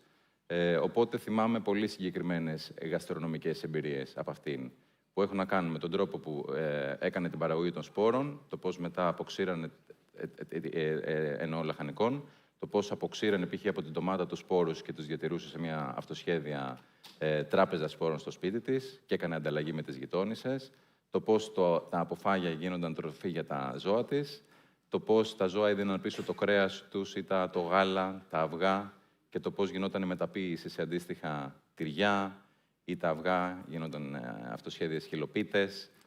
Ήταν σε πολύ μικρή κλίμακα. Το σπίτι της ήταν ένα πλήρως self-sustained τροφικό σύστημα. Ερχόμενοι τώρα στο σήμερα και προσπαθώντας να αναβιώσουμε όλες αυτές τις πρακτικές που συνιστούν και την γαστρονομική κουλτούρα του τόπου μας, βρισκόμαστε αντιμέτωποι με ένα φαινόμενο που δεν είναι πολύ γνωστό. Οι παραγωγοί πρέπει να πληρώνουν πάρα πολλά standards. Από την πρώτη ύλη και τους σπόρους που αγοράζουν, που θα πρέπει να είναι πιστοποιημένοι, μέχρι το πώς γίνονται τα τοπικά ζυμαρικά και διάφορες άλλες παρασκευές που σχετίζονται με τη γαστρονομία. Παρότι σαν ξενοδοχείο έχουμε την πρόθεση να αγοράζουμε και όντως αγοράζουμε local produce από local αγρότες, αποφεύγουμε εντωμεταξύ να έχουμε δικό μας in-house farm, γιατί δεν θέλουμε να αποσυνδεθούμε με τον τόπο. Εμάς οι συνέργειες και η συνεργασία με τους ανθρώπους που παράγουν, χρησιμοποιούν τη γη τους και μας πουλάνε τα προϊόντα είναι πολύ πιο ουσιαστικό. Καταλήγουμε όμως από τα regulations που κάποιες φορές είναι over-regulations, να απομακρυνόμαστε από την παράδοση. Οπότε χρησιμοποιήσαμε μια καμπάνια με ακτιβιστική δράση, φέρνοντας awareness πάνω στο θέμα, το πώς δηλαδή απομακρυνόμαστε από την παράδοση και το πώς μπορούμε σήμερα να χρησιμοποιήσουμε τα εργαλεία που υπάρχουν διαθέσιμα. Δηλαδή, κάναμε μια καμπάνια, για παράδειγμα, για τις τοπικές ντομάτες. Είδατε προηγουμένως ένα performative γεύμα που ήταν οι καλεσμένοι, φάγαμε όλοι μαζί κόκορα με χυλοπίτες, με σάλτσα ντομάτας και κρασί που το φτιάξαμε στο σπίτι. Όλα αυτά είναι παράνομα, γιατί ο κόκορας ήταν από το κοτέτσι, όπως και τα αυγά της χυλοπίτες. Το homemade wine δεν είναι νόμιμο πια. Οπότε σχολιάζουμε το πώς απομακρυνόμαστε από την παράδοση και μέσω της επικοινωνίας μας με το Υπουργείο Αγροτικής Ανάπτυξης, που μας κατήφθηνε στον ΕΛΓΟ Δήμητρα, που είναι ο οργανισμός και ο επίσημος φορέας πιστοποίησης σπόρων, προσπαθούμε να κάνουμε claim back αυτό που είναι παραδοσιακό και να φέρουμε πίσω την πρώτη ύλη και τις παραδόσεις των γιαγιάδων μας, κάνοντάς τις με εμπορική χρήση νόμιμα στο σήμερα. Οπότε όλη αυτή η θεματική ήταν το traditional illegal και η πρόθεσή μας είναι το impact να φέρουμε πίσω στοιχεία της βιοποικιλότητας της περιοχής, γιατί αυτές οι ποικιλίες ήταν προσαρμοσμένες στο κλίμα και στο έδαφος της Ηλίας, τις παραδόσεις μας και κάποια κομμάτια της υγείας, γιατί κάποιοι παραδοσιακοί σπόροι ήταν πολύ πιο πλούσιοι σε θρεπτικά χαρακτηριστικά από κάποια υβρίδια που παράγονται σήμερα. Είναι συγκλονιστικό. Μέσα από τη μνήμη της πραγματικής βιωσιμότητας, όπως την εφάρμοζε στο οικοσύστημα η γιαγιά σου, χρησιμοποίησε ένα ξενοδοχείο στην ουσία για να προσπεράσεις ένα σωρό προβλήματα που παρεμποδίζουν κάτι που ήταν λειτουργικό, είχε βαθιές ρίζες στον τόπο και είχε και ένα νόημα να υπάρχει για όλους, έτσι. Ναι, ακριβώς αυτή είναι η πρόθεση. Και θα επιμείνουμε μέχρι κάποια στοιχεία της παράδοσης να γίνουν νόμιμα ξανά. Ακτιβισμός στις δεξαμενές, απίθανο. Η επόμενη ερώτηση έχει να κάνει με τον ένικο, τον οποίο θέλεις να τον κρατήσεις όσο περισσότερο γίνεται μέσα στο ξενοδοχείο ή να τον παροτρύνεις να βγει και έξω από τις δεξαμενές και μάλιστα να το πάμε ένα βήμα πιο πέρα. Αν αξίζει να εξερευνήσει, προτείνεις να το οργανώσει μόνος του, μέσα στο πλαίσιο μιας ασφαλούς και πλουραλιστικής κοινότητας ή οργανωμένα? Θα απαντήσω με αυτά που κάνουμε εμείς στο ξενοδοχείο δεξαμενές. Αυτό που είπα προηγουμένως, ότι θέλουμε να δημιουργήσουμε ένα τοπικό δίκτυο ανθρώπων που αγοράζουμε την παραγωγή τους, μεταφράζεται και σε εμπειρίες για τους επισκέπτες. Δηλαδή, το ίδιο δίκτυο από ανθρώπους που αγοράζουμε το λάδι τους είναι ο ελαιώνας που προτείνουμε στους επισκέπτες μας να επισκεφτούν και εκεί να κάνουν ένα workshop, είτε να κάνουν ένα brunch κάτω από τις ελιές, είτε να κάνουν ένα pairing με φαγητό και να κάνουν μια ελαιογνωσία πιο δημιουργική, είτε ακόμα και φυσικά προϊόντα με ελαιόλαδο. Δημιουργούμε ένα δίκτυο τοπικό, είτε έχει να κάνει με farmers, υνοπαραγωγούς και επισκέψιμους ελαιώνες, είτε έχει να κάνει με κάποια στοιχεία τέχνης. Για παράδειγμα, στην αρχαία Ολυμπία υπάρχει το αρχαίο στάδιο, υπάρχει και το Μουσείο της Αρχαίας Ολυμπίας, που στεγάζονται κάποια πολύ όμορφα αγάλματα από την κλασική αρχαιότητα, μαρμάρινα, σε συνεργασία με έναν local καλλιτέχνη που εδράζεται στην Ολυμπία και έχει εργαστεί σε αποκαταστάσεις μνημείων της αρχαίας Ολυμπίας. Έχουμε σχεδιάσει μαζί του μια εμπειρία που κάποιος μπορεί να κάνει ένα hands-on workshop πάνω στη μαρμαρογλυπτική και να αποκτήσει μια μεγαλύτερη σύνδεση και με την υλικότητα και την ίδια την ιστορία του τόπου. Οπότε, με αυτόν τον τρόπο, προσπαθούμε η εμπειρία του δεξαμενές να μεταφράζεται και εκτός των χωρικών, ας πούμε, ορίων του ξενοδοχείου. Αλλά πάντα με γνώμονα τη σύνδεση με τον τόπο. Πώς περνάνε όλα αυτά τα μηνύματα στο κοινό σας? Είναι πάρα πολλά μηνύματα, είναι πάρα πολλές δράσεις. Πώς φτάνουν Νομίζω οι επισκέπτες ότι οι άνθρωποι που είναι μοιημένοι σε αυτό θα αντιλαμβάνονται και πολύ εύκολα συνδέονται. Ταυτόχρονα όμως δεν έχουμε ούτε καμία διδακτική διάθεση, δεν είμαστε σχολείο. Και εγώ είμαι ενάντια στο over-design της εμπειρίας. Δηλαδή θέλουμε να δημιουργήσουμε την πλατφόρμα της δυνατότητας αυτών των εμπειριών, χωρίς να επιβάλλονται και χωρίς, πηγαίνοντας κάποιος δηλαδή να κάνει το workshop μαρμαρογλυπτικής, να είναι υπερδομημένο, ώστε ο επισκέπτης να έχει τη δυνατότητα της εξερεύνησης, γιατί είναι μέρος της εμπειρίας. Τρομερό το στοιχείο της εμπιστοσύνης. Και πάμε τώρα σε άλλη μια καινοτομία που έρχεται στις δεξαμενές. Σχεδιάζεται μια επέκταση. Ποιες μορφές αρχιτεκτονικής και ποια τεχνογνωσία πιστεύεις ότι αξίζει να δοκιμαστούν δίπλα σε κάτι τόσο εμβληματικό όπως οι δεξαμενές? Ναι, η πρόθεση στο συγκεκριμένο project έχει να κάνει με την ανάπτυξη ενός συστήματος κτηριακού, που είναι αρθρωτό και προκατασκευασμένο. Δηλαδή, κάποια στοιχεία πληρούν συγκεκριμένες προδιαγραφές μέγιστης, ας πούμε, μέγιστου βάρους ή μέγιστων διαστάσεων, ώστε να μπορούν να κατασκευαστούν on-site. Αυτό το όραμα είναι μελλοντικά να εξελιχθεί σε ένα brand κατασκευής, ένα κτηριακό σύστημα που είναι modular και prefabricated, που θα μπορεί να δημιουργήσει οικίσκους, μικρά stay units, ακόμα και σε πολύ δυσπρόσιτες περιοχές, που είναι πολύ δύσκολο να κατασκευαστεί κάτι που ενδεχομένως θα χρειαστεί γερανό ή βαρύ εξοπλισμό ή θα το καταστήσει αδύνατο να χτιστεί σε δύσκολα μέρη. Και με ποιον τρόπο όλο αυτό έρχεται να εξυπηρετήσει τις πειραματικές και περιβαλλοντικές σου ανησυχίες? Το συγκεκριμένο εγχείρημα λέγεται Modulis. Βλέπουμε και το intro του βίντεο που είναι κάποια στοιχεία από το branding του. Για μένα είναι βασικό ζητούμενο της αρχιτεκτονικής η ελάχιστη επέμβαση στον τόπο, δηλαδή όχι πολλές εξκαφές, κτίρια που θα μπορούν εν δυνάμει, ακόμα και όταν τελειώσει η χρήση τους, να αποσυναρμολογηθούν και να επαναχρησιμοποιηθούν ή να στηθούν κάπου αλλού. Και business-wise, αν μιλήσουμε, είναι πολύ ωραίο ένας επενδυτής, γιατί έχω περάσει και έχω φορέσει το καπέλο του κατασκευαστή και της αυτοχρηματοδότησης του project δεξαμενές, που είναι αρκετά επίπονη διαδικασία όταν προκύπτουν αναποδιές κατά τη διάρκεια. Οπότε είναι πολύ ωραίο όταν ξέρεις το budget και το timeline της παράδοσης του έργου. Και επίσης ξέρεις ακριβώς πώς θα είναι το τελικό προϊόν. Αυτά προσπαθώ να συνδυάσω. Και το Modules θα είναι ένα κτηριακό σύστημα που θα έχει όμως συγκεκριμένους κωδικούς, ώστε να μπορεί να φιλοξενήσει μια πιθανή πρώτη εφαρμογή, θα ήταν hospitality χρήση.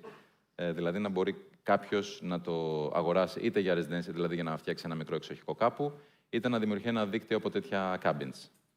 Πώς σου έρχονται όλες αυτές οι ιδέες? Σαν background είμαι μηχανικός, οπότε το engineering πάντα με τρώει. Ταυτόχρονα αισθάνομαι πολύ, μπαίνοντας στον χώρο του hospitality, αισθάνομαι αρκετά βαρύ το φορτίο του όταν κάποιος έρχεται και αφιερώνει το χρόνο του, που είναι υπερπολίτιμος, και τα χρήματά του, να δημιουργήσουμε εμπειρίες για αυτόν που θα είναι meaningful και για τον ίδιο και για τον τόπο που επισκέπτεται, αλλά και για την ίδια μας την ομάδα. Δηλαδή, σαν εμείς οι εργαζόμενοι στο ξενοδοχείο, να εξελισσόμαστε όλοι παρέα μαζί με τους guests και να έχουμε και ένα αποτύπωμα στον τόπο. Οπότε όλο το υπόλοιπο έρχεται να πλαισιώσει αυτή την πρόθεση. Δηλαδή, είναι σαν να έχεις ένα συγκεκριμένο όραμα και να δημιουργείς τα οχήματα και τα εργαλεία για να σε πάνε προς αυτό. Οι δεξαμενές, λοιπόν, είναι ένα κολαπτήριο ιδεών. Είναι μια στέγη για να δημιουργήσεις πάρα πολλά πράγματα και κάτι που υπερβαίνει κατά πολύ μια απλή επένδυση κεφαλαίου. Νίκο, σε ευχαριστούμε πάρα πολύ για τη σημερινή παρουσία σου εδώ. Ευχαριστώ πολύ.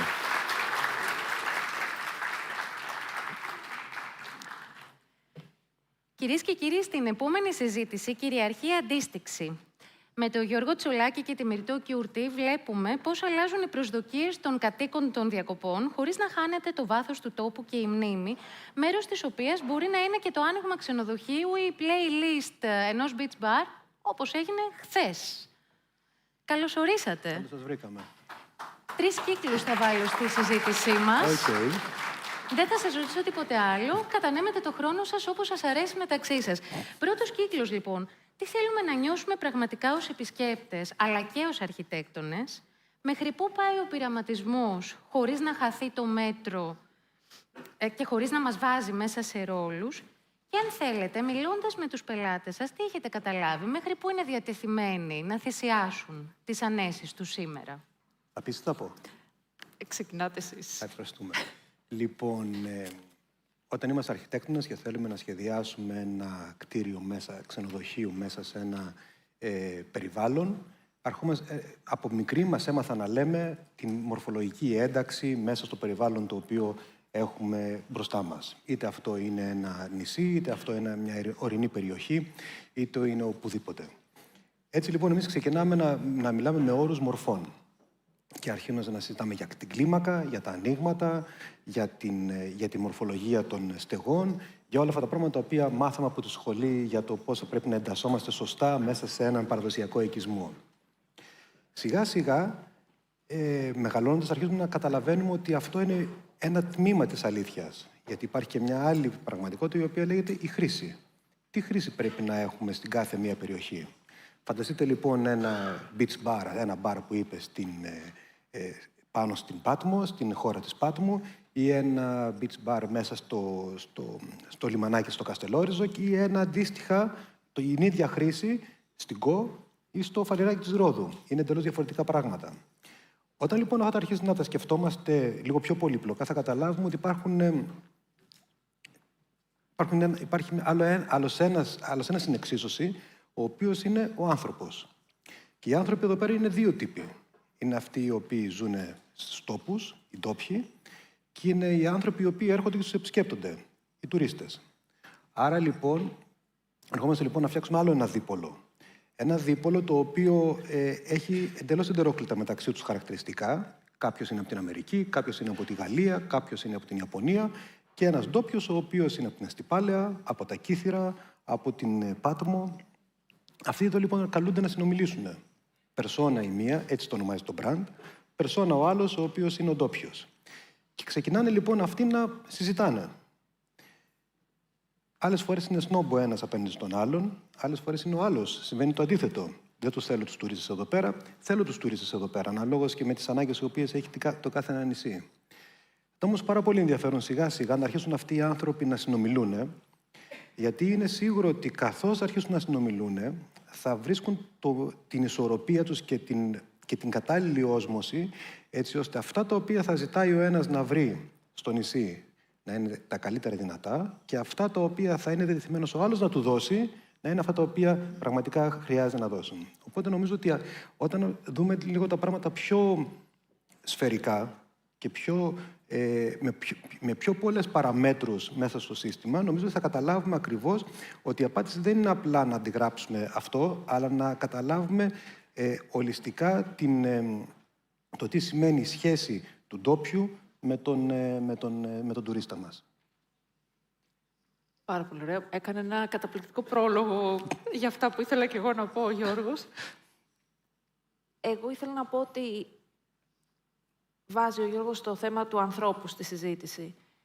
Πριν από αρκετά χρόνια είχα βρεθεί σε μια πάλι ωραία εκδήλωση δική σας για το ελληνικό καλοκαίρι. Από τις πρώτες χρονιές νομίζω που είχε τεθεί το ζήτημα τι είναι το ελληνικό καλοκαίρι, πώς το αντιλαμβανόμαστε, πώς το εξελίσσουμε ακόμα και σαν προϊόν.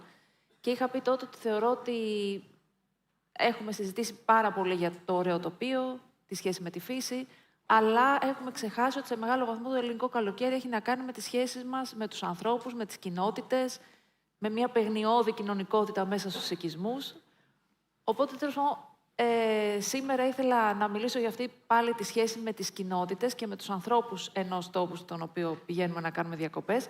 Και θα το κάνω με ένα παράδειγμα, γιατί είμαι ευτυχής, καθώς αυτή την περίοδο δουλεύω ένα project, το οποίο είναι σαν να έχει έρθει ραμμένο και κομμένο πάνω σε αυτό το αίτημα που είχα θέσει πριν από χρόνια. Ήρθε ένα ζευγάρι πριν λίγο καιρό από την Αθήνα, μένουν στο κέντρο της Αθήνας, με τα 2 τους παιδάκια και μου είπαν ότι σκεφτόμαστε να αγοράσουμε ένα ακίνητο στη Τζιά, στην Ιουλίδα και θέλουμε τη γνώμη σας εάν αξίζει να το αγοράσουμε καταρχάς. Βλέπω το ακίνητο εγώ και συνειδητοποιώ ότι είμαστε στο κέντρο του οικισμού, ένα πέτρινο ακίνητο, 3 δωμάτια κάτω, 3 δωμάτια πάνω. Τα 3 δωμάτια κάτω, εκ των οποίων τα 2 είναι σκαμμένα μέσα στη σπηλιά. Τα 3 αυτά λοιπόν δωμάτια στο ισόγειο επικοινωνούν μεταξύ τους μέσα από το σοκάκι του οικισμού. Λέω, εδώ είμαστε. Λέω, καλά, καταπληκτικό ακίνητο. Τι είναι αυτό? Παιδιά, λέω, καταλαβαίνετε ότι αυτό το ακίνητο, αν το πάρετε, είναι σαν να κατοικείτε στο δρόμο. Ναι, λέει, αυτό θέλουμε ακριβώς, γιατί εμείς θέλουμε να προσφέρουμε στα παιδιά μας καλοκαίρια όπου θα ζουν και θα συνδεθούν με μια κοινότητα, με ένα χωριό και τελικά αυτό που θα απολαύσουν είναι ακριβώς αυτή η σχέση με ανθρώπους στο πλαίσιο μιας προνωτερικής, θα λέγαμε, σχεδόν κοινωνικότητας. Οπότε μέρος των διακοπών θα ήταν ακριβώς αυτή η σχέση με τον τόπο. Αυτό που τους λείπει. Αυτό που τους λείπει, ακριβώς. Και είχα έτσι χαρεί και πάρα πολύ, γιατί χάρηκα με το project. Λέω, αυτό είναι, θα μιλήσουμε ακριβώς για το πώς φτιάχνουμε τελικά μια κοινωνικότητα μέσα από την εμπειρία των διακοπών. Και μετά από λίγο καιρό πήγα και τους αγόρασα και τους έκανα δώρο το βιβλιαράκι και ατζιά του Δημήτρη Φιλιππίδη, του καθηγητή μου που έχω κάνει και το διδακτορικό μου μαζί του στην Μέλισσα. Οπότε πάω στους ιδιοκτήτες, το δίνω δωράκι και μου λένε «Α, κυρία Κιούρτε, αυτό είναι το σπίτι μας». Το σπιτάκι λοιπόν είναι στο εξώφυλλο αυτού του βιβλίου και αυτό είναι για μένα και κάπως συμβολικό με την έννοια ότι χαίρομαι που θα κάνω αυτό το project, γιατί είναι κάπως στην καρδιά της παραδοσιακής αρχιτεκτονικής που θεωρώ ότι όλοι μιλάμε για αυτή, αλλά την ξανασκέφτομαι και ελπίζω έτσι να συμβάλλω και στο διάλογο που συμβαίνει όλη αυτή την περίοδο, όχι μόνο ως σχέση με τις μορφές τις κτηριακές ή μόνο ως σχέση με τη φύση, αλλά ως σχέση με το ανθρωπογενές τοπίο, με τους ανθρώπους και τις κοινότητες αυτών των οικισμών. Γιώργο, πραγματικά μας λείπει η παιγνιώδης προνεωτερική κοινωνικότητα. Αυτό είναι που μας λείπει. Εν μέρει, ναι. Κοίταξε, το θέμα είναι να καταλάβουμε. Κοίταξε, έχει πολύ πλάκα. Η Μυρτώ ήρθε με 2 βιβλία, εγώ ήρθα με ένα κινητό, για να καταλάβεις τη σχέση μας. Οπότε, ναι, μας λείπει αυτή, γιατί αυτή μας δίνει μια αγνότητα η οποία λείπει σιγά-σιγά από τον κόσμο. Αυτή η αυθεντική αγνότητα, η ειλικρίνεια και η απλή σχέση με τα πράγματα είναι κάτι το οποίο εμείς που έχουμε πολύπλοκη ζωή στην πόλη την αναζητούμε παντού. Οπότε η απάντηση είναι ναι, μας λείπει. Ναι, αλλά υπάρχουν και κάποια πράγματα που δεν μας λείπουν από αυτά που απολαμβάνουμε σήμερα, για να ολοκληρώσουμε έτσι λιγάκι και το τι ζητάει τελικά ο κόσμος και μετά να περάσουμε στο πώς αυτό που ζητάει γίνεται μορφή. Κοίταξε, Γιατί πάμε διακοπές? Πάμε διακοπές για να αλλάξουμε τη ζωή μας. Ωραία. Πάμε σε ένα τοπίο, σε έναν τόπο. Πώς διαλέγουμε σε ποιον τόπο θα πάμε διακοπές? Ας πούμε λοιπόν ότι διαλέγουμε σε ποιον τόπο θα πάμε διακοπές γιατί έχει καλή σύνδεση με το αεροπλάνο, γιατί έχει καλή σύνδεση με το αυτοκίνητο, γιατί έχει καλά καράβια ή γιατί πιστεύουμε ότι εκεί θα βρούμε αυτό το οποίο μας λείπει. Άλλος ζητάει την ησυχία, άλλος ζητάει τη φασαρία, άλλος ζητάει το να δει πράγματα τα οποία δεν έχει δει, ένα πολιτιστικό τοπίο.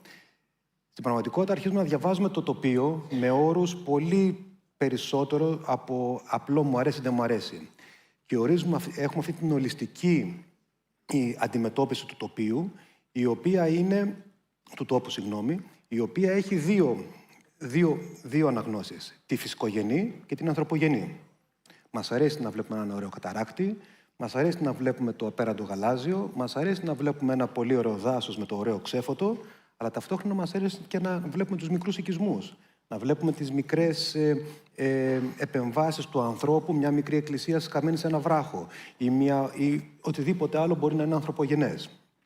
Όλες αυτές τις προσλαμβάνουσες τις φτιάχνουμε μορφές και εμείς οι αρχιτέκτονες αρχίζουμε να ψάχνουμε τον τρόπο με τον οποίο θα προσθέσουμε κτίρια, θα προσθέσουμε δομές δίπλα σε αυτό.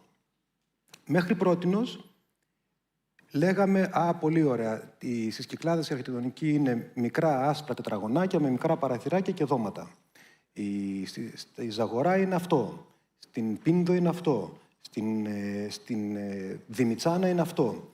Και βγάζαμε τυπικές μορφές, οι οποίες παρήγαγαν ελαφρώς μιμητικά, θα έλεγα, σύνολα, τα οποία επαναλάμβαναν αυτό το οποίο είχαμε ήδη εκεί μέσα. Κατά τη γνώμη μου, έχει αρχίσει μια συζήτηση, η οποία έχει πάρα πολύ ενδιαφέρον, η οποία λέει ότι τι θα συνέβαινε αν δεν μιμούμασταν τις μορφές, αλλά αρχίζαμε να βρίσκουμε τις δομές πίσω από τις οποίες γέννησαν αυτές τις μορφές και σιγά σιγά αυτές να τις επαναρμηνεύσουμε, μπολιάζοντάς τες με τη σύγχρονη πραγματικότητα. Άλλη ανάγκη είχε ένας άνθρωπος, ο οποίος ζούσε πριν από 50 χρόνια στην Αστυπάλεια, σε ένα σπιτάκι μικρό τετράγωνο με ένα μικρό άνοιγμα, και άλλη ανάγκη έχει ένας άνθρωπος, ο ίδιος άνθρωπος, 50 χρόνια μετά, στο ίδιο σπίτι, πόσο δε ο τουρίστας ο οποίος θα μπει σε αυτό το σπίτι. Άρα λοιπόν, η γνώμη μου είναι ότι θα πρέπει με κάποιον τρόπο να πάρουμε την αρχιτεκτονική την οποία έχουμε εκεί πέρα σε αυτούς τους τόπους, να την μπολιάσουμε με τη σύγχρονη ζωή, να τις δώσουμε δηλαδή νόημα ύπαρξης, να τις δώσουμε νόημα λειτουργίας, να τις δώσουμε νόημα για αυτό το οποίο είναι, και αυτό το οποίο θα σχεδιαστεί θα είναι κάτι το οποίο θα έχει λόγο ύπαρξης. Και γι' αυτό θα είναι δυνατό και θα έχει και αξία για το χρόνο. Γιατί να μην ξεχνάμε ότι αυτά τα πράγματα τα οποία βλέπουμε εδώ πέρα και θαυμάζουμε είναι έργα τα οποία κράτησαν πάρα πολλά χρόνια για να φτιαχτούν. Δεν έγιναν μέσα σε ένα βράδυ.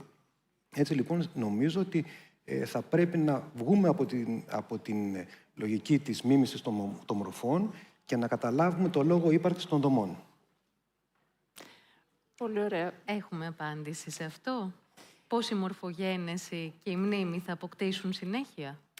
Λοιπόν, καταρχάς να πούμε ότι σίγουρα όλοι όσοι είμαστε εδώ σήμερα έχουμε κατακτήσει ως κοινότητα αρχιτεκτόνων και κοινότητα ανθρώπων πέρξης της αρχιτεκτονικής, κατασκευαστών, designers. Θεωρώ ότι έχουμε κατακτήσει πράγματα. Δηλαδή, πιστεύω ότι αυτή την ώρα στην Ελλάδα παράγεται μια αρχιτεκτονική που αφορά το τουριστικό προϊόν, που σε ένα βαθμό είναι υψηλή αρχιτεκτονική. Νομίζω λοιπόν ότι πατώντας πάνω σε αυτό, έχω την αίσθηση ότι είμαστε έτοιμοι να κάνουμε το επόμενο βήμα, δηλαδή να σκεφτούμε ξανά τι ψάχνουμε στις διακοπές. Εδώ λοιπόν θα δείξω το δεύτερο βουλεράκι που έχω φέρει σήμερα μαζί μου. Όπου όταν ξεκίνησα, πάλι θα μείνω στο ίδιο project ως παράδειγμα, γιατί είναι έτσι για μένα πολύ χαρακτηριστικό έργο. Όταν ξεκίνησα λοιπόν αυτό το project να το σχεδιάζω πια, η ιδιοκτήτρια μου λέει: «Κυρία Κιούρτη, σας έχω φέρει ένα δώρο». Και μου φέρνει αυτό το βιβλίο, το οποίο είναι ένα παραμύθι και λέγεται «Ο θησαυρός του Ζόρζ». Δεν είναι για μένα. Δεν είναι για τον Γιώργο.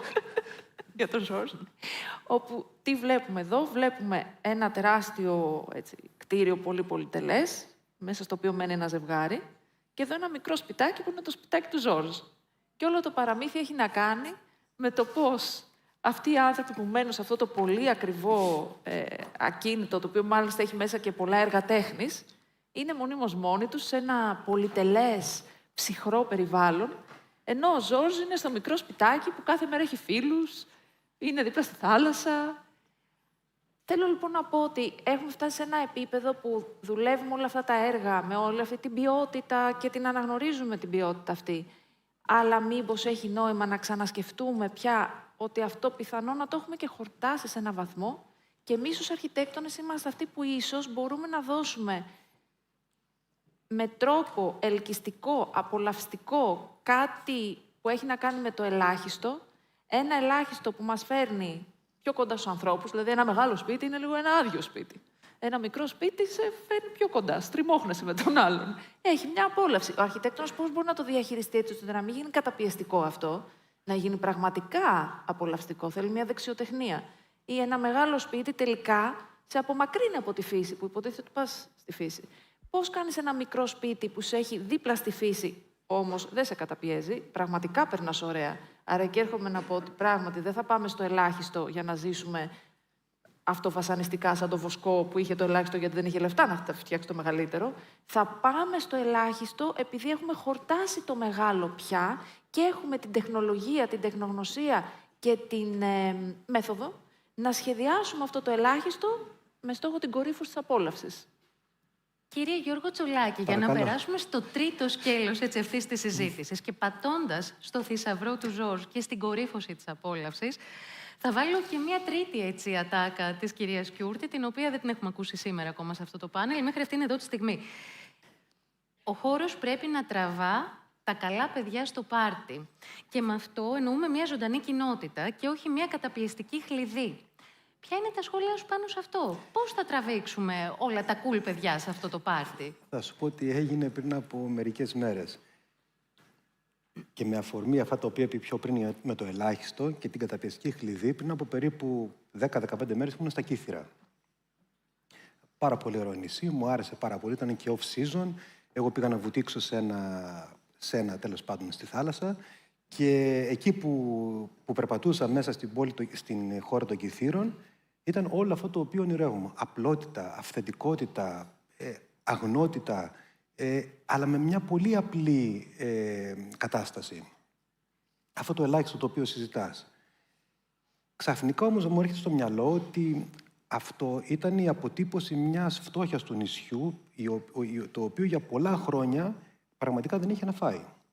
Και εκεί λοιπόν ήταν ένας ντόπιος ο οποίος μου λέει, ξέρεις τι είπε ο Μπουκεβίλ όταν πέρασε από εδώ, ότι οι κάτοικοι των Κυθύρων είναι πιο φτωχοί από τα παιδιά του Ιώβ. Σκέψου τώρα τι βρήκε εκεί πέρα ο άνθρωπος.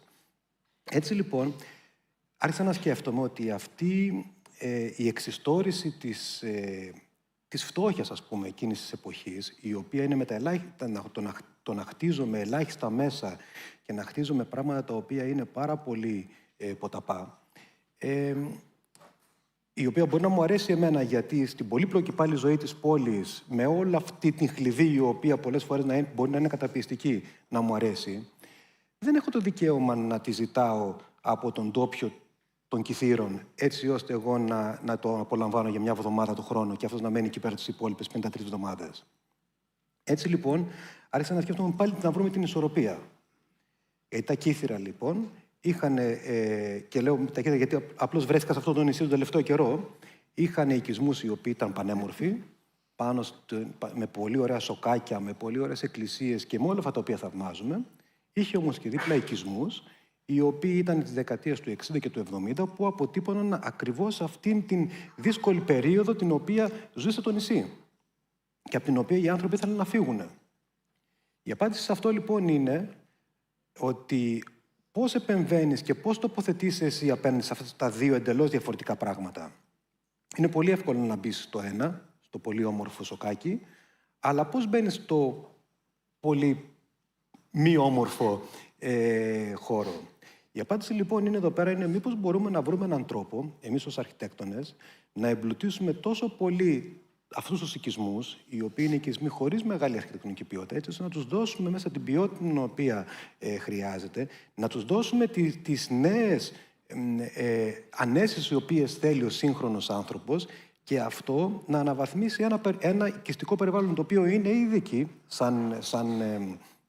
σαν κτισμένο περιβάλλον, χωρίς να επιβαρύνει την ύπαιθρο ή άλλες κατασκευές. Έτσι λοιπόν πιστεύω ότι με αυτήν την εντός εισαγωγικών επανάχρηση τέτοιου τύπου οικισμών θα μπορούμε να έχουμε ένα πάρα πολύ ενδιαφέρον αποτέλεσμα, όπου πλέον δεν θα εξυμνούμε αυτήν την κατάσταση η οποία υπήρχε πριν από τόσα χρόνια, αλλά θα την φέρνουμε και θα την επανερμηνεύουμε στο σύγχρονο κόσμο, όπου νομίζω θα είναι πολύ ευεργετικό για όλους. Πολύ σωστό. Και εγώ να πω για αυτή την ατάκα λοιπόν του να φέρουμε τα παιδιά, τα cool παιδιά στην παρέα. Εγώ αισθάνομαι όλο και πιο πολύ όσο συζητάμε για το θέμα του τουρισμού, ότι όταν πας σε ένα μέρος, δεν απολαμβάνεις μόνο τον τόπο, δεν απολαμβάνεις μόνο τα κτίρια, δεν απολαμβάνεις μόνο τα μνημεία και τα αξιοθέατα. Μέρος της απόλαυσης έρχεται από τον κόσμο που θα συναντήσεις. Δηλαδή, όλοι ξέρουμε ότι ένα ωραίο εστιατόριο, μέρος της απόλαυσης είναι ότι έχει ωραίο κόσμο, έχει ωραίο vibe που λέμε. Ή λέμε θα πάμε στο τάδε νησί γιατί έχει ωραίο κόσμο το τάδε νησί. Εκεί λοιπόν εγώ νομίζω ότι οι αρχιτέκτονες δεν έχουμε συνειδητοποιήσει ότι έχουμε ένα μοναδικό εργαλείο να κάνουμε ένα περίεργο face control. Το λέω αυτό και συνήθως τρώω ξύλο και θεωρείται ότι κόβω κάπου και τους βάζω άλλους. Αλλά στην πραγματικότητα, μέσω της αισθητικής που εμείς δημιουργούμε, ξέρουμε πολύ καλά τον τύπο του ανθρώπου που θα φέρουμε. Άρα, αν, και νομίζω έχω την αίσθηση οι Έλληνες ξέρουμε ποιος άνθρωπος όταν θα βρεθεί σε ένα τόπο, σε μια παρέα, σε ένα πάρτι, θα βοηθήσει στο κέφι, θα περάσουμε ωραία, δεν θα κάνει ασχήμιες, δεν θα είναι σνόμπ, ξενέρωτος. Άρα, πώς σχεδιάζουμε ελκύοντας σιγά-σιγά ανθρώπους που από μόνοι τους θα κάνουν πιο ελκυστικό τον τόπο. Δηλαδή, δεν σχεδιάζουμε, θεωρώ, μόνο κτίρια. Σχεδιάζουμε και τις κοινότητες των επισκεπτών που δημιουργούν το vibe του τόπου. Εκεί, λοιπόν, έρχεται η ατάκα, ότι έχουμε και ένα τέτοιο ρόλο και θεωρώ ότι είμαστε από τους λίγους, ίσως οι μόνοι, μάλλον, που μπορούμε να λειτουργήσουμε έτσι σαν περίεργα δολώματα. Να διώξουμε αυτούς που δεν θέλουμε, να φέρουμε αυτούς που θέλουμε. Πυκνοτές το λένε επίσημα. Δεν ρομαντικοποιούμε τη δυσχέρεια, εμπλουτίζουμε μέσω της επανάχρησης και μέσα από τη δουλειά που κάνουμε στην ουσία δείχνουμε εμπιστοσύνη στον άνθρωπο και σε αυτόν τον άνθρωπο που θέλουμε να φέρουμε κοντά μας. Του χρόνου θα σας περιμένω εδώ να μου δείξετε τι σχεδιάσατε μέσα στο 26. Σας ευχαριστώ πάρα πολύ. Να είστε καλά.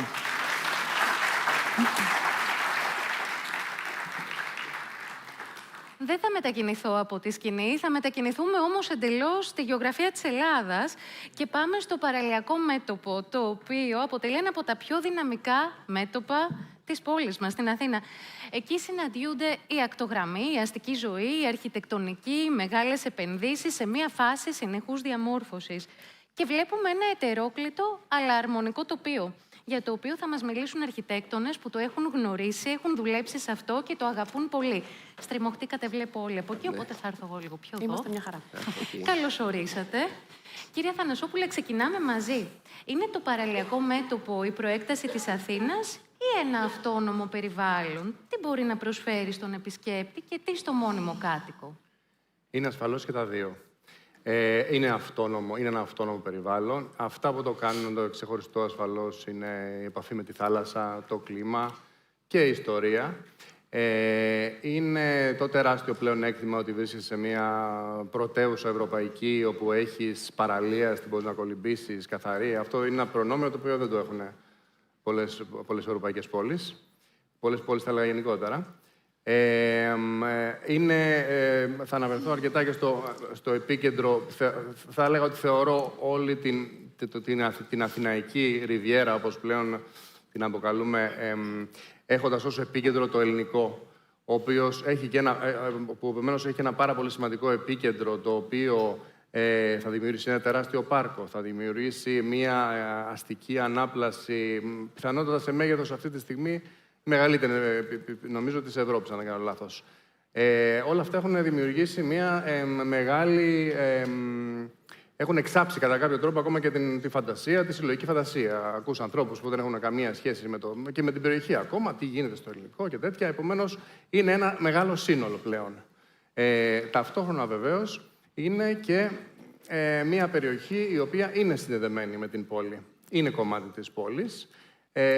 Συνδιαλέγεται με αυτήν και η μία επηρεάζει την άλλη με πάρα πολλές, κατά κάποιο τρόπο, με κάποιους πολλούς τρόπους. Η Αθήνα ήταν ένας τόπος ο οποίος παραδοσιακά θεωρούσαμε ότι είναι, στη συνείδηση του κόσμου, περισσότερο αυτό που ήταν το πιο, ας πούμε, χαρακτηριστικό κομμάτι, η κληρονομιά ιστορική.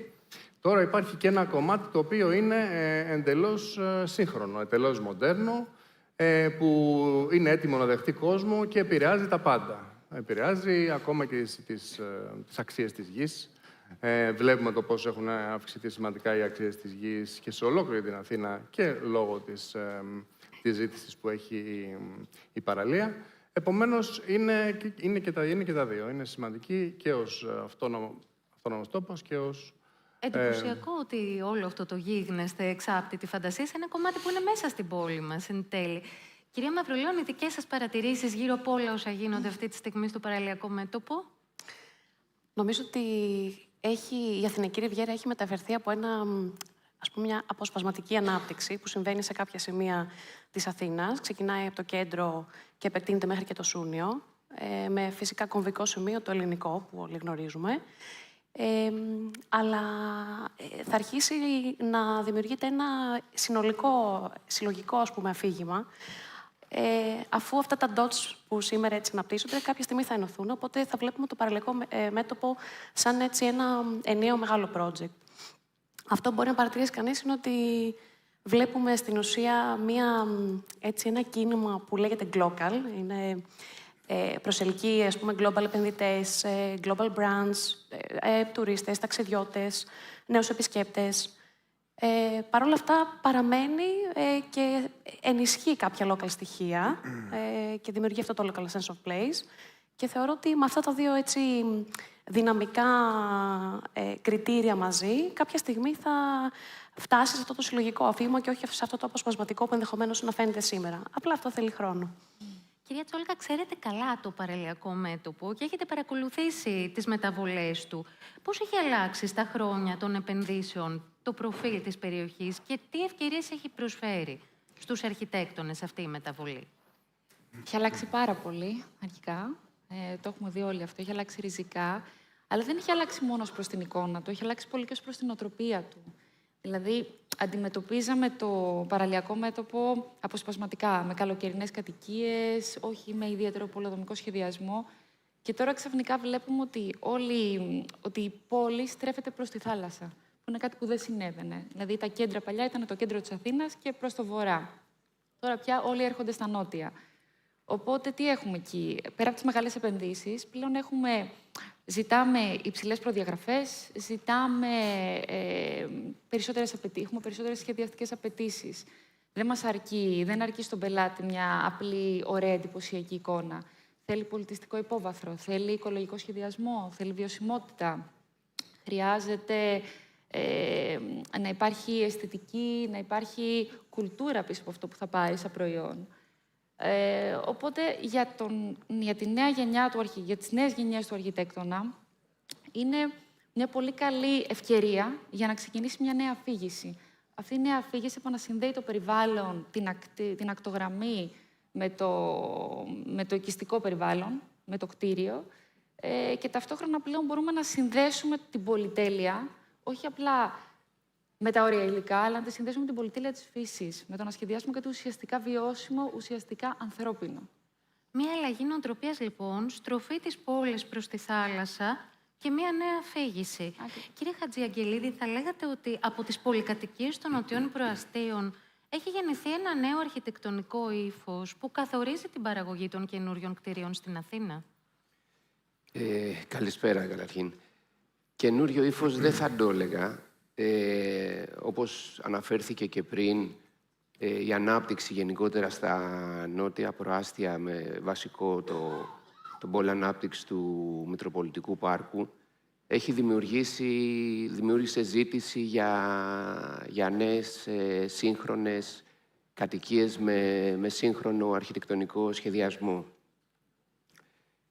Βασικότεροι αγοραστές ήταν άνθρωποι από το εξωτερικό, μεγαλύτερο ποσοστό Αμερική, Ευρώπη και αραβικές χώρες και λιγότερο από ασιατικές, οι οποίοι αναζητούσαν αυτό το χαρακτηριστικό στις αγορές τους. Για να απαντήσω συνεπώς στην ερώτηση, εγώ δεν θεωρώ ότι δημιουργήθηκε ένα νέο ύφος.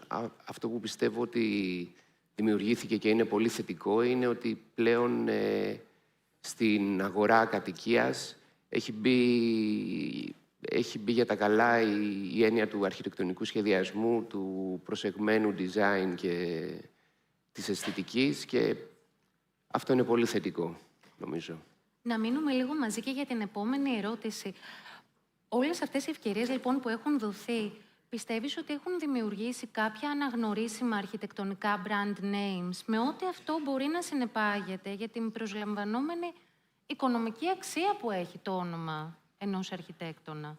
Σίγουρα το γεγονός ότι δόθηκε ευκαιρία σε αρχιτεκτονικά γραφεία λόγω αυτής της μεγάλης ζήτησης που υπήρχε να σχεδιάσουν και να κατασκευάσουν έργα, τους έδωσε ουσιαστικά τη δυνατότητα να δημιουργήσουν ένα πορτφόλιο, το οποίο και με τον σύγχρονο τρόπο που μεταφέρεται η πληροφορία με τα social media, με τον ιστότοπο κτλ., βοηθάει στο να μπορέσουν να παράξουν ένα αναγνωρίσιμο brand και να βοηθήσει και γενικότερα στην ανάπτυξη του γραφείου τους. Μαριαλένα, υπάρχουν κάποιες προϋποθέσεις ώστε τα νέα έργα να μην μοιάζουν απλώς με ένα generic real estate προϊόν? Φυσικά. Το πρόβλημα είναι ότι πολλές φορές το ζητούμενο είναι αυτό. Παρ' όλα αυτά, εννοείται μπορούν, και αυτό είναι νομίζω και το στίχημα της εποχής μας. Να καταφέρουμε να απομακρυνθούμε από το real estate προϊόν και ας έχουμε να κάνουμε πολυκατοικίες. Γιατί οι πολυκατοικίες συνήθως είναι ένα αντικείμενο το οποίο είναι πιο δύσκολο να αντιμετωπίσουμε από μια πολυτελή βίλα, από ένα F&B project. Πιστεύω ότι όλο το νόημα για να το αποφύγεις αυτό είναι να υπάρχει αρχιτεκτονική ιδέα. Να μείνεις πιστός ότι έχω αρχιτεκτονική ιδέα, ότι ο κύριος γνώμονας σχεδιασμού μου είναι η σύνδεση του ανθρώπου με το τοπίο, με τον τόπο, με το περιβάλλον, ότι εξυπηρετώ μια ανάγκη, ότι σχεδιάζω με νόημα και με μια αφήγηση, παρά ότι θέλω απλά να κάνω tick στο ότι έχω πει OK, έχω καταφέρει τα πάντα για το πίνακα Excel επιδόσεων. Τώρα, πέρα από αυτό, χρειάζεται φυσικά και να υπάρχει οικολογική συνείδηση. Χρειάζεται τα project μας να μην καταναλώνουν απλά ενέργεια. Πρέπει να έχουν περιβαλλοντολογική ευφυΐα, να συνομιλούν με το μικροκλίμα, να χρησιμοποιούν όσο περισσότερο γίνεται, να συνεργάζονται με τον ήλιο, με το φως, με το νερό, με τον αέρα. Και τέλος, πρέπει να υπάρχει πολιτιστική σύνδεση. Δηλαδή, πρέπει να ανταποκρίνεται ένα νέο project στην ελληνική πραγματικότητα. Να μην είναι απλά mimicking ένα διεθνές πρότυπο που βλέπουμε στο Pinterest. Οπότε, εκεί ερχόμαστε να πούμε ότι επανέρχομαι στην προηγούμενη απάντηση, ότι πρέπει να υπάρχει σύνδεση απόλυτη με το παραλιακό μέτωπο καθεαυτό και με τη μεσογειακή απλότητα και την οικειότητα που δίνει η Αθηναϊκή Ριβιέρα. Φαίνεται λοιπόν ότι υπάρχουν πάρα πολλές ευκαιρίες για τους αρχιτέκτονες εκεί, αλλά πρέπει και εσείς έτσι να βάλετε τις δικές σας προϋποθέσεις και όρια, ούτως ώστε να δημιουργείτε κάτι με νόημα, αφήγηση, σύνδεση και μία επαφή με το περιβάλλον. Μαρίκα, να πάμε λίγο στο ελληνικό. Μία νέα γειτονιά, πιστεύεις ότι μπορεί να εγγραφεί στο συλλογικό ασυνείδητο της πόλης και, εν πάση περιπτώσει, είναι απαραίτητο να γίνει κάτι τέτοιο? Νομίζω ότι αυτή τη στιγμή, και ίσως πολύ να το σκεφτόμαστε το ίδιο πράγμα, υπάρχει, ξέρεις, μία εικόνα ότι το ελληνικό θα είναι, ή τέλος πάντων έχει τα φόντα για να γίνει, μια φούσκα πολυτελείας, όπου δεν θα έχει σχέση με το γειτονικό του περιβάλλον και, ξέρεις, ό,τι συμβαίνει γύρω από το ελληνικό θα είναι ο κακός χαμός, που λέμε έτσι λίγο κοινά. Νομίζω όμως ότι υπάρχουν πολλοί τρόποι για να μην γίνει αυτό και θεωρώ ότι έχουν ήδη ξεκινήσει και κάπως έτσι σχεδιάζονται. Και το βασικότερο είναι να είναι καταρχάς προσιτό, να ανοίξει, αν θέλεις, τους πυλώνες του σχεδιασμού και να μην απαντάει μόνο στο global στοιχείο που είπαμε πριν, αλλά να απαντάει και στο local στοιχείο. Αυτό θεωρώ ότι θα γίνει με το να υπάρχει προσβασιμότητα, να υπάρχουν πράσινοι χώροι, δημόσιοι, πάρκα, στοιχεία δηλαδή που είναι destinations και θα μπορούσαν να αποτελέσουν, τέλος πάντων, αν θέλεις, αυτό το mix and match που χρειάζεται μια περιοχή που έχει κάποια standards έτσι, λίγο πιο, αν θέλεις, υψηλά, είτε στην κατασκευή του είτε στο σχεδιασμό του. Και θα πω ότι ακόμα και στο έργο που δουλεύουμε εμείς αυτή τη στιγμή, υπάρχει και συνδυασμός κατοικιών, ας πούμε, και εμπορικών χώρων. Υπάρχει ένα mix and match, λοιπόν, χρήσεων. Και μάλιστα, επειδή ίσως είναι και λίγο πιο έτσι, είναι στην άκρη, ας πούμε, του ελληνικού, αυτοί οι εμπορικοί χώροι παίρνουν χαρακτήρες που είναι πιο small businesses, είναι πιο μικρά μαγαζιά, δεν έχει δηλαδή αυτή την εμπορική και πολύ commercial μεγάλη έννοια.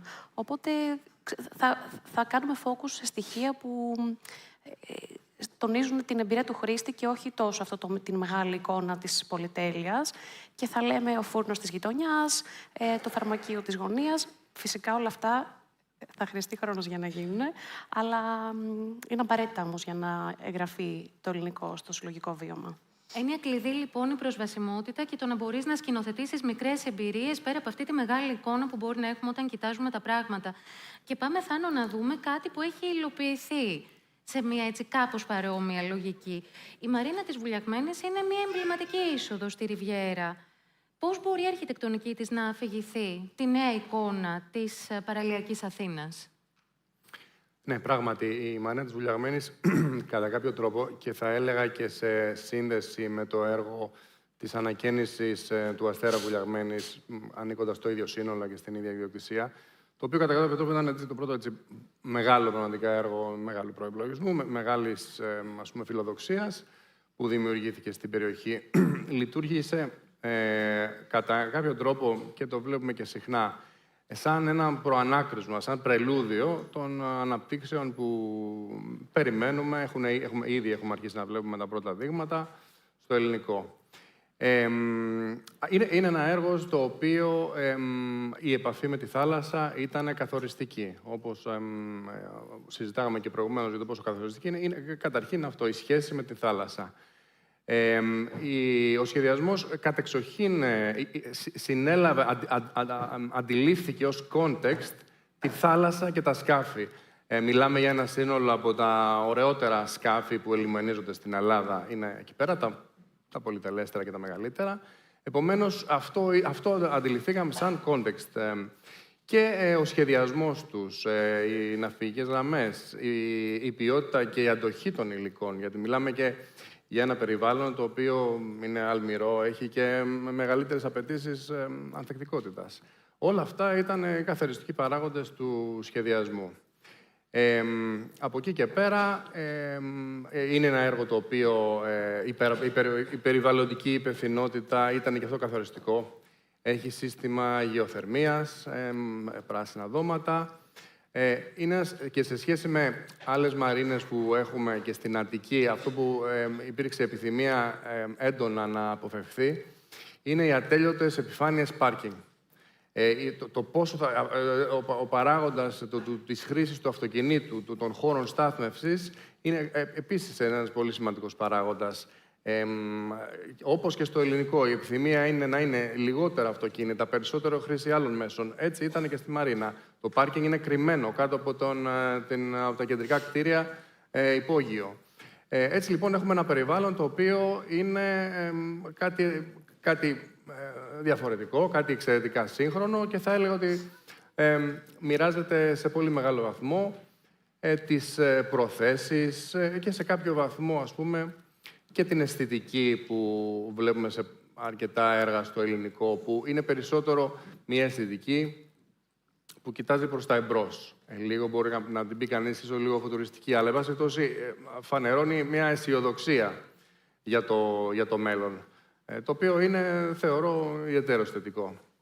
Επομένως, είναι πράγματα που μπορεί κανείς να την αντιληφθεί σαν κομμάτι του ιδιαίτερου, του μεγάλου αυτού project που λέγεται Αθηναϊκή Ριβιέρα. Ας μείνουμε λίγο ακόμα μαζί και θα ήθελα να αξιολογήσεις τη σχέση δημοσίου και ιδιωτικού χώρου στην συγκεκριμένη περιοχή και να μας πεις αν βλέπεις κάποια καλά παραδείγματα που θα μπορούσαν να γίνουν scalable και σε άλλα σημεία της αναπτυσσόμενης Ελλάδας. Ναι, ασφαλώς. Καταρχήν, δημόσιος χώρος. Υπάρχει ο δημόσιος χώρος με την έννοια το ότι ανήκει στο δημόσιο και υπάρχει ο δημόσιος χώρος με την έννοια της προσβασιμότητας. Του μπορεί να πάει ο καθένας. Άρα, λοιπόν, θα έλεγα ότι υπάρχει μια διαστρωμάτωση της ιδιωτικής και της δημόσιας σφαίρας.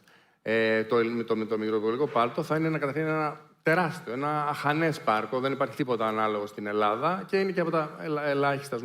Η κλίμακα, είναι στην κλίμακα των μεγαλύτερων της Ευρώπης. Είναι ένα πάρκο το οποίο θα συντηρείται καλά. Το γνωρίζουμε αυτό, γιατί είναι και σχεδόν μονόδρομος, αλλά και από τον τρόπο, από το καθεστώς του. Βλέπουμε, για παράδειγμα, έχουμε δείγματα γραφής από το πόσο ο κόσμος αγκάλιασε το πάρκο στο Νιάρχιο, το οποίο επίσης είναι ένα πάρκο ενός υποδειγματικού φορέα. Έχει προσελκύσει πάρα πολύ κόσμο, ενώ δεν είναι ούτε το πιο μεγάλο, δεν είναι ούτε το πιο, ας πούμε, θα έλεγα, σκιερό, τα δέντρα εκεί πέρα είναι νεαρά, και όμως ο κόσμος που σειραίει εκεί πέρα είναι πάρα πολύς. Αντίθετα, αν το συγκρίνουμε με πολύ μεγάλα δημόσια πάρκα, όπως στην Αθήνα, όπως για παράδειγμα το πάρκο Τρίτσι, το οποίο δυστυχώς ενώ είναι πολύ μεγάλο και θα μπορούσε να είναι εξαιρετικό, δεν έχει τη διαχείριση, τη συντήρηση που απαιτείται. Άρα, λοιπόν, θα είναι κάτι, θα έλεγα, υποδειγματικό. Και έχει αυτό συγκεντρώσει, είναι το κέντρο του οποίου, το κέντρο, η καρδιά του ελληνικού. Η επιτυχία αυτή, το μυστικό της επιτυχίας, θα μπορούσε να μεταφερθεί και σε άλλες πόλεις της Ελλάδας? Ναι, ασφαλώς ναι. Εγώ θα έλεγα, θεωρώ έτσι κάτι παρόμοιο που μου έρχεται στο νου η ανάπτυξη της Καλαμάτας, η οποία είναι πολύ μεγάλη, έτσι, πρόσφατα συζητούσα για αυτήν. Δύο παράγοντες που έχουν συντελέσει αυτό είναι ασφαλώς το αεροδρόμιο, οι υποδομές λοιπόν είναι καθοριστικής σημασίας, αλλά και το Κώστα Μαυρίνο, ένα έργο τεράστιας σημασίας για την περιοχή, στο οποίο είχαμε και την τιμή και τη χαρά να εργαστούμε μαζί με το γραφείο των Μπάζ να το σχεδιάσουμε. Άρα λοιπόν χρειάζεται αυτά δύο πράγματα. Κάτι που να λειτουργήσει ως καταλύτης και να υπάρχουν και υποδομές οι οποίες να μπορούν να το υποστηρίξουν. Με αυτές τις δύο προϋποθέσεις ασφαλώς μπορεί να γίνει κάτι ανάλογο και σε άλλες πόλεις. Μαριαλένα, είναι τελικά το παραλιακό μέτωπο μια πρωτότυπη μίξη διεθνούς και τοπικού, τόσο στο επίπεδο του περιβάλλοντος, όσο και της ανθρωπογεωγραφίας? Και προς ποια κατεύθυνση οδεύουμε? Είναι global, είναι local, μπορεί να είναι και τα δύο, είναι καλό, είναι κακό? Πιστεύω πως ναι. Και δεν είναι μόνο αρχιτεκτονικά, ακόμα και η γλώσσα μας αλλάζει. Εγώ πλέον οι μισές μου λέξεις είναι στα αγγλικά. Δυσκολεύτηκα να προετοιμαστώ για σήμερα, να το πω διαφορετικά. Λοιπόν, ναι, και η αλήθεια είναι ότι είναι ένας χώρος στον οποίο συναντιόνται ο διεθνής και ο τοπικός κόσμος. Από τη μία έχουμε τις διεθνείς τάσεις αρχιτεκτονικής, τις νέες τεχνολογίες, τα νέα υλικά, όλη την πληροφορία που έχουμε και από τα social media και από το ίντερνετ. Και από την άλλη πλευρά έχουμε το ελληνικό φως, το ελληνικό τοπίο, έχουμε οτιδήποτε προέρχεται από την ελληνική κουλτούρα και κυρίως το παραλιακό μέτωπο, την διαφορετική αντιμετώπιση, αρχιτεκτονική αντιμετώπιση. Όπως είπα, υπάρχει μια οικειότητα και στα κτίσματα τα οποία θα δούμε εκεί, που προϋπήρχαν. Και ο κόσμος εκεί συνήθως θέλει να παρουσιάζει, οι locals, να παρουσιάζουν τη βουλιαγμένη, τη Γλυφάδα, τη Βούλα, σαν το χωριό μας. Τώρα, από εκεί και έπειτα, είναι πάλι μια πρόκληση το πώς θα καταφέρουμε αυτά τα δύο να συμπλέψουν, να τα παντρέψουμε και να δημιουργήσουμε μια αρχιτεκτονική, η οποία ενστερνίζεται και τις δύο πλευρές και τις χρησιμοποιεί με τον καλύτερο δυνατό τρόπο. Σε κάθε περίπτωση, το σημαντικό είναι να προχωρήσουμε, ενώ να ενστερνιστούμε την καινούργια σύγχρονη γλώσσα της αρχιτεκτονικής, να τη βάλουμε μέσα στον σχεδιασμό των κτίριων μας, να δημιουργηθεί το περιβάλλον το οποίο μπορεί να φιλοξενήσει και τον ξένο και τον Έλληνα και να παραμείνει σε μια κλίμακα η οποία πάντα είναι φιλική προς τον κόσμο τον οποίο προϋπήρχε και ο κατοικούς εκεί. Παύλο, η δική σου εκτίμηση ποια είναι? Πώς θα εξελιχθεί το παραλιακό μέτωπο της Αθήνας μέσα στα επόμενα 10 χρόνια? Θα είναι ένα Mediterranean Malibu, ένα Suburbia, κάτι αυθεντικά δικό του? Νομίζω ότι είναι ένα μίξ. Δεν είναι αποκλειστικά, δηλαδή το παραλιακό μέτωπο στο σύνολό του δεν έχει μόνο προάστια. Έχει και πόλεις, δηλαδή η Γλυφάδα, ας πούμε, η Βούλα είναι πόλεις. Δεν έχουν τα χαρακτηριστικά που έχει ένα προάστιο υπό την έννοια ότι είναι αποκλειστικά κατοικία, χαμηλή δόμηση, μονοκατοικίες και κυρίως οικογενειακές κατοικίες ή ότι πρέπει να πάρεις το αυτοκίνητό σου για να πας σε ένα περίπτερο, ας πούμε. Άρα είναι ένα μίξ και το βασικό χαρακτηριστικό το οποίο νομίζω ότι έχει διαμορφωθεί τα τελευταία χρόνια είναι ότι έχει πάρει ένα λίγο πιο κοσμοπολίτικο χαρακτήρα, υπό την έννοια ότι γίνεται το καζίνο, γίνονται παραλίες έτσι πολύ πολυτελείς και ξενοδοχεία και malls και τα λοιπά. Οπότε παίρνει λίγο ένα πιο κοσμοπολίτικο χαρακτήρα και εν ολίγης συνοψίζοντας νομίζω ότι είναι κάτι δικό του, δεν είναι ούτε το ένα ούτε το άλλο. Ετερότητες λοιπόν, οι οποίες συνδέονται κάτω από τον κοσμοπολιτισμό και θα δούμε πού θα βγάλει όλο αυτό. Κλείνοντας τη σημερινή μας συζήτηση, Μαρίκα, μετά την είσοδο των μεγάλων επενδυτών, τι ακολουθεί για τις κοινότητες και τα αρχιτεκτονικά γραφεία? Όλη αυτή η κινητικότητα στα νότια προάστια είναι business as usual που τροφοδοτεί τη χρηματορροή των γραφείων ή μπορεί να είναι κάτι περισσότερο από αυτό? Νομίζω ότι για μας είναι επιταχυντής για την Αθήνα. Μας έχει βάλει όλους, και όταν λέω και εμάς σαν ένα αρχιτεκτονικό γραφείο, αλλά γενικότερα την αγορά, σε ένα ρυθμό λίγο πιο γρήγορο, να μάθουμε καινούργια πράγματα, να μάθουμε καινούργιες τεχνικές, να μάθουμε αν θέλεις, ένα καινούριο πλαίσιο του commercial που δεν το ξέραμε παλαιότερα. Οπότε έχει αρχίσει λίγο και αλλάζει, αν θέλεις, και το δικό μας το προφίλ στην ελληνική αγορά. Και νομίζω ότι ειδικά, αν θέλεις, και με το ελληνικό σαν παράδειγμα, βλέπουμε ότι έχει δημιουργηθεί ένας, ας πούμε, θεμιτός, θα πω, ανταγωνισμός μεταξύ γραφείων, μεταξύ επιχειρήσεων, για να ανέβουν όλοι έτσι μία κλίμακα λίγο πιο ψηλά στα standards και αυτό σιγά σιγά να αρχίσει να επηρεάζει και την υπόλοιπη Αθήνα. Νομίζω ότι, εντάξει, κρατώντας βέβαια το χαρακτήρα το τοπικό και αυτό που λέμε local sense of place, νομίζω ότι το γεγονός ότι έχουμε επενδυτές από το εξωτερικό, ότι έχουμε γενικώς καινούργια πληροφορία στην αγορά, είναι ένα στοιχείο που πρέπει να εκμεταλλευτούμε και όχι να το αφήσουμε να μας εκμεταλλευτεί. Οπότε και εμείς, ας πούμε, σαν γραφείο και θεωρώ ότι και γενικότερα η αγορά, θα δούμε πώς θα εκμεταλλευτούμε και πώς θα μάθουμε από αυτό. Και πρέπει να πω ότι σίγουρα ήδη, τουλάχιστον η παρέα που βρίσκεται στο πάνελ εδώ, που έχει εμπειρία στην ελληνική αγορά με ξένους επενδυτές, νομίζω ότι έχει ήδη αρχίσει και μαθαίνει πολλά καινούργια στοιχεία. Οπότε φαίνεται ότι θετικά θα εξελιχθεί. Μια εξαιρετικά ενδιαφέρουσα συζήτηση για την πόλη μας, στην ουσία, για την παραλία μας, η οποία είναι σε ένα τρομερό μεταβατικό στάδιο. Θα θέλετε να προσθέσετε κάποια καταληκτική παρατήρηση σε όλη αυτή τη συζήτηση? Εγώ ίσως να έλεγα ότι κάθε ανάπτυξη θέλει χρόνο. Είναι πολύ εύκολο να κρίνουμε από εικόνες που βγαίνουν και δείχνουν πράσινο, δείχνουν πολυτελείς κατοικίες, κτίρια κτλ. Αλλά κάθε ανάπτυξη θέλει χρόνο για να φανεί το αποτύπωμά της στην πόλη και πώς αυτό θα επηρεάσει την υπόλοιπη Αθήνα. Νομίζω ακόμα δεν το γνωρίζουμε. Εγώ θα ήθελα να πω κάτι. Πιστεύω ότι είμαι πάρα πολύ θετική και νομίζω ότι περνάμε σε μια εποχή ωριμότητας. Δηλαδή, ήμασταν σε μια εποχή επιφηβείας στα project μας, που μαθαίναμε πώς να διαχειριστούμε όλη αυτή την ανάπτυξη. Και τώρα, σιγά-σιγά, η Αθηναϊκή Ριβιέρα εξελίσσεται και θα δούμε περισσότερα project με πιο πολύ ουσία, πιο πολύ σύνδεση με την Ελλάδα και λιγότερο εντυπωσιασμό στην εικόνα, χωρίς να σημαίνει ότι δεν θα έχουν. Απλά θα είναι πιο ισορροπημένα, στη σωστή κλίμακα. Σας ευχαριστώ πολύ. Είστε καλά.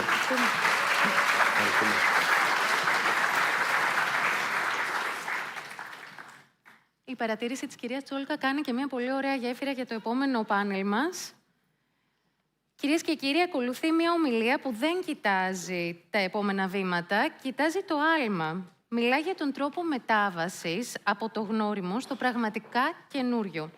Για τις αποφάσεις που παίρνουμε σήμερα, ώστε κάτι να γίνει σημείο αναφοράς για το αύριο. Ας ανοίξουμε χώρο για τις ιδέες που δεν ακολουθούν, αλλά διαμορφώνουν, από το Δημήτρη Τσίγκο, το Μίλτο Καμπουρίδη και το Χασάν Μορσεντή, σε συντονισμό του Γιώργου Λαμπύρη. Welcome all. Χαίρετε. Thank you for being here. I'm George Lambiris. I'm a journalist, and I have to welcome Dimitris Tsigos, Miltos Kambouridis, and Hassan Morsedi. Please take your seats.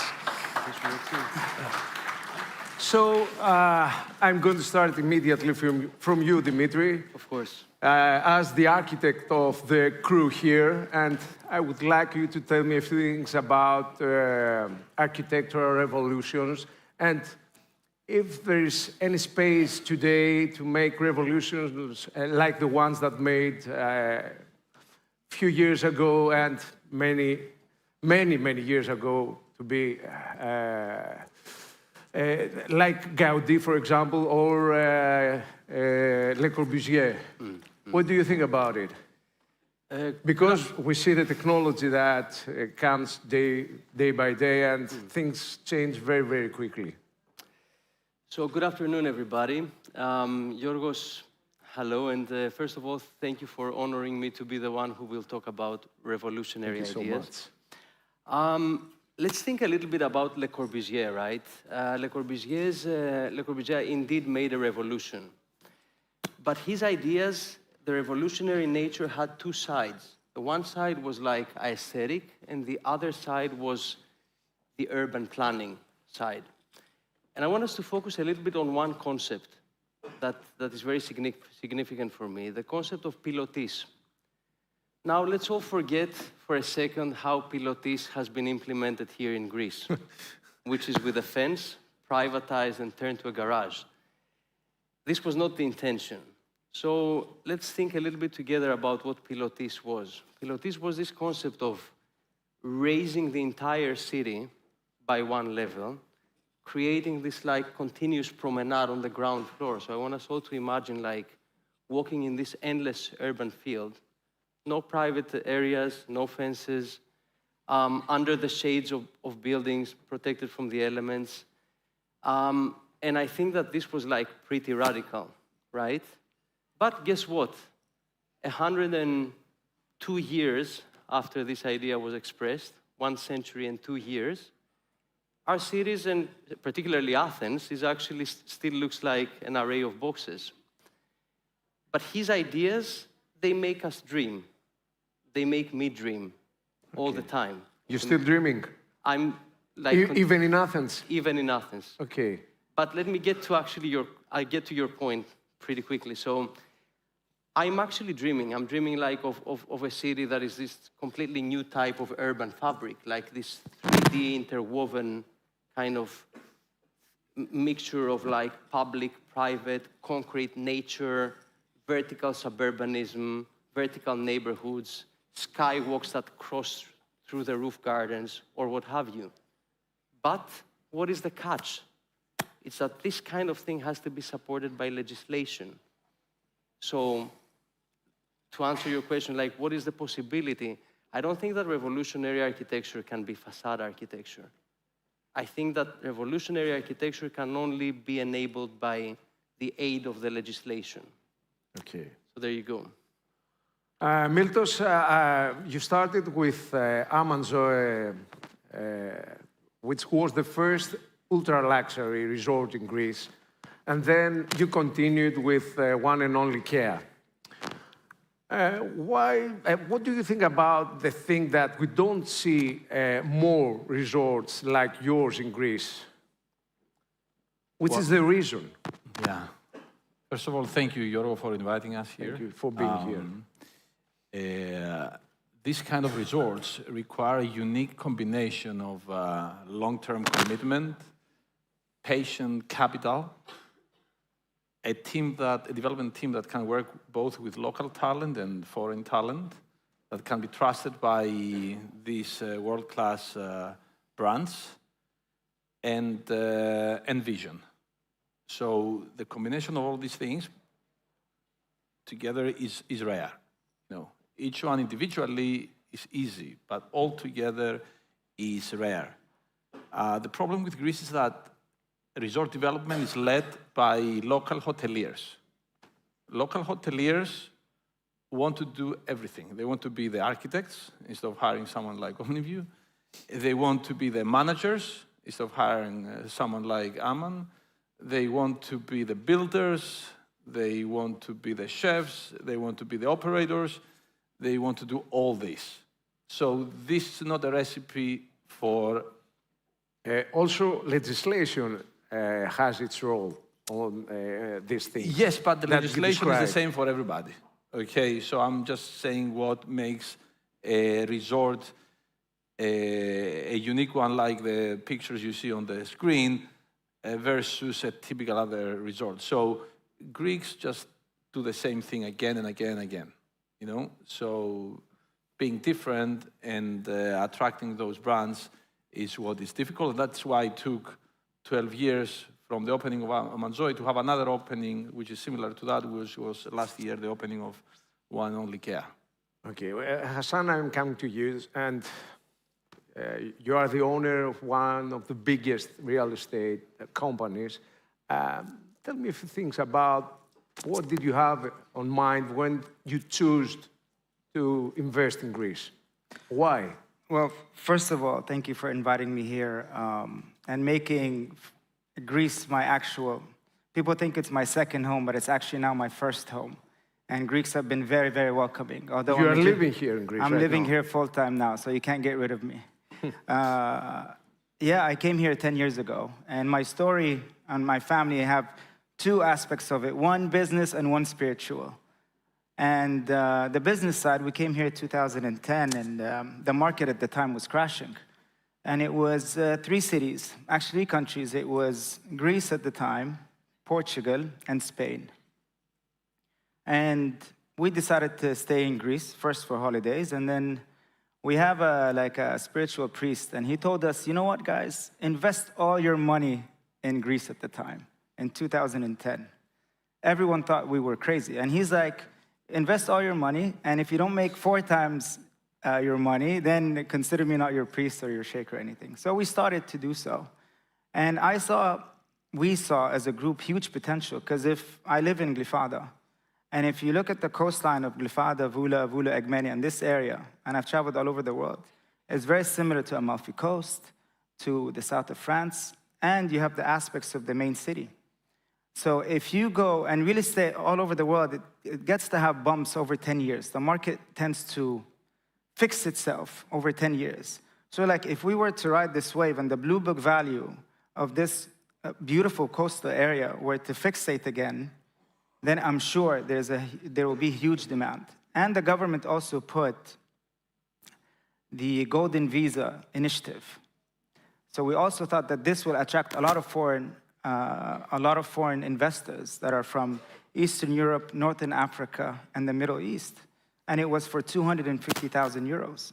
Okay. So it was actually quite affordable to have a European visa and residency for 10 years. So then we just started to invest. And at the time, the price per meter in Glyfada was around 2,000 per meter. If you look now, it's around from 10,000 to 16,000. Things change. Yeah, so things change rapidly. And not only that, I think there is huge demand in Greece. In Egypt, Egypt and Greece share history since Alexander the Great. Alexander was the first foreign, pharaoh that came to Egypt, and Egypt sort of took him in with welcome arms. And I feel like now we're here, and Greece has taken us with open arms in terms of friendships, business, and everything. So I feel like it's a blessed land. And even if people see like the economy sometimes goes up and down, but it's way better than the rest of Europe, I believe. And I see huge potential, and we're staying here for good now. You're still seeing potential here in Greece? Huge potential. Okay. I think in the next 6 years, you'll see a lot of changes happen, especially around the world. And I think the economy here is very stable. And it's out of all sort of political, influence from outside the world. So I believe it's going to be, in the next 6 years, I believe there's huge potential. So I would urge anyone to invest. Keep investing here. Okay. Miltos, do you think that it's space here in Greece for big institutional investments like the Ellinikon project that faced many obstacles from the start since now. Is there any space for big investments like this? Well, there is definitely space. The question is, do you have the conditions that would allow... Do we have the maturity to support these investments? Greece is like a mature person that behaves like a child. You know, so I've been every speech or every meeting I have had since I first moved to Greece in 2002 with ministers, prime ministers, and all that. They all claim that the time of Greece has come. You think it's a kind of mentality? I think it will never change. You know, even Elliniko is developed by a shopping mall developer. You know, we don't have the institutional capital that the institutional capital doesn't like what Greece has to offer in terms of regulations and permit processes. It's not like Cyprus where you know exactly what a piece of land can build and when and how. You know, here you have to work within unknown parameters, okay, and you cannot think out of the box like Dimitris is trying to do here.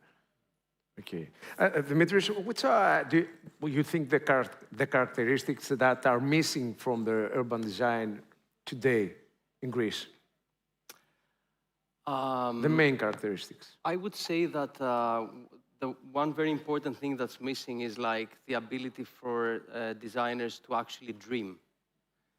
And the reason I'm saying that is that I humbly have the opinion that the legislation right now is kind of sabotaging and disencouraging anything that would make the city fabric evolve. And to illustrate that further, I'm going to give an example I usually talk about. It's like the entrances of apartment buildings. That right now, the law is pushing to the bare minimum, right?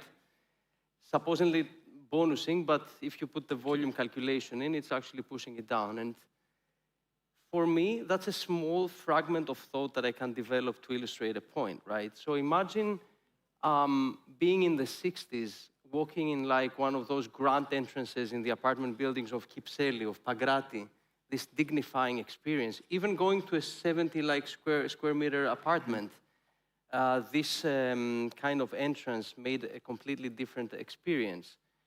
And now back to my previous dreaming session we had here together. Imagine these entrances being bigger, taller, double height, extension of the public field. Imagine them having retail. Imagine them like connected to a similar feature on the block next door to create like a vault that moves through the city. And then you're like, well, wait a minute, doesn't that exist? Like in the center of Athens, the old stoes, these incredibly surreal passages that kind of penetrate through the ground floor. And you find like interesting retail to the left and the right. But guess what? This doesn't happen anymore. Even this has been canceled. So unfortunately, I have the opinion that in terms of like legislation and the potential of cities actually changing for the better, we are moving backwards. Okay. And on that note, I just want to invite like whoever is in charge, that next time we have like a permitting amendment, it shouldn't be like a business plan, like the one on 2011, which is fair. It shouldn't be to please the neighborhoods like the one that we had now, but it should be to enable somehow some kind of visionary architecture in terms of our city becoming something more beautiful. This is never in the equation, I'm telling you. So you think that we are going to see a more beautiful country in the next few years? I believe that if this were to happen, it would be because this is studied and supported from the legislation level. Okay. That's my point. Hassan, where do you find the right balance between innovation and tradition in a country like Greece, which is deeply traditional? Yes. I have to say. Yes, it's deeply traditional for sure, but it's also very aesthetically beautiful. You know, Greece is about aesthetics. Even if you go into Old Town, if you go to the islands, If you go, you'll see a lot of designers that are always like, you go into any hotels, it's still, you know, even since the Greeks, everything is about aesthetics. So the perfect combination, I feel, if you do a beautiful modern building with some of Greek heritage, and we've worked with OmniView, and we're able to do with Elara something very, very beautiful like that. So it's always having a mix of both beauty and practicality as well. The way I see it, because something can be aesthetically beautiful, but it's not functional. You know, in a home, when you build a home, you have to have the function, and then you have to have the aesthetics as well. So I think finding that right balance is the key to success to building residential buildings. Which is the main characteristic that you look always in your investments when you make a new one? Well, first, aesthetics or not? Well, first, I look Except at it from money, of course. Yes. I look at it, one, from a business point of view and ROI. So is this investment going to be good for returns, and how long am I going to get my money back? And we found that Greece was one of the highest ROIs in a very, very short time period. It took us, usually in other countries, in other European countries, to get the permitting, to get the ground up, to find the workers, to find a trusted team. That would take you 3 or 4 years. In Greece, the average is 2 years. From, if I'm talking from my experience in building in the southern coast of Athens. So that, to me, is very quick. Coming from Egypt, sometimes the permitting can take a year. Here, the permitting, if you have the right team, it can take you a month and a half. So I have to give credit to the government that the permitting office actually does a very good job. And me coming from a foreign country, that is something that is very important. Me investing in, we're going to invest in Spain or Portugal, that process was going to take us 8 months. So that means I would freeze my money for 8 months. But here, I can have a turnaround of 2, 3 investments in a matter of 2 years. I can do 3 projects here that would take me, 3 projects in Greece that would take me 1 project in Spain. So in terms of investment, I feel like it's a very safe investment. 2, I believe that foreign direct investments are going to be very high in the next couple of years. A lot of... We hope so. I think so. From our data, because we have a lot of international clientele, the amount of demand that we have received in the southern suburbs of Greece is very high for smaller units, ranging from 70 to 150 meters. This is the real demand, and it's coming from all over. Like I said, Eastern Europe, Middle East, and somewhat of Asia as well. A lot of Chinese people are coming as well here. So I think our next challenge, is to find land, prominent big land, and actually develop. That's our next challenge, actually. Not that there isn't demand, is to actually find land. Because Greece is also quite, southern Athens is actually quite small. That's the truth. Yeah. Miltos, what do you think that contemporary travelers, luxury travelers, need when they come in Greece? And what does One and Only offers to them? Well, luxury travelers in general, these days, the ones that are willing to pay the amount of money that a place like One and Only charges, which, the rooms start from 3,000 euros onwards. Okay? They want authenticity. They want a sense of belonging. They want experiences and views. Okay. That's what I look, for when I go to a place. One and Only has those 4, and it's extremely important to know your client. It doesn't mean that all resorts have to be the same, okay? But if I were to rank all these 4, I would put authenticity number 1. You cannot copy anything. You have to forget everything you know, and start... So the center of all is human. Yes. Forget everything you know, and... that gives the authenticity that you're talking about. Yes, and give something that has not been designed before, so people can have the aha moment, the wow moment, and invite their friends. The best ambassadors of a resort are the clients. Clients. The happy clients, because you can spend millions in social media, millions in advertisement, this will backfire.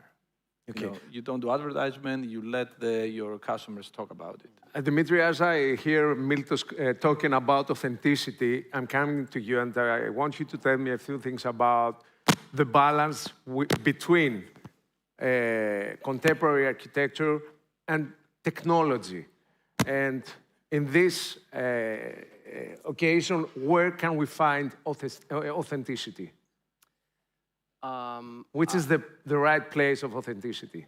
You know, whenever there is this conversation about like something that is heritage and something that is modern, I always gravitate, my first thought is the Louvre and the pyramid, okay? And the reason being is that I think that's a great example of like heritage and modernity coexisting, validating one another and living in absolute harmony. Now, I believe that like a country, that a city that is worth preserving shouldn't necessarily be put in a jar. I think we should consider like which are the ways through new technology or modern design, how it would evolve. In our studio, the approach is definitely not to like think about futurism. Actually, I would say it's just the opposite. It's to think about something that I call retrofuturism, which is the idea that actually applies for Ilara building, that at least I wish for the fact that somebody sees this building way in the future, it looks like a nice memory from the past. And this is not something that just happens. It's something that we very methodically try to do. So we always study cultural references. We always study classical motifs. We always study vintage aesthetic. And we try to somehow untangle this and redesign it. So there's some hope that when the building and then after that, consequently, the neighborhood, there is some glimpse of memory and place. And that's the way that I think that this kind of thing should be solved, either by like bold contradictions or by a very thoughtful process of evolution, but having the past always kind of referencing the future, if that makes any sense. Hassan, you talked about the very hopeful future for Greece. If you want to tell us a few things about your next investment goals in our country. I think we're going to be focused in Athens at the moment. We're looking at islands, but I think our main focus would be the southern, Glyfada, Vula, Agmeni, Varkiza, and all the way down. I think that will be our primary focus. We see huge potential there. It's honestly untapped potential there. And we're trying to get some of our projects that work, live, play concept that we built in Egypt, and we're trying to make that here because I don't see a lot of it because the buildings are smaller. In Egypt, we work on bigger scale, like Skyline, we have 13,000 apartments in one building. It's like a whole city in one building, and we're very good at doing these large-scale developments. So that's our next move, is to find a substantial piece of land of this scale, and then trying to build something of the same concept, where it's a residential building, but it's combined with retail, it's combined with commercial. Yeah, it's a fully mixed use. So you live in your apartment, but then you have all the facilities of a hotel. So that's our next step. Miltos, what about One and Only Care and the next steps there? I think that you are going to expand the resort. Yeah, we're expanding the residential component to meet the demand. So it's a huge site, it's 70 hectares. So we continue to build private homes to sell, but the resort itself is not going to expand. We will maintain 69 rooms, the spa, the main lobby, and everything will stay the same. We're just adding more residences. Okay. And Dimitri, which is your hope as an architect for for Athens, especially, and for Greece in general? I wish that generally, because when you look in the future, you have to think of something that's sustainable, that whatever we do actually is for the better of the next generations. So for me, I think that what I'm wishing for is for like a sustainable kind of development, that whatever we build today, and that's always on my mind, at least in the later years. I'm not talking about what I was thinking maybe 15 years ago. Okay. But right now, because I'm just a designer, I'm not a thinker or a philosopher, I'm constantly thinking about whatever we put in the city, how it will look in 30 years from now. So my hope is that we build things that actually, there's no going back to rebuild the neoclassical buildings, okay? I'm sorry to say that's not going to happen, but maybe the stuff that we build now can look somehow as good in the future. So that's the responsibility of the architects, in my mind. Okay. Thank you all for being with us, and thank you also Vasilis Bartzokas and Hotel Experience that invited us. Vasilis. Well, it feels that this conversation distributed a lot of information. Thank you very much for being here. Το επενδυτικό ενδιαφέρον για την Αθήνα θα συνεχιστεί. Η αρχιτεκτονική θα δώσει εξαιρετικά δείγματα μέσα στα επόμενα χρόνια για όσους ζουν στην Αθήνα και για όσους θα έρθουν να ζήσουν εδώ. Και η αυθεντικότητα είναι το εργαλείο για να παράξει ambassadors, word of mouth, γύρω από το τι είναι σημαντικό και τι συμβαίνει εδώ. 91% των συχνών ταξιδιωτών δηλώνουν ότι θα πληρώσουν παραπάνω για καταλύματα με sleep-enhancing features. Πολύ δεν είναι? Ο επόμενος συνομιλητής μας είναι γιατρός και θα συζητήσουμε ακριβώς για αυτά τα θέματα. Τα θέματα του ύπνου μέσα στο ξενοδοχείο. Καλώς ορίσατε. Καλημέρα. Καλησπέρα. Καλώς σας βρήκα. Καλησπέρα. Αν μπαίνατε τώρα σε ένα δωμάτιο, ποια 3 μικρά fixes θα κάνατε για έναν καλύτερο ύπνο? Οπωσδήποτε αυτό που θα τσεκάρουμε είναι το υπνικό περιβάλλον. Το υπνικό περιβάλλον τι είναι? Είναι η θερμοκρασία του δωματίου, είναι ο φωτισμός του δωματίου, φωτισμός, αερισμός, είναι το στρώμα, το μαξιλάρι, οπωσδήποτε. Οπότε κυρίως αυτά θα κοιτάζαμε. Ποια είναι τα σωστά όρια για θόρυβο, φως τη νύχτα, θερμοκρασία? Θα μας δώσετε έτσι μερικούς στόχους, οδηγούς για τους αρχιτέκτονες και τους ξενοδόχους. Ναι. Όσον αφορά το θόρυβο, φαίνεται ότι ίσως και κάτω από τα 30 δεσιμπέλ είναι το πλέον επιθυμητό, 20 με 30 δεσιμπέλ. Αρκεί να φανταστούμε ότι το ροχαλιτό και μόνο είναι γύρω στα 45-50 δεσιμπέλ, οπότε πρέπει να είμαστε κάτω από τα 20 δεσιμπέλ. Άρα η ηχομόνωση είναι σημαντική. Γιατί στη δε θερμοκρασία, η επιθυμητή φαίνεται ότι για τους κανόνες του ύπνου είναι 18 με 21 βαθμοί.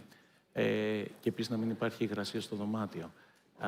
Και τέλος, είπαμε για την θόρυβο, για την ηχομόνωση, είπαμε για τη θερμοκρασία, είναι για το φωτισμό. Ο φωτισμός είναι εξαιρετικά επίσης σημαντικός.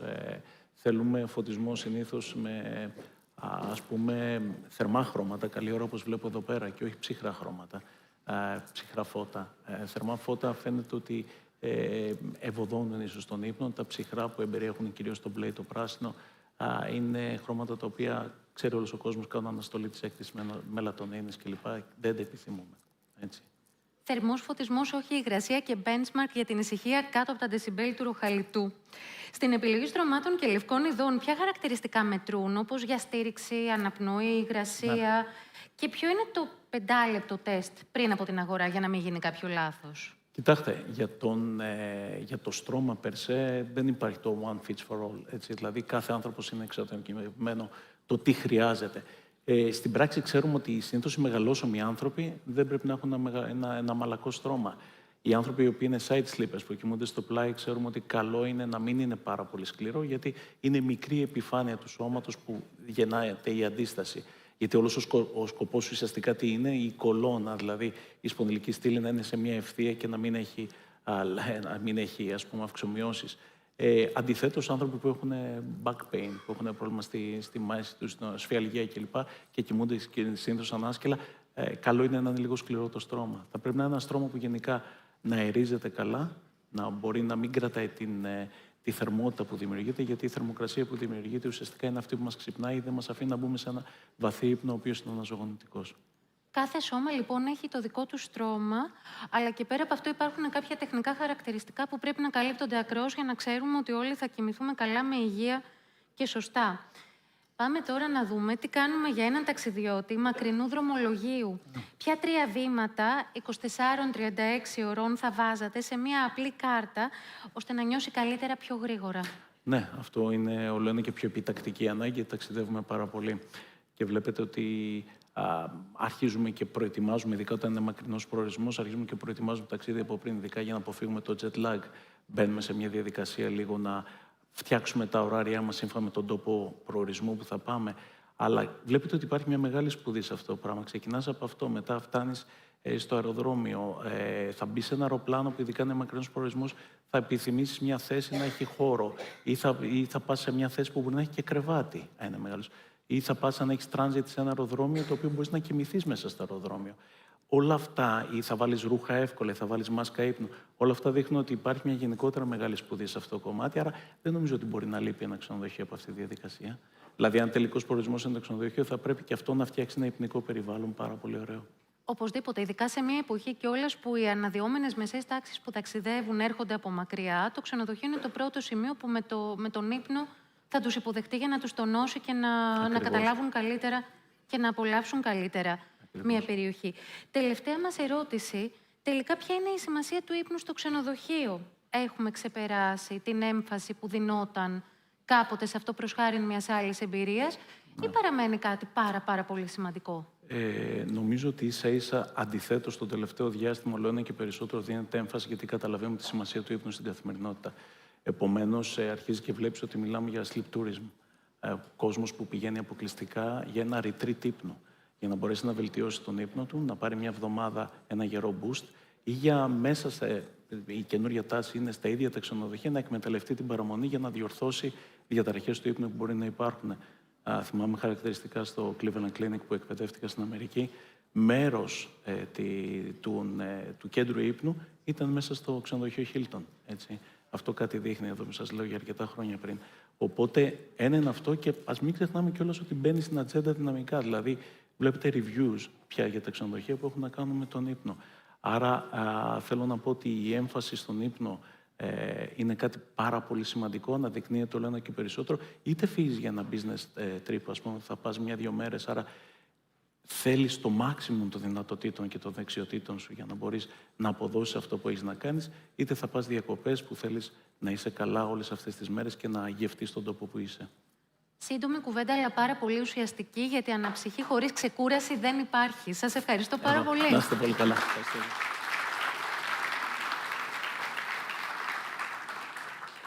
Ώρα για τους headliners του Σαββάτου. Ποια είναι η νέα Μύκονος? Την έχουμε ακούσει αυτή την ερώτηση. Ο Δημήτρης Καραμπατάκης θα μας απαντήσει ευθύς αμέσως.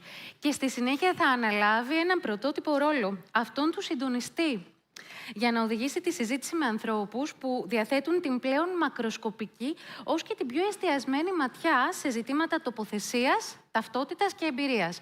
Κυρίες και κύριοι, ο Δημήτρης Καραμπατάκης.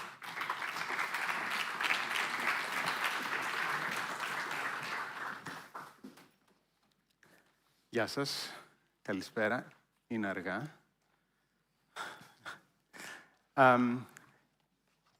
Η τοποθέτησή μου θα είναι πρόλογος για τη συζήτηση που θα ακολουθήσει με τον Σέρντα και τον Κωστή και την Εύα, οπότε, επειδή ο Σέρντα δεν μιλάει ελληνικά ακόμα, θα συνεχίσω στα αγγλικά για λόγο συνέχειας και ελπίζω για όποιους αγγλόφωνους είναι εδώ να το εκτιμήσουν. So, it is late, and I'm going to try and wake everyone up with answering the most important question, at least the most often asked question that I have been asked over the last few years in the office,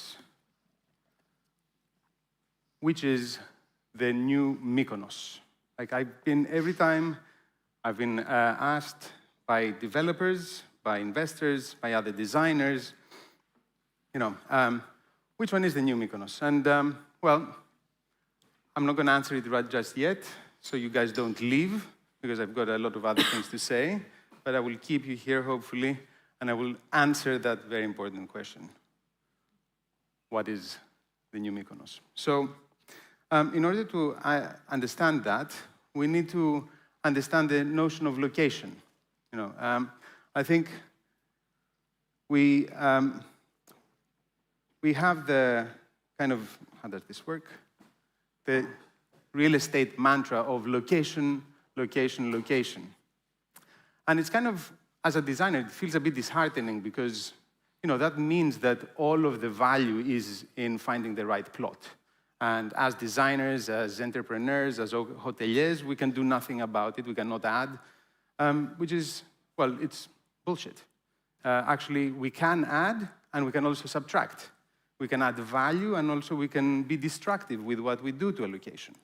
So it's actually something very, very important to understand that the value of location is not something that is just indestructible. So we have a responsibility as designers, as entrepreneurs, as guests as well. So I think it's more important to consider what is the right thing in the right place at the right time. That's really the relationship that adds value. That's the relationship that maximizes its value. The value of the thing, the value of the location, and how the symbiosis kind of works. So to consider a location is to consider its inherent values. Every location has original qualities, original characteristics. So, from being on the side of a volcano looking at the beautiful Aegean, to being immersed in an Arcadian forest surrounded by fir trees, or being in a deep ancient city surrounded by layers of heritage. These are unique destinations, and they all have their own unique character, and therefore they need to be considered differently when we want to, to find what will benefit each location, what will fit right in each location. And by fitting, I mean not just kind of spatially, but actually it will root itself in a way that it will have a beneficial relationship with the place itself.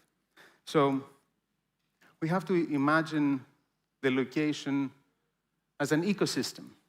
I think by now maybe it's becoming more apparent, the answer, the multi-million euro answer of the question of what location is the new Mykonos. I think it's kind of obvious. It's not Tinos, it's not Paros, it's not even Kimolos. Mykonos is the new Mykonos. I think that's the key thing. Each place is the new version of itself. Mykonos is the new Mykonos, Tinos is the new Tinos, Paros is the new Paros, and so on. And if we really understand that, and we really respect that, and we join in this journey of each place, and we try to benefit it, to add to it, rather than just to subtract from it, then maybe we can start by understanding each location as an ecosystem.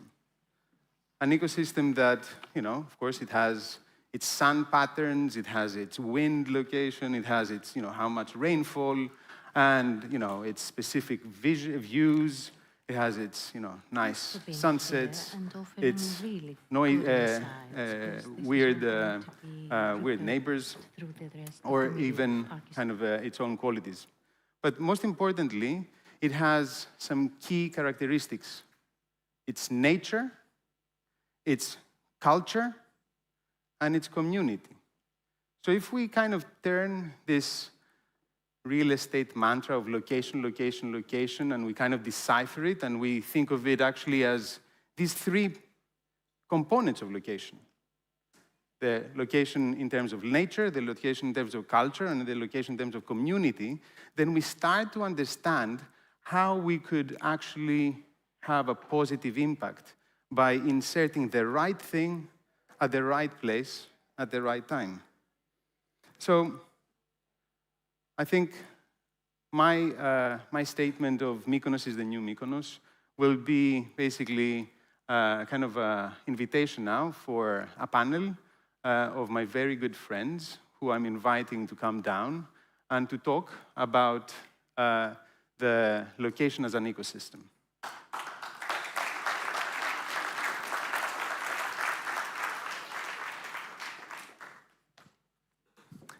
Okay, all right. I've never done this before as a moderator. I usually sit on that seat. And it is late. I don't know, there's no drinks. There should be drinks, Vasily. And may I, at that point, just thank Hotel Experience, Vasilis Bartzokas, and the whole team for giving us a microphone. And for also letting us do this ensemble, which is very exciting for me. Because we've got three amazing friends that are also amazing entrepreneurs and creative people. So I would like to thank you very much, guys, for coming. Thank you, too. So I'll start with Eva. So Eva is the founder of 10 AM Lofts and 10 AM Apotheki in Gazi, which is a very good paradigm of how to put the right thing at the right place in the right time. So how has the location influenced the inception of your brand? And how does the expansion of your brand to other locations affecting and infecting the kind of development of your brand? So first of all, thank you for inviting me here. I wouldn't talk only about the location, I would talk about the building itself, because I came across an original 70s industrial building in the area of Gazi, a few steps away from here. So my main concern was to celebrate the history of the building. There was a great responsibility about the building. And when I started the renovation, my main concern was to renovate it in a sense that people would get in and would feel that I just kind of like undusted the building and invited them in, instead of like reconstructing the building in a sense that people would get in and they wouldn't even realize what was there and what was like a new addition on it. So that was the whole universe I shaped my brand, because I had this kind of like great responsibility of the location and the building. And regarding Apotheki and mainly the project we did in Antiparos this summer, it was almost the same case, because again, we found a 70s house in the middle of the village of Antiparos. And then we thought it's going to be an F&B project, but instead of presenting it as a pure F&B project, would have been much more familiar to us and to my brand, to perceive it as a house where we invite friends and they're having kind of like drinks and bites at the backyard and at the garden, instead of like going out on a, let's say, proper F&B project. Yeah. So at the end of the day, I would say that I shaped my brand with great responsibility and trying really hard to have a balance between passion, because I did this out of passion and love. There was no business plan, there was no numbers, there was nothing. So I try to have a balance between passion and compassion, which is responsibility. Dun, dun, dun. Passion, compassion. I think, you know, if you're taking notes, this is the first one, I'm sure. Yeah, wow, yeah. That was my main thing, and that's how my whole universe around my brand was structured from the very beginning till now. Absolutely, and it does feel so passionate and compassionate as well to its guests, to its location. And maybe I'll grab on that passion, compassion statement, which I think you should, you know, build a brand on that. And just pass that on, because it's a good stepping stone to Serda Kutucu. So Serda is the CEO of Slowness, and Slowness has a very passionate and compassionate way of developing projects. So how does this empathetic business model, you know, help you kind of route your projects to their location and beyond? Well, thank you for having me here, and Vasilios, of course. Thank you very much. It's the core of where we started the business, Slow. So the vision behind Slow is to create a meaningful, especially more meaningful hospitality environment and project. So this is where we came from. And in the beginning, we started with the name Slow, where we introduced some meaning behind those letters. So it was about sustainable, about local, about organic, about wise. When we launched the brand, we felt, okay, this is nothing that we need to communicate, and we found slowness is a stronger word that actually expresses a movement or a philosophy. So this is how it developed. And the inspiration obviously comes from the slow movement, which is initiated in the 80s in the food world. So it started in Italy.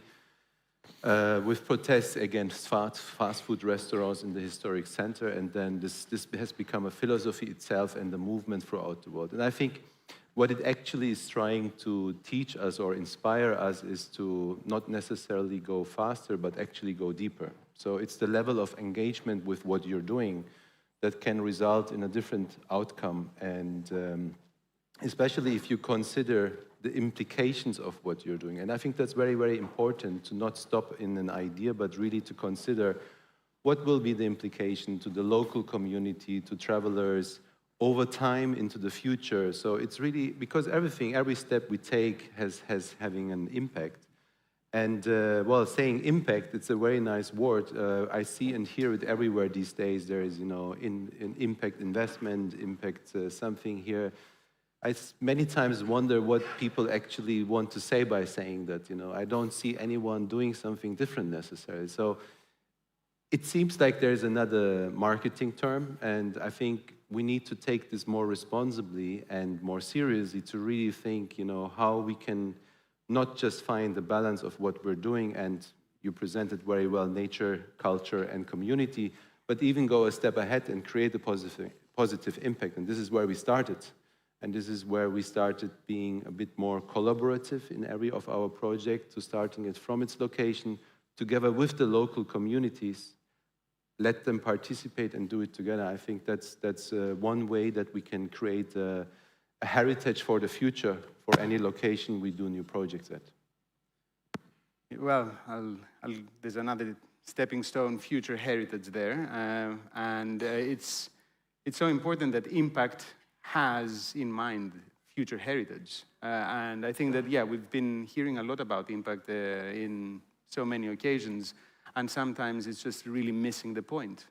And if we don't consider the future heritage, what we do is the heritage of tomorrow. If we don't have this responsibility that Eva also talked about a lot, then well, we are doing it wrong, basically. That's about it.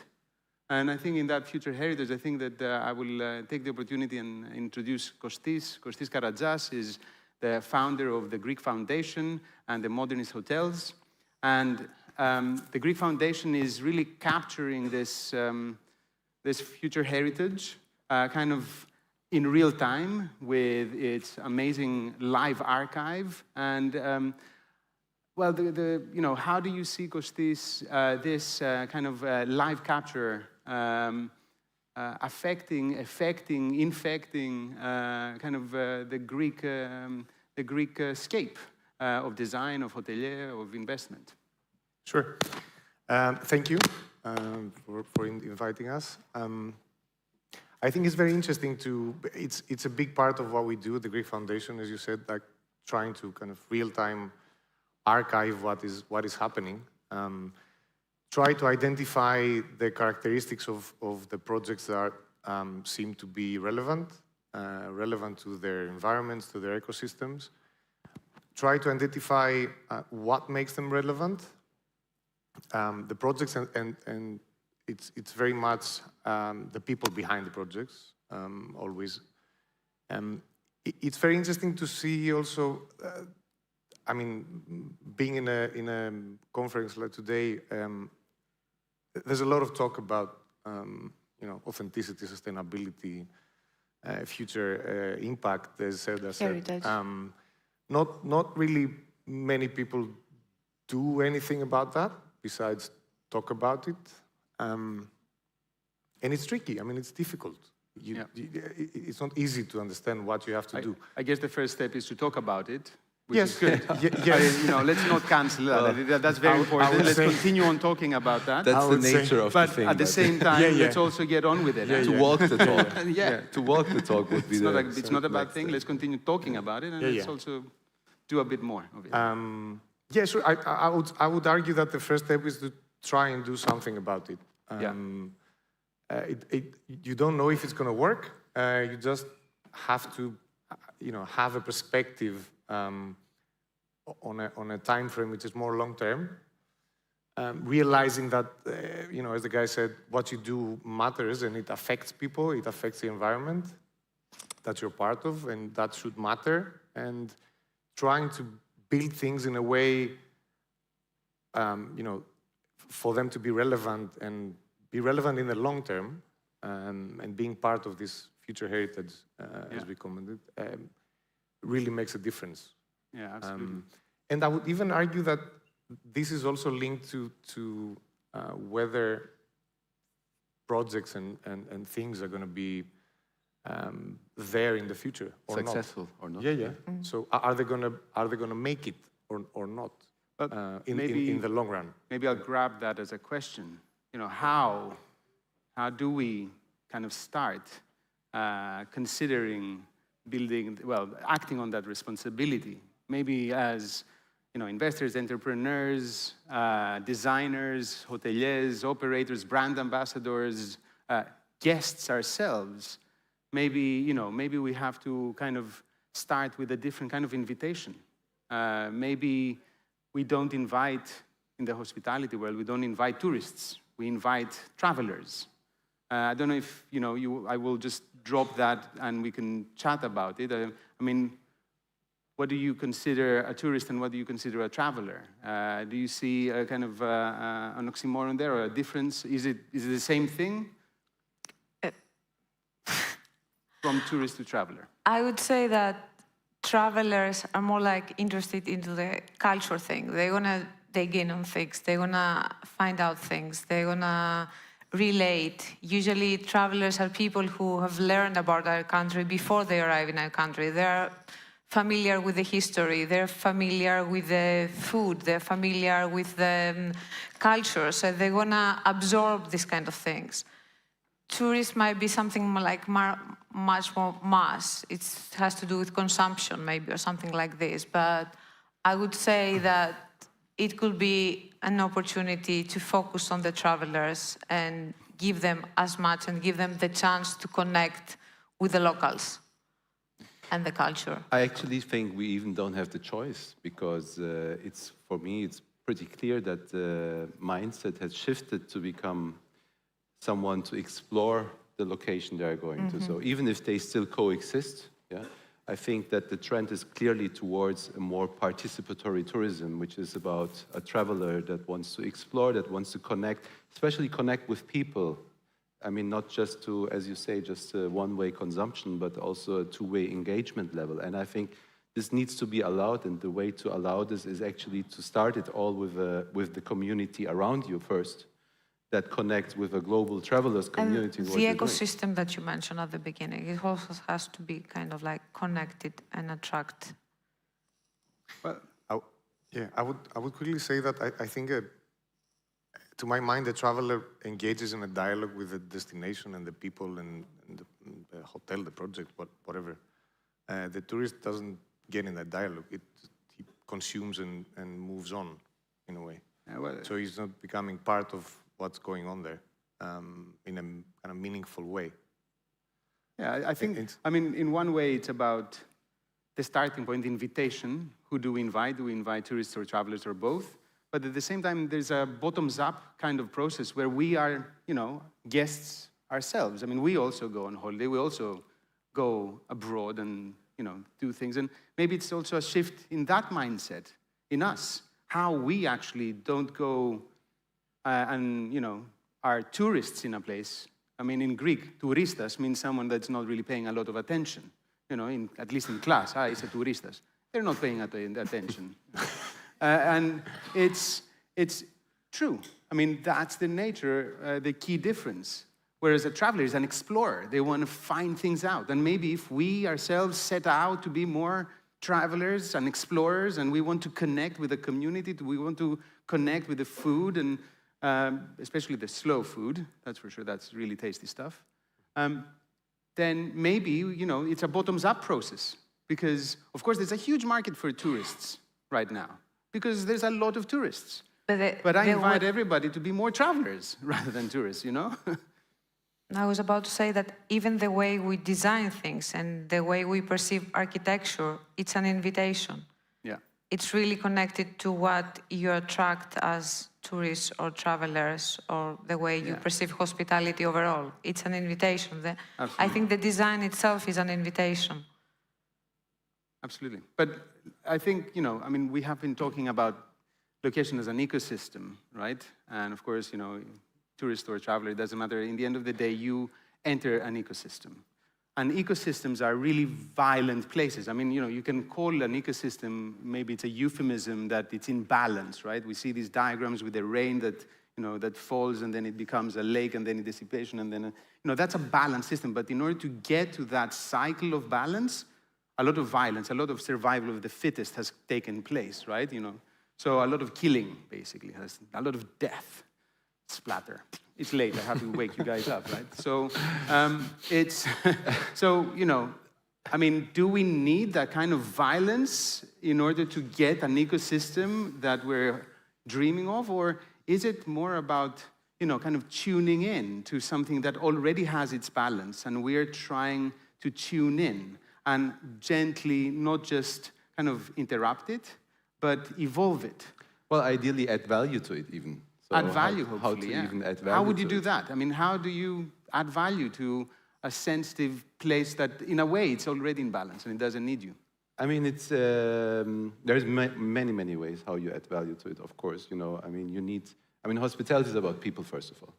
So any hospitality business has a great team of people and talents. And I think the first place to look for is the direct local environment. And it's not just about recruiting, it's also about educating and supporting and motivating, inspiring people for a bigger goal in their environment and make them part of the project, let them feel owning that project. So I think one thing is to create that positive impact is really to have the local communities being not just supportive, maybe even proud of it, maybe celebrating it. Involved. Involved. Involved, absolutely. I mean, this happens also with the same community maybe being not the provider of the service, but also the guests, you know, like the locals also, an added value to a neighborhood, an added value in an area, in a region, so that people love to go there. You can actually see this very quickly if this project is successful or not, because either locals don't talk about it at all. What does that mean? You know, everyone should answer that question themselves.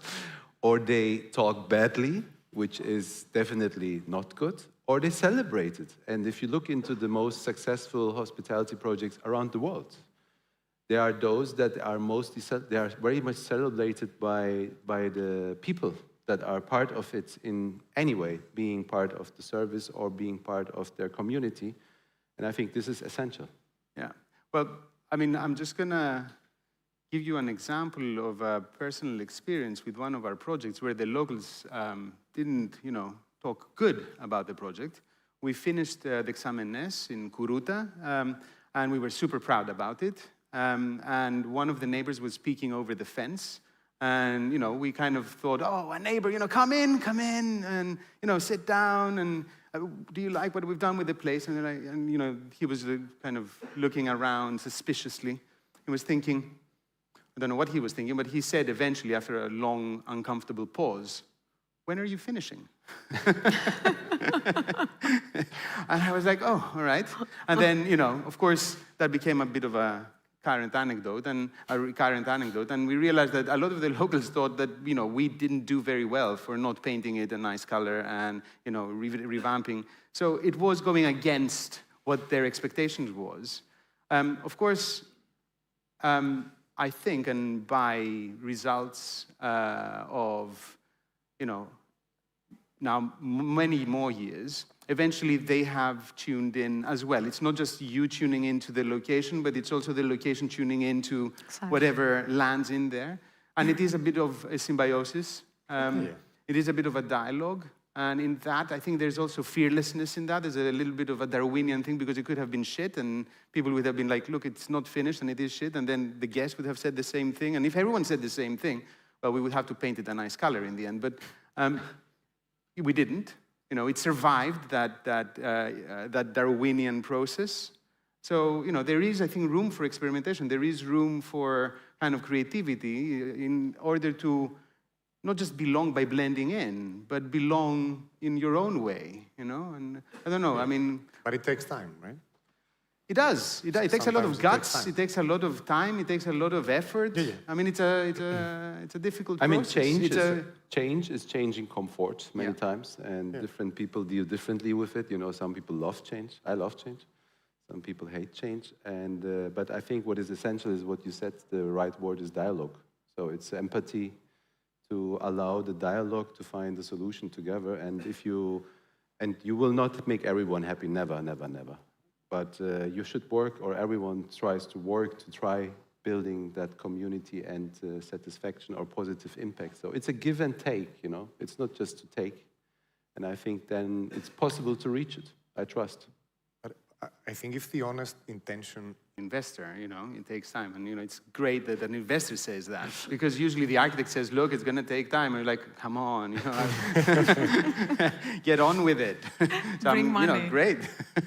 But, I mean, what gives me a lot of confidence in introducing something new is that these ecosystems, these locations are not stable and set in stone. They're constantly moving. They're organically morphing into their whatever future heritage is. So, you know, by kind of putting what is already there, in a way, you're holding it back. And I'm not saying to go into Tinos and make, you know, something that should be in Miami. I think that's absolutely wrong. But I do feel that Tinos is already moving, and we need to be super careful with its villages, but at the same time, how do you find that balance? And it's a difficult conversation, obviously. It's a very touchy-feely subject, you know, because there's a lot of people here that are investing in Tinos and a lot of people that are designing in Tinos. So it's a difficult subject, but it's one that we need to tackle with courage and honesty and responsibility, right? And relevance. And, well, eventually what we do has to have relevance if it is to survive and be relevant and belong in the right way, right? Yeah. I mean, you talk about Tinos, and just not because of the island, but it's really, you know, touching architecture somehow. It's, you know, I love iconic architecture, but I think it fits only where it's appropriate. And I think that, you know, developments should support an organic growth of a destination rather than a radical intervention that is actually maybe even against the existing values or trying to radically change the environment. So I think the word organic growth is also a very, very important point, which goes back to what you say, relevance and responsibility. I mean, you did this beautiful project in Antipados, in this house, where you didn't create a shop that is out of space, but actually... Yeah, actually, I didn't want to go the normal way to create an F&B project that's going to be a loud thing and everything. I wanted to perceive it as a house, so I wanted to be relevant with the vibe of the island, with the exact location. I wanted to be incorporated into the culture of the island. I mean, you were so successful in not creating an F&B, but creating a house, that the rumor on the island that I got before we talked was that Eva's grandmother's house has been renovated. Eva's grandmother used to live there forever, and Eva has come in now and gave new life to the old building. And I went to Eva and was like, my goodness, I didn't know your grandmother was from Antipados. She was like, she's not, I have no idea. I'm not from Antipados, I'm from Crete. Yeah. It was like, my grandmother has nothing to do with it, she's from Crete. So, well, I think that, you know, in order to kind of bring this together, because there is no alcohol in this, there is alcohol outside, so maybe what we can, in order to conclude, and maybe I put that out there, like, so, you know, if Mykonos is the new Mykonos, Tinos is the new Tinos, and so on, and they're constantly evolving, and we all are, you know, somehow holding dear the memory that whenever we found that place, and we're like, oh, my Mykonos, my Tinos, because there's a lot of that. How do we steer in the right way with honesty? How do we steer the right way with relevance? But how do we do it in the real world where, you know, these are investments, big investments? And how do we do it not only to influence the investments that we're involved in, but to create an ecosystem of investment that, including the locals and the globals, that actually, benefit the place. Because Greece is in flux. And it's in many ways beautiful. It's also scary. I mean, being from here, sometimes I'm kind of feeling very uncomfortable, and at the same time, I'm very excited. And I guess, we all have that double-edged sword feeling. So, I don't know, how do you guys think it's the best way to navigate that? I mean, can we navigate, or is it just a kind of thing that is bigger than all of us and we can't do anything about it, we just do our little thing? Or can we shout loud and say something that makes some relevance to this? I would argue we just do our little thing and encourage more people to do their little thing. And all these little things just start creating a dynamic towards a change. Things are changing in any way. It's just a matter of how they're changing and how much you can affect that. It's not about policies or kind of lectures. It's about doing things in a way that feels relevant and has a long-term perspective in things, I would argue. So no matter how little or great your thing is, which again is relevant because it's a big development, but compared to other developments, again, it's small, and so it doesn't matter the size, and it doesn't really matter in what field you are actually doing your thing. You see these shared values, this commitment to change in very different areas, very different industries, very different scales. It's, as I was saying before, this is one of the things we're trying to do at the Greek Foundation. And you see these kind of shared values and these invisible threads connecting all these people and projects. It doesn't matter if it's a cafe in Chania and a hotel in Thessaloniki or a resort in Crete or, I don't know, or a 10 a.m. lofts in Athens. There's something that all these projects share. And it has to do with the values and the commitment for relevant change in the future. I think many small things make a big thing in many ways. If you look at the landscape, and this is again on international, many, if not most, luxury brands are still continuing to build palaces for conspicuous consumption. And I think this is not what the travelers actually want. And this needs to find a radical change. And this is not found by putting some elements of coolness into the lobby in the room or some facilities and check those boxes. It really needs a deeper engagement with actually where the mindset of the travelers have gotten to. And this is something that is easy to read. So basically, we are being told what we want to do. And we have the chance to surprise by taking a step ahead even. I mean, I believe that hospitality can be a force for good, inspiring people for better way of traveling maybe, but also inspiring for taking things back home and integrate in their life, so for better living, for a healthier or happier living.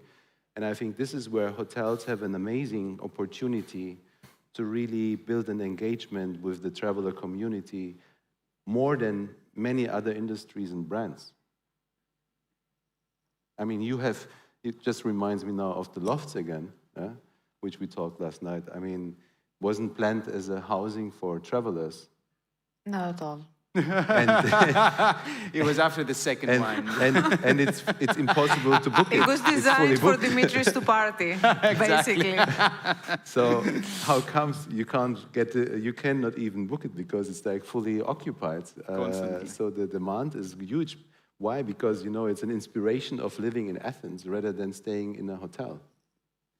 I think there is an amazing opportunity with hospitality to actually engage in active dialogue between different lifestyles, because it bridges that. And if we kind of have this key thing that there's a togetherness in that, there is kind of a community that is being created that has to have respect for each individual location as a very characteristic place, but at the same time to create a network of all these different, ecosystems that they all kind of coexist.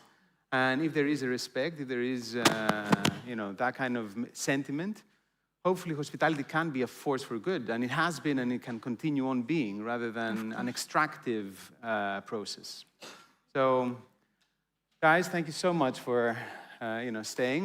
You know now that Mykonos is the new Mykonos. Thank you so much for coming. Thank you. Thank you. Precious indeed. Oh, all right. I could do the moonwalk finally. Very good.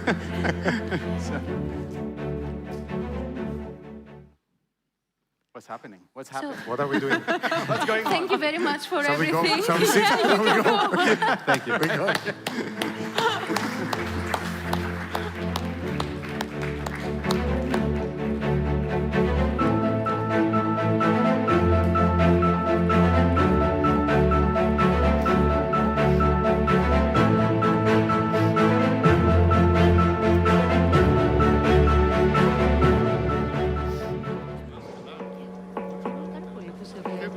Πώς σου φάνηκε όλο αυτό? Έτοιμες? Μείνε, φύγεις. Σε μισό λεπτό θα είσαι έξω.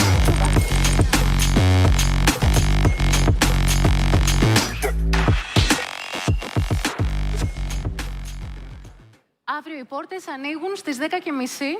Σας ευχαριστούμε πάρα πολύ που παρακολουθήσατε την πρώτη μέρα του Hotel Experience. Καλό βράδυ!